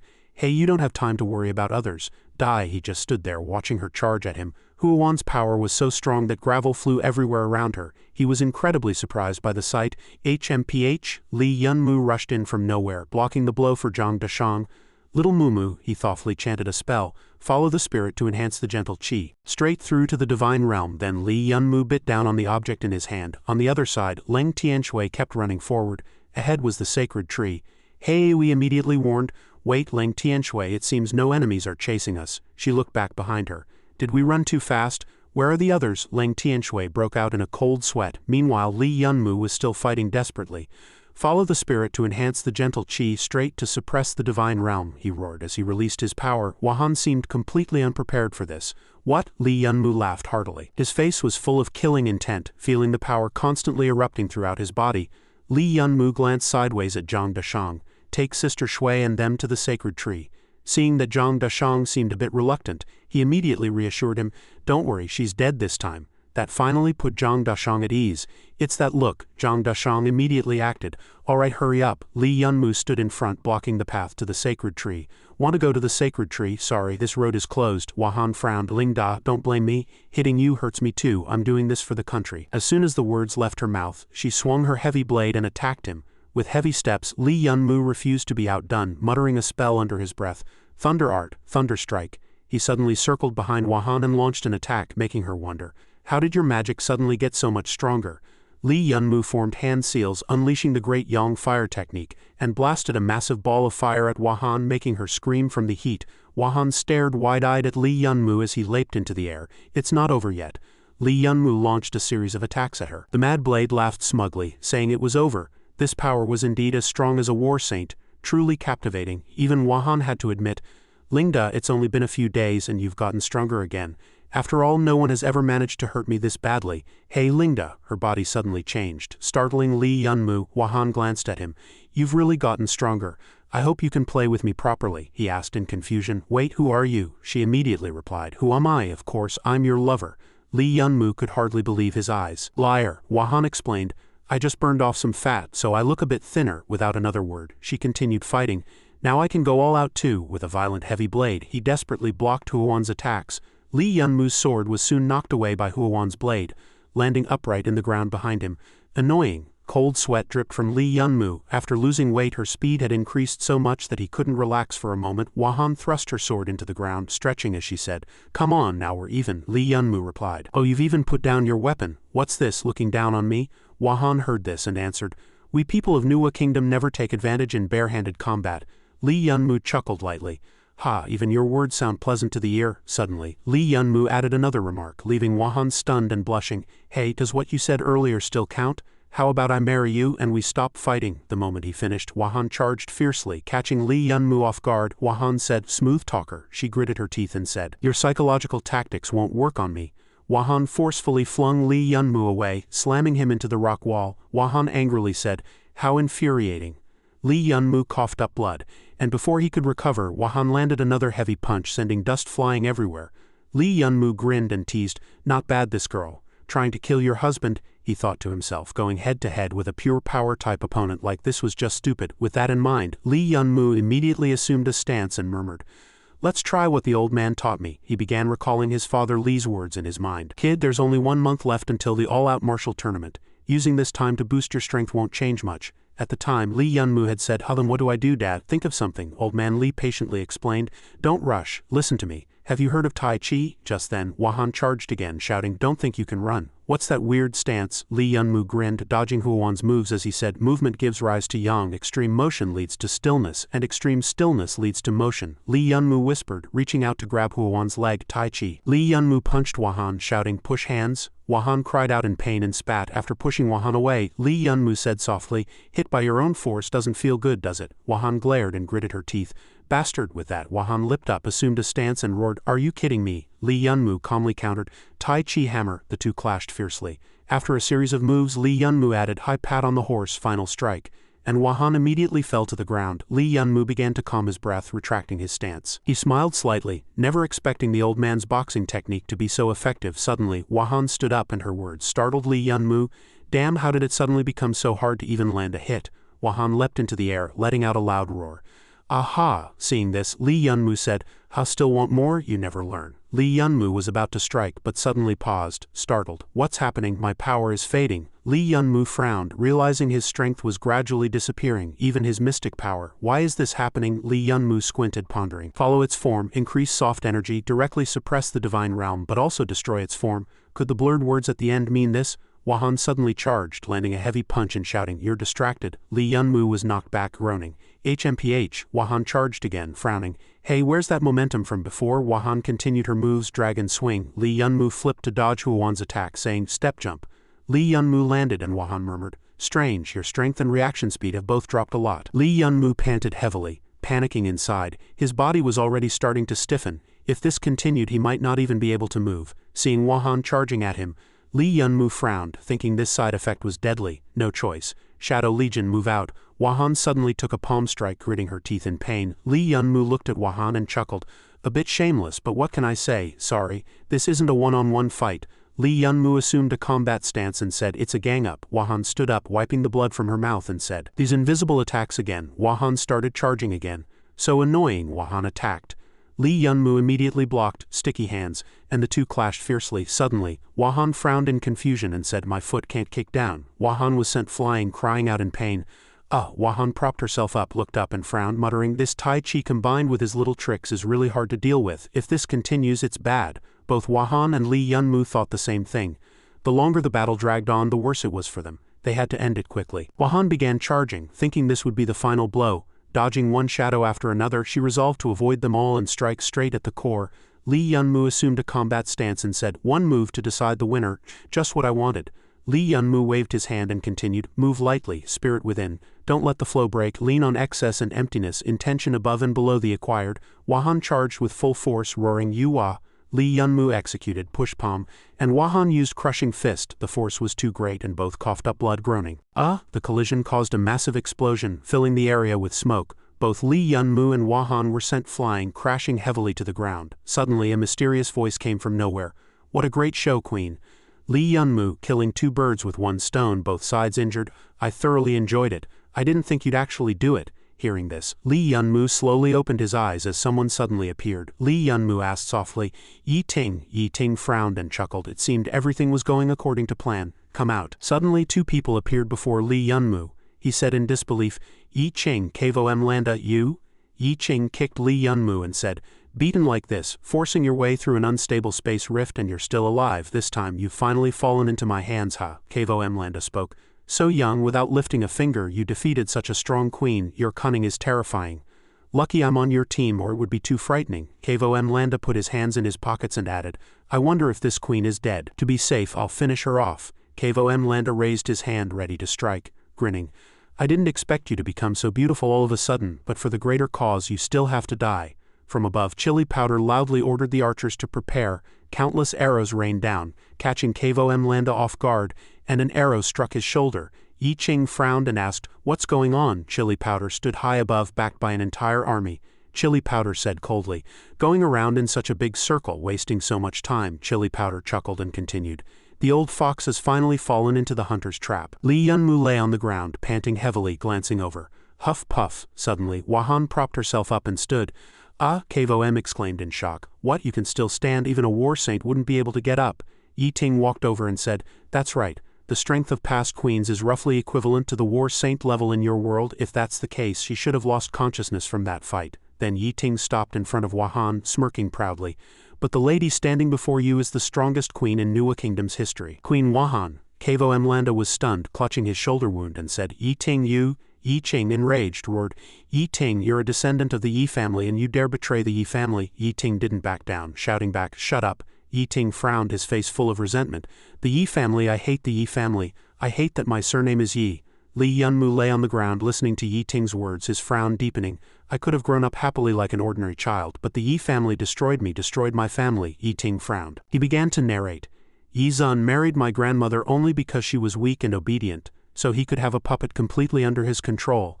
After the child was born, he tore off all his masks, beat and scolded my grandmother, locked her at home and cut her off from the outside world." Yi Ting grew more resentful as he spoke, continuing, "Within a few years my grandmother died of depression. Without my mother's protection, Yi Zun became even more insane, brainwashing me, stuffing the Yi family's despicable ideals into my head. I took them as my faith, and they were passed down through generations. That's how a poor child turned into a demon, continuing to harm the next generation. And I couldn't escape this cycle, enduring the pain of brainwashing every day, beaten whenever I resisted." Yi Ting continued, "But I really couldn't take this life anymore, so I made a decision. I would kill this demon with my own hands." Yi Ting said firmly, "I will completely cut off the Yi family's black hand." From above, Chili Powder raised her hand to signal the archers, laughed heartily, and ordered the arrows to be released. Tens of thousands of arrows shot out simultaneously. Yi Ching frowned and cursed, "Bastard, damn it." Then a massive explosion erupted. Smoke filled the air. Yi Ting murmured, "Finally over." Wahan frowned and whispered back, "No." The smoke cleared, revealing a horrifying scene. Kavo M. Landa had used Yi Ching as a shield again. Suddenly someone said, "Yi Ching isn't dead yet." Yi King glared at Kavo M. Landa, too furious to speak. You.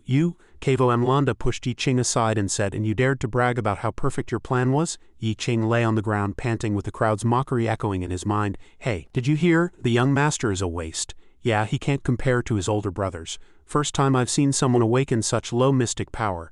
The sect leader must be mortified."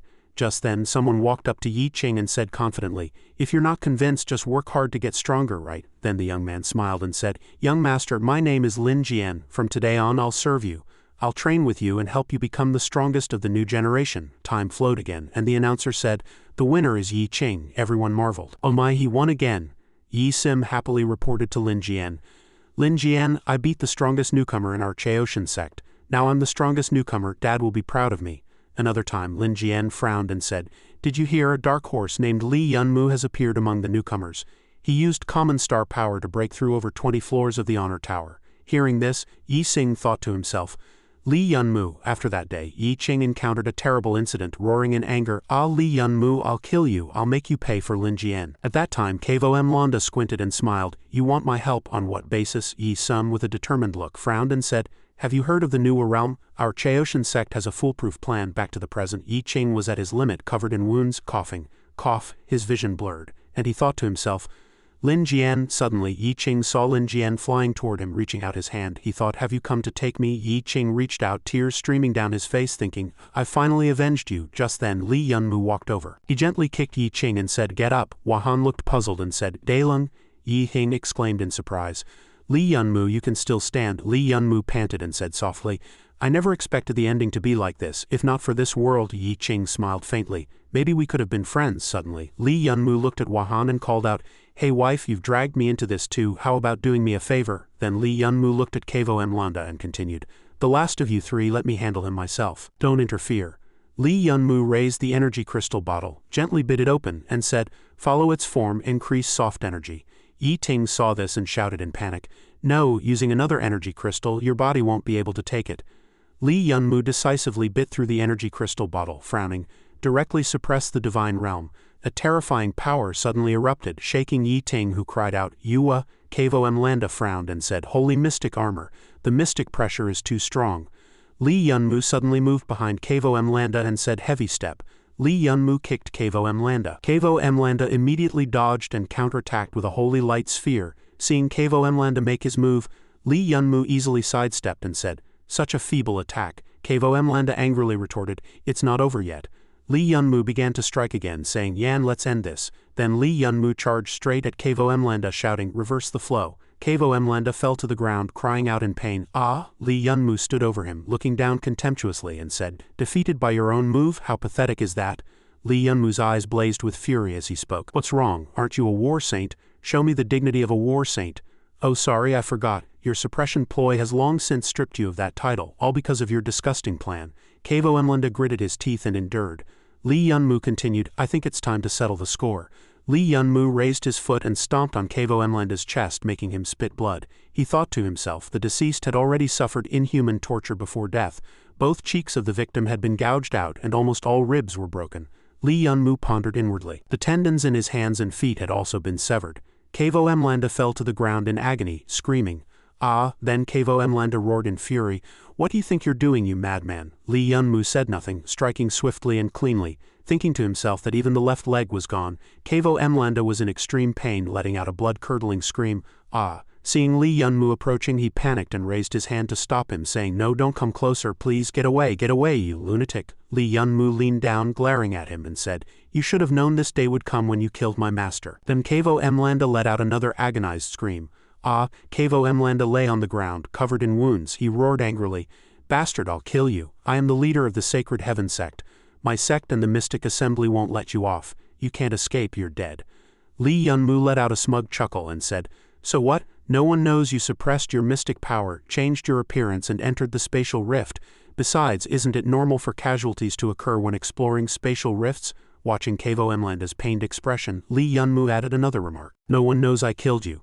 Kavo Mlanda angrily raised his foot and said, "Go to hell." Fortunately, Li Yunmu reacted quickly enough to block the attack. Suddenly a voice rang out, startling Li Yunmu. He turned around and saw that the guy had actually driven us away to handle a big fish himself. Hearing this, Li Yunmu immediately said, "Why are you back? Didn't I tell you to run?" Zhang Dashang jumped down and said, "We ran into Ling Tianshui and the Imperial Guards of the Manhwa Kingdom on the way. I thought we'd have to fight," Zhang Dashang continued. "Their leader explained the plan to us, so we came back." "You're something else. You knew the plan but didn't tell me, making us fight them tooth and nail." Li Yunmu looked at Zhang Dashang in confusion and asked, "What plan?" Zhang Dashang chuckled lightly and quickly explained, "We were used, weren't we? The Manhwa Kingdom is damn infuriating." Li Yunmu shouted in disbelief, "The Manhwa clan, are you kidding me? Using us like this could easily get people killed, you know." At that moment, Kavo Mlanda endured the pain, filled with resentment, and gritted his teeth, thinking, "What a joke. Dying at the hands of a brat, even if I die, I'll drag you down to hell. You little brat, you're finished." Leng Shui suddenly noticed and saw Kavo Mlanda blow out something. Leng Shui shouted loudly, Li Yunmu, watch out! Lang Shui rushed forward to block for Li Yunmu. Seeing this, Li Yunmu cried out in terror. Sister Shui? Zhang Dashang frowned and said, Sister Shui. Li Yunmu supported Sister Shui and said, it's golden poison. Seeing this, Kavo Mlanda laughed triumphantly. That's a unique poison needle from the Sacred Heaven sect. We have no antidote. All of you will die. Hearing this, Leng Tianshui immediately sealed Kavo Mlanda's mouth, heavenly demon ice. Kavo Mlanda let out a muffled groan. Zhang Dashang muttered in surprise. Leng Tianshui. At this moment, Yunmu seemed to lose his mind, charging forward in fury and shouting, I'll take your dog life, cold snow chanting blade. Kavo Mlanda struggled violently. Ji Yunmu continued, absolute return /. Kavo Mlanda cried out in pain and whispered, HMPH, so this is what it feels like to be cut in half. Li Yunmu glanced at Zhang Dashang and Leng Tianshui, who were treating Leng Shui. Zhang Dashang said urgently, it's no good, the poison is completely uncontrollable. Li Yunmu stepped forward and said, let me handle it. Zhang Dashang quickly stopped him. No, this poison is too strong, it keeps spreading endlessly. Damn it, forget it. Li Yunmu frowned and said, System diagnosis protocol. Using the system in front of everyone, this secret could no longer be hidden. The system prompted that the toxin had spread throughout her body. Even if you continuously use healing power, you can only barely sustain her life. Once you stop, she will. Li Yunmu roared angrily. Enough nonsense, continue. Heiwi frowned. She muttered softly, who the hell is this guy talking to? Zhang Dashang looked at Li Yunmu, thinking to himself, it's happening again. I've always seen some energy other than mystic power around little Mumu. Zhang Dashang looked behind Li Yunmu in surprise, wondering what exactly has been following him all along. Suddenly, Li Yunmu felt something was wrong. He thought, damn, the side effects are acting up again, and of all times. His vision gradually darkened, and voices called out around him. Little Mumu, little Mumu. Li Yunmu called out in his heart, Sister Shui. By nightfall, Li Yunmu slowly woke up. Seeing this, Hua Quan said while eating, you're finally awake. You've been unconscious for 3 days. Li Yunmu looked at Hua Quan and said loudly, hey, stop eating. You finally lost weight and now you're gaining it back. Hua Quan frowned and said, how else can I maintain my fabulous figure without eating? Suddenly, there was a commotion. Li Yunmu quickly jumped down and said, what's that? More enemies? Hua Quan replied, don't be nervous. Go outside and see. Li Yunmu was taken aback. Hua Quan added, see what you've brought to this country. Outside, people were celebrating. Hua Quan's voice rang out again. Victory and hope. Everyone was laughing and joyful, each person happy. Seeing this, Li Yunmu finally breathed a sigh of relief. HMPH. But then Li Yunmu quickly asked, by the way, what about Sister Shui? How is she? Hua Quan paused for a moment, then turned and said, follow me. Li Yunmu stood there looking at Sister Shui, stunned into silence. Hua Quan spoke, even with our full treatment, the poison is still spreading. Her bodily functions have been completely destroyed. Only by continuously using Fuxi's nutrient fluid to fight the poison can we sustain her life. Hua Quan continued, she will fall into an endless state of death, and once she leaves the sacred tree, the poison in her body will activate. Li Yunmu stood frozen, then said softly, I will definitely find a way to cure Sister Shui's poison. Li Yunmu stepped forward, touched Sister Shui's head and continued, I will definitely bring you home, wait for me. Li Yunmu said to Hua Quan, go back and continue the feast, I want to walk alone. Over at Yi Ting's place, seeing this, he said, you lost, didn't expect me to ruin your century-long plan, did you? From today on, I will no longer live in your shadow. I will live with a smile. Li Yunmu approached from behind and said, Yi Ting, so you're here. Li Yunmu paused and asked in confusion, are you mourning someone? Yi Ting replied, my mother. Li Yunmu quickly cupped his hands and said, sorry for the intrusion, I'll leave now. With that, Li Yunmu turned to run. Yi Ting frowned and called out, wait. Li Yunmu sat down beside Yi Ting. He said softly, hey, sorry for dragging you into such a dangerous situation. Li Yunmu scratched his face awkwardly and said, I have a blood feud with them. It's not entirely unrelated to me. Don't worry about it. Besides, Li Yunmu continued, I've long suspected you were hiding something from me. Yi Ting was stunned and said, lying, when did you know? Li Yunmu replied, from the moment I learned your surname was Yi. After all, everyone else named themselves after food. Li Yunmu lay down, resting his head on his arm, and continued, later I heard about the Maiyeching attack. Fuxi, at that time Captain Chili had already lost. In the end, it was Queen Hua Quan who protected Fuxi. It seems the only one on this continent who can match Mlanda is Queen Hua Quan, Li Yunmu added. Back then, you also asked me to help you overthrow Hua Quan's regime. That was clearly suspicious. Yi Ting pondered and asked doubtfully, then how did you know I wasn't in cahoots with Yi Cheng and the others? Li Yunmu sat up and replied, that crystal energy was actually left by Yi Zun for the Yi family's descendants to help them defeat the queen, right? But you didn't hand it over to them. Piecing these things together, it wasn't hard to guess. I figured you wanted to create the illusion of Hua Quan being injured to lure them in, and since I was also looking for them, I played along with your act. Yi Ting looked at Li Yunmu and said, "What kind of person are you? Truly terrifying. But it's all over now. Your revenge is complete, and you've become a hero of the Manhwa kingdom. They might even erect a statue for you. We won," Li Yunmu said softly. "Oh, this great battle cost me my master, a man who was like a father to me. And Sister Shui, you also lost your mother and your entire childhood." He saw Yi Ting frown, and Li Yunmu pressed on, "Is this really our victory?" When Yi Ting spoke, tears were streaming down his face without him realizing it. "I should hate my mother, but the way she looked before she died made me feel terrible. I couldn't help but recall her words, Yi Ting. I'm sorry, from now on lie for yourself." Li Yunmu said expressionlessly, "In the end she was just a victim too. She would surely be happy that you've broken free from the cycle." Yi Ting wiped away his tears and hesitated. "Did I do something wrong?" Li Yunmu stood up and said, "So what? Even if I'm called a hero of the Manhwa kingdom, I haven't done many right things." Li Yunmu looked at Yi Ting and said softly, "I'm either causing trouble or on my way to cause trouble." Li Yunmu paused, looked up at the sky and continued, "It's precisely because everyone makes mistakes that life can know the right direction and have hope." Yi Ting looked at Li Yunmu in surprise, as if suddenly understanding something. The next morning everyone gathered to see them off. Hua Quan said, "Darling, leaving so soon, it's too sudden. You can take a few more fuxi fruits. This is a special privilege for you." Li Yunmu chuckled and said, "No need, 5 is enough. Today's energy fluctuations are suitable for opening a spatial rift. If I don't leave now, I don't know when the next chance will be. Goodbye, I'll definitely come back." Leng Tianshui said softly, "All right, time to go." With that, Leng Tianshui spun and compressed the space gate. He shouted, "Let's go." The space gate was like a dream. Watching the open space gate, Hua Quan chuckled softly. Yi Ting looked ahead, his eyes showing determination, and said, "Yeah, we should continue our lives too." Just as they stepped into the space gate, Zhang Dashang looked at Li Yunmu and said, "Little Mumu, you actually thought you took too many fuxi fruits. She even offered you more. What a waste." Li Yunmu smirked and said, "Ha, I say one should know contentment." Suddenly, Hua Quan looked up at the tree and let out a soft hum. Yi Ting asked, "What's wrong?" Hua Quan looked at something wrapped in red light on the tree and said softly, "HMPH, this little brat. Sure enough, he has it." Li Yunmu's eyes were firm and he smirked. "Isn't it?" On the other side, in the intelligence department, a secretary reported, "President, there are energy fluctuations in the spatial rift." Dude chuckled and said, "Finally back, took long enough. I thought they were all wiped out. Notify the representatives of the other sects.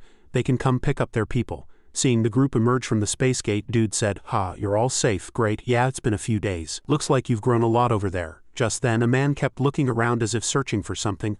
Li Yunmu glanced at him indifferently and said, "Representative, what are you looking for? No need to search.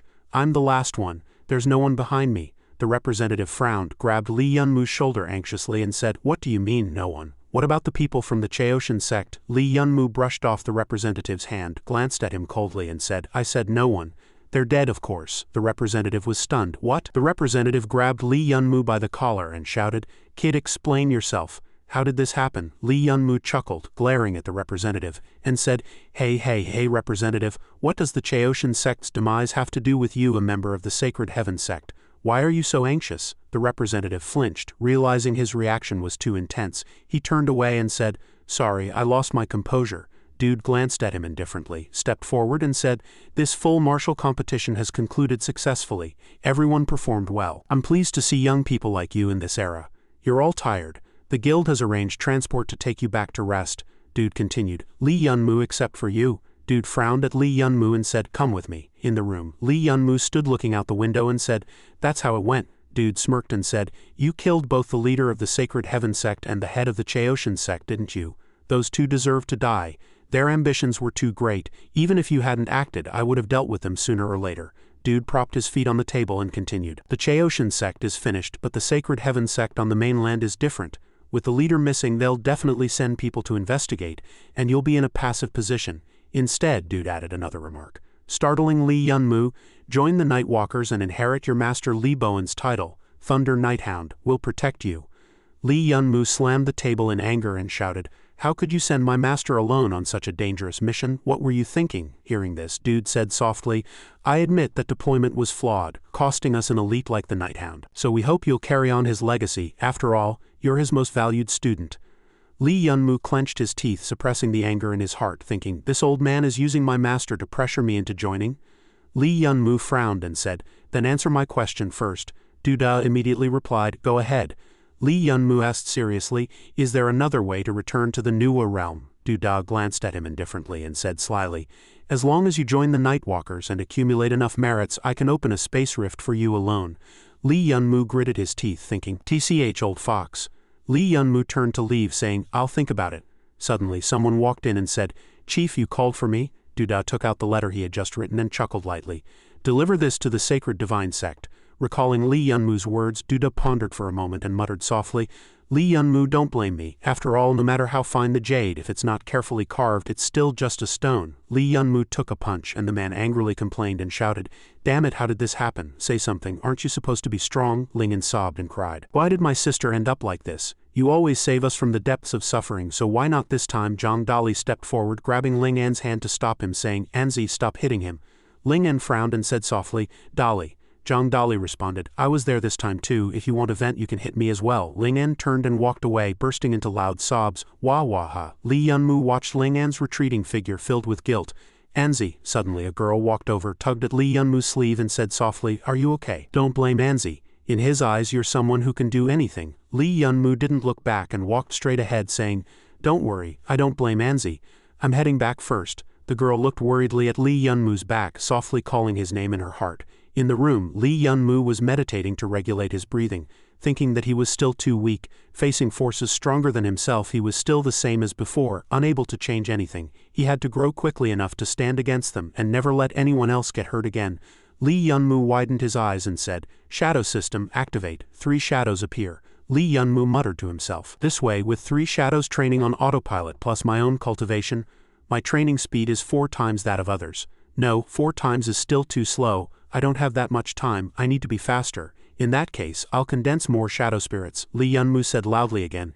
If 4 isn't enough, condense 10. If 10 isn't enough, condense 50. If 50 isn't enough, condense 100. Shadow system, condense shadow spirits. A month later in the room, the girl said, It's been almost a month since we've seen little Mumu. Is he still blaming himself for Sister Shui's incident? The girl standing on the table replied, He's been locked in his room. I think Sister Shui's incident hit him hard. The person sitting in the chair, listlessly scrolling through the bulletin board, said, It's hit Dolly hard too. He went straight to the City Lord and the Saintess for special training as soon as he got back. At this rate, not to mention little Mumu, even that pervert is leaving us in the dust. Suddenly, the girl in the hat froze and said in surprise, Huh? Someone's challenged Bai Zerui on the space battlefield? The other girl asked in confusion. Who so confident? Daring to challenge the second boss Bai? The girl in the hat hesitated and said, It's little Mumu. On the other side, Bai Zerui curled his lip and said, So you're Lee Yun-moo from the Lee clan, pretty bold, huh? Daring to challenge me. Even if you're the best among the younger generation, that doesn't mean you can stand on equal footing in terms of rank. Lee Yun-moo said coldly, I know, I just want to see the results of my month of training. Bai Zerui stepped forward and said, Ha, how arrogant. Let me show you what real power is. The crowd watched the screen and buzzed with discussion. Is Lee Yun-moo crazy? Bai Zerui is a super Schwenist, right? Exactly. Schwenist, super Schwenist, and Saint are the 3 major tiers of a Schwenist's combat power, and it's almost impossible to leapfrog ranks. Super Schwenists are further divided into 3 levels, Super Zon, Transcendent, and Detached. Bai Zerui has long reached the Transcendent level. The girl said worriedly, Lee Yun-moo. Bai Zerui assumed a combat stance and said, Since you insist on challenging me, I won't hold back. Lee Yun-moo replied calmly, anytime. Bai Zerui launched an attack, smirking the Bai family's secret technique. He charged forward, shouting Crescent Moon Mystic Wind Kick. Lee Yun-moo dodged it easily, saying, Is the legendary Crescent Moon Mystic Wind Kick this slow? Lee Yun-moo immediately closed in on Bai Zerui. Startling him, Lee Yun-moo said, Lee Yun-moo frowned, Are you going easy on me? Bai Zerui quickly retreated, thinking, When did this kid get so close? Bai Zerui frowned, Kid, don't be too cocky. That was just a test of your skills. I won't go easy on you from now on. Lee Yun-moo replied, Then hurry up. Don't waste my time, Bai Zerui shouted as he attacked. Open your eyes wide, kid. This move will haunt you for life, Bai Zerui said. It's over. The residual shadow mystic wind kick exploded with a loud bang. Smoke filling the air, Bai Zerui smirked. That's the real move. But Lee Yun-moo still blocked it. As the smoke cleared, Lee Yun-moo shouted, Hey, Bai Zerui was startled. Lee Yun-moo said contemptuously, Is that all your ultimate move amounts to? How disappointing. Lee Yun-moo said calmly, Let's end this quickly. You're still too weak. Chaoyang Great Flame Art. A fierce burst of flames erupted. Lee Yun-moo walked out of the fire calmly, and the crowd stared at the big screen, exclaiming in terror, What? This kid took down a super Schwenist so easily. Just how strong is Lee Yun-moo? Before Lee Yun-moo, Bai Zerui felt like an insect that could be crushed with a flick. Lee Yun-moo thought, Not only has my speed and defense improved, but even the temperature of the flames has gone up several notches. The fuxi fruit is great in every way, except that 10 days ago in the star realm, Lee Yunmu stood under the tree and muttered, "Should I eat it? There are only 2 left." Lee Yunmu decisively ate it, thinking, "Whatever, I have to get stronger, eat." Lee Yunmu grimaced and said, "This fruit tastes terrible." Peeved suddenly, Lee Yunmu was enveloped in Zon power and floated up. Lee Yunmu exclaimed in surprise, "What? Why is all the Zon power around me being sucked in?" The system popped up a warning, "Alert. The star realm's power is being heavily drained. Please replenish immediately, or the star realm will suffer irreparable damage." Lee Yunmu froze and said, "Oh no, is the fuxi fruit messing with me?" Then he added, "No choice, I'll have to dip into my reserves." Lee Yunmu frowned and shouted, "Absorb, absorb like crazy. I've got money." Lee Yunmu sighed inwardly. Spending money is fine if it makes me this much stronger." Lee Yunmu pushed the door open and suddenly a voice rang out, "Welcome to Zoe Pavilion." Another voice followed, "Is that little Mew? How are you?" Lee Yunmu frowned slightly and said coldly, "How many Zon crystals are left in the shop? Bring them all to me." The clerk asked in confusion, "Didn't you just clear out the stock a few days ago? How are they already used up?" Hearing this, Lee Yunmu replied, "Those are gone, I'll take some more as backup." The clerk brought out a box and said softly, "This is all that's left. Use them sparingly." Suddenly, a screen lit up, catching Lee Yunmu's attention. The deputy leader called, saying happily, "Little Mumu, you're finally out of seclusion." Lee Yunmu asked softly, "Did you find anything on the matter I asked you to investigate?" The deputy leader sighed with his arms crossed. "Alas, I don't know how War Saintess has already returned to the Nuwa realm. If she knew, she wouldn't let us participate in the all-war tournament, but she's already contacted the Poison Saint." The deputy leader added, "If we can get that poison from the sacred divine sect, they'll help us prepare the antidote."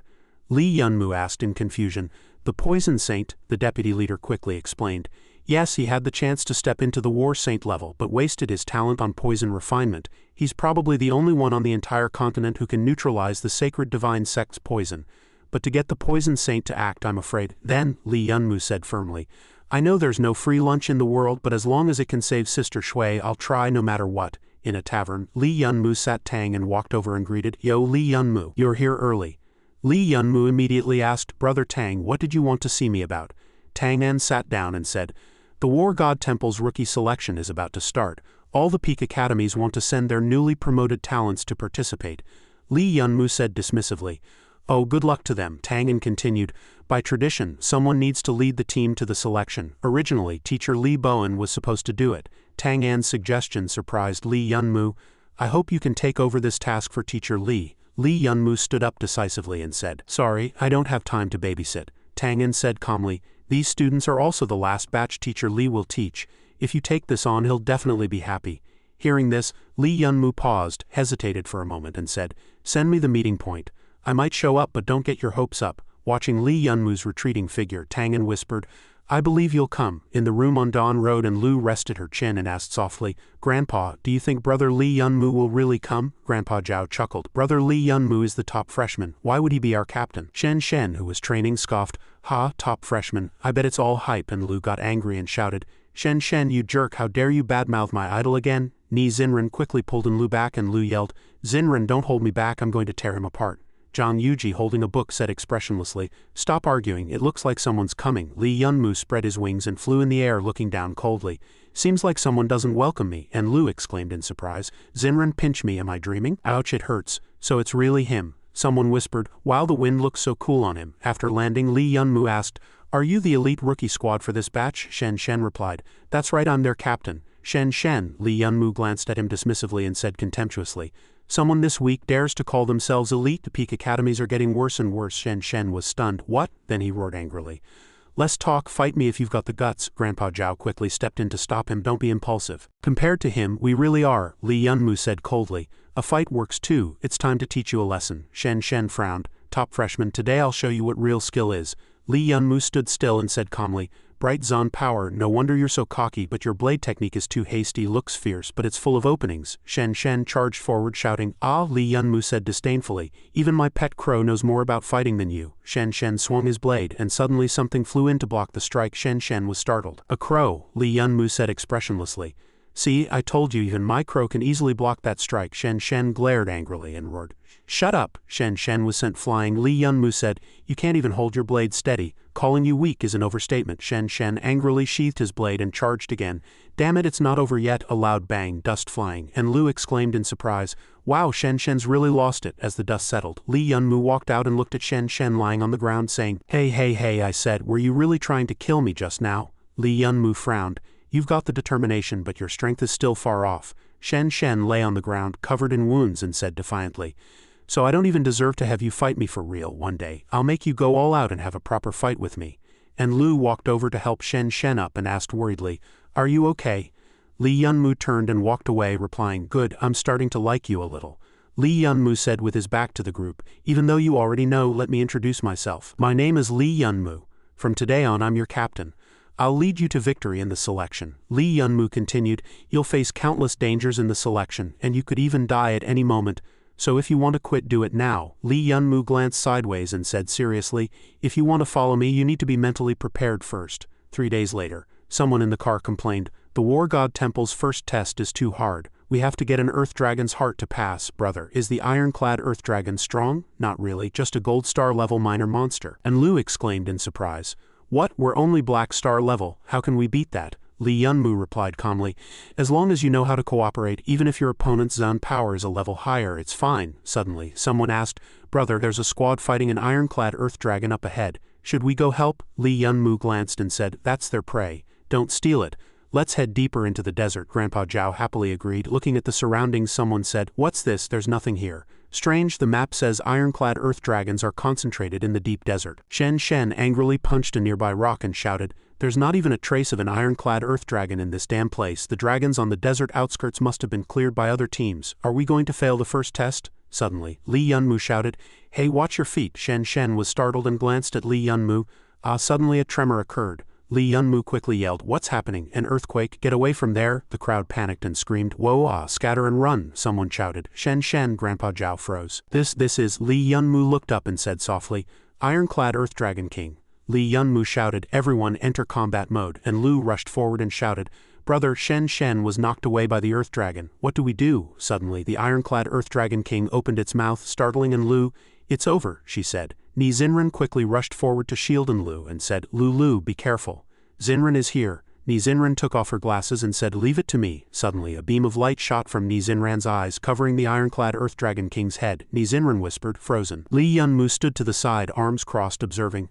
A slight smile curled at the corner of his mouth as he thought, a control type, interesting. Ni Zinran shouted loudly, Grandpa Zhao, come help me quickly. Grandpa Zhao immediately ran over and said, all right, don't rush. Grandpa Zhao used a rope to help Ni Zinran and Lu dodge a fatal strike. But as he watched the ironclad Earth Dragon King charge at him, Grandpa Zhao panicked and said, hey, why is it charging at me? With that he turned and ran, shouting loudly, brother, help! Li Yunmu stood to the side with a light laugh and said, you're a team. You need to trust your teammates, right? Grandpa Zhao shouted back. Trust my foot, that'll get people killed. Zhang Yuji quickly said, Grandpa Zhao, run towards me. Zhang Yuji frowned as he observed, thinking to himself, the Earth Dragon's knee nerve is under the 5th scale on its thigh.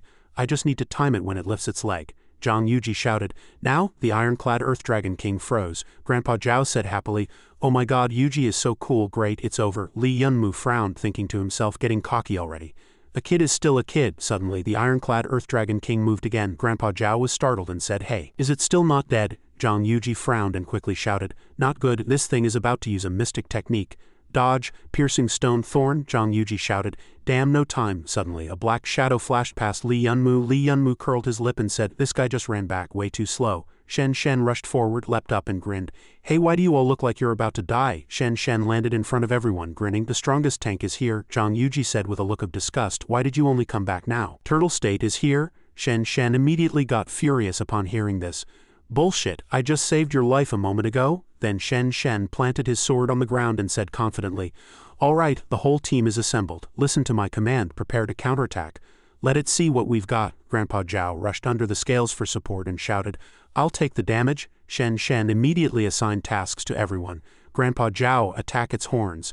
Zhang Yuji, find another chance to hit its weak point. Ni Zinran, keep up the control and create counterattack opportunities for us. Lu, cast protective blessings on everyone. Everyone shouted in unison. Understood.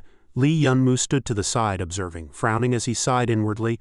Truly unexpected. Although no one is exceptionally strong, their coordination is excellent. No wonder they're called an elite squad. The ironclad Earth Dragon King fell, and everyone cheered excitedly. Great, we did it. Brother, we defeated a Venus-level spatial beast Tide. Seeing this, Lee Yunmu smiled slightly and thought to himself, these guys are pretty good. Zhang Yuji stood to the side observing and said, according to the records in the book, its heart should be around here. Shen Shen, cut this open. Shen Shen did as he was told. All right. After cutting open the wound, Shen Shen said, well, can you see it? Zhang Yuji leaned in to look, frowned and said, I can see it, but Zhang Yuji observed for a moment and said, why is this light suddenly? Zhang Yuji shouted, not good, this thing isn't dead yet. It's about to evolve. The ironclad Earth Dragon King suddenly opened its eyes wide, and a dazzling burst of light erupted, enveloping the monster's body. Lu was shocked and said, what's happening? Zhang Yuji and Shen Shen quickly retreated. Zhang Yuji said urgently, the Earth Dragon King has leveled up. Everyone run. Suddenly, Shen Shen noticed something on the ground and quickly kicked Zhang Yuji away. Zhang Yuji was stunned. Zhang Yuji was sent flying and shouted, hey, what's this guy doing? Suddenly Shen Shen's body was pierced by the monster. Everyone screamed in horror. Shen Shen, someone shouted, this thing has revived. Watching the monster's series of movements, Zhang Yuji said, not good, it's summoning its companions. The group was surrounded by monsters. Zhang Yuji quickly said, Lu, we'll hold off these earth dragons, you go save Shen Shen. Grandpa Zhao looked back but suddenly realized Lu was gone. Lu! Ni Zinran looked up and shouted in surprise. She's already climbed up. Watching Lu's actions, everyone shouted in a mix of anger and anxiety. This idiot always trying to be a hero. Shen Shen, pierced by the monster, gritted his teeth in pain. The moment he saw Lu climbing up, he panicked and said, what are you climbing up for? Run! Lu frowned and shouted angrily, less talk, I'm a healing mystic. My job is to make sure everyone goes back alive. Suddenly, the monster noticed Lu. Everyone below shouted, Lu, watch out! Lu was startled. Suddenly, the monster's head was sliced off in one stroke and the surroundings were instantly covered in crimson. Lu stared blankly and said, this is. Lee Yunmu walked over and said coldly, you did well, leave the rest to me. Lu said in surprise, brother? Lee Yunmu struck casually. Morning sun, great flame art explosions rang out one after another around them. Shen Shen fell to the ground groaning in pain. Lee Yunmu grabbed Shen Shen's foot and said, hey, still alive? Shen Shen barely managed to say, don't worry about me. Go save them. Lee Yunmu replied calmly, don't worry, I'm here. He glanced at Shen Shen and added, they'll be fine. Grandpa Zhao's head, Ni Zinran and Zhang Yuji were surrounded by monsters. Ni Zinran cried out, wow, this time it might really be bad. Grandpa Zhao smiled bitterly, I'm really glad to have been your teammate. Zhang Yuji frowned, trying to stay calm, and said, come on, are you already starting your last words? Zhang Yuji shouted, come on, even if I die, I'm taking one with me. Suddenly, Ni Zinran stared at the monster and said in surprise, hey, what's going on? Grandpa Zhao asked in confusion. Got a stomachache. Blazing flames suddenly erupted and the monster howled in pain. Zhang Yuji's mouth dropped open in shock. Such a powerful flame technique that another monster had its head severed and screamed in agony. Wow! Zhang Yuji frowned and said, looks like we won't die after all. Ni Zinran said softly, is it okay for him to act like this? After all, he's the captain. Lee Yunmu walked over and said gently, it's fine, the reason the captain position exists is to handle unexpected situations. Leave this to me. You go take care of Shen Shen. Lee Yunmu continued fighting the monsters. Seeing Grandpa Zhao still standing there, Zhang Yuji shouted, Grandpa Zhao, what are you standing there for? Grandpa Zhao stood there and said softly, Then, with an entranced look, he added, so cool. Watching Lee Yunmu fight, Grandpa Zhao said again, can we really become this strong in a year? The ironclad Earth Dragon King roared and Lee Yunmu immediately dodged to the side, frowning as he thought, no wonder it's called the ironclad Earth Dragon King. Its hardness is completely different from those small fry. The wild blade is useless. Then Lee Yunmu had an idea and decided to act. Since that's the case, let's try this. Lee Yunmu charged forward and said, hey, watch out, time's up. The monster suddenly clamped its mouth shut. Grandpa Zhao panicked and shouted, he got swallowed. Zhang Yuji glanced at Grandpa Zhao and said, wait, something's not right. This ironclad Earth Dragon King seemed to be struggling violently. Zhang Yuji said, it's being attacked. The monster was chopped into several pieces, howling in pain. Grandpa Zhao saw Lee Yunmu land and exclaimed in surprise, brother. Lee Yunmu walked down and said coldly, this guy's hide is just a bit tougher. Shen Shen frowned and said quietly, Lulu, stop wasting your mystic power, save it to help others. And Lu shouted, less of that talk, pull yourself together. Grandpa Zhao also spoke up, Captain, hang in there, we can't lose you. Lee Yunmu suddenly walked over and asked, what are you all mourning about? And Lu saw Lee Yunmu and quickly shouted, brother, think of a way to save Shen Shen, my mystic power can only barely stop the bleeding, I can't heal such a huge hole. Lee Yunmu frowned, and silently commanded, system, analyze, treatment plan. The system displayed, analysis complete. Given his current physical condition, conventional treatment is ineffective. Only high-grade herbs like holy water of life can help him rebuild his heart meridian. Li Yunmu looked at the heart meridian tissue in his hand and thought, heart meridian tissue, will this work? The system immediately replied, rejection is possible but it should be feasible. Li Yunmu approached and said softly, and Lu, step aside first, and Lu called out in confusion, huh? Li Yunmu lifted Shen Shen, someone shouted in panic. Hey brother, don't be so rough, he's a patient. Li Yunmu curled his lip slightly and said calmly, have you already given up hope of living? It's not that bad yet.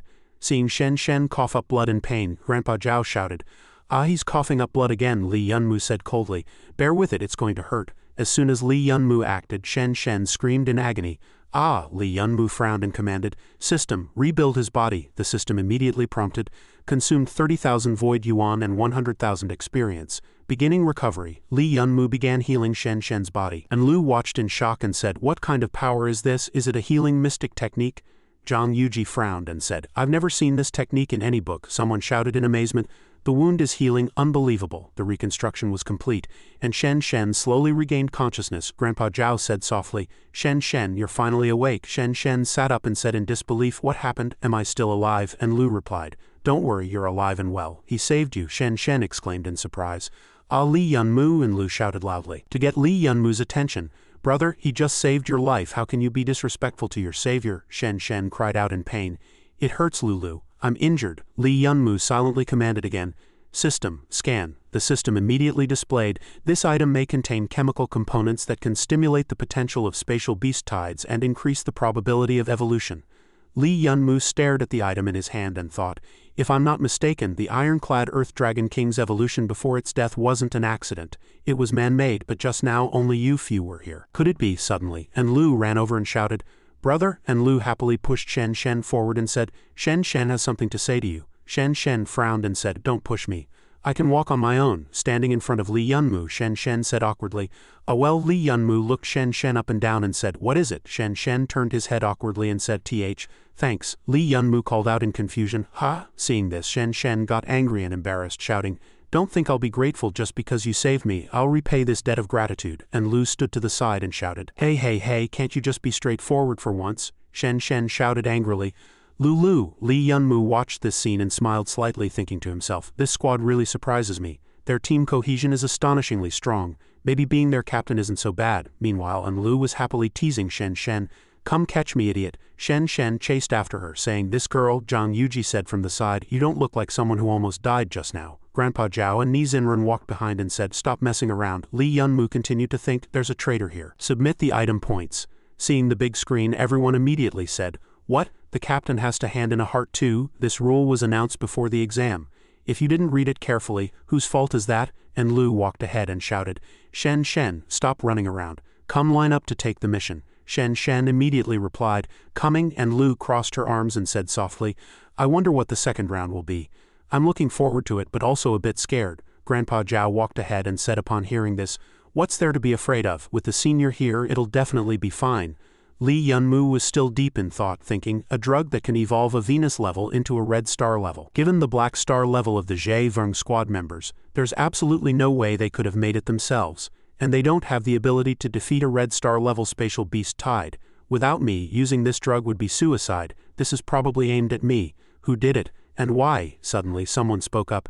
Hey, young man in the hat up ahead, excuse me. The person smiled and asked, do you have a green earth dragon's heart? If so, could you transfer it to me? The person pointed to a dejected-looking little boy sitting nearby and said softly, he's the only one in our team who hasn't gotten one yet. Have some pity on him. Li Yunmu frowned, stunned speechless. Looking at Ling and sitting there, Li Yunmu's heart trembled. Unzi, the person continued with an apologetic smile, that kid suddenly decided to join the trial, so he only came today. Name your price. Li Yunmu didn't say a word and directly took out a heart. Take this heart. Everyone was shocked and exclaimed, Shen Shen shouted angrily. Hey, are you stupid? Second is a unified assessment. The captain has to hand in a heart too. What are you going to do now? Who was that person just now? Li Yunmu said calmly, I know, I have my own way. The person in charge propped up his chin lazily and said, all right, you're next. You're the captain of the Sha Feng team, right? Please submit your Earth Dragon heart. Lee Yunmu stepped forward, taking out something as he spoke. Sorry, I don't have a heart to hand in, but this should work too. The person in charge took it, frowned, and said, What is this? After getting a clear look, the person in charge quickly said, Of course, please come in. Grandpa Zhao and Lu exclaimed in surprise. Ha and Lu stepped forward and asked softly, Senior, what did you just take out? Lee Yunmu said calmly. Nothing, Lee Yunmu added coldly. Just an invitation. Looking at the countless people in the hall, he thought to himself that more people had passed the first round than expected. Suddenly someone ran over shouting, and the young girl Lee Yunmu rushed over, jumped up and hugged him tightly, saying happily, I finally found you. Lee Yunmu immediately yelled, Ah, you idiot, my waist, watch my waist. Then he looked at her with confusion and asked, Why are you here too? The girl smiled and said, Grandpa sent me to bring the guild's direct disciples here for training. Suddenly a voice rang out, Testing, testing. Congratulations on passing the first round. Next comes the second round. Let's welcome the examiner for the second round. Zhuo Dan walked out. Lee Yunmu glanced at her and said flatly, Her chest is indeed big. Lu Nuijie, standing beside him, immediately blushed and let out a sound. Zhuo Dan stood on the stage and said loudly, Next you will enter the second round of the War God Hall selection test. The test content is conviction. I am the examiner for this round. Zhuo Dan wasted no more words and began. Mental illusions followed immediately. Blazing flames enveloped everyone. Zhuo Dan smiled slightly and said, Don't panic, everyone. The energy projections will transform into your deepest and most direct thoughts. This test is about your true inner conviction. Only those with sufficiently strong conviction can go further. Zhuo Dan began to explain, for example like this, if I condense the energy in my hand it will become an object manifested by your conviction.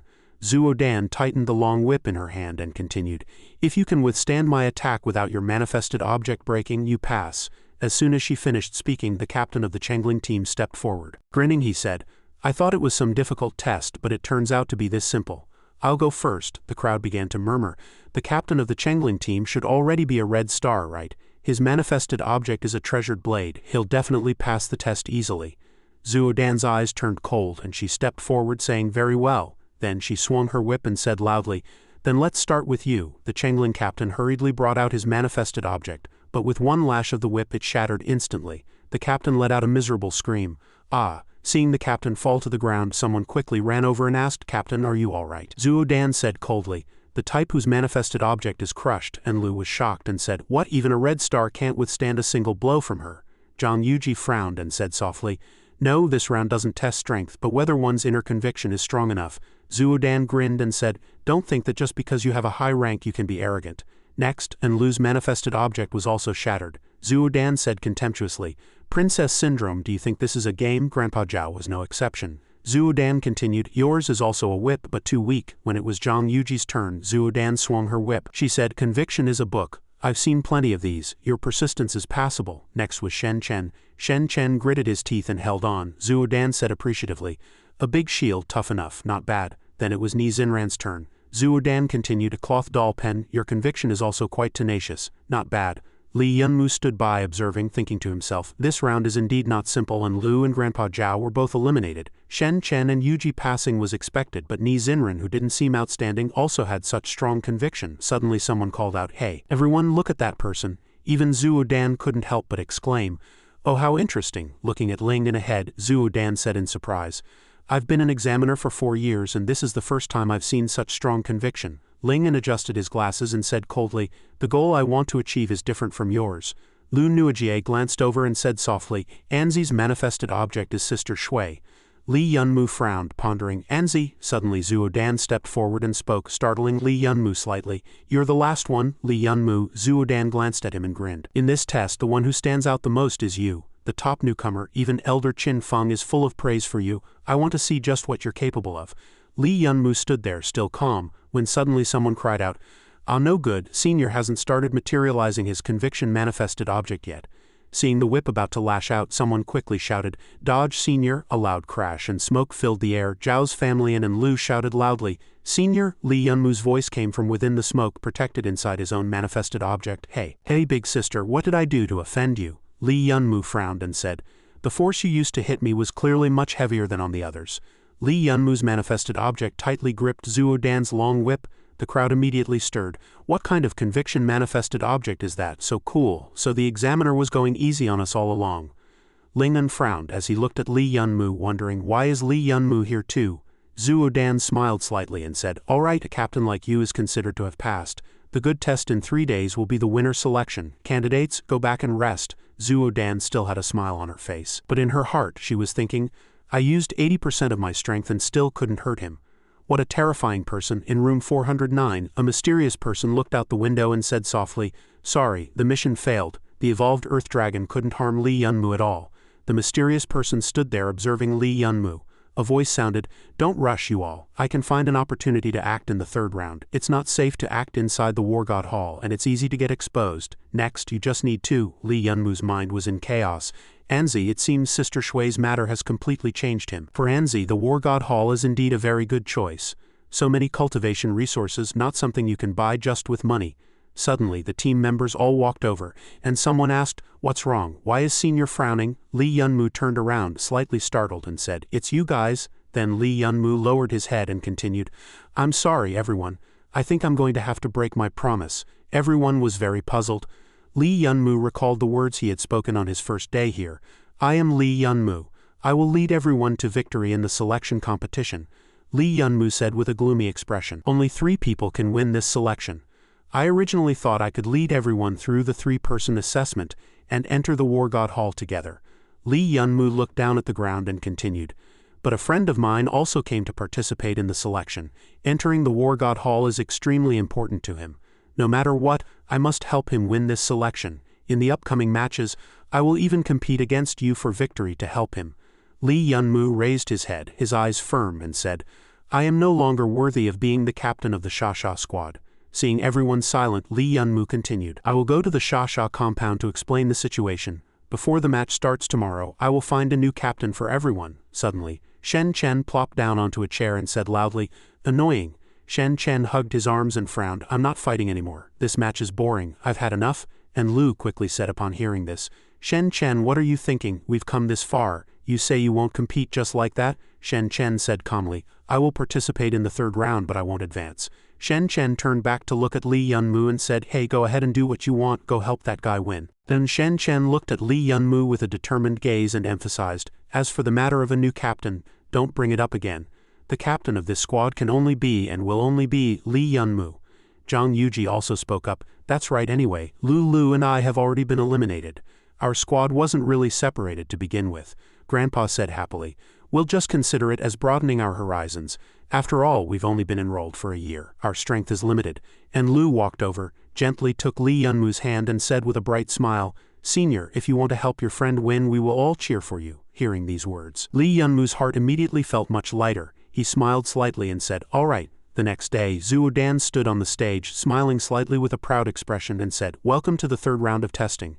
Next you will enter this spatial gate. Behind the gate is a path that goes upward. You just need to walk up. The 3 who go the farthest are the winners. As for the rules, there is only one." Zhuo Dan grinned, her expression sinister, and said, "That is, there are no rules. So captains of each family, be careful and protect your team members." Zhuo Dan said loudly, "Enter. Good luck to you." The test begins. As soon as they entered, everyone was stunned and said, "It's snow." Li Yunmu looked up thinking, "This is a snowy mountain." Li Yunmu glanced at the falling snowflakes, thinking this place is probably a secret realm. The cold air contained extremely strong Zon force, enough to stiffen the body. Each snowflake was razor sharp. To be able to find such a secret realm, the War God Hall is indeed formidable. Li Yunmu glanced again at Ling An's back, thinking, I wonder what other mysteries lie ahead. First, settle the Sha squad members, then go after Anzi. Suddenly someone shouted loudly, "Captain, the snow is too heavy. At this rate, we probably can't hold out much longer. We should go find the captain first. That foolish captain was unreliable to begin with and might treat his team members the same way." Ling An gritted his teeth and struggled forward. He said, "Anyway, we're already halfway there. Hold on a little longer." That person suddenly asked, "By the way, I haven't asked what your rank is yet. Black Star or Silver Star?" Ling An replied softly, "Gold Star." That person suddenly stopped, surprised, and said, "Did you just say you're a Gold Star?" Then that person turned around, his eyes flashing red, and said happily, "That's great, we're saved this time." Immediately after, he grabbed Ling An by the neck with one hand. Ling An was stunned and said with difficulty, "What are you doing?" Ling An's heart was panicked, his power was being drained. That person lifted Ling An up and said with a smug smile, "Have you noticed that your Zon force is disappearing? This is your father's family heirloom technique, which can absorb others' Zon force," he added. "As long as I absorb your Gold Star energy, I'm sure to win." Ling An screamed in pain. Ah, that person said excitedly. In a remote place like this you can shout your throat hoarse, no one will hear you. Ha ha. Then he threw Ling An onto the snowy ground. Laughing loudly he said, don't worry. I'll take you along and keep going, ha ha ha. You just stay here and freeze into an icicle. Ha ha ha. Ling An gritted his teeth and endured, letting out a soft groan. Ling An watched the retreating figure of that malicious bastard, cursing inwardly bastard. After a while Ling An slowly opened his eyes and murmured weakly, who is it? Ling An looked at the person dragging him by the foot, suddenly startled and said in confusion, Xiao Mumu. Ling An struggled and shouted, why are you here? Put me down, we're not on the same team. I don't need your help, what are you playing the hero for? Ling An said angrily, do you think the whole world revolves around you? I'm no longer that little brat who only hides behind you. I'm no longer that little kid who only cries and depends on you. Li Yunmu was exhausted, his cheeks flushed red, but he said nonchalantly, I completely understand your resentment towards me. To be honest, I hate myself too. Sister Shui is your sister, but in my heart I have always regarded her as a sister too. Li Yunmu continued, that's precisely why I can't just ignore you. If you die like this, Li Yunmu spoke more and more excitedly, his emotions completely erupting. Li Yunmu shouted loudly, when I bring Sister Shui back, how am I supposed to explain this to her? Ling An felt as if something was stuck in his throat, unable to speak. Li Yunmu dragged Ling An back as he walked, saying, rather than saying I hate you, it's more accurate to say I hate my own uselessness. Even that punch I threw at you before was just my anger at my own incompetence. With every step Li Yunmu took, it was as if he was questioning himself, and the more he questioned, the more questions arose. Why are you so weak? Why didn't I work hard enough before? Why do I always hide behind others whenever something happens? I have to work hard. I have to learn to fight for things. I don't want to be a coward who only relies on others anymore. I don't want to lose anyone else anymore. So I must become stronger. I want to protect Sister Shui, protect Big Bear, protect Xiao Chang, and of course you. By this time Ling An was already crying. Li Yunmu wiped the corner of his eye, his gaze firm as he looked ahead, and said, I know, you idiot. Stop crying, your tears will freeze. Li Yunmu dragged Ling An, taking heavy steps one after another, and said softly, Hoo-ah, the wind and snow are getting heavier. That malicious bastard from before appeared again, he said excitedly. Almost there. I'm first. I'm about to win. Li Yunmu walked up from behind and said, hey, move aside. That malicious bastard frowned. Li Yunmu then looked at the person Li Yunmu was dragging and said softly, this is Ling An. That malicious bastard immediately had bad intentions, grinning and saying, it seems the young master of the Ling family has found a new backer. Hey Li Yunmu, why bother with that dead weight? How about we cooperate? How much did that waste give you? As long as you guarantee I get first place, I'll give you double. He was still talking when Li Yunmu chopped his head off with one strike. Li Yunmu said, annoying. After walking a bit further, Ling An said softly, Xiao Mumu, put me down. I've reached my limit. Li Yunmu glanced at Ling An thinking, even my body is starting to stiffen. It seems my Zan force isn't enough to bring two people to the finish line. Since that's the case, there's only one way. On the other side, a group of people were shouting and cheering desperately. Hold on a little longer, almost there. I can't take it anymore. I can't walk. Don't give up. We barely made it this far thanks to the Jing brothers' aura. That's right, if we hadn't followed them, I would have frozen to death long ago. Suddenly, this voice came from ahead. Everyone. Li Yunmu sat in front of a signpost and said, sorry, this road is closed. A person frowned. Li Yunmu, another person shouted angrily. Li Yunmu, what do you mean by this? Li Yunmu pointed at Ling An behind him and said, that top guy over there is the first place winner of this assessment, so your finish line can only be here. Someone shouted angrily, he's first place. Says who? Says who? Li Yunmu said coldly. Says me, Li Yunmu. The white-haired youth shouted, who do you think you are? Then everyone rushed forward together, shouting loudly, let's all go together. So what if he's the top newcomer? Can't we handle him with so many of us? The green-haired youth grinned again and said, what a bunch of impatient fools. Li Yunmu exhaled and said, Chaoyong Great Flame Art Crimson Lotus. A violent flame suddenly erupted and the crowd screamed in agony. Ah, the green-haired youth said excitedly. Waha, 4 people burned in the blink of an eye. Then Li Yunmu said coldly, hey, what are you two planning to do? Li Yunmu frowned and said softly, want to end up like them? Or should we stop here? One person stepped forward and said, you don't think we brothers are like those useless ones, do you? When we join forces, we're quite formidable. Li Yunmu replied upon hearing this, oh, so confident, then you can try it. Li Yunmu thought to himself, sure enough these two are different from the others. They've probably already reached the level of super mystics. Fighting them would drain my mystic power, letting those who come later reap the benefits. It's better to put on a failed act and then use a borrowed knife to kill. The green-haired youth laughed loudly upon hearing this. It seemed there was no other choice but this. Li Yunmu frowned deeply. Thinking to himself, it failed. The green-haired youth chuckled lightly, stepped forward and thought to himself, It seems I have to gamble. Unexpectedly, the green-haired youth suddenly stuck a sign in front of Lee Yun-moo, waved and shouted, "Bro, come over quickly, I've saved a spot for you." The long-haired youth called out, "Hey Lee Yun-moo, you only need one spot, right?" Lee Yun-moo was stunned for a moment and said, yes." The green-haired youth said loudly, "Good, then we brothers will take second and third place." Lee Yun-moo smiled slightly and replied, "Okay." Lee Yun-moo thought to himself, the plan succeeded. Suddenly a group of people walked over, bickering and saying, "I even abandoned my own squad to bring people up the mountain. The reward was already agreed upon. Don't worry, I won't let your squad die in vain. Once I enter the War God Hall, I'll repay you double." The green-haired youth saw this and said loudly, "Brothers down the mountain, sorry, your journey ends here. The spots here are full." The crowd angrily shouted, "What do you mean spots are full? What are you three up to? Get out of the way now." The green-haired youth pointed at Lee Yun-moo, grinned and said, "Sorry, can't do that. Who told that big shot to block the way? I can't help it either, so we brothers can only stand in second and third place. Everyone please go back," one person roared loudly. "Less talk, everyone attack." The green-haired youth pondered for a moment, chuckled lightly and said, "Really won't listen to advice." The green-haired youth charged forward, cutting down one person with each strike. The crowd screamed in agony. "Ah." The brown-haired youth gritted his teeth and said, "What the hell is this guy, really?" Lee Yun-moo frowned at the sight and thought to himself, luckily he didn't directly fight these two brothers.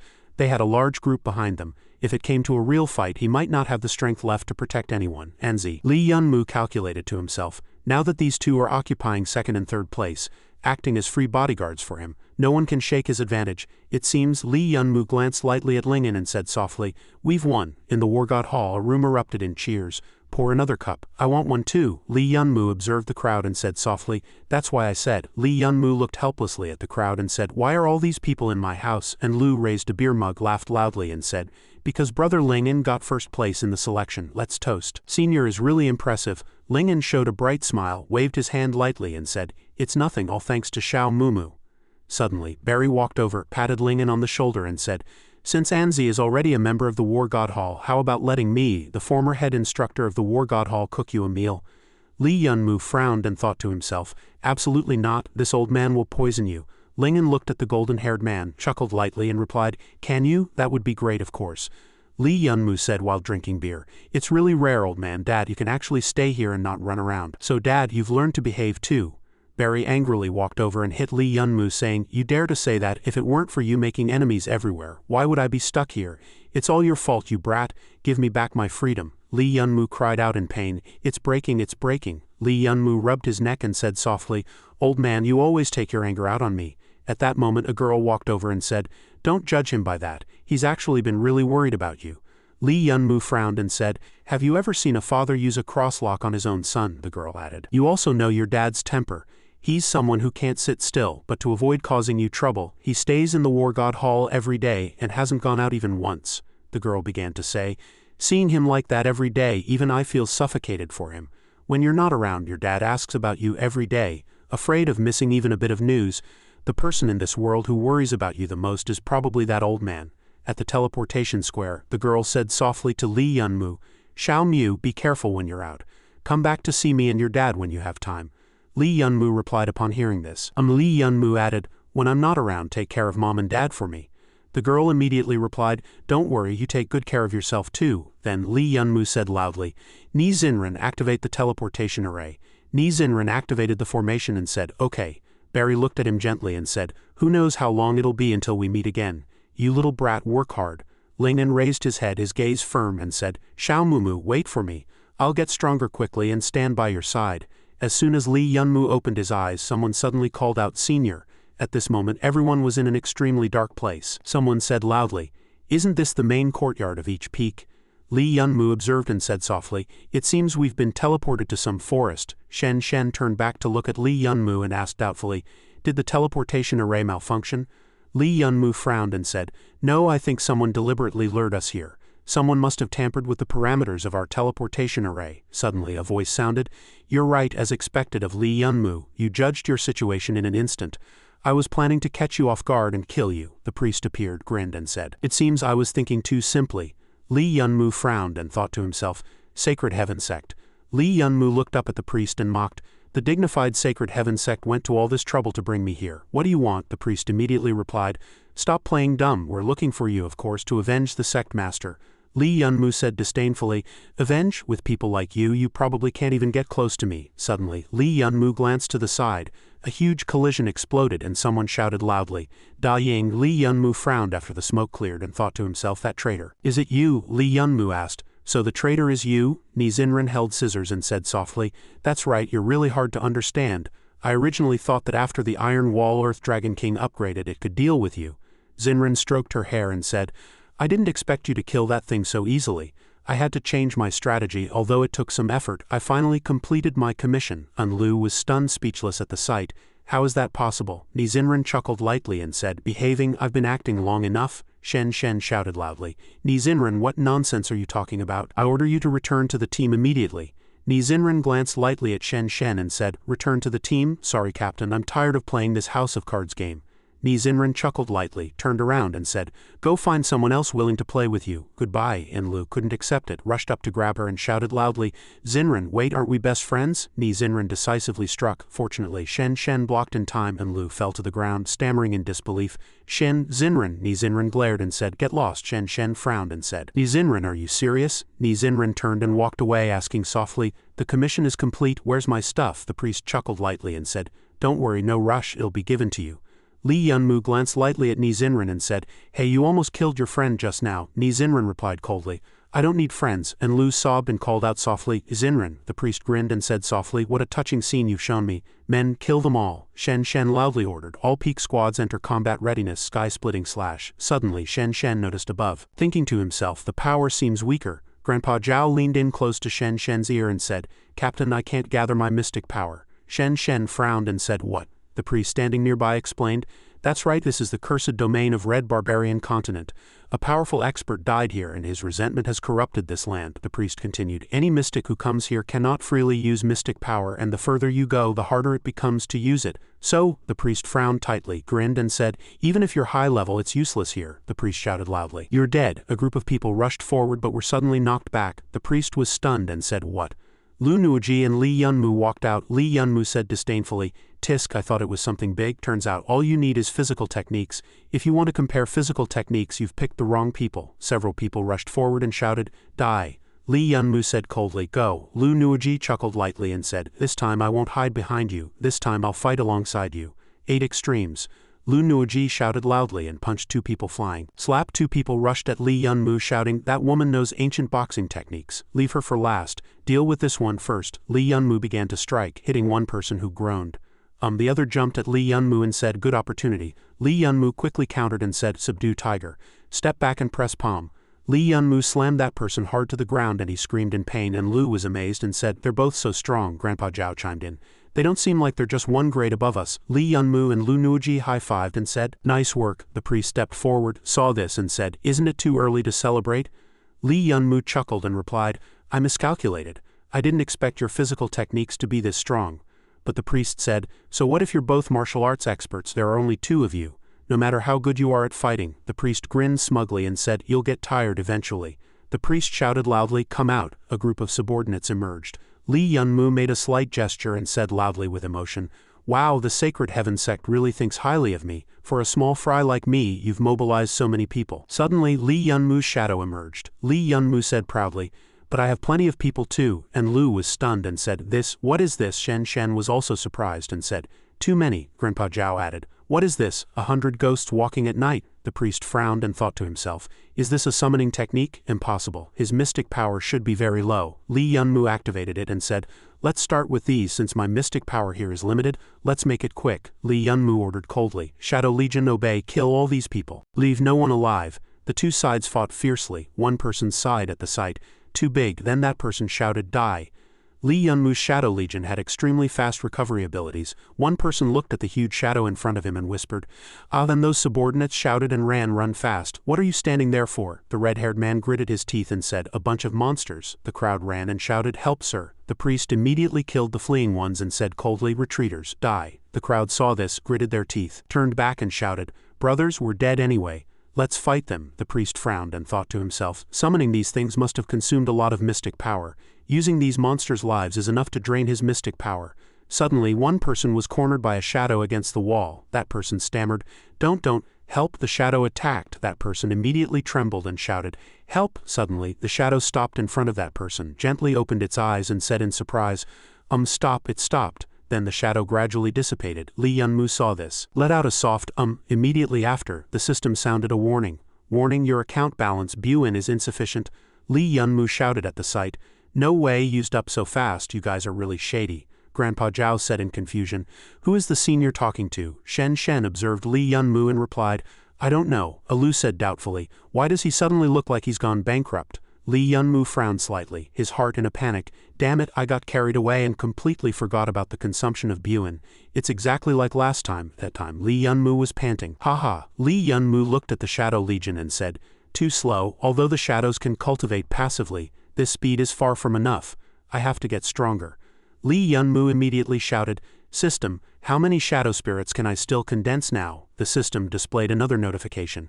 "With your current amount of Buin, you can condense many shadow spirits, but with your current physical condition, you can only control up to 4 at once." The system added a reminder, "If you exceed this number, your body will be damaged." Lee Yunmu frowned and said, "No good." The system immediately replied, "But if you insist on controlling more shadow spirits, I have a way." The system's words stunned Lee Yunmu. "Have you heard of money makes the ghost turn the mill?" Lee Yunmu frowned and said, "Of course I've heard of it, but what does that have to do with me wanting more shadows?" The system immediately said, "Your own mystic power is insufficient to support controlling more shadows at once, so as long as you invest Buin, we can lend you mystic power above your own level." Lee Yunmu said happily and loudly, "As for the charging method, why didn't you tell me about such a good thing earlier? Then give me 10 shadows first. No, give me 20 first." Lee Yunmu frowned and chuckled lightly. "I'm so poor that all I have left is money. I can't say much else, but when it comes to things like non-elemental resources, I have as many as I want. This time I'm going to take off." 2 hours later, Lee Yunmu stared blankly at his balance hitting 0 and said, "What's going on?" Lee Yunmu shouted angrily, "Bastard, you swindler, how dare you drain the money from my account?" The system said, "This is the result of your normal consumption." Lee Yunmu shouted again, "Who are you kidding? I clearly had so much in my account, how could it all be gone?" The system added, "Because the billing method for borrowing mystic power grows exponentially. Once the number of spheres becomes too large, the consumption of non-elemental resources turns into astronomical figures." Lee Yunmu said incredulously, "Stop." Lee Yunmu watched the Shadow Legion slowly dissipating and thought, "Damn, I overdid it. Such a huge sum of money is gone just like that. Sister Ruyan is going to scold me again." The priest stepped forward smugly and said, As expected, no matter how special you are, your mystic power will eventually run out. It seems it's time to bring out that thing," the priest continued.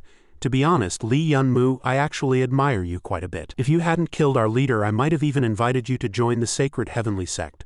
The priest ordered the guns to be brought out and sneered, "Too bad, today you must die here."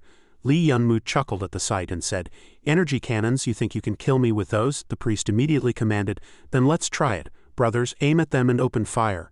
Lee Yunmu said calmly, "Everyone follow my orders, get ready." Shen Shen stared blankly at this Lee Yunmu. Lee Yunmu shouted loudly and then turned and ran, startling everyone. "Run!" The priest and his men looked at Lee Yunmu speechlessly. Lee Yunmu shouted triumphantly, "With no mystic power left, going head-to-head with energy cannons would be brainless, wouldn't it?" "I'm not stupid." Oda turned back and asked the priest, "Priest, what do we do?" The priest gritted his teeth and said, "Chase them." The priest ground his teeth and said, "I'll tear Lee Yunmu limb from limb." The men immediately gave chase with someone shouting, "Stop right there, you can't escape." Zhao Jia dodged desperately while saying, "Oh my god, damn it, they even brought guns." Lee Yunmu glanced lightly at Shen Shen and said, "Shen Shen, your physical techniques aren't good enough. You take a team and run to the outer area. Over there, you can still use some mystic power. Lu Nuiji and I will run inward, so we can split their forces and weaken their numerical advantage." Lee Yunmu shouted as he spoke, "Move, everyone split up and run now." Ota frowned and said, "Priest, they've split up and run." The priest shouted angrily, "Damn it, Ota, you take the men to chase those brats and I'll go after Lee Yunmu." The priest laughed loudly. "Lee Yunmu, ahead lies the depths of the cursed land. Running there is just asking for death, isn't it?" Lee Yunmu hid behind a tree and chuckled softly. "This priest really did chase after us." Lu Nuiji asked softly, "Those kids from the Sandstorm Squad won't get into trouble, will they?" Lee Yunmu grinned and replied, "Of course not. Who do you think trained those brats on the other side? Everyone was running for their lives." Shen Shen gritted her teeth and said, "I can't run anymore." And Lu urged urgently beside her, "You have to run even if you can't." Suddenly, Zhang Yuji shouted loudly, "Shen Shen, watch your step." Shen Shen was startled and said, This is." Everyone stared at the scene before them, stunned. Outside the cursed land was actually a swamp. "We're trapped." Zhao Jia's family head exclaimed in surprise. How can there be such a huge swamp? We can't cross it. Suddenly, Ota emerged from behind and laughed loudly. Heaven helps me. I didn't expect you to run all the way to the edge of the cursed land. You almost escaped. The deputy representative of the sacred heavenly sect, Red Star Mystic Ota continued.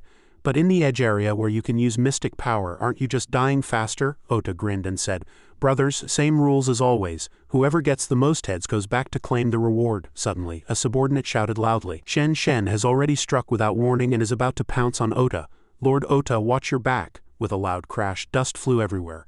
Zhang Yuji frowned and said, Did it work? Shen Shen looked at Ota's hand blocking her blade and said, Hey, I said. Ota grinned and said, Kid, sneaking an attack isn't nice. Ota immediately ordered, Prepare to fire. Just as everyone was aiming and getting ready to shoot, Shen Shen shouted, Zhao Jia, the Zhao family head immediately responded and arrived. The Zhao family head swung his whip at those men, and Ota's face turned vicious as he suddenly said, Trying to suppress me first while taking the chance to deal with my men? Don't dream on, how could you brats possibly hurt me? Shen Shen grinned and said, Of course we can. The Zhao family head immediately threw the whip to Shen Shen and shouted loudly, Shen Shen, catch it. Then someone whispered to Enlu, Enlu, it's your turn. Ota saw Enlu's move and immediately frowned, thinking, that is. Then Ota turned and loudly ordered everyone to defend. Zhang Yuji said calmly, Learn purity, no thoughts, no desires. The spirit naturally forms the elixir. Countless sharp, needle-like silver threads shot out, flying toward the group of subordinates. The group of subordinates screamed in pain. Ah, Zhang Yuji said coldly, Explode, Enlu, and the Zhao family head saw this and immediately clapped hands excitedly, saying, Great, it worked. With Enlu's enhancement, I didn't expect it to be so powerful. In the smoke and dust, Ota rushed out with a bloody face and shouted loudly, Interesting, really interesting. Then I'll play with you seriously, Shen Shen said in surprise. This guy isn't dead yet. Zhang Yuji shouted loudly, Fall back quickly. Ota began to strike and Shen Shen called out loudly, Yuji. The Zhao family head swung his whip and shouted, Bastard. The Zhao family head immediately exploded. Shen Shen gritted her teeth and said, Family head Yuji. Ota showed a terrifying smile, turned back and said, It's over, your turn. Shen Shen immediately stood in front of Enlu and said, Enlu, stand behind me. Ota showed a terrifying smile and said, It doesn't matter where you hide, you all have to die. Shen Shen clenched her teeth, frowned, and said, I won't let you succeed. If you want to hurt my teammates, you'll have to step over my dead body. Ota charged forward with a mocking face and shouted loudly, Peeved, you want to protect others? Are you even worthy? Shen Shen took a hit and sighed inwardly too fast. Ota landed heavy blows on Shen Shen one after another, shouting as he hit, You're the captain, so hold on. Your teammates are watching you. If you die, no one will protect your teammates. Justice. Ota struck again, and Shen Shen was covered in bruises and wounds all over. Holy fist, ah! And Lu saw this and immediately burst into tears, shouting, Shen Shen. Zhang Yuji lay on the ground gritting his teeth and saying, Bastard. Ota punched Shen Shen again and said, Oh, still alive. Suddenly, Ota looked at Shen Shen, who was covered in blood, and said in surprise, This guy has no heartbeat. Did he die standing? Then Ota turned back to look at the trembling Enlu and said, All right, your turn. Don't cry, you'll see him soon. Enlu trembled with fear and called out, Shen, Shen, Shen. Suddenly, Enlu let out a sharp scream which was like a shot of adrenaline. Save me! Just as Ota was charging over, Shen Shen suddenly swung a punch from behind and shouted, Hey! Shen Shen rushed forward and said, I told you don't touch my companions. Ota's mouth fell open in shock and fear. What? Shen Shen used all his strength to punch Ota to the ground. Ota convulsed all over in agony, then Shen Shen raised his fist and roared, HMPH, ah! Shen Shen smashed down another punch and Lu saw this and cried out, Shen Shen, stop it, he's dead. Seeing Shen Shen still punching wildly, and Lu shouted with all her might, Shen Shen, don't do this, stop it now. Suddenly, Shen Shen stopped as if waking up. Shen Shen raised his head and let out a loud roar. Ah, ah, after being unconscious for a while, Shen Shen finally opened his eyes again. Shen Shen, you're awake, you scared us to death. Then, Shen Shen smiled slightly and comforted Enlu. What are you crying for? Aren't I fine? Instead of stopping, Enlu's emotions all came flooding out. I thought you were going to die. I thought I was going to lose another friend, you scared me to death. Shen Shen immediately showed a bright smile and replied, Don't be afraid, before I find Ni Zinran I won't die easily. I said the Sandstorm Squad can't lose a single person, so I crawled back from hell. As soon as he finished speaking, Shen Shen was hit hard on the head by a hand. He immediately held his head looking confused. It hurts. Why did you suddenly hit me? And Lu, who was the one who struck, replied, Idiot, don't act so recklessly next time. You worried everyone to death. Hearing this awkward remark, Shen Shen pretended to be clueless. How, what did you say? And nothing, that power just now, I'm sure it didn't come from Shen Shen himself. He looked like a frenzied iron-walled dragon. Could it be? Meanwhile, the priest and his men also found something in the forest. Priest, there's a discovery here. I suspect these are their footprints. Hurry up and chase. After speaking, the priest picked up a small pebble. looked at the direction of the footprints extending on the ground, and then said to everyone, "Follow the direction of the footprints and chase. HMPH, these few footprints were deliberately left and there are traces of covering up nearby. That Lee Yun-moo is cunning, he wouldn't leave such obvious footprints. So chasing in this direction is the right move." As soon as he finished speaking, the priest and his men immediately followed the clues and continued the pursuit. Meanwhile, the Sandstorm Squad was also constantly moving. "Is it really okay for Lee Yun-moo to leave such obvious footprints? Don't worry, they won't chase this way. Someone as cunning as him always thinks he's smart. With footprints so obvious, he'll definitely chase in the opposite direction. Cleverness overreaches itself. This kind of ending suits someone like him best," Lee Yun-moo said as he ran, completely unaware of the branch on the ground that tripped him. As a result, under Lu Nuiji's surprised gaze, he fell flat on his face. Then Lee Yun-moo, holding a lotus stem in his hand and with a nosebleed flowing nonstop, cursed angrily, "Bastard who planted flowers on the road, so annoying. What if a child trips?" As soon as he finished speaking, both he and Lu Nuiji noticed a creature beside them holding a honeypot, a bear with a flower on its tail. But before they could figure out what was going on, the bear was already teary-eyed, looking pitiful. "What kind of breed is this?" Then the brown bear suddenly burst into loud crying, its roar echoing throughout the area. Lee Yun-moo and his companion immediately covered their ears. "Too noisy. Why did it suddenly start crying?" Lu Nuiji urgently said to Lee Yun-moo. "Put the flower down quickly. Honey bears absolutely won't allow anyone to touch their flowers. If you let it keep crying, it will definitely attract." Before she could finish, something crashed down from a height, landing right behind him. He seemed to sense something was wrong and cautiously glanced back. The next second, Xiaonian locked eyes with a giant bear with red, furious eyes. A supergiant bear. After saying this, Lee Yun-moo looked pale at his teammate. "Lu Nuiji, you're well educated. Let me ask you, is it possible to beat that thing with just fists?"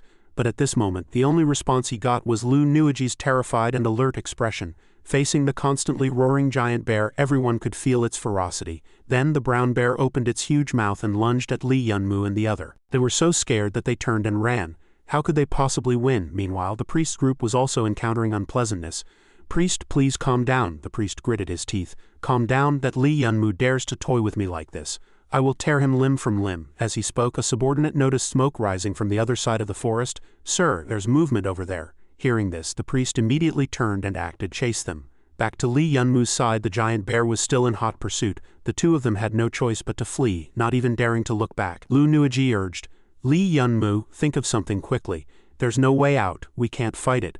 But just at this critical moment, Lee Yun-moo's foot accidentally stepped on a pile of dry wood. The next second, an accident happened, and his pupils contracted in fear. It turned out they had triggered some hidden mechanism, and immediately fell into a bottomless pit, leaving only the giant monster standing there stunned, hastily stopping.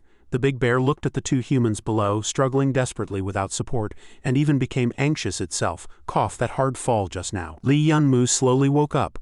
Where is this?" Meanwhile, Lu Nuiji also sat up, holding her head and frowning slightly. "Did we fall into some kind of trap?" But then she saw the awkward expression on her teammate's face in front of her. "What's wrong with you? Why that look?" She looked down and immediately blushed. It turned out she was sitting right on top of Lee Yun-moo. The girl immediately screamed and quickly jumped off him. After this awkward moment, Lee Yun-moo pretended nothing had happened and said, "That bear is still guarding the entrance. For safety, let's find a place to hide first." With that, the two slowly walked deeper into the cave together. "I didn't expect there to be a cave like this under the cursed land. Maybe there's some mysterious power hidden here." Afterward, Lee Yun-moo and Lu Nuiji sat down to rest by a wide lake. Suddenly, Lu Nuiji sneezed and Lee Yun-moo immediately showed his gentlemanly side, smiling as he took off his coat and draped it over the girl's shoulders. This warm gesture surprised Lu Nuiji. "You gave me your clothes. What about you if you get cold?" "I'm fine. This chill can't do anything to me." Lu Nuiji puffed out her cheeks and thought, this idiot. "Would it kill you to say a word of concern? How about this, then neither of us will get cold." Hearing her say this, Lee Yun-moo also felt a bit embarrassed. "I'll move over." He glanced sideways, and his gaze happened to land on Lu Nuiji's cute puffed cheek expression. At this moment there was also an indescribable ripple in Lee Yun-moo's eyes, but perhaps his gaze was too intense and the other party noticed. Lu Nuiji spoke up, "What are you looking at?" "And nothing. How much longer do we have to stay here?" After a while, Lee Yun-moo called out, "Lu Nuiji, wake up." "I've figured it out, Lu. What could there possibly be in this godforsaken place?" Lee Yun-moo, drenched, replied immediately, "It's right over there. Where did you go?" As he spoke, he handed a goldfish to the girl. "Caught a fish. Want some?" "No." With that, Lee Yun-moo pushed Lu Nuiji toward the lake in front of them. "Forget all that. Get in the water with me." I've made a huge discovery. Just wait and see." The two then dove into the lake together, never expecting it to lead somewhere else. After a while they surfaced. Huff, "This place really is strange." Then Lee Yunmo and his group climbed ashore and slowly walked toward the massive blue sphere surrounded by crosses. "Is that thing in the middle an energy barrier? Let's go check it out. It seems to be emitting an enormous amount of energy. To be safe, we'd better not get too close. These crosses are suppression artifacts. Someone set them up around here to contain whatever's inside the barrier. With so many of them, it means whatever is being suppressed is extremely dangerous." After Lu Nuaji finished speaking, Lee Yunmo sneered and picked his nose disdainfully. He kept walking forward, infuriating the girl. "If you're scared, stay here." "I'll go alone. You're ignoring me again." The next second, Lu Nuaji hurried after him. "Hey!" Then the two stood before a ring floating in the air beside the blue sphere, quietly observing. "I feel like I've seen this pattern somewhere before. I think it's this one." As he spoke, Lee Yunmo successfully retrieved an item bearing a similar symbol. Lu Nuaji immediately recognized how much it resembled the object. Lee Yunmo explained to her. The old man from the Wangwin Pavilion said, "This thing has another half. Maybe someone used it here to suppress something." As he spoke, Lee Yunmo joined the two items together, and to his surprise they fit perfectly. "Now I just need to turn it." Sure enough, the next moment, the object began to rotate. Then a burst of light suddenly erupted from the strange artifact. The pressure within the light was so immense that even Lee Yunmo frowned, struggling to endure it. After a while, the power gradually dissipated, and the object returned to its normal state. Lee Yunmo excitedly held it up and shouted, "It's really fused, my precious cauldron is finally complete. Hey, Lee Yunmo, there's something over there." Lu Nuaji pointed at the skeletal remains ahead, warning her teammate. As the bones slowly disintegrated, they finally saw a sharp blade embedded straight into a terrifying pile of skulls. Lee Yunmo ran over joyfully. "There really is treasure, so many bones, there's barely room to stand." Naively, he reached out and grabbed the blade, trying to pull it out, but Lu Nuaji quickly yelled, "Stop, don't touch it." "Stay away from that thing." "Ha," Lu Nuaji said worriedly. "This blade is too eerie. Ever since it appeared, I've felt an unprecedented fear. We know nothing about its condition. Better to be cautious." Just then a figure stepped out, startling Lee Yunmo's group. "Who are you?" It was a man holding a piece of paper, frowning as he interrogated them. "Where is the void ring used to suppress the evil blade? You're from the sacred heavenly sect." Then, looking down at the portrait on the paper in his hand, he suddenly realized, "Wait, you two are? Oh my god, it's really Lee Yunmo. I've been found." The man licked his lips, his eyes bloodshot and filled with malice.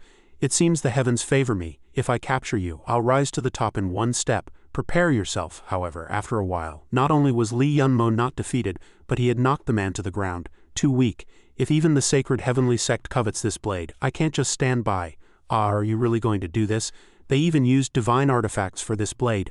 I want to see just how sinister it really is." With that, Lee Yunmo unhesitatingly grabbed the hilt and exerted all his strength to pull it from the ground. But just seconds later, he collapsed directly, unable to budge the blade at all. This sight left Lu Nuaji stunned, her mouth wide open. She rushed over and scolded, "Lee Yunmo, I told you, you idiot huff, I thought you were dead. The moment I touched it, I felt all my strength drained away." Lu Nuaji urged, "Let's go, you should have learned your lesson this time." Lee Yunmo tossed the cauldron into the air and replied, "This eerie blade didn't choose me, so what can I do?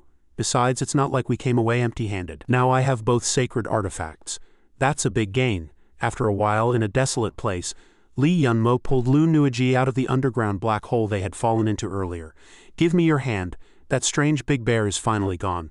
So what do we do now? First, get out of this forest quickly. I wonder how Shen and the others are doing." Just as he finished speaking, an explosion suddenly occurred behind them, causing them to stumble and nearly fall. Fortunately, Yunmo reacted in time and quickly jumped aside, putting distance between them and the blast point. Then a familiar voice rang out, "Well done, you bastard. You've made me search far and wide." Lee Yunmo looked up toward the source of the voice and said contemptuously, "You followed us all the way here. How does it feel to be outsmarted? Pretty hard on your pride, huh?" The foolish priest, hit where it hurt, immediately frowned in anger. "You brat!" He then created another explosion, forcing Lee Yunmo's group to dodge. "Hit him, idiot. Why did you deliberately provoke him? How was I supposed to know he's so petty?" Lee Yunmo was careful. Luckily, Lee Yunmo was agile and managed to save his life. "That was close. I almost got killed." That's before he could finish. Figures suddenly appeared on the high branches and spoke, "Give up. You can't escape this time. If you kneel now and say something nice, I might spare your bodies." But Lee Yunmo was unafraid and retorted, "Too bad. You had a good chance just now and couldn't kill us. You won't get another chance. Priest, is it?" Then a familiar bear paw slowly approached. "About to die and you're still so confident? Come with me." Lee Yunmo didn't hide his confidence as he introduced the murderous big bear behind him. My confidence is it. At that moment the bear gritted its teeth, eyes bloodshot, baring its fangs and roaring incessantly. One of the underlings recognized it and quickly reported, "Priest, it's a honey bear." The two then looked at Lee Yunmo, who was soothing the scarred bear. "Big brother, does it hurt? Your fur is singed. They're the ones who hit you. These people are bad and they said they wanted to steal your flowers." Cough, cough. Hearing this, the brown bear became even more agitated, its face twisted with rage. Roar. The priest, however, hadn't realized the danger approaching and was still stunned. Soon the brown bear, fully enraged, charged fiercely at the priest and his group. Open fire, kill this bear." Lee Yunmo didn't even bother to look their way, just sneered and turned to leave. "Alright, let's go." The scene shifted to somewhere in the forest. "Oh, that girl is back. The deputy leader has been waiting impatiently. Let's talk. Open the door. Come in." As the door opened, countless piercing screams also rang out. A hand suddenly slammed heavily onto the cultivation tank, catching Wei Xinren's attention. Inside the container was a stripped body, screaming miserably. Kill me." Seeing this, Wei Xinren closed her eyes, gritted her teeth, and looked helpless. Hiss. At the same time, heavy panting echoed through the space. A person lay on the operating table, covered in blood and tears, looking utterly miserable and pitiful. Seeing this, the deputy leader, holding a scalpel, spoke. "Don't worry, it'll be over soon." As he spoke, his men brought someone in. "Deputy leader, the Wei girl is here." Hearing this, the deputy leader did something that made the person on the table let out a miserable scream. "Eek, little Xinren, you're here. Come in quickly. The person you wanted, I've brought him. And what you promised me." Eek, soft again, failed twice more. "Vivisection really isn't easy, little Xinren, don't worry. Of course I'll keep my promise, I'm the most trustworthy person. But I have other things for you to do. Go back and wait for my news." Wei Xinren immediately became dissatisfied. "Are you messing with me? Didn't you say that as long as I brought Lee Yunmo, you would—" "I said, go back and wait for my news," the deputy leader said to Wei Xinren in that terrifying tone and expression. Those words immediately silenced the Wei girl. She could only turn and leave angrily, leaving the deputy leader to spin his scalpel and ponder. "It seems I need more test subjects." Leaving the operating room, Wei Xinren walked quickly down the corridor full of resentment. "Mom, Dad, damn it, Shaoxing, let them go." Wei Xinren, the rare combat genius of the Wei family in decades. "Let's make a deal." This memory replayed a scene from years ago, making Wei Xinren's expression even darker. "I will definitely do it. No one stop me." Back to Lee Yunmo's side, after walking for an entire day, they finally saw another living person. The people in the village ahead seemed to be the Red Barbarians.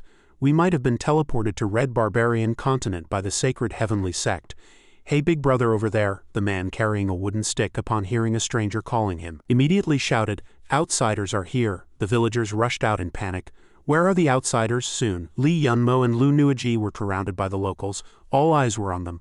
"B brothers, what's going on?" A man who looked like the village chief spoke. "Brothers, take them inside." Lee Yunmo immediately became alert. "Hiss, you want to fight?" But the next moment Yunmo and his group were lifted up by the villagers, who cheered and welcomed them warmly. After a while, everyone celebrated together. "Welcome our two new guests." "Gosh, they look so strange." "Little one, how can you say the guests are strange? They're just a bit ugly." On Lee Yunmo's side, a man was constantly stuffing food into his mouth. "Come on, friend, eat more. You look malnourished. Don't be shy, make yourself at home. You'll stuff the guests to death. They're not thin, that's just their body structure." The village chief quickly steadied Lee Yunmo and explained, "Forgive us, this guy is just too enthusiastic. We Red Barbarians love making friends." It's fine. "By the way, chief, where is the nearest sacrificial teleportation array?" The chief answered without hesitation, "Oh, just head south." But before he could finish, a villager ran over in panic. "Chief, bad news, the bandits are back." The chief roared in anger. "Damn it, those guys are here again. Let's go, brothers. Grab your weapons, we'll fight them to the death this time. Bart, you stay and protect the guests." Lee Yunmo asked curiously, "Do you often have bandits around here?" "No, these bandits only showed up 2 months ago. That's when villagers started disappearing. Then they appeared and said they had captured the missing ones. If you want the captives to live, hand over all the village's savings." "My sister disappeared back then too." Hearing this, Lee Yunmo and Lu Nuaji slowly stood up from their seats. "Where are you going? It's dangerous out there." Yunmo replied, "Chief, there are a few things you haven't told us." Outside the village, they charged forward. At that moment, the bandit leader stood above. As he spoke, the villagers rushed together to fight the enemy. The scar-faced man spoke, "You think you can stop us? Get lost." As he spoke, the scar-faced man used a move that sent the villagers flying. "Old man, are you going to resist to the end? Even if we die, we'll never surrender. Then I'll send you on your way." With that, the scar-faced man swung his blade, aiming to take the chief's life. The chief stared in terror at the descending blade. But at that moment, Lee Yunmo's voice rang out, "Wild blade?" As he spoke, Yunmo lightly swept past the scar-faced man, instantly severing his head. The chief stared wide-eyed at the spurting blood. Strong, so strong, who told you to touch him? Just as the attack ended, a group of people rushed forward.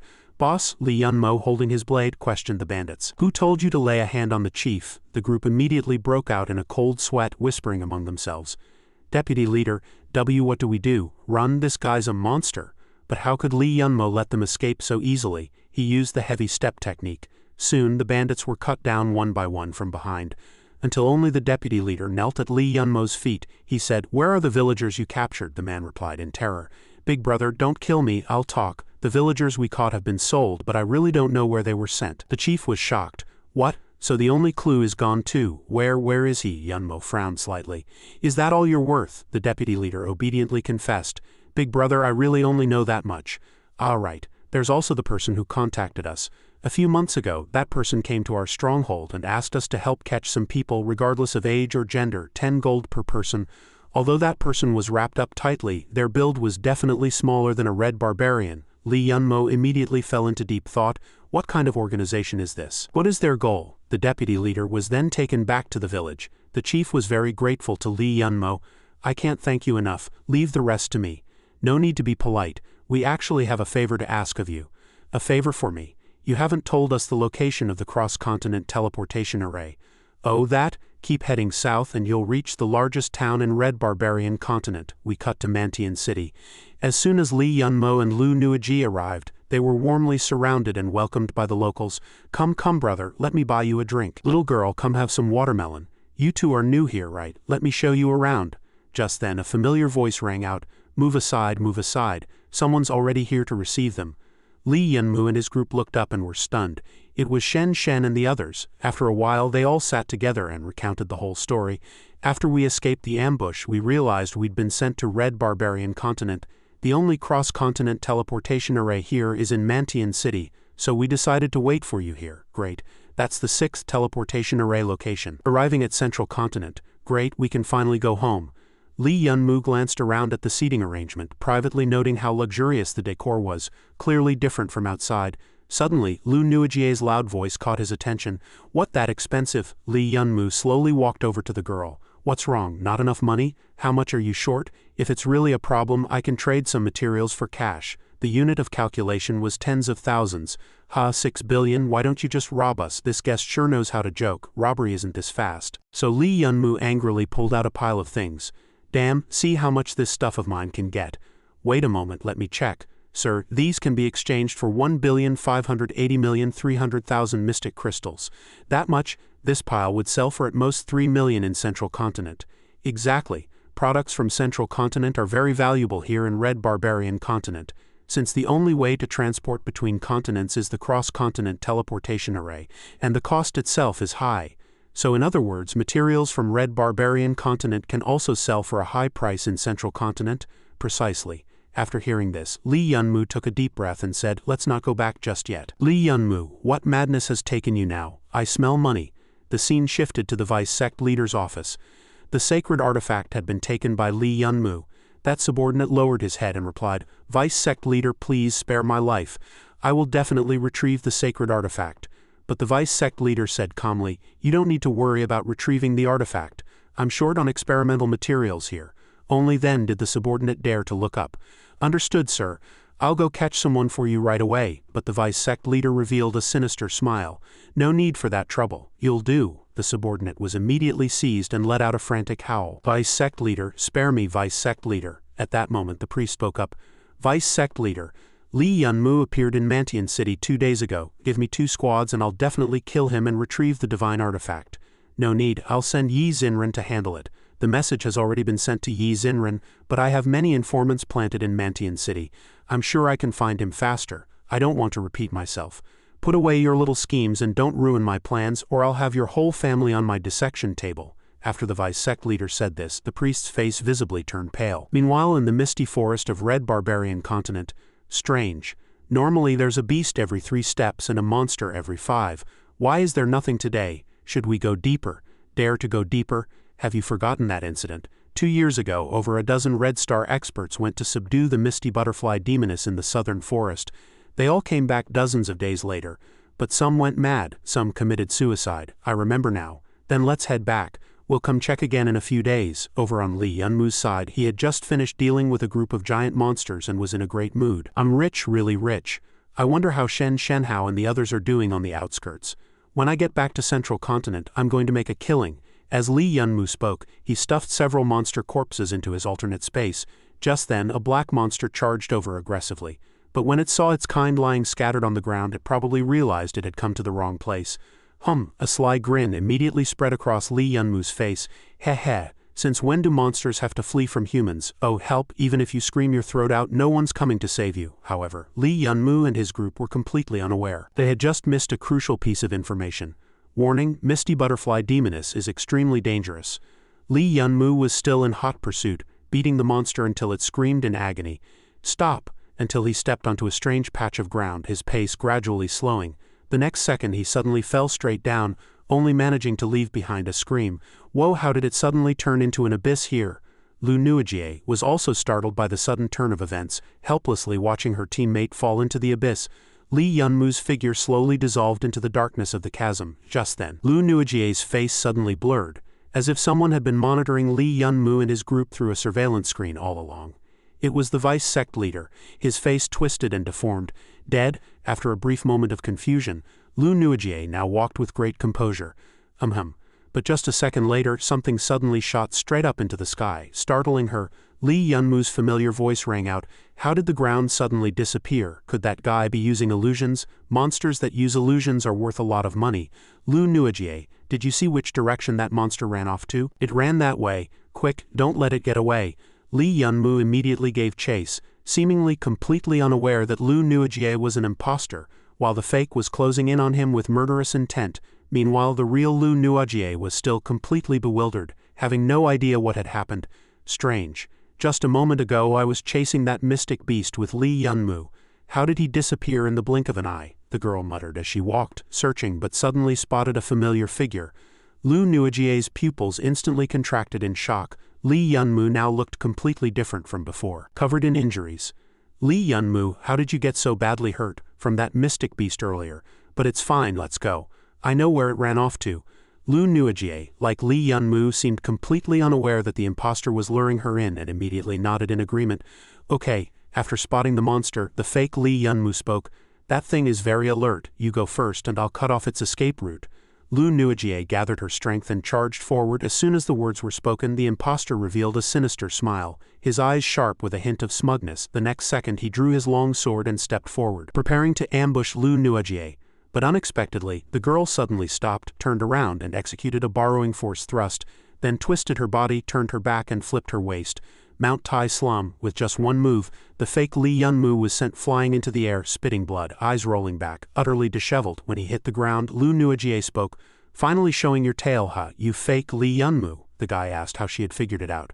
Come on, use your brain next time. That mystic beast was at most a gold star level. No matter how stupid someone is, a full force strike couldn't have injured Lee Yunmu like that. This time I was careless. But it doesn't matter, you're not getting away anyway. With that, the fake Lee Yunmu's body dissolved into the void. Lu Nuijie turned and continued forward. Was that an illusion? I need to tell Lee Yunmu about this. He's probably in trouble too. Over on Lee Yunmu's side, the fake Lu Nuijie was pressing close against him, her voice incredibly seductive. Lee Yunmu, Lu Nuijie, what are you doing? The fake Lu Nuijie continued. I don't know why, but my body feels so hot. She deliberately stuck out her rear, clearly trying to seduce Lee Yunmu. Take me, Lee Yunmu. At this moment, Lee Yunmu was completely stiff, staring dumbfounded at the scene before him, enduring an excruciating ordeal. The imposter still wouldn't let up, pressing her body closer to his. Lu Nuijie, what's wrong? Calm down. Just then a flash of purple light flickered in the fake Lu Nuijie's eyes. In an instant, Lee Yunmu seemed to fall under a spell, his mind dizzy. The illusion altered his behavior. He slowly brought his lips toward the imposter's lips. Just then a voice snapped Lee Yunmu back to his senses. Stop right there, how dare you use my face to do something like this? You fake damn imposter, so disgusting, so despicable. Fortunately, Lu Nuijie arrived in time and angrily punched the imposter, instantly dispersing her. One Lu Nuijie was beating down another Lu Nuijie. Lu Nuijie turned around and knocked Lee Yunmu on the head. That was an illusion. It's an illusion. This guy's illusion can affect hearing and sight, but once it's hit, it can't maintain its form.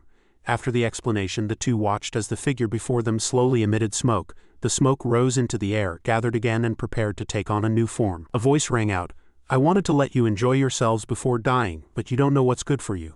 Torturing prey with my own hands is also fun." A flying demoness appeared in the air, leaving Lee Yunmu staring blankly. Big Goose, hearing this, the demoness immediately flew into a rage. "I'm a butterfly." Then a stream of purple smoke quickly shot toward Lee Yunmu. Lee Yunmu just chuckled. "Insects again, then I'll have to use fire."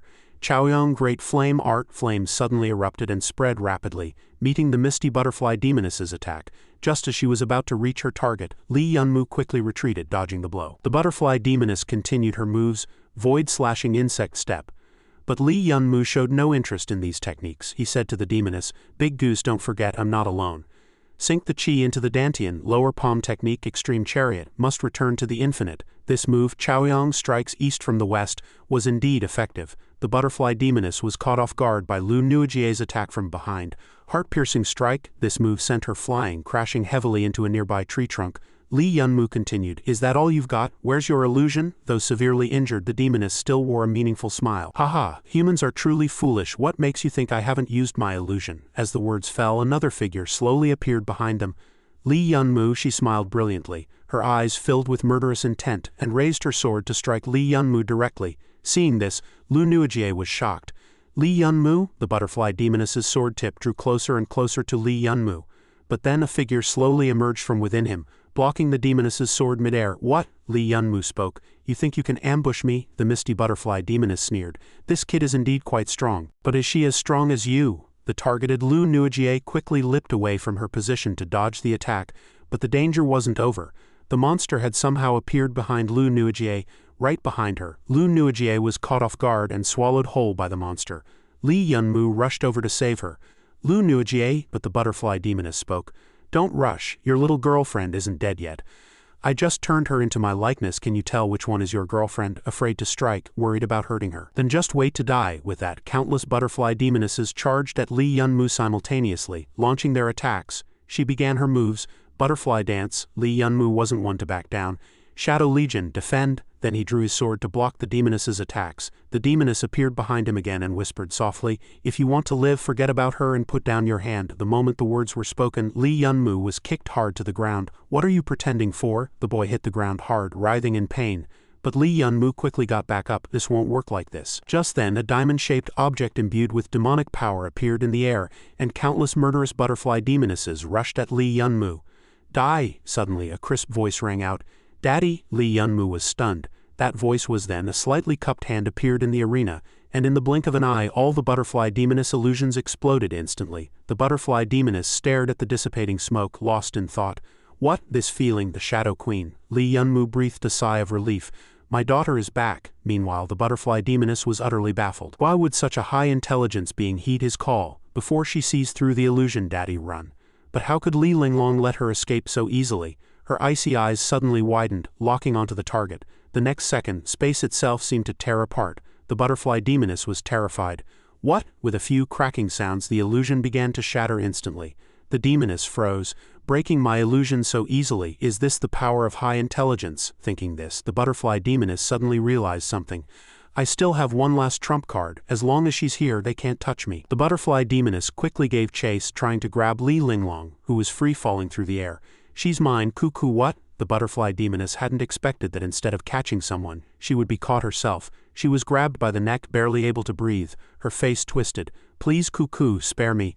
I'm willing to offer my true blood, lifelong servitude." Before she could finish, the demoness was instantly obliterated by Li Linglong. Her arms went limp, her body completely lifeless. After finishing, Li Linglong immediately reverted to her small, cute form and pounced on Lee Yunmu. "Daddy, your daughter is amazing." "Daddy, daddy, mommy, mommy, mommy, mommy." Hey, hearing Li Linglong call out like that, Lee Yunmu awkwardly reminded her. "Little one, don't call me that. It's giving me a headache." "What's going on? She's awake. Get back into the scale quickly. Can't let her find you." Lu Nuojie woke up looking completely confused. She had no idea what had just happened. "Wasn't I swallowed by that big goose? Where's the goose? That thing's already been dealt with by me." As soon as the words were spoken, Lee Yunmu was inexplicably slapped by the beauty. "Probing horse, long crane step, trying to fool me again." "Lee Yunmu, can you break illusions? Damn big goose, take this, demon, reveal your true form. Stop hitting me, I'm the real one." After a misunderstanding, Lu Nuajie said awkwardly, Li Yunmu, are you okay? Tisk. Suddenly a noise came from the forest, startling Li Yunmu and his group. Hide quickly, someone's coming. Then a carriage slowly approached. Run, run, haha, hold on a little longer and you'll end up like that guy on the cart. Heh, who knew we'd catch a little girl who can use illusions in the forest? Good thing we have the vice sect leader's medicine. Otherwise, we would have fallen for the butterfly lady's illusion by now. At this moment, Li Yunmu and Lu Nuaokie were hiding high up in the branches. They were members of the sacred heavenly sect. Follow them, brothers, move quickly. The scene just now made Li Yunmu and his group tremble with fear. How could there be a place like this? This is simply hell, Lu Nuaokie said, looking down at the mountain of corpses piled in the abyss. The sacred heavenly sect. So many bodies of the red barbarians. Li Yunmu immediately understood one thing. The villagers had begun to disappear one by one. Although the person we traded with was wrapped up tightly, their build was definitely not that of a red barbarian. Everything is connected to the sacred heavenly sect, but what exactly is their goal? In the forest the scene remained the same. That group from the sacred heavenly sect was still moving. That man grabbed the girl by her hair and dragged her to the pile of corpses. Well, is the scenery beautiful? These are all your former companions. Once we get tired of playing with you, you can go join them. Just then, Li Yunmu jumped down from the tree branch. Sacred heavenly sect, are you a concentration camp for perverts? Seeing him, the group immediately panicked. Who are you? How dare you trespass into the forbidden land of the sacred heavenly sect? Who am I? That's not important. You just need to answer my questions or else you'll die a miserable death. But a fat man sneered. How laughable. Who do you think you are? Even if Li Yunmu himself came, he wouldn't dare speak to our boss like that. You really don't know your place, kid. If I don't teach you a lesson today and show you how to behave, it'll be my fault. Die. With that, the silver-haired man threw a heavy punch at Li Yunmu, but such a petty attack was nothing to him. So he dodged it easily, leaving the other man horrified. What? The next second the man's arm was twisted and broken by Li Yunmu, and he screamed in agony. Ah! His companions rushed forward in a panic. Boss! But at that moment, Lu Nuaochie's hand was already raised. She slammed both hands down on the backs of two companions' necks. The two immediately passed out. Li Yunmu spoke, his voice chilling to the bone. If you don't want your other arm broken too, answer my questions obediently. What's with that pile of corpses? The silver-haired man confessed honestly. I really don't know. I only heard that the deputy leader is conducting experiments. Experiments? Then where is your main experimental area? Where is the deputy leader? Big brother, I really don't know anything else. Hearing this, Li Yunmu stood up. What a waste of my time. With that, he walked slowly over to the bound girl. A cold glint flashed in his eyes, and the ropes binding her snapped instantly. You're free. The rest is up to you. Do with him as you please. With that, Li Yunmu and his group turned and left. Immediately after, the girl cried and said gratefully, Thank you. Back with the sacred heavenly sect group, Li Yunmu gently picked up the sword from the ground, instantly scaring the man out of his wits. You, what are you going to do? Don't come near me. But his pleas were completely useless. After a while, Li Yunmu and Lu Nuaokie walked through the forest, puzzled. I wonder what the sacred heavenly sect is up to this time, capturing so many people. It's definitely nothing good, and they've lost a corpse transport squad. They'll definitely investigate. Then I'll go inform Shen Shenhao and the others to hurry back to Mantian City. It's not safe now. With that, the two continued forward, but the next second, a violent explosion roared out. Luckily, Li Yunmu grabbed Lu Nuaokie in time and flew out of the blast range. After flying some distance, they saw a bunch of mechanical devices set up on the ground below. Speak of the devil. Li Yunmu, holding Lu Nuaokie with one hand, looked down with the other. His face had completely entered the device's targeting range. The two turrets immediately fired defensive shells, but no matter how many times they fired, Li Yunmu dodged them all. However, the next second his heart seemed to skip a beat and his entire body froze, unable to move. With that, the two turrets aimed at Li Yunmu again and fired shells. Smoke quickly filled the sky, but Li Yunmu had already regained his movement and executed Zome Ses's flame technique. This move successfully destroyed all the modern devices below. Good thing I have the Yang Flame Great Skill to protect me. Time to show yourself, right? These things can't handle me. As soon as he finished speaking, a person walked out of the forest and said, Impressive, impressive, as expected of Li Yunmu. You again, Nizinran? Did the deputy leader send you to kill me? Of course not. My mission is just to retrieve the sacred artifact. You mean that thing? It's in my badge. You can take it back if you want, but it depends on whether you have the skill. With that, Li Yunmu immediately summoned two massive entities, ready for battle. The other side quickly drew their sword to respond. Then let's give it a try. Immediately after, the two sides clashed, engaging in a fierce and brutal battle. Li Yunmu attacked Nizinran, but she dodged successfully. Lee Yunmu's two soldiers surrounded the girl again, forming a very tricky pincer attack. However, the next second, the blue figure suddenly let out a soft grunt. It turned out that Ni Zinran had already lightly pierced his body with the tip of her sword. Lee Yunmu judged inwardly, skilled combat techniques combined with mental attacks make up for the weakness of insufficient Zon power. But isn't this kind of mental attack very draining? Why is she? Just then, Ni Zinran's eyes suddenly widened as if she was casting some kind of technique. Lee Yunmu and Lu Nuaokie immediately froze, their bodies unable to move. Ni Zinran seized the opportunity, swinging her sword to stab them. A few seconds later, drops of blood fell onto the dusty ground. Cough, one hand grabbed the girl's sword blade. Clearly Ni Zinran had gained a perfect opportunity, but in the end she still couldn't attack Lee Yunmu, because his soldier had blocked it in time. Looking at the blood-soaked girl before him, Lee Yunmu said, "Using mental attacks continuously must be a heavy burden on your body, right? Is the sacred artifact of the sacred heavenly sect worth you risking your life like this?" Lee Yunmu looked at Ni Zinran, his eyes cold and devoid of any emotion. The girl gasped for breath and lowered her head. Showing no expression, she suddenly recalled the past, thinking about how to snatch the sacred artifact back from Lee Yunmu. Otherwise the memory would stay at that moment. Ni Zinran regained her cold, sharp gaze. She said, "That's none of your business." At this moment, Lee Yunmu personally took up his sword.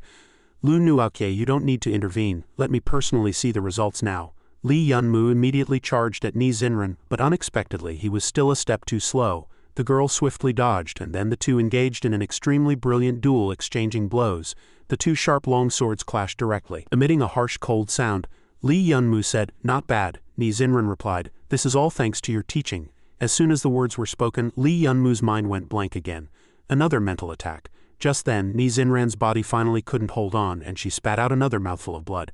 So this technique, which requires sacrificing a large amount of physical strength, has finally backfired on me, huh? With that, Lee Yunmu waved his hand and Ni Zinran, along with her sword, was lightly sent flying. "It's over. Kuang Dao Jingshui." That last strike was the finale of this battle. At this moment the girl lay sprawled on the ground in a sorry state. Cough, but she still struggled to prop herself up and asked, "Why didn't you kill me?" Lee Yunmu replied, "If I killed you, those guys from the Sheifeng squad wouldn't let me off. Those fools are still waiting for you to go back." These words shook Ni Zinran violently, her eyes widening to their limit. But the next second she narrowed her eyes again. "I have nothing to do with them anymore. That's why I said they're a bunch of fools. Take this and go back to report. I don't know why you're risking your life like this, but there must be a reason." With that, Lee Yunmu and Lu Nuaokie turned and left, leaving Ni Zinran with a complex and unsettled heart. She suddenly spoke up. "Senior Dashang has been investigating the sacred heavenly sect's golden poison. It's for you, right? I'll get that thing for you. As for this sacred artifact, when everything is over, I'll return it to you. I promise. No need, as long as you come home safely, that's enough. Don't let them wait too long. As for the sacred artifact, I'll retrieve it myself." With that, Lee Yunmu smiled slightly. "Who would have thought, sacred heavenly sect? I'd also give you an extra special little gift. When the time comes, we'll settle old and new scores together." The scene shifts to Mantian City, where the crowd is buzzing with discussion. "Such a high bounty, this guy must be something special." Suddenly, Lee Yunmu ran over and squeezed into the crowd. "Hey, where are you going?" Lee Yunmu said excitedly. "Looks like there's a bounty to claim. Maybe I can make a fortune. Only a fool would pass up easy money." As he squeezed through the crowd and saw the paper in the man's hand, Lee Yunmu was immediately speechless. "Everyone, take a good look at the wanted poster in my hand. Whoever captures this man alive can go to the palace to claim the reward, a bounty of 100 million. But what the hell is this drawing?" Lee Yunmu looked at the distorted, deformed face on the wanted poster that was supposed to be him, and found it both ridiculous and frustrating. Lu Nuaokie said, "Look, the name on this wanted poster sounds so familiar. How about we conveniently catch him?" As soon as she finished speaking, a pair of cold handcuffs appeared out of nowhere and directly locked onto Lee Yunmu's wrists. "Kid, aren't you the one on the wanted poster? Didn't expect catching you to be this easy." Lee Yunmu roared angrily. "What the hell? Open your eyes and look closely. Where does that look like me? Are you kidding me?" Lu Nuaokie struggled to hold back her laughter. "It's not a matter of whether it looks like you or not. It's too much like you." It does. Looking closely, it really does look a bit like you. What's going on? It's practically identical." After hearing this, Lee Yunmu was completely petrified. At that moment I really started to doubt my own appearance. The man with the handcuffs continued, "All right, come with me." But the next second, Lee Yunmu vanished into thin air. Gone? Disappeared? What an idiot. I'm speechless. Why does this kind of thing happen every day? No wonder he's a 100 million bounty badass. Broke my handcuffs in the blink of an eye. Those handcuffs were meant for catching red barbarians. They're too big for them. Where did those two run off to? How are they gone? A child ran over excitedly. Wow, balloons! It turned out that Lee Yun-moo and Lu Nuaokie had already disguised themselves as balloon sellers. They shouldn't be in the square anymore. Let's look elsewhere. The two put their beast head masks back on. Looks like they're gone. Let's go. Wanted posters are everywhere. Let's go to the palace and ask what the hell this means. Drawing me so ugly. Looks like I've been ignored. So that's what you're mad about. Scene change. This Lee Yun-moo is a prominent figure in the Central Plains. How could he be involved in our missing persons case? The man replied, at first I didn't believe it either, but Your Excellency the governor has seen it. Two men sat in the palace meeting room discussing matters over a table of documents. With so many tip-off letters, could someone be deliberately framing him? Even so, we can only find him and ask him directly first. As soon as he finished speaking, two people dressed in animal skins suddenly pushed the door open and barged in.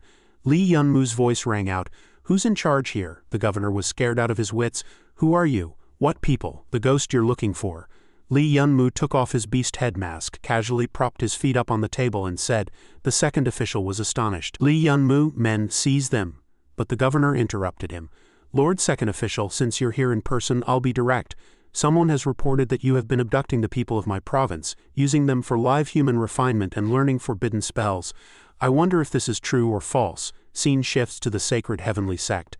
In a room so airtight that not a single ray of outside light could penetrate, the girl's silhouette appeared especially lonely. Ni Zinran sat on the bed hugging her knees, with beautiful images of her and her friends hanging behind her. Just then, someone walked in. "Hey, Ni girl, the deputy leader wants to see you." Back to Lee Yun-moo's side. "You told the governor that I'm connected to the missing persons case? How ridiculous. We won't make things difficult for you. As long as you submit to an investigation and prove your innocence, you can leave. What if I say I disagree?" The governor closed his eyes. "Then I'll have to resort to force. Men, take the two distinguished guests to rest. Be sure to treat them well. Miss, please come with us." "What are you doing? Don't touch me." At this moment, Lee Yun-moo spoke up. "Big guy, let her go." The soldier felt a wave of oppressive force in his words and immediately showed a look of terror. This aura, how could it be the pressure of a transcendent Zon master? "If we really fight, I'm dead for sure." Just then, a figure slowly walked into the room. "Oh my. I was wondering why no one came out to greet me when I came back from a stroll. So you've all been busy here," the subordinate said in surprise. "Young master, I sensed a powerful aura from afar and thought it was some expert." Lee Yun-moo curled his lips. "I only knew you were a high-ranking scion of the Red Barbarians, but I didn't expect you could come and go freely in the palace. Long time no see, brother." With that, the young master led his people out. Everyone was stunned in disbelief. "Why are you making such a big fuss? Come to my room for a few drinks and we'll chat over them. My wine is excellent. What the hell are you wearing, motherless child? It's a long story." Suddenly, someone stopped them. "Hold on, young master. This man is heavily involved in the missing persons case. If you let him go like this, it will be hard to convince the public." The young master glared. "Ha, you mean I'm involved in this too, brother?" Lee Yun-moo replied. "No good, you heard him. He said he didn't do it. Let's go drink." "What? This is too frivolous, young master. This matter is of great importance. If you continue like this, this old man will have no choice but to join you." The young master spoke up. "Uncle Lu, now that you're the governor, do you really think you can look down on everyone? Don't forget, I am the young master of the Red Barbarians, the future ruler of the Red Barbarians. If you want to make a move against me, then go ahead and try. The suspect you've identified will surely become someone important in the future. He wouldn't even deign to do such a thing. On the other hand, you lot, unable to find any clues and only relying on tip-off letters to make arrests, are the truly foolish ones." After the young master finished speaking, Lee Yun-moo finally spoke. All right. I didn't come here today just to cause trouble. You wanted clues about the missing persons case, didn't you? I have them, and very important ones at that." Scene shifts to the sacred heavenly sect. Ni Zinran was ordered to go to the deputy leader's room. "Ah, little Zinran is here. I want—" Before she could finish, the deputy leader interrupted her. "You've brought what I asked for, haven't you? This is the sacred artifact that Lee Yun-moo took. It's actually turned into its complete form. What an unexpected gain." At this moment, Yi Zinran directly confronted the vice leader. "Where is my family?" The man began to toy with her. "Don't worry, I will return your family to you, but they might be a little different from before." Yi Zinran fumed. "What do you mean? I think you've seen the Blood Corpse Legion 1 created, right?" The girl gritted her teeth, burning with rage. "The blood corpses, those experimental subjects in the bottles, are having a bit of trouble now. A few days ago, an image of a constantly howling corpse suddenly flashed through Wei Zinran's mind. I can't remember which bottle I stuffed them into." "Then go find them yourself, if you still can't tell them apart." Before the vice leader could finish, Wei Zinran froze completely, her pupils contracting to their limit. as if she couldn't believe this terrifying reality had truly happened. The immense shock made her collapse to her knees on the spot. Through Yi Xinran's blurring vision, the vice leader revealed a sinister smile. "Hey, this reaction is really interesting. So this is what a person looks like when their spirit is about to break?" Everything seemed to have completely exceeded the limits of Wei Xinran's mental endurance, every second weighing heavily on her. The next second she clutched her chest in pain, letting out a heart-wrenching scream of despair. But it wasn't over yet. The vice leader added another blow. "Let me tell you one more interesting thing. Those people in the bottles kept begging me to spare you, especially that little brat. How old is he? 7 or 8. His screams were the most beautiful sound I've ever heard. Now you're free. I promised them I wouldn't harm you. Anyway, your family has already put on a good show for me. You should be grateful to them." With that, the vice leader turned and left, leaving only Yi Xinran's seemingly shattered heart, perhaps never to heal in this lifetime. "I betrayed my friends and even attacked my teacher, yet I couldn't even save my own family. Someone like me might as well be dead. Someone like me." Nishin Yi Xinran unleashed a technique, freezing the vice leader on the spot. She seized the opportunity, charging at him with her sword. The scene shifted, a hand slammed heavily onto the table. After listening to this suffocating story, the young master said, "You mean all of this was done by the sacred heavenly sect? And the number of victims is far greater than we imagined." "That's right, there are definitely more than a few dozen corpses in that pit. Damn it, the sacred heavenly sect again, daring to treat my people like this. I declare the Red Barbarian Tribe's full-scale war against the sacred heavenly sect." "Young master, wait. Do you know what it means to go to war with a top-tier power on the sacred heavenly continent? Please think twice, a bunch of stubborn fools. Just one corpse pit can't prove the sacred heavenly sect is behind this. If we rush into war, it will surely lead to disaster. Even if Li Yunmu is the heavenly general star, his word alone isn't evidence." However, a unified voice rang out simultaneously, interrupting them. "We believe in Zon-J Red Barbarian Tribe. What about you? Come here, girl, don't be afraid, we're here for you." The girl who had been captured by the sacred heavenly sect and later rescued by Li Yunmu appeared again. "Governor, I can testify. The missing people were all taken by the sacred heavenly sect," the governor asked in disbelief. "You can testify?" "Yes." Lu Nuoji recognized her as the girl rescued from the corpse pit. The girl said, "While I was hunting in the forest, I was captured by the sacred heavenly sect and thrown onto their transport vehicle. I saw many of my people die horribly. I also overheard them discussing many internal matters of the sacred heavenly sect. They are capturing our people for experiments." After hearing this, the Red Barbarian Tribe members couldn't contain their anger. "Young master, governor, let's go to war. The Red Barbarian Tribe has no cowards. Avenge our people. Anyone who dares to treat the Red Barbarian Tribe like this must pay the price." "Governor, will you still stop us?" the governor spoke up. "You brat, do you think I'm a coward? Since the evidence is solid, I declare the Red Barbarian Tribe's formal declaration of war against the sacred heavenly sect." As soon as the words were spoken, everyone responded enthusiastically, but the governor didn't forget to remind them. "Don't celebrate too early. We still don't know where the sacred heavenly sect's secret experimental unit in the Red Barbarian state is hiding." Li Yunmu interrupted. "Don't worry, I know. Your daughter has already pinpointed their location." Meanwhile, in the palace's lounge, "Senior, let's go together too. Maybe we can find Yi Xinran." At this moment, Li Yunmu was leisurely resting his head on his hands and said, "Leave the sacred heavenly sect to the Red Barbarian Tribe. After I send everyone back to a Feng courtyard, I'll make a trip to their headquarters." "No, we want to go too. Who is it?" Someone in the group went to open the door. Seeing the person outside, they suddenly exclaimed in surprise, Shen, who is it? Is it Yi Xinran?" Yi Xinran had returned. However, before anyone could even greet her, Yi Xinran collapsed on the spot, the back of her clothes stained with large patches of blood.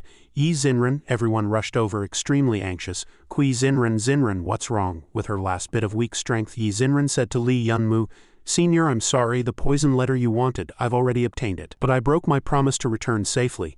Li Yunmu was deeply shaken by the words of this small but strong girl. "No, don't say that. Maybe there's still a way. Xinran." Yi Xinran struggled to speak in a faint voice. "Captain, can Yi Xinran request to rejoin the team?" Tears were already streaming down the captain's face. "Cough," he shouted loudly to Yi Xinran. "Of course you can." Seeing this, a hint of satisfaction finally appeared on the girl's pale face. If it weren't for that evil blade, maybe everything would have. A scene of the team reuniting suddenly flashed through Wei Xinran's imagination. The girl's eyes slowly closed, a single desolate tear lingering at the corner of her eye. And so she left forever, dying in the arms of the teammate she had always loved and cherished. The scene shifted, the curse seal halted, and the sacred heavenly sect members were desperately resisting the Red Barbarian Tribe's attack on their hideout. Avenge our people, brothers, we must hold the entrance to the forbidden area. As long as the plan succeeds, the sacred heavenly sect will never have to fear anyone again. Charge. Meanwhile, a sacred heavenly sect member looked towards the cave entrance as if waiting for something. How much longer until it's done? Inside the cave a legion had gathered, and the priest was also among them. Vice leader, the barbarians' assault is too fierce. The followers can't hold out much longer. There's enough time. When I see the evil blade, that will be the death of those ants. Vice leader, is it worth offending the entire red barbarian state for a blade? Of course it's worth it.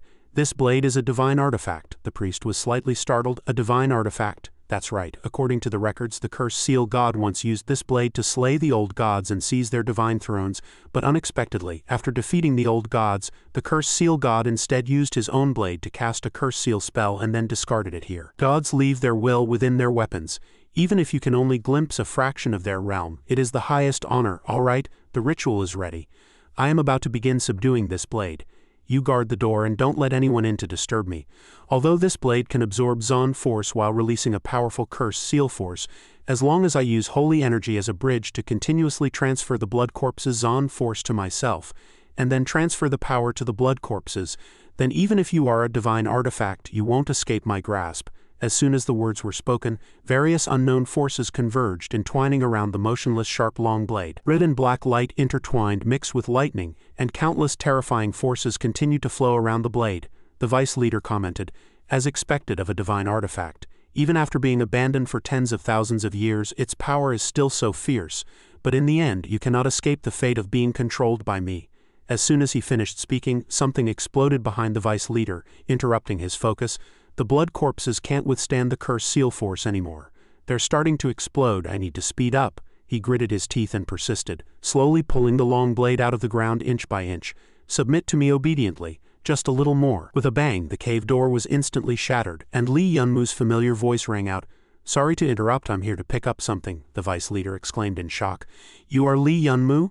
That's right, you're the so-called vice leader, right? My student has been well taken care of by you. Are you here to avenge that girl? You're too late. Lee Yunmu chuckled lightly. Not late at all. There's something you might not know yet. The holy energy was given to Yi Xinren by me, and I also prepared a big surprise for you inside it. Come out, Shadow Queen. As soon as the words were spoken, Li Linglong emerged from the holy energy, her expression cold. The Shadow Queen merely waved her hand casually, and a large number of blood corpses were struck on the spot. However, the vice leader stubbornly continued to pull out the blade. Not good. The blood corpses exploded. The cursed seal force is backlashing. The next second he was sent flying by an invisible force. Then his eyes suddenly began to bleed continuously, and he painfully spat out blood, crashing heavily onto the cold ground, a complete mess. Li Yunmu spoke, for this blade you didn't hesitate to sacrifice countless lives. It seems you really want it. Since that's the case, I won't let you have your way. With that, Li Yunmu unhesitatingly grasped the long blade. He exerted all his strength trying to pull this thing out of the ground, directly confronting the terrifying force suppressing the blade. Interesting. Even though it's already been drained of a lot of power by the sacred heavenly sect, it's still this fierce. At this moment, the system prompt warned, a force is invading the host's body. In 1 minute, the host will be unable to withstand it and will explode and die. It is recommended that the host use the Star Realm to disperse the invading force. Li Yunmu suddenly remembered, that's right, I still have the Star Realm. Star Realm power activate. As soon as the words were spoken, Li Yunmu and the divine sword appeared in a strange space. In that space, everything from trees to clothes and armor was present. Then 2 auras, red and blue, slowly appeared in that vast space. Li Yunmu gathered the 2 auras in his hand and said, Red Force, gather the entire Star Realm until a certain amount of aura has condensed in my palm. Li Yunmu extended his hand towards the sword and said, Here, absorb it. Instantly, the intertwined red and blue power gradually wrapped around the divine sword. So this is the true form of this blade. With that, Li Yunmu unhesitatingly pulled the sword from the ground and held it in his hand, encountering no resistance at all. Even he couldn't believe it would be this easy to succeed. But as soon as he finished speaking, a purple light suddenly appeared, enveloping the sword and then shot straight into his eyes. Li Yunmu exclaimed in surprise, Heavens, ambushing me. He gritted his teeth and closed his eyes, but the next second he opened them again, looking bewildered. What is this? Li Yunmu and the sword seemed to have traveled to another space, leaving the ground and arriving in the vast universe. Meanwhile, at the altar, everyone was running anxiously while shouting Li Yunmu's name. Soon, a group of people rushed into the cave where Li Yunmu was. As soon as they entered, Lu Nuoji looked worriedly at her companion's condition. Li Yunmu Sr., what's wrong with him? He should be subduing this blade. Don't touch him for now. Just then, the vice leader's pained voice rang out. No, impossible. What's happening to my body? The cursed seal force is eroding me. By now, the vice leader had transformed into a bizarre half-human, half-monster form. Lee Yunmu, I'll kill you. I'll kill you. Seeing this madman charging at Lee Yunmu, everyone immediately gathered around to protect him. Back to our Lee Yunmu. In the Milky Way, Lee Yunmu saw someone. What level of existence was this, making him want to kneel? This pressure was terrifying. That person's voice sounded. The god of slaughter is indeed extraordinary. If you hadn't also cultivated another primal power, Star Force, you probably wouldn't have lasted until today. Forget it, dragging on half-dead like this is meaningless. Start over. My world-slaying demon blade. Wait for my return, although tens of thousands of years may have passed by then, and things will have changed. As long as the Star Realm power reappears, that will be the time of my return, Lee Yunmu said in confusion. Is this the aura inside the evil blade? This power feels too familiar, like the power of the Star Realm. It's about to be devoured, fading away. As he spoke, Lee Yunmu was quickly enveloped by that strange power. In reality, the vice leader was still rampaging. Do you think a bunch of rabble like you can stop me? Cough, how utterly foolish. That damned Lee Yunmu, daring to ruin my plans and steal my evil blade. Lu Nuoji watched the vice leader approaching Lee Yunmu, growing extremely anxious. No, don't, but it's not too late. Kill you, and the evil blade is still mine. Just as the vice leader's sharp claws were about to descend, Lu Nuoji shouted, Lee Yunmu! The next second a blade edge suddenly appeared, lightly touching his claws. Just that one touch made the vice leader tremble all over. What? Meanwhile, Lu Nuoji looked up in surprise.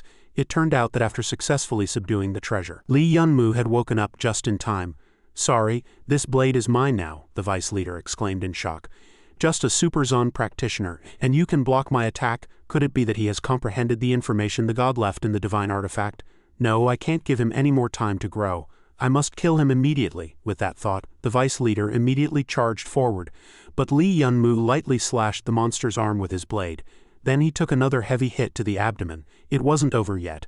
Lee Yunmu wanted to continue testing his new toy. Sure enough, the next second he thrust his sword straight through the vice leader's body, causing him to scream in agony. Netherworld, 10,000 lightning strikes. The vice leader gradually lost his human form and the battle slowly came to an end. Lee Yunmu stomped this half-human, half-monster creature to the ground, leaving it lying there in a sorry state. But that wasn't enough. He swung his sword again, terrifying the opponent until his face turned pale.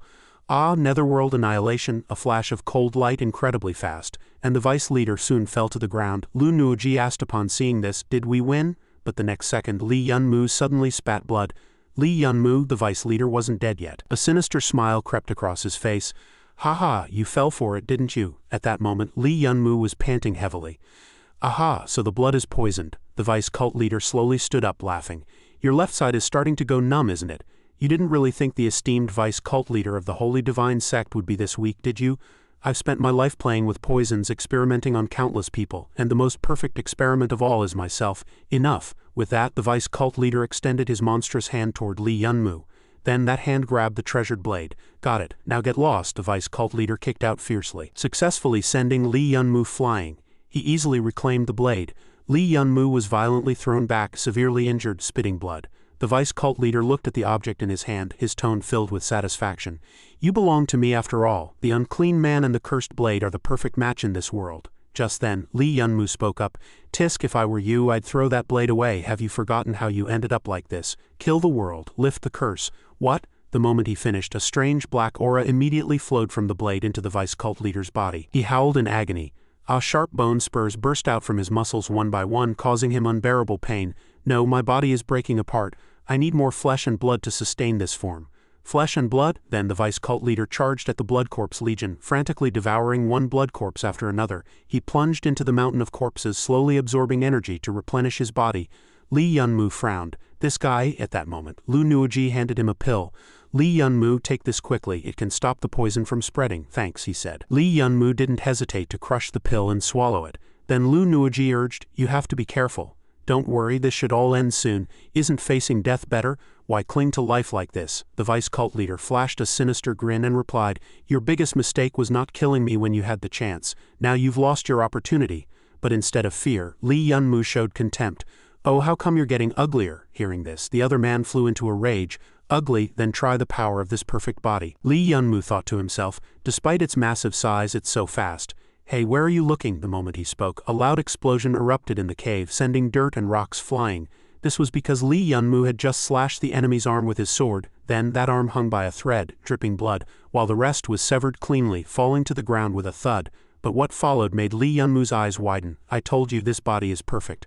Regenerate. Every blood corpse I've modified has a fusion rate with my body, reaching 100%. They are my infinite source of energy.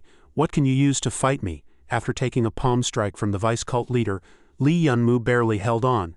Cough, this power is too strong. I can't go head to head. Shadow Legion. The moment he spoke, his massive Shadow Legion appeared instantly, confronting the vice cult leader head-on.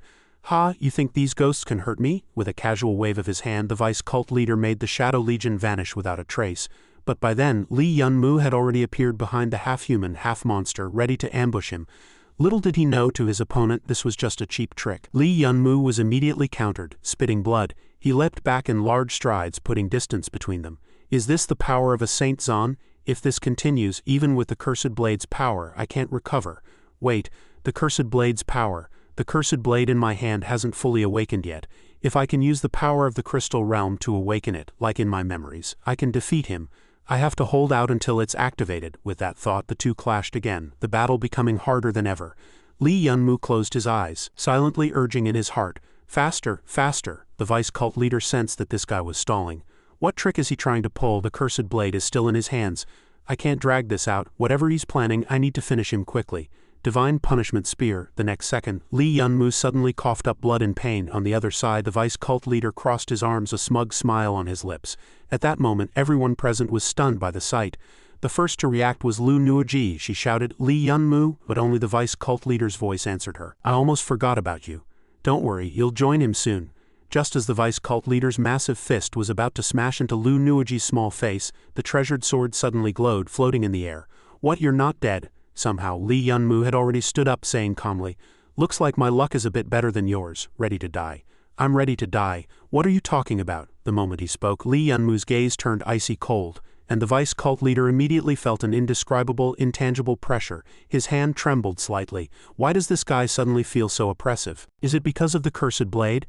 Has he fully mastered its power? No, whatever the reason, I have to take it back. This is for you. Too fast, too fast. The next second, a horrifying scene unfolded. Countless sword marks instantly pierced through the vice cult leader's body. He gasped. Ha, is this the power the Cursed Blade granted you? But it's useless. My body can regenerate infinitely until you're exhausted. Lee Yunmu replied. Infinite regeneration? Take a good look at your own body first. The wounds aren't healing. My body is perfect. How is this possible? Is it also the Cursed Blade's ability? But the next second, the vice cult leader suddenly heard a series of piercing voices in his mind. Give me back my life, sister. I don't want to die, I want revenge. These voices drove him completely mad. Who are you? Shut up, all of you. Stop talking. But the voices kept ringing. I don't want to die. Where's mom? Die, just die. Die. The blood corp cells inside me are rebelling. Die. Suddenly, the vice cult leader roared. Why are you rebelling against me? I am your god. Lee Yunmu coldly interrupted him. God, you're not worthy of that title. You're nothing but a pile of filthy trash. Go to hell and repent for your sins. The moment he spoke, a cursed blade plunged straight into the vice cult leader's body. No, instantly, he crashed heavily onto the cold ground. I lost. No, impossible. Nothing is impossible. It's all over. And so, this battle between good and evil truly came to an end. Amidst the cheers of the crowd, Lee Yunmu looked at the blade in his hand and said, I didn't expect borrowing just a bit of your power would have such side effects. Am I still too weak? With that, his vision gradually blurred, until he only heard his teammates calling out, Senior Lee Yunmu. After a while, light appeared before Lee Yunmu's eyes again. He's awake, he's awake. I knew Senior would be fine, everyone. Are you trying to wrap me up like a mummy? Senior is awake, we need to celebrate, Senior. The cheers hadn't lasted long before Lu Nuoji loudly stopped everyone. You're all too noisy. Get out, he needs quiet. Everyone out, he needs to rest now. I'll take care of him, too. Lu Nuoji returned to her gentle demeanor, approaching Lee Yunmu and saying, Finally, some peace. How are you feeling now? Damn, why so many bandages? I feel fine, don't worry. He finally managed to free himself from those annoying medical bandages. Lee Yunmu gently touched the cursed blade, surprised that his body couldn't withstand such immense power like that of the world killer. Why can't I feel that powerful force inside the blade anymore? What's going on? Just then, the young master suddenly pushed the door open and barged in. Brother, haha, you're finally awake. You're a great benefactor to our crimson barbarian continent. It would be a huge loss if you died. Is the holy divine sect taken care of? Of course, we've completely fallen out with them. All Holy Divine Sect personnel on the Cursed Land have been wiped out and the ordinary followers stationed in Crimson Barbarian Continent have been driven out. What was their real goal? It was this blade. Yeah, that's right. After explaining the whole story based on what the hostage said, the young master finally summarized the blade's origin like this. Lu Nuoji mused, "The god's cursed language, what a strange name. It sounds like some sinister god pulling strings behind the scenes." Li Yunmu, your situation is probably very dangerous now. Li Yunmu was confused.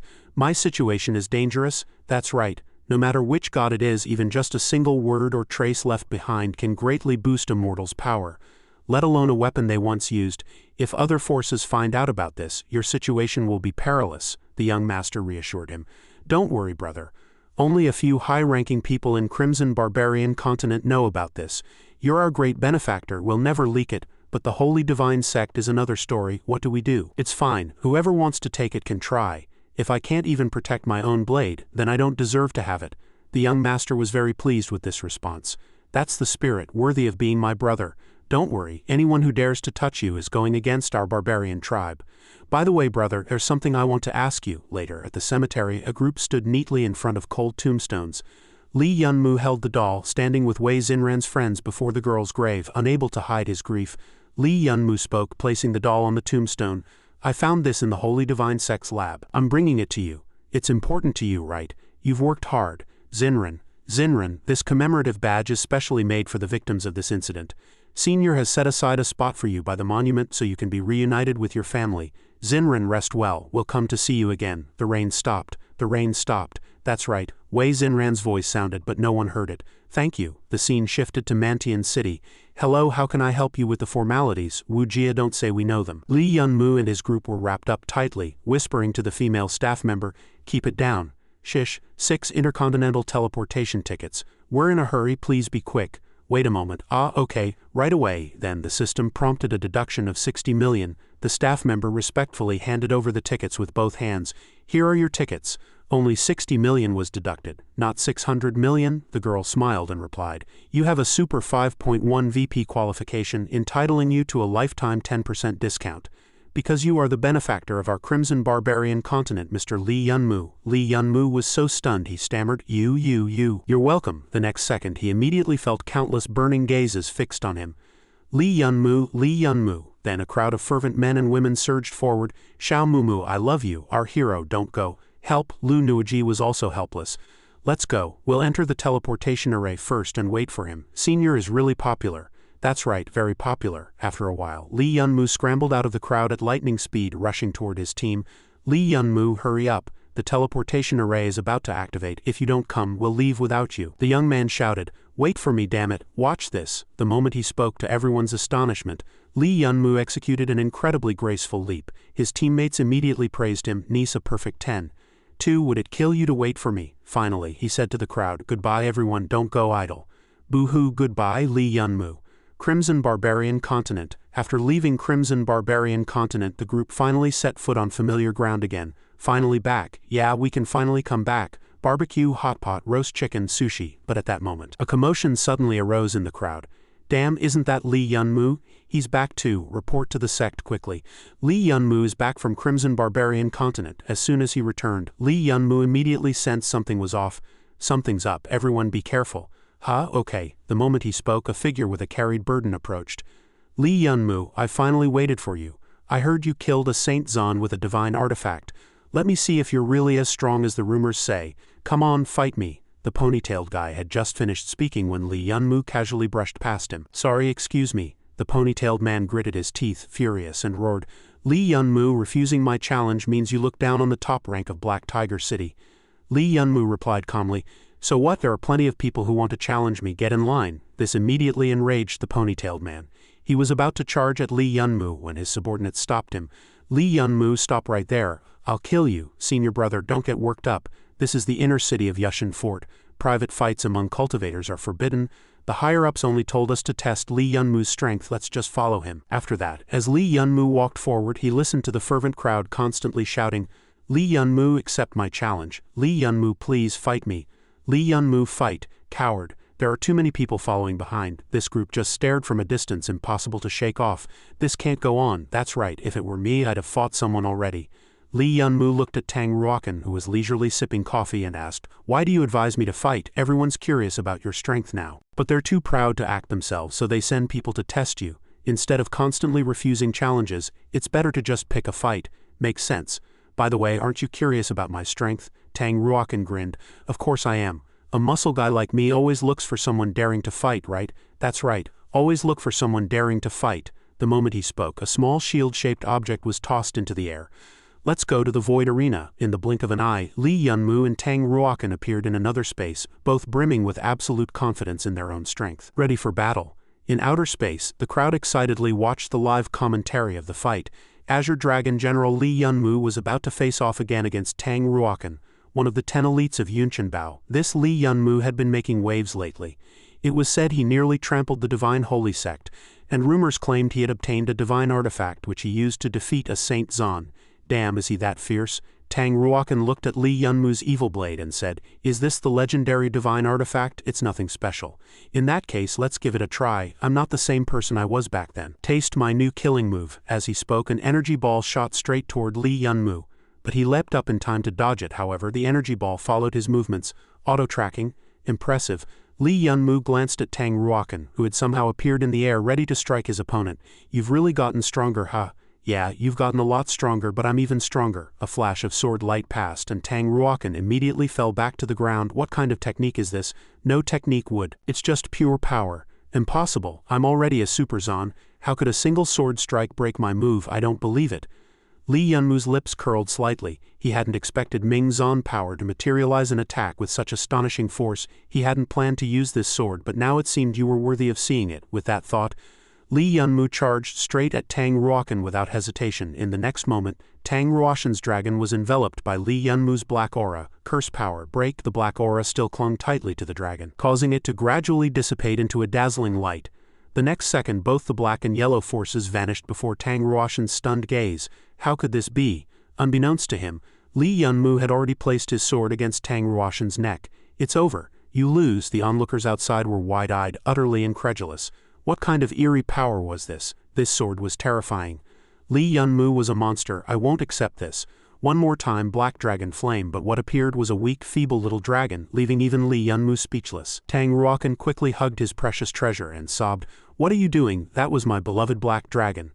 Li Yunmu explained, "Don't worry. Once the curse power dissipates, you can still use your killing move. That's good. By the way, you mentioned curse power earlier. Sounds pretty sinister." Li Yunmu said, "This sword was cursed by a divine curse. Anyone who covets it will be cursed by the gods." Meanwhile, in a room so dark you couldn't make out anyone's figure. "A curse? Maybe it really is cursed, which is why it made that old geezer from the Divine Holy Sect slip up." The scene shifts to a certain sect's headquarters, where an order was issued: all sects must not covet the divine artifact. Just send people to monitor its movements. "Yes, sect master." Switch to the Zan Association president's office. "Haha, that brat is clever, using the divine family to scare people. It's fine, as long as the divine artifact doesn't fall into the hands of a major power, it's a good thing." "Li Yunmu, let me see what other surprises you have for me." Elsewhere, Li Yunmu felt like someone was talking about him and sneezed. He was rubbing his nose when he suddenly heard someone call out, "Li Yunmu, why did you choose this remote cliffside spot to meet?" "Of course, to take you to find the poison saint." Moments later, two figures walked one after another through the forest. Li Yunmu said to Zhang Dashang, "The last force in the evil blade stopped that guy from resurrecting, so I could kill him. After that, I was unconscious for a few days." Zhang Dashang replied, "So that's the whole story of how you got the divine artifact?" "Yeah, why are you suddenly so curious about that sword?" Xiao Mumu, "Even though you have many enemies, and they're all big sects like Chaoyang sect and Divine Holy Sect, even if they join forces, they're not as dangerous as this sword." "You mean the curse?" "Those words were said in the arena to fool those old foxes and keep them off my back." "No, that's not what I mean. It's that you got this sword too easily, as if it was waiting for you to find it. The divine curse has descended upon the mortal world, but it must have a backup plan. And that target is likely you." Zhang Dashang said this while standing in front of a cave entrance pointing at Li Yunmu.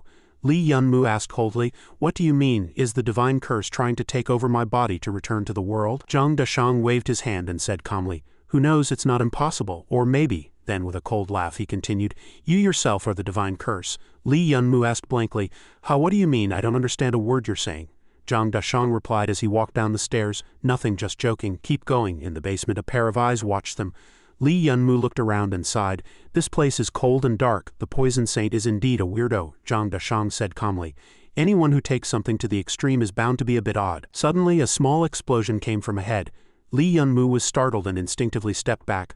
Oh no, an explosion, an ambush, a voice emerged from the dust, freezing him for 2 seconds.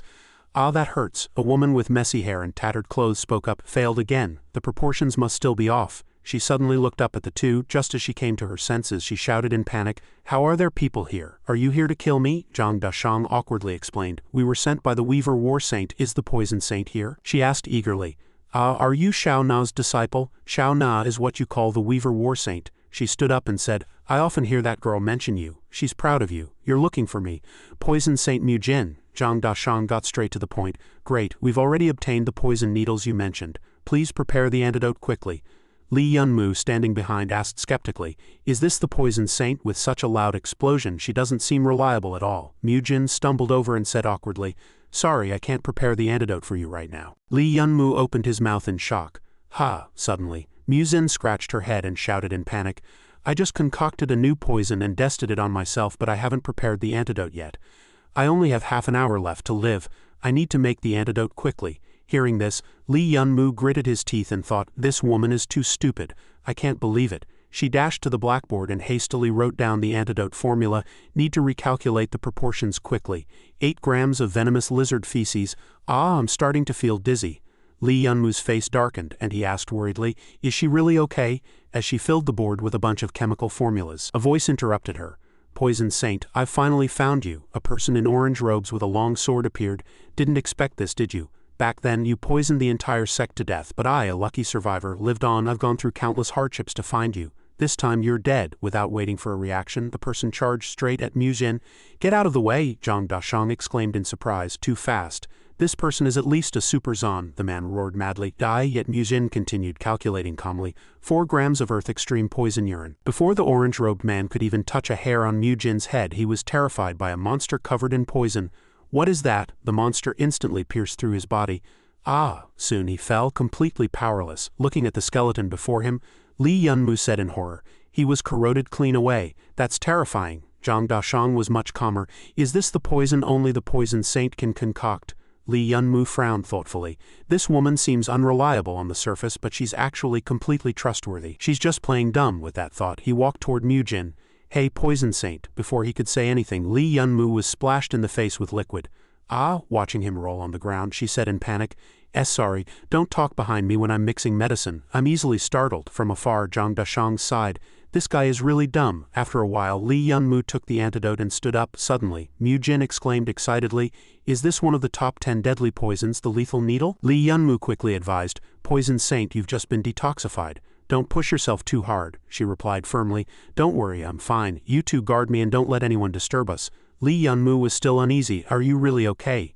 Mu Jin suddenly fell face first to the ground. Of course she wasn't okay, scaring him half to death again. Poison Saint. After some time, Mu Jin finally completed a vial of poison. "Done?" She quickly turned around and asked, "Which of you wants to test it?" Zhang Dashang and Li Yunmu immediately bolted. "No thanks." Mu Jin's gaze instantly locked onto a new target. Looking at the pig in the pen, she flashed a sinister smile. "I've raised you for so long. Now's the time to slaughter you. Baby, it's your turn to contribute." Even the pig pouted. "No, Mom, even you don't dare use this poison recklessly, let alone me. If something happens to me, my siblings will all starve." Zhang Dashang and Li Yunmu watched the whole scene from afar. Mu Jin smirked triumphantly. "Lethal needle, I will crack you today." The sound of drinking poison echoed, gulp gulp. A few seconds later, she clamped her mouth shut and looked dejectedly at the pig she had sent off. She promised with a pained heart, "Failed my number 337 piggy. Don't worry, baby, Mom will avenge you. On the 7th day, I'll cook your favorite dish for you." Before she could grieve for long, Mu Jin was back in the fight with renewed vigor. Li Yunmu stood behind, dumbfounded. Indeed, substituting something else for the 6 soul poison won't work. "Now I have no choice but to go." She tied up her messy hair. "You two, come with me." Li Yunmu asked blankly, "Where to?" Mu Jin smiled slightly. "To get an indispensable ingredient for the antidote." Moments later, the 3 arrived at a mountain. Mu Jin hid behind the grass and began to direct, "You two draw the enemy's attention. Use any moves or weapons you want, just be careful." Zhang Dashang asked curiously, "Wait, who's our enemy?" she said slowly. "They have one trait." Before finishing, she kicked the 2 out of their hiding spot. Mu Jin spoke from the grass, "We'll split up, leave this side to those 2.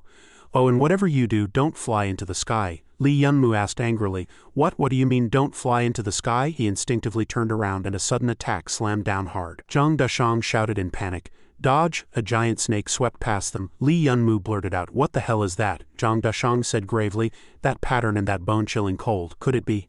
Looking at the giant snake before him, he shouted in terror. "Six soul python," he quickly warned. "Lee Yunmu, be careful, this thing carries extreme cold poison. Once it enters your body, your blood will coagulate and you'll die in half an hour." Lee Yunmu frowned and asked, "Cold poison? Perfect." He immediately activated his technique. "My great flame technique just counters cold." The giant python writhed in agony within the formation. It angrily bared its fangs at Lee Yunmu. Lee Yunmu shouted nervously, "Dashang!" Zhang Dashang replied confidently, "Coming." As he spoke, he raised his spear and fired 2 shots in quick succession at the python. One hit the heart, the other struck its face. Lee Yunmu didn't back down. Since it's a snake, it needs to be cut into 7 pieces. As he finished, the python was already sliced into 7 segments. After the battle, Lee Yunmu chuckled in praise. "Nice work." Zhang Dashang replied modestly, "Not bad." Suddenly he frowned and asked, "What's that strange noise? Are there more?" Both looked up at the same time. Then Zhang Dashang said, "I remember now. 6 soul pythons live in groups of 7. The 6 above are all giant pythons." One giant python suddenly whipped its tail at Lee Yunmu. "Aha, I barely managed not to get thrown off." Lee Yunmu cursed under his breath. "Damn, I really don't get it." Looking at the swarm of snakes, he thought irritably, "Where did so many snakes come from in this forest?" One of them sprayed venom at Lee Yunmu. Hiss! Lee Yunmu leapt into the air without hesitation, causing it to miss and crash its head into the ground. He continued shouting, "You're just beasts. Don't underestimate me." As he spoke, Lee Yunmu delivered a fatal sword strike. "Ah!" Zhang Dashang, who was in the heat of battle, asked in confusion. "Xiao Mumu," he said worriedly. "Didn't the poison saint warn us not to fly into the sky?" Lee Yunmu stubbornly replied, "Forget her, that unreliable fool. We're in this mess because of her." Suddenly a giant python slammed him hard into the ground. "Ah!" Zhang Dashang shouted in concern. "Xiao Mumu." Lee Yunmu struggled to stand, cursing nonstop. "That hurts. These beasts even attack from behind." Then he said irritably, "Kill one and another pops up. Annoying. I'll just finish them all at once." As he spoke, Lee Yunmu shot straight into the sky, his eyes blazing with red electric light. Entering the divine state, Zhang Dashang was baffled by his actions. "I'll wait." In a certain room, Lee Yunmu's figure appeared on a phone screen. "Oh, the forest aerial surveillance has detected an intruder," the person holding the phone said coldly. "Someone dares to trespass in my forest. What a hassle." He casually grabbed the clothes beside him, ready to head over. On the other side, Mu Jin had already entered the lair of a giant python. She said triumphantly, "Ha, I finally found it. It was worth having those 2 boys draw the fire." Looking at the python with blood-red eyes, she said calmly, "6 soul python king, I've come to borrow something from you." It bared its venomous fangs and hissed threateningly. Mu Jin lightly leapt over the snake bodies. She chuckled, "Ha, such a lively little one." The next moment, she activated a technique. "But it's time to sleep or Mom will get angry." Mu Jin's hand was enveloped in purple poison gas, Bloodheart. She quickly spread the poisonous gas from her palm over the Mang King. "Sleep." It let out a painful hiss. Mu Jin said smugly, "It's a poison-type beast king. You've never tasted the feeling of paralysis from poisoning, have you? Too bad when it comes to poison, you're just the king of the 6 Po Mang." And after I defeated the Wo Mang King, she immediately ran off, still saying, "I am the ruler of this world." One second she was acting all cool, and the next, Mu Jin twisted her ankle. Oh dear, as expected, she had another close encounter with the ground. "Ah," Mu Jin cried out, holding her foot, "it hurts so much I twisted my ankle, and my face is swollen from the fall. I want to go home." The 6 Po Mang King, not yet dead, saw this and was full of question marks. Being defeated by such an idiot was truly shameful. That's exactly what the 6 Po Mang King thought. Meanwhile, Lee Yunmu had already transformed into a different form. He kept punching the giant python, charging at it fiercely, and then unhesitatingly stabbed straight into its body. The next second, the giant python was torn apart. Zhang Dashang, watching from afar, couldn't help but say, "Tisk, these martial artist projections are too strong, truly beyond imagination." "Is it a summoning technique?" he asked curiously. "But why can't I see any flow of mystic power on the summoned creatures?" Watching Lee Yunmu gradually return to his original form, he temporarily suppressed this doubt. "Forget it anyway. The master of these summons is no ordinary person." Zhang Dashang continued to praise. "Little Mumu can already actively control soul possession." Suddenly, a giant python tried to ambush him from behind. Looking for death, Lee Yunmu immediately delivered a fatal blow. "Don't court death," he thought to himself. "Entering the divine state does look cool, but the burden on the body afterward is too great. If it weren't for the Fuxi Fruit's assistance, I wouldn't dare use this skill at all." One giant python after another kept appearing. Lee Yunmu glanced and sneered, then immediately struck to take down the python. Let's finish this quickly. Then he cast a flame spell, burning them to ashes. Zhang Dashang stood below leisurely and commented, "This scene is indeed spectacular enough." Just as the fight was intense, a shadow suddenly appeared. "Hey kid," the man slashed at Li Yunmu. "What do you want to do to my pet?" Li Yunmu agilely dodged. "Oops," then he said calmly. "Almost kept my footing." Li Yunmu spoke. "I say." Looking at the man holding a golden greatsword, he asked, "Uncle, who are you? That sword is so big and you're swinging it around, it's dangerous." The man frowned and replied, "Dare to twist the truth in front of me? This is my territory. Logically, shouldn't you introduce yourself first?" Li Yunmu looked down with an innocent expression and asked, "Your territory? So those snakes are all yours too?" The man replied calmly, "That's right." Upon hearing this, Li Yunmu immediately started to complain. "Hey, your snakes are too rude. We were thrown in here by that silly poison saint, and before we could do anything your snakes attacked us." The man frowned and asked, "Is the poison saint named Mu-Jin?" Li Yunmu replied calmly, "That's right, uncle, you know her, then it's easy to talk." The man immediately swung his sword. "If you have anything to do with that woman, none of you are leaving today." Zhang Dashang below saw the explosion and shouted in panic, "Little Mumu." From the smoke and dust, Li Yunmu flew out and replied, "I'm fine." He asked in confusion, "Oh, what's going on?" "Why the sudden attack? I thought uncle was a reasonable person," the man said coldly, "lackey of the poison saint." Then gritted his teeth and said, "Give me back my daughter." Thinking of Mu-Jin's appearance, Li Yunmu's face also turned green. What exactly did that poison saint do to his daughter? The man suddenly charged forward. "Go to hell." Li Yunmu gritted his teeth helplessly and said, "This guy." Then he sent the man flying with a blast. "What does your daughter's death have to do with me? If you want revenge, go find that poison saint." The man still stubbornly said, "Of course it has to do with you." As he spoke, he summoned a greatsword crackling with lightning. "All lackeys of the poison saint deserve to die." As soon as he finished speaking, he hurled the greatsword at Li Yunmu. Li Yunmu gritted his teeth and thought, "Too fast, no time to dodge. I'll have to tough it out." Li Yunmu quickly raised his sword to block. He suddenly began to doubt life. Was it that easy to block? Zhang Dashang below quickly reminded him, "Little Mumu, that's Yang Gong, look up." Upon hearing this, Li Yunmu also looked up. His eyes were bloodshot. Above his head was actually a massive formation. The man standing in the distance spoke. "It's set up. 10,000 Calamity Blade formation, activate." With his command, rows of flying blades immediately rained down from the sky. Li Yunmu desperately blocked one blade after another. Suddenly, a giant blade viciously slashed down. He cursed inwardly, "Oh no, I really can't dodge this time." Just then, a deafening explosion sounded. The man calmly smoked a cigarette as if finally relieved of a burden. A blade light slashed towards him, but he easily dodged it. He said calmly, "You finally come, huh?"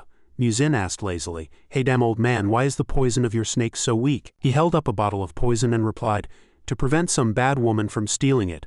I come to collect it every 10 days. Mu-Jin then asked, "Do you hate me that much?" He let the poison bottle fall freely as he replied, "Hate you that much? Of course I hate you." He suddenly roared, "I'll hate you for life. If it weren't for you, how could my sweet little angel have left me?" A memory surfaced of a lively, cute and innocent little girl. "Daddy, do I look good in this dress?" Sweetie hoped Daddy would always be healthy, but one day Sweetie was poisoned with a rare deadly toxin. I asked her to treat the child. Not long after, Tianyan still left me. Standing by the girl's hospital bed, he called out in a daze, "Sweetie," returning to reality, he said with hatred, "It's because of you that my daughter died," charging forward and shouting, "I'll catch you to be buried with her." And so the two immediately clashed. Zhang Dashang said nervously, "Damn, the poison saint is at a disadvantage. We need to help her." Li Yunmu replied calmly, "Don't worry, I have a plan." The two fought from high in the sky down to the ground. He gritted his teeth and said, "After all these years, you really know how to hide. Prepare to pay with your life." Mu-Jin immediately flashed behind him. He quickly sensed the position of her Danjiang acupoint, swung his sword and forced Mu-Jin back. Star-shattering slash. Mu-Jin said seriously, "Tisk, really hard to get close to." He asked warily, "Still not going to use your trump card?" Zhang Dashang sat nearby listlessly and said, "Hey, watching the poison saint fight is really passive." Li Yunmu added, "It's her own fault. Who told her to always like provoking others?" Zhang Dashang asked in confusion. "Provoking others?" he immediately replied. "That's right, that woman only uses poison to paralyze people from start to finish. She doesn't dare to kill anyone. But that uncle has no intention of stopping at all. This can't go on. It's time to end this farce." Seeing Mu-Jin on the defensive, he said in a provocative tone, "Hey Mu-Jin, why are you so slow now?" He continued, "You don't look like you're fighting seriously at all. Do you think putting on that weak act will make me go easy on you?" As soon as he finished speaking, he immediately raised his greatsword, ready to finish her off. "That won't do." Suddenly a voice interrupted him. "Hey uncle." Li Yunmu spoke from above. "Let me show you something interesting." He asked in confusion, "What?" Li Yunmu raised his hand to the sky, summoning a golden energy. Dream void open. Before he could react, he was trapped by a barrier. This is a barrier, impossible, he roared at Lee Yunmu. Sacred energy like the void wheel. How do you have it? Let me out quickly. Lee Yunmu walked forward and said, Isn't this better? I didn't hurt him, just sealed his movements, she replied happily. Thank you for helping me, he asked thoughtfully. But who is this uncle? He's pretty strong. Only then did Muzin introduce him. He is one of the top alchemists on the continent, the master of the medicine manor. Li Qingchang was trapped in the barrier, constantly roaring. Let me out quickly. Li Qingchang gritted his teeth and said, Brat, I will find a way out and kill you. Li Yunmu was not afraid at all, even picking his nose and provoking him. No need to look. The only way is to increase your strength and forcibly break the barrier.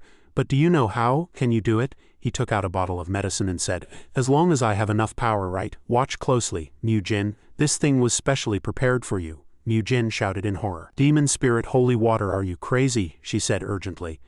Li Yunmu opened the barrier and stopped him. Li Yunmu was still stunned. Ha, Li Qingchang, ignoring the danger, had already drunk the entire bottle. Mu Jin said helplessly, Is it too late?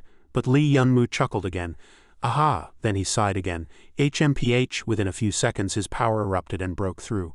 Ah, Li Yunmu desperately blocked while asking, Damn it, what kind of elixir did this uncle drink? How can he burst out with such exaggerated power in an instant? It's too unreasonable.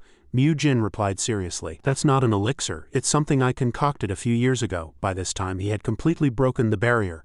Mu Jin continued, It's poison. Upon hearing this, Li Yunmu asked in confusion, Poison? Why would he drink poison for no reason? Mu Jin gritted her teeth and replied, This stubborn old man is really crazy. That poison can stimulate a person's potential, causing their mystic power to skyrocket in a short time, but the cost is extremely heavy, she continued. When the mystic power burns out, that's when he dies.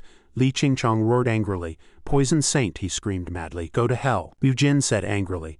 Li Qingchang, you're an absolute fool. As she spoke, she summoned a monster full of deadly poison. Mu Jin gave the order decisively. Li Qingchang was hit by this sudden counterattack, rolled his eyes and spat. Mu Jin was still furious. Damn stubborn fool. She approached Li Qingchang, pulled him up. Get up. Only then did Mu Jin truly get angry. Do you really think I can't beat you? I've always held back because you're Sweetie's father, she explained helplessly.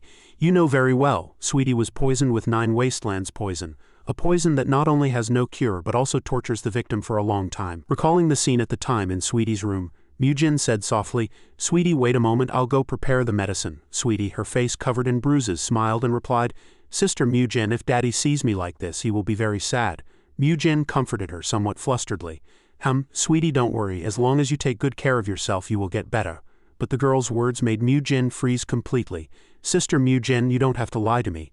I know I won't get better, Sweetie cried and continued. Finally, I want to ask you for one last favor. The girl smiled and spoke her final wish. Please help me find peace. I don't want Daddy to see me like this. Returning to reality, Mu Jin said helplessly. Sweetie's departure would make you lose the will to live, but your hatred for me and that fire of revenge gave you a goal to keep living. But now you're willing to throw away your life just for revenge. He still stubbornly refused to believe. No, impossible. You must be lying to me to get the 6 poison. Upon hearing this, she immediately shouted, Stop deceiving yourself. Aren't you curious? Why didn't I fight back? Clearly there are also witch snakes with 6 po in Star River Forest. So why do I still make the hard trip to your place every few years, letting you hit me over and over again? Only then did Li Qingchang finally let go of his obsession. So that's how it is, he said with deep regret. Sweetie, Daddy's Sweetie, it's Daddy who's useless, Mu Jin said calmly. Sweetie once told me that her greatest regret was not being able to stay with her loved ones, not being able to see all the scenery in the world and taste all the delicacies. She took out a small medicine bottle. You still love her. Take this last bit of kindness she left behind. She put the bottle down and said, Drink this antidote and fulfill Sweetie's last wish for her. Li Qingchang stared at the antidote bottle, unable to speak anymore. At the poison saint's stronghold, Li Yunmu walked in wearily. This is the poison of the witch snake 6 po. The 6 po beasts in Star River Forest are terrifying. They almost swallowed me whole. Mu Jin replied softly. You two have worked hard. Thinking of this, she became irritable again. Sigh, I knew I shouldn't have gone to the medicine manor. Not only did I not get the poison, but I was also forced to reveal some of my little secrets. Li Yunmu casually picked a small python off his hair and asked, Did that stubborn uncle drink the antidote? Mu Jin replied coldly, it would be better if he were dead. He's really a father who dotes on his daughter too much, she continued calmly. Maybe he's already somewhere, traveling all over the world with his daughter. Li Yunmu yawned listlessly. I'm exhausted. I feel like there's nothing to do lately. Even though we got the antidote, we still have no clue how to enter the Nuwa realm. Zhang Dashang casually tossed him a can of drink. Why are you so listless? We still have time, we'll figure it out slowly. Li Yunmu said impatiently. Figure it out slowly? Might as well just wait 3 years until the next all-martial war begins. By then, who knows if Sister Shui can still hold on? Upon hearing this, Zhang Dashang fell into deep thought. All-martial war, he began. Little Mumu, do you know about the Free Crowd? Li Yunmu asked curiously. What is the Free Crowd? Zhang Dashang started to explain. They are a group of rogue cultivators and saints expelled from their sects, forming a gray underground organization. They operate by their own rules, occupying the gray areas of various continents. Some of their leaders have even reached the war saint level. Calling them underground emperors is not an exaggeration. Even the Sage Council can't do anything about them. Li Yunmu asked thoughtfully, Isn't that just the mafia, so what? Zhang Dashang immediately replied, Think about it. If they've all been expelled from their sects, they naturally can't participate in the all-martial war. The experts in the Free Crowd definitely want to reach the war saint stage. If they want to go further, wait, he continued. The Free Crowd likely knows how to enter the Nuwa realm. This statement made Li Yunmu freeze instantly. He quickly stood up. Then what are we waiting for? Let's go right now. Zhang Dashang asked blankly. Go, or suddenly. He asked seriously, Let me ask you, do you know anyone from the Free Crowd? Li Yunmu immediately replied, How could I possibly know them? Zhang Dashang also said, I don't know them either. Listening to their meaningless exchange, Li Yunmu said impatiently, After all that talk, it's completely useless. Suddenly, someone pushed the door open. Oh, you're home, is school on break? Zhang Dashang quickly asked. Ah, Dad's back. He looked at Li Yunmu and asked, Are you Li Yunmu? Li Yunmu replied a bit sheepishly, Yeah, that's me.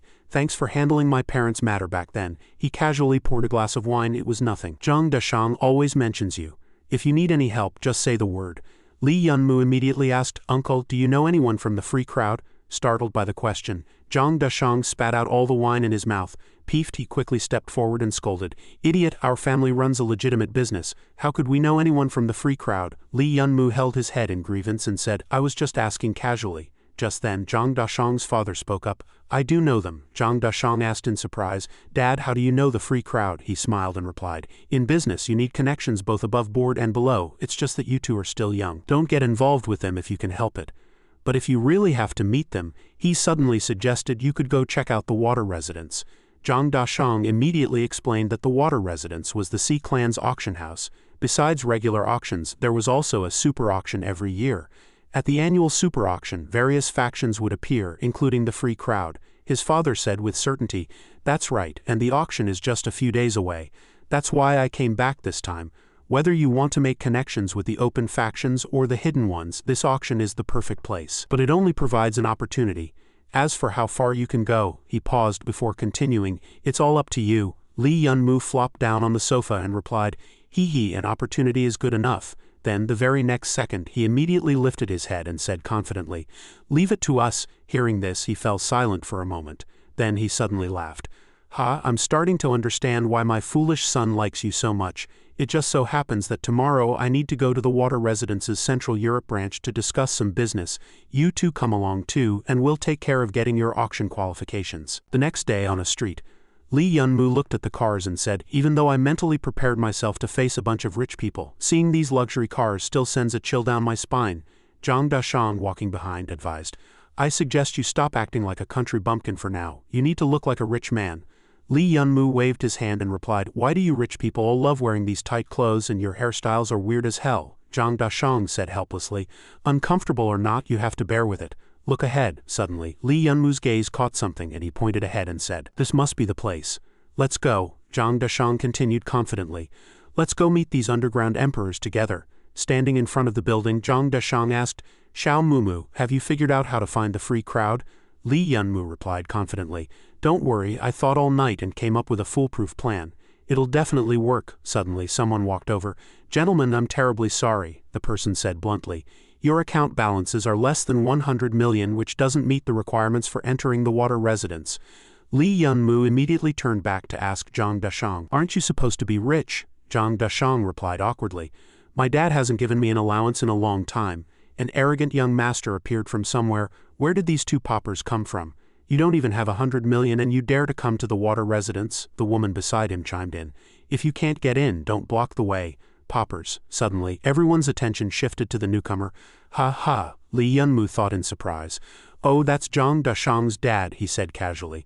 "Why aren't you two going in?" He pursed his lips and added, "Waiting for me." Zhang Dashang quickly explained, "We don't have enough money. We don't meet the water residence's requirements." The waiter immediately bowed his head and said with utmost respect, "Mr. Zhang," he said calmly, "that can't be, brother. Your system must have a glitch. This young friend of mine is a Green Dragon general and also a member of the Li clan. How could he not even have 100 million?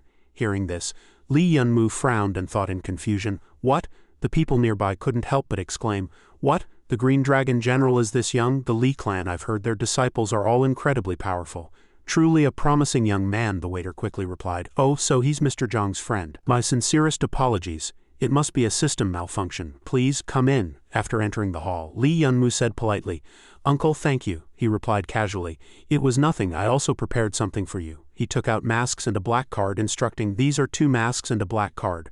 Remember, you must hide your identities." Well, after all, this place, the two of them looked at the luxurious space momentarily speechless. In a room, 5.1.B let out a startled cry. This is, sir, are you sure you want to auction it?" Li Yunmu casually picked a flower. "I'm sure, please arrange it quickly. Don't delay the auction in a few days." Li Yunmu sighed inwardly, this flower really smells good. The waiter behind him thought with difficulty, "Ah, Mr. Lei, that single flower is worth 10 million. The woman behind him looked at the fruit before her in horror, thinking, "Is this the fuxi fruit?" She quickly negotiated, "Mr. Lei, how about this? We'll buy this fuxi fruit directly. Name your price and we won't haggle." Li Yunmu said bluntly, as expected of the water residents, truly generous. "But I don't want money. I need a piece of information." In a secret room she said softly, "Please, have a seat, Mr. Lei." "What information does the gentleman require?" Li Yunmu immediately stated his request. "Simple. I need a way to enter the newer realm." She was startled inwardly. "Enter the newer realm." Li Yunmu continued, "Let me be clear first, not counting the all-war tournament." Hearing this, she cleverly refused. "To say such things at such a young age. It seems our water residence is not fortunate enough to keep the fuxi fruit." She lit a cigarette and said, "The method to go to the newer realm is held by the Mystic Guild. We truly don't know of any other way. But I want to make it the most dazzling auction item tomorrow. Then you will surely get what you want." That night, on various continents, on the sacred divine continent, a subordinate spoke up, "Boss, the water residence has sent the auction list." The man sitting there asked doubtfully, "Wasn't the list sent a week ago?" But then something made him speechless for a moment. "What?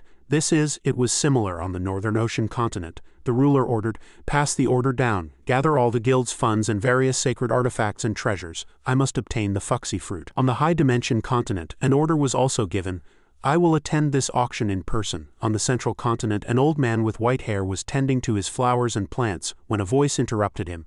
"You have such refined leisure." He turned around and said, "It's you, long time no see." Duda said calmly, "President, I would like to visit often, but now that you are a member of the free crowd, it's not convenient for me to come." He held up the paper in his hand and asked, "Have you seen the water residence's latest auction list?" The old man immediately replied, Very interesting. I plan to go in person," he mused. "People are right. Live long enough, and you'll see everything. I never thought they'd put the fuxi fruit up for auction. Who is the seller? What do they really want? I'm afraid the world is about to change." 5 days later, inside the auction hall, a voice rang out, "Please take your seats as quickly as possible.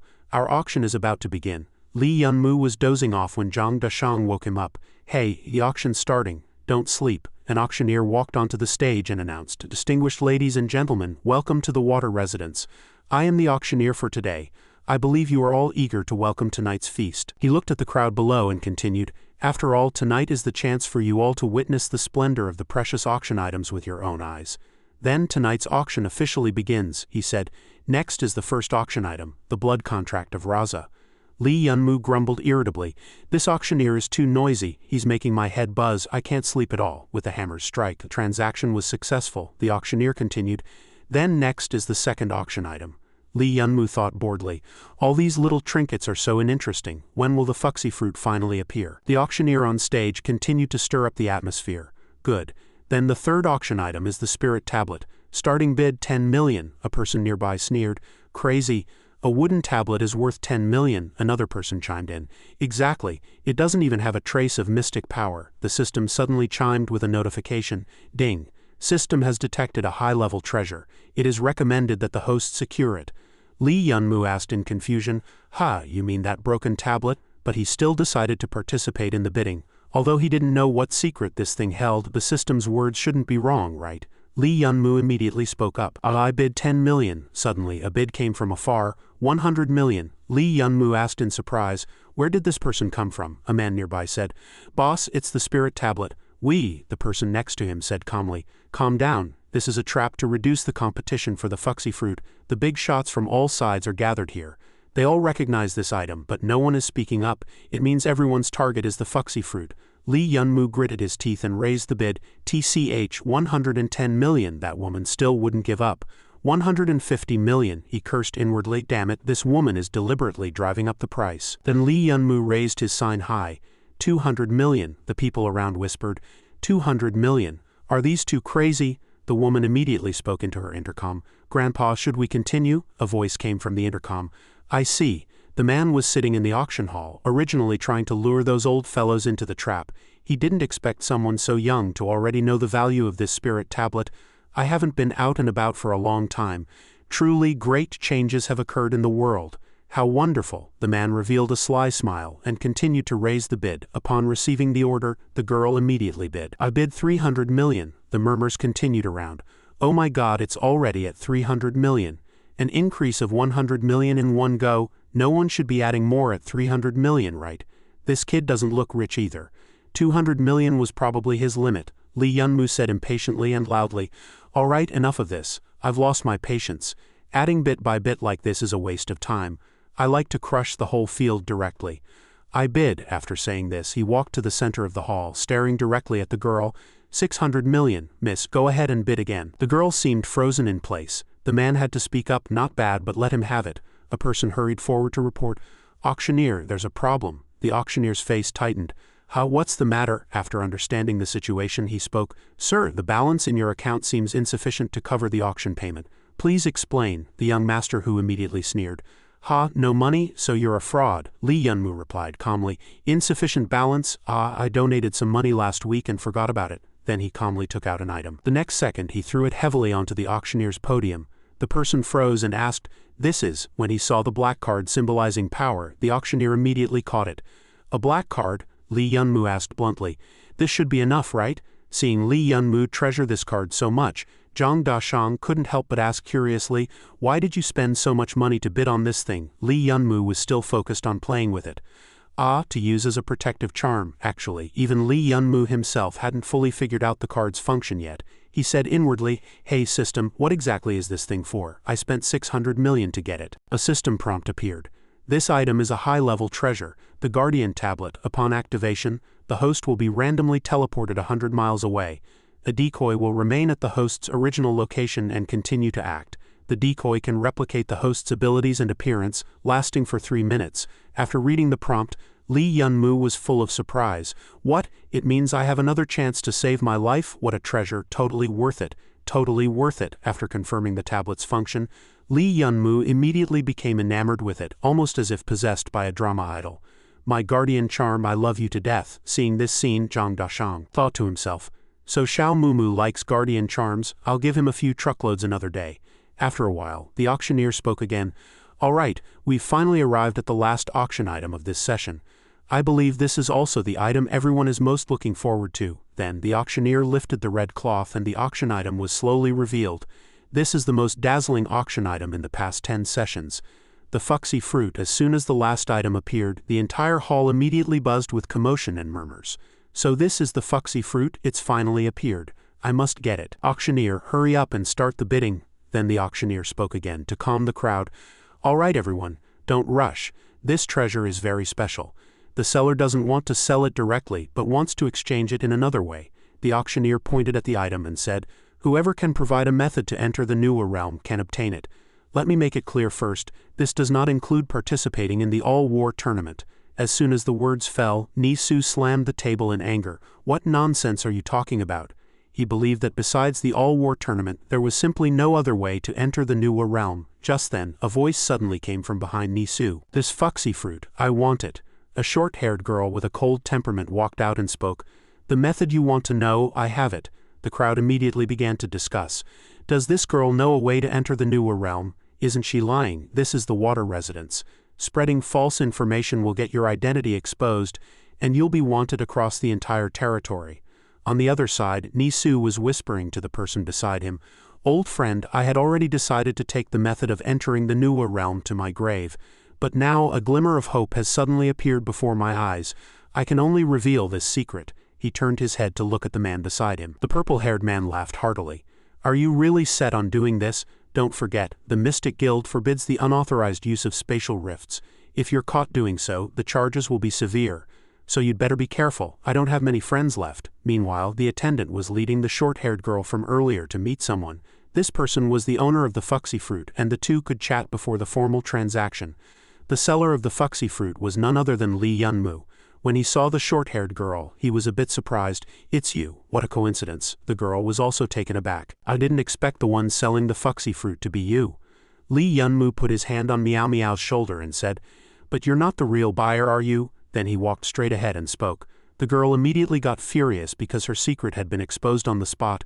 Lee Yunmu walked up to the man in the mysterious hat across from him and said, "The one behind you is you, right? I have something to ask you." That man was Yisu. He replied, "You want to ask me, since I clearly know how to enter the Nuwa realm, why I still want to buy the fuxi fruit, right?" Lee Yunmu answered frankly, "Exactly." The man then explained to Lee Yunmu that the spatial rift was extremely unstable. It would be hard to survive going in, and one would be torn to shreds. Only those with an intense craving for power would take such a risk, and he wasn't that kind of person. If Lee Yunmu thought it was too dangerous and didn't want to try anymore, it wasn't too late to regret it. Then Lee Yunmu sat down in the chair across from him. "Don't worry about that. As long as you help me get into the spatial rift, this fuxi fruit is yours." Yisu thought to himself, "It seems you already have a way to withstand the spatial tearing. In that case, I won't ask further." Yisu was silent for a moment. "Deal." He handed Lee Yunmu a blue stone. "This is half a jade token, a keepsake. When you get there, my people will take you to the spatial rift. As for the location of the rift, I think you should be familiar with it too." Lee Yunmu was puzzled. "I'm familiar with it," Yisu replied. "That's right. The spatial rift is in the star realm of the Mystic Guild headquarters." Yisu added a reminder, "Young man, take this as an old man's nagging. No matter how strong you think you are when it comes to matters involving the mystic ancestor, it's best not to seek answers. Some things are off limits." With that, he took off his mysterious hat. At that moment, Lee Yunmu also responded, "Thank you for the warning, senior. Rest assured I have no interest in these matters." Yisu sighed. "Good. Kid, if you ever need my help in the future, come to Black Street." Then he revealed his true face to Lee Yunmu, and he could go find Yisu there. This man was the underground emperor of Zhangzhou, the leader of the Brando family, Yisu. Then Lee Yunmu also took off his mask and said with a smile, "For a senior to be willing to receive a junior like me is truly my honor. This junior, Lee Yunmu, is pleased to meet you." The scene shifted to the Mystic Guild in the continent state. Lee Yunmu stood at the reception desk, growing impatient. "Too slow, don't these Black Street people have any sense of time?" Just then a voice rang out. "Hey," Little Meow smiled and waved at Lee Yunmu. "Been waiting long? Let's go." Lee Yunmu replied, "You're Brando's contact." "Let me see." The token was here, but Meow Meow said, "Skip the formalities." She put on the mask from the auction and spoke. "Haven't we met before? Recognize me now?" Lee Yunmu was a bit stunned. "So it was you. Since you're here, why did the senior give me a token?" Meow Meow pushed him along as she said, "Oh, don't sweat the details, let's go, hurry up." Elsewhere, two men were frantically searching for something. They said to each other, "Strange, why can't we find the person the master told us to pick up? The location is right. Let's search again." Then they arrived at a place full of the marks of time. "This is it. I didn't expect such a gloomy spot in such a luxurious star realm. This is the least explored area of the star realm. Few people come here, but we still need to be careful. If we alert the guards, we'll be in trouble. Over here." Lee Yunmu looked at the scene before him and was stunned for 5 seconds. "You mean you call this," he stammered, unable to finish, "a rift?" Lee Yunmu suddenly turned around and looked at Meow Meow in confusion. "Wait, why are you holding a weapon?" She replied matter-of-factly. "Why, to get ready before the adventure, of course. Who knows what's in there?" Lee Yunmu said decisively. "You've brought me here. I'll go in alone." Meow Meow was immediately stunned. She quickly begged, You're not taking me, take me with you." She even rushed up and hugged him tightly. "I snuck out just because I wanted to go on an adventure so badly. Please take me along." Lee Yunmu was shocked and tried to push her away. "What, you snuck out? No way, it's too dangerous. I need to call the senior to come get you." Suddenly, something seemed to make Lee Yunmu pause for 2 seconds. What's going on?" He looked at the sword in front of him, which was emitting a strong light, its blade letting out sharp hisses. "What's happening?" He turned around, feeling a special spiritual energy gradually manifesting. Lee Yunmu shouted in panic, "This sword is absorbing the power of the star realm." Meow Meow also cried out, Hey, what are you doing? That'll attract the guards, Li Yunmu yelled helplessly. I don't know what's going on, I can't stop. Just then a voice rang out. Who dares to cause trouble here? Meow Meow was anxious. See, the guards are here. It's all your fault. Two masked strangers appeared, muttering to each other. That guy can actually mobilize the energy of the star realm? Impossible. Aside from the mystic ancestor, no one should be able to control that power. Behind them was the spatial rift. Unauthorized use of a spatial rift is a serious crime. Capture them. With that, the two masked men shot toward Li Yunmu like arrows. Li Yunmu gritted his teeth and cursed. Damn it, I can't move, stupid sword, stop now. At that moment, Meow Meow quickly blocked their attack. She turned back and shouted, You figure out how to stop that stupid sword of yours. I'll handle these two, one of them remarked. Close call, that kid's speed and sword momentum earlier were no joke. He turned to look at Li Yunmu and Meow Meow and was about to shout, Hey you two over there, but was met with Meow Meow's sharp gaze. Interfering with a beauty's adventure comes at a price. Meow Meow's arm automatically transformed into a sharp weapon. Oh, she said excitedly, going out and running into a fight, what luck, perfect for testing my new gear. Then she activated a mode and spun in midair. The two masked men were startled when they saw Meow Meow's move. Fierce Eagle, this girl is no pushover. Use alpha tactics, finish this quickly. The other nodded in understanding.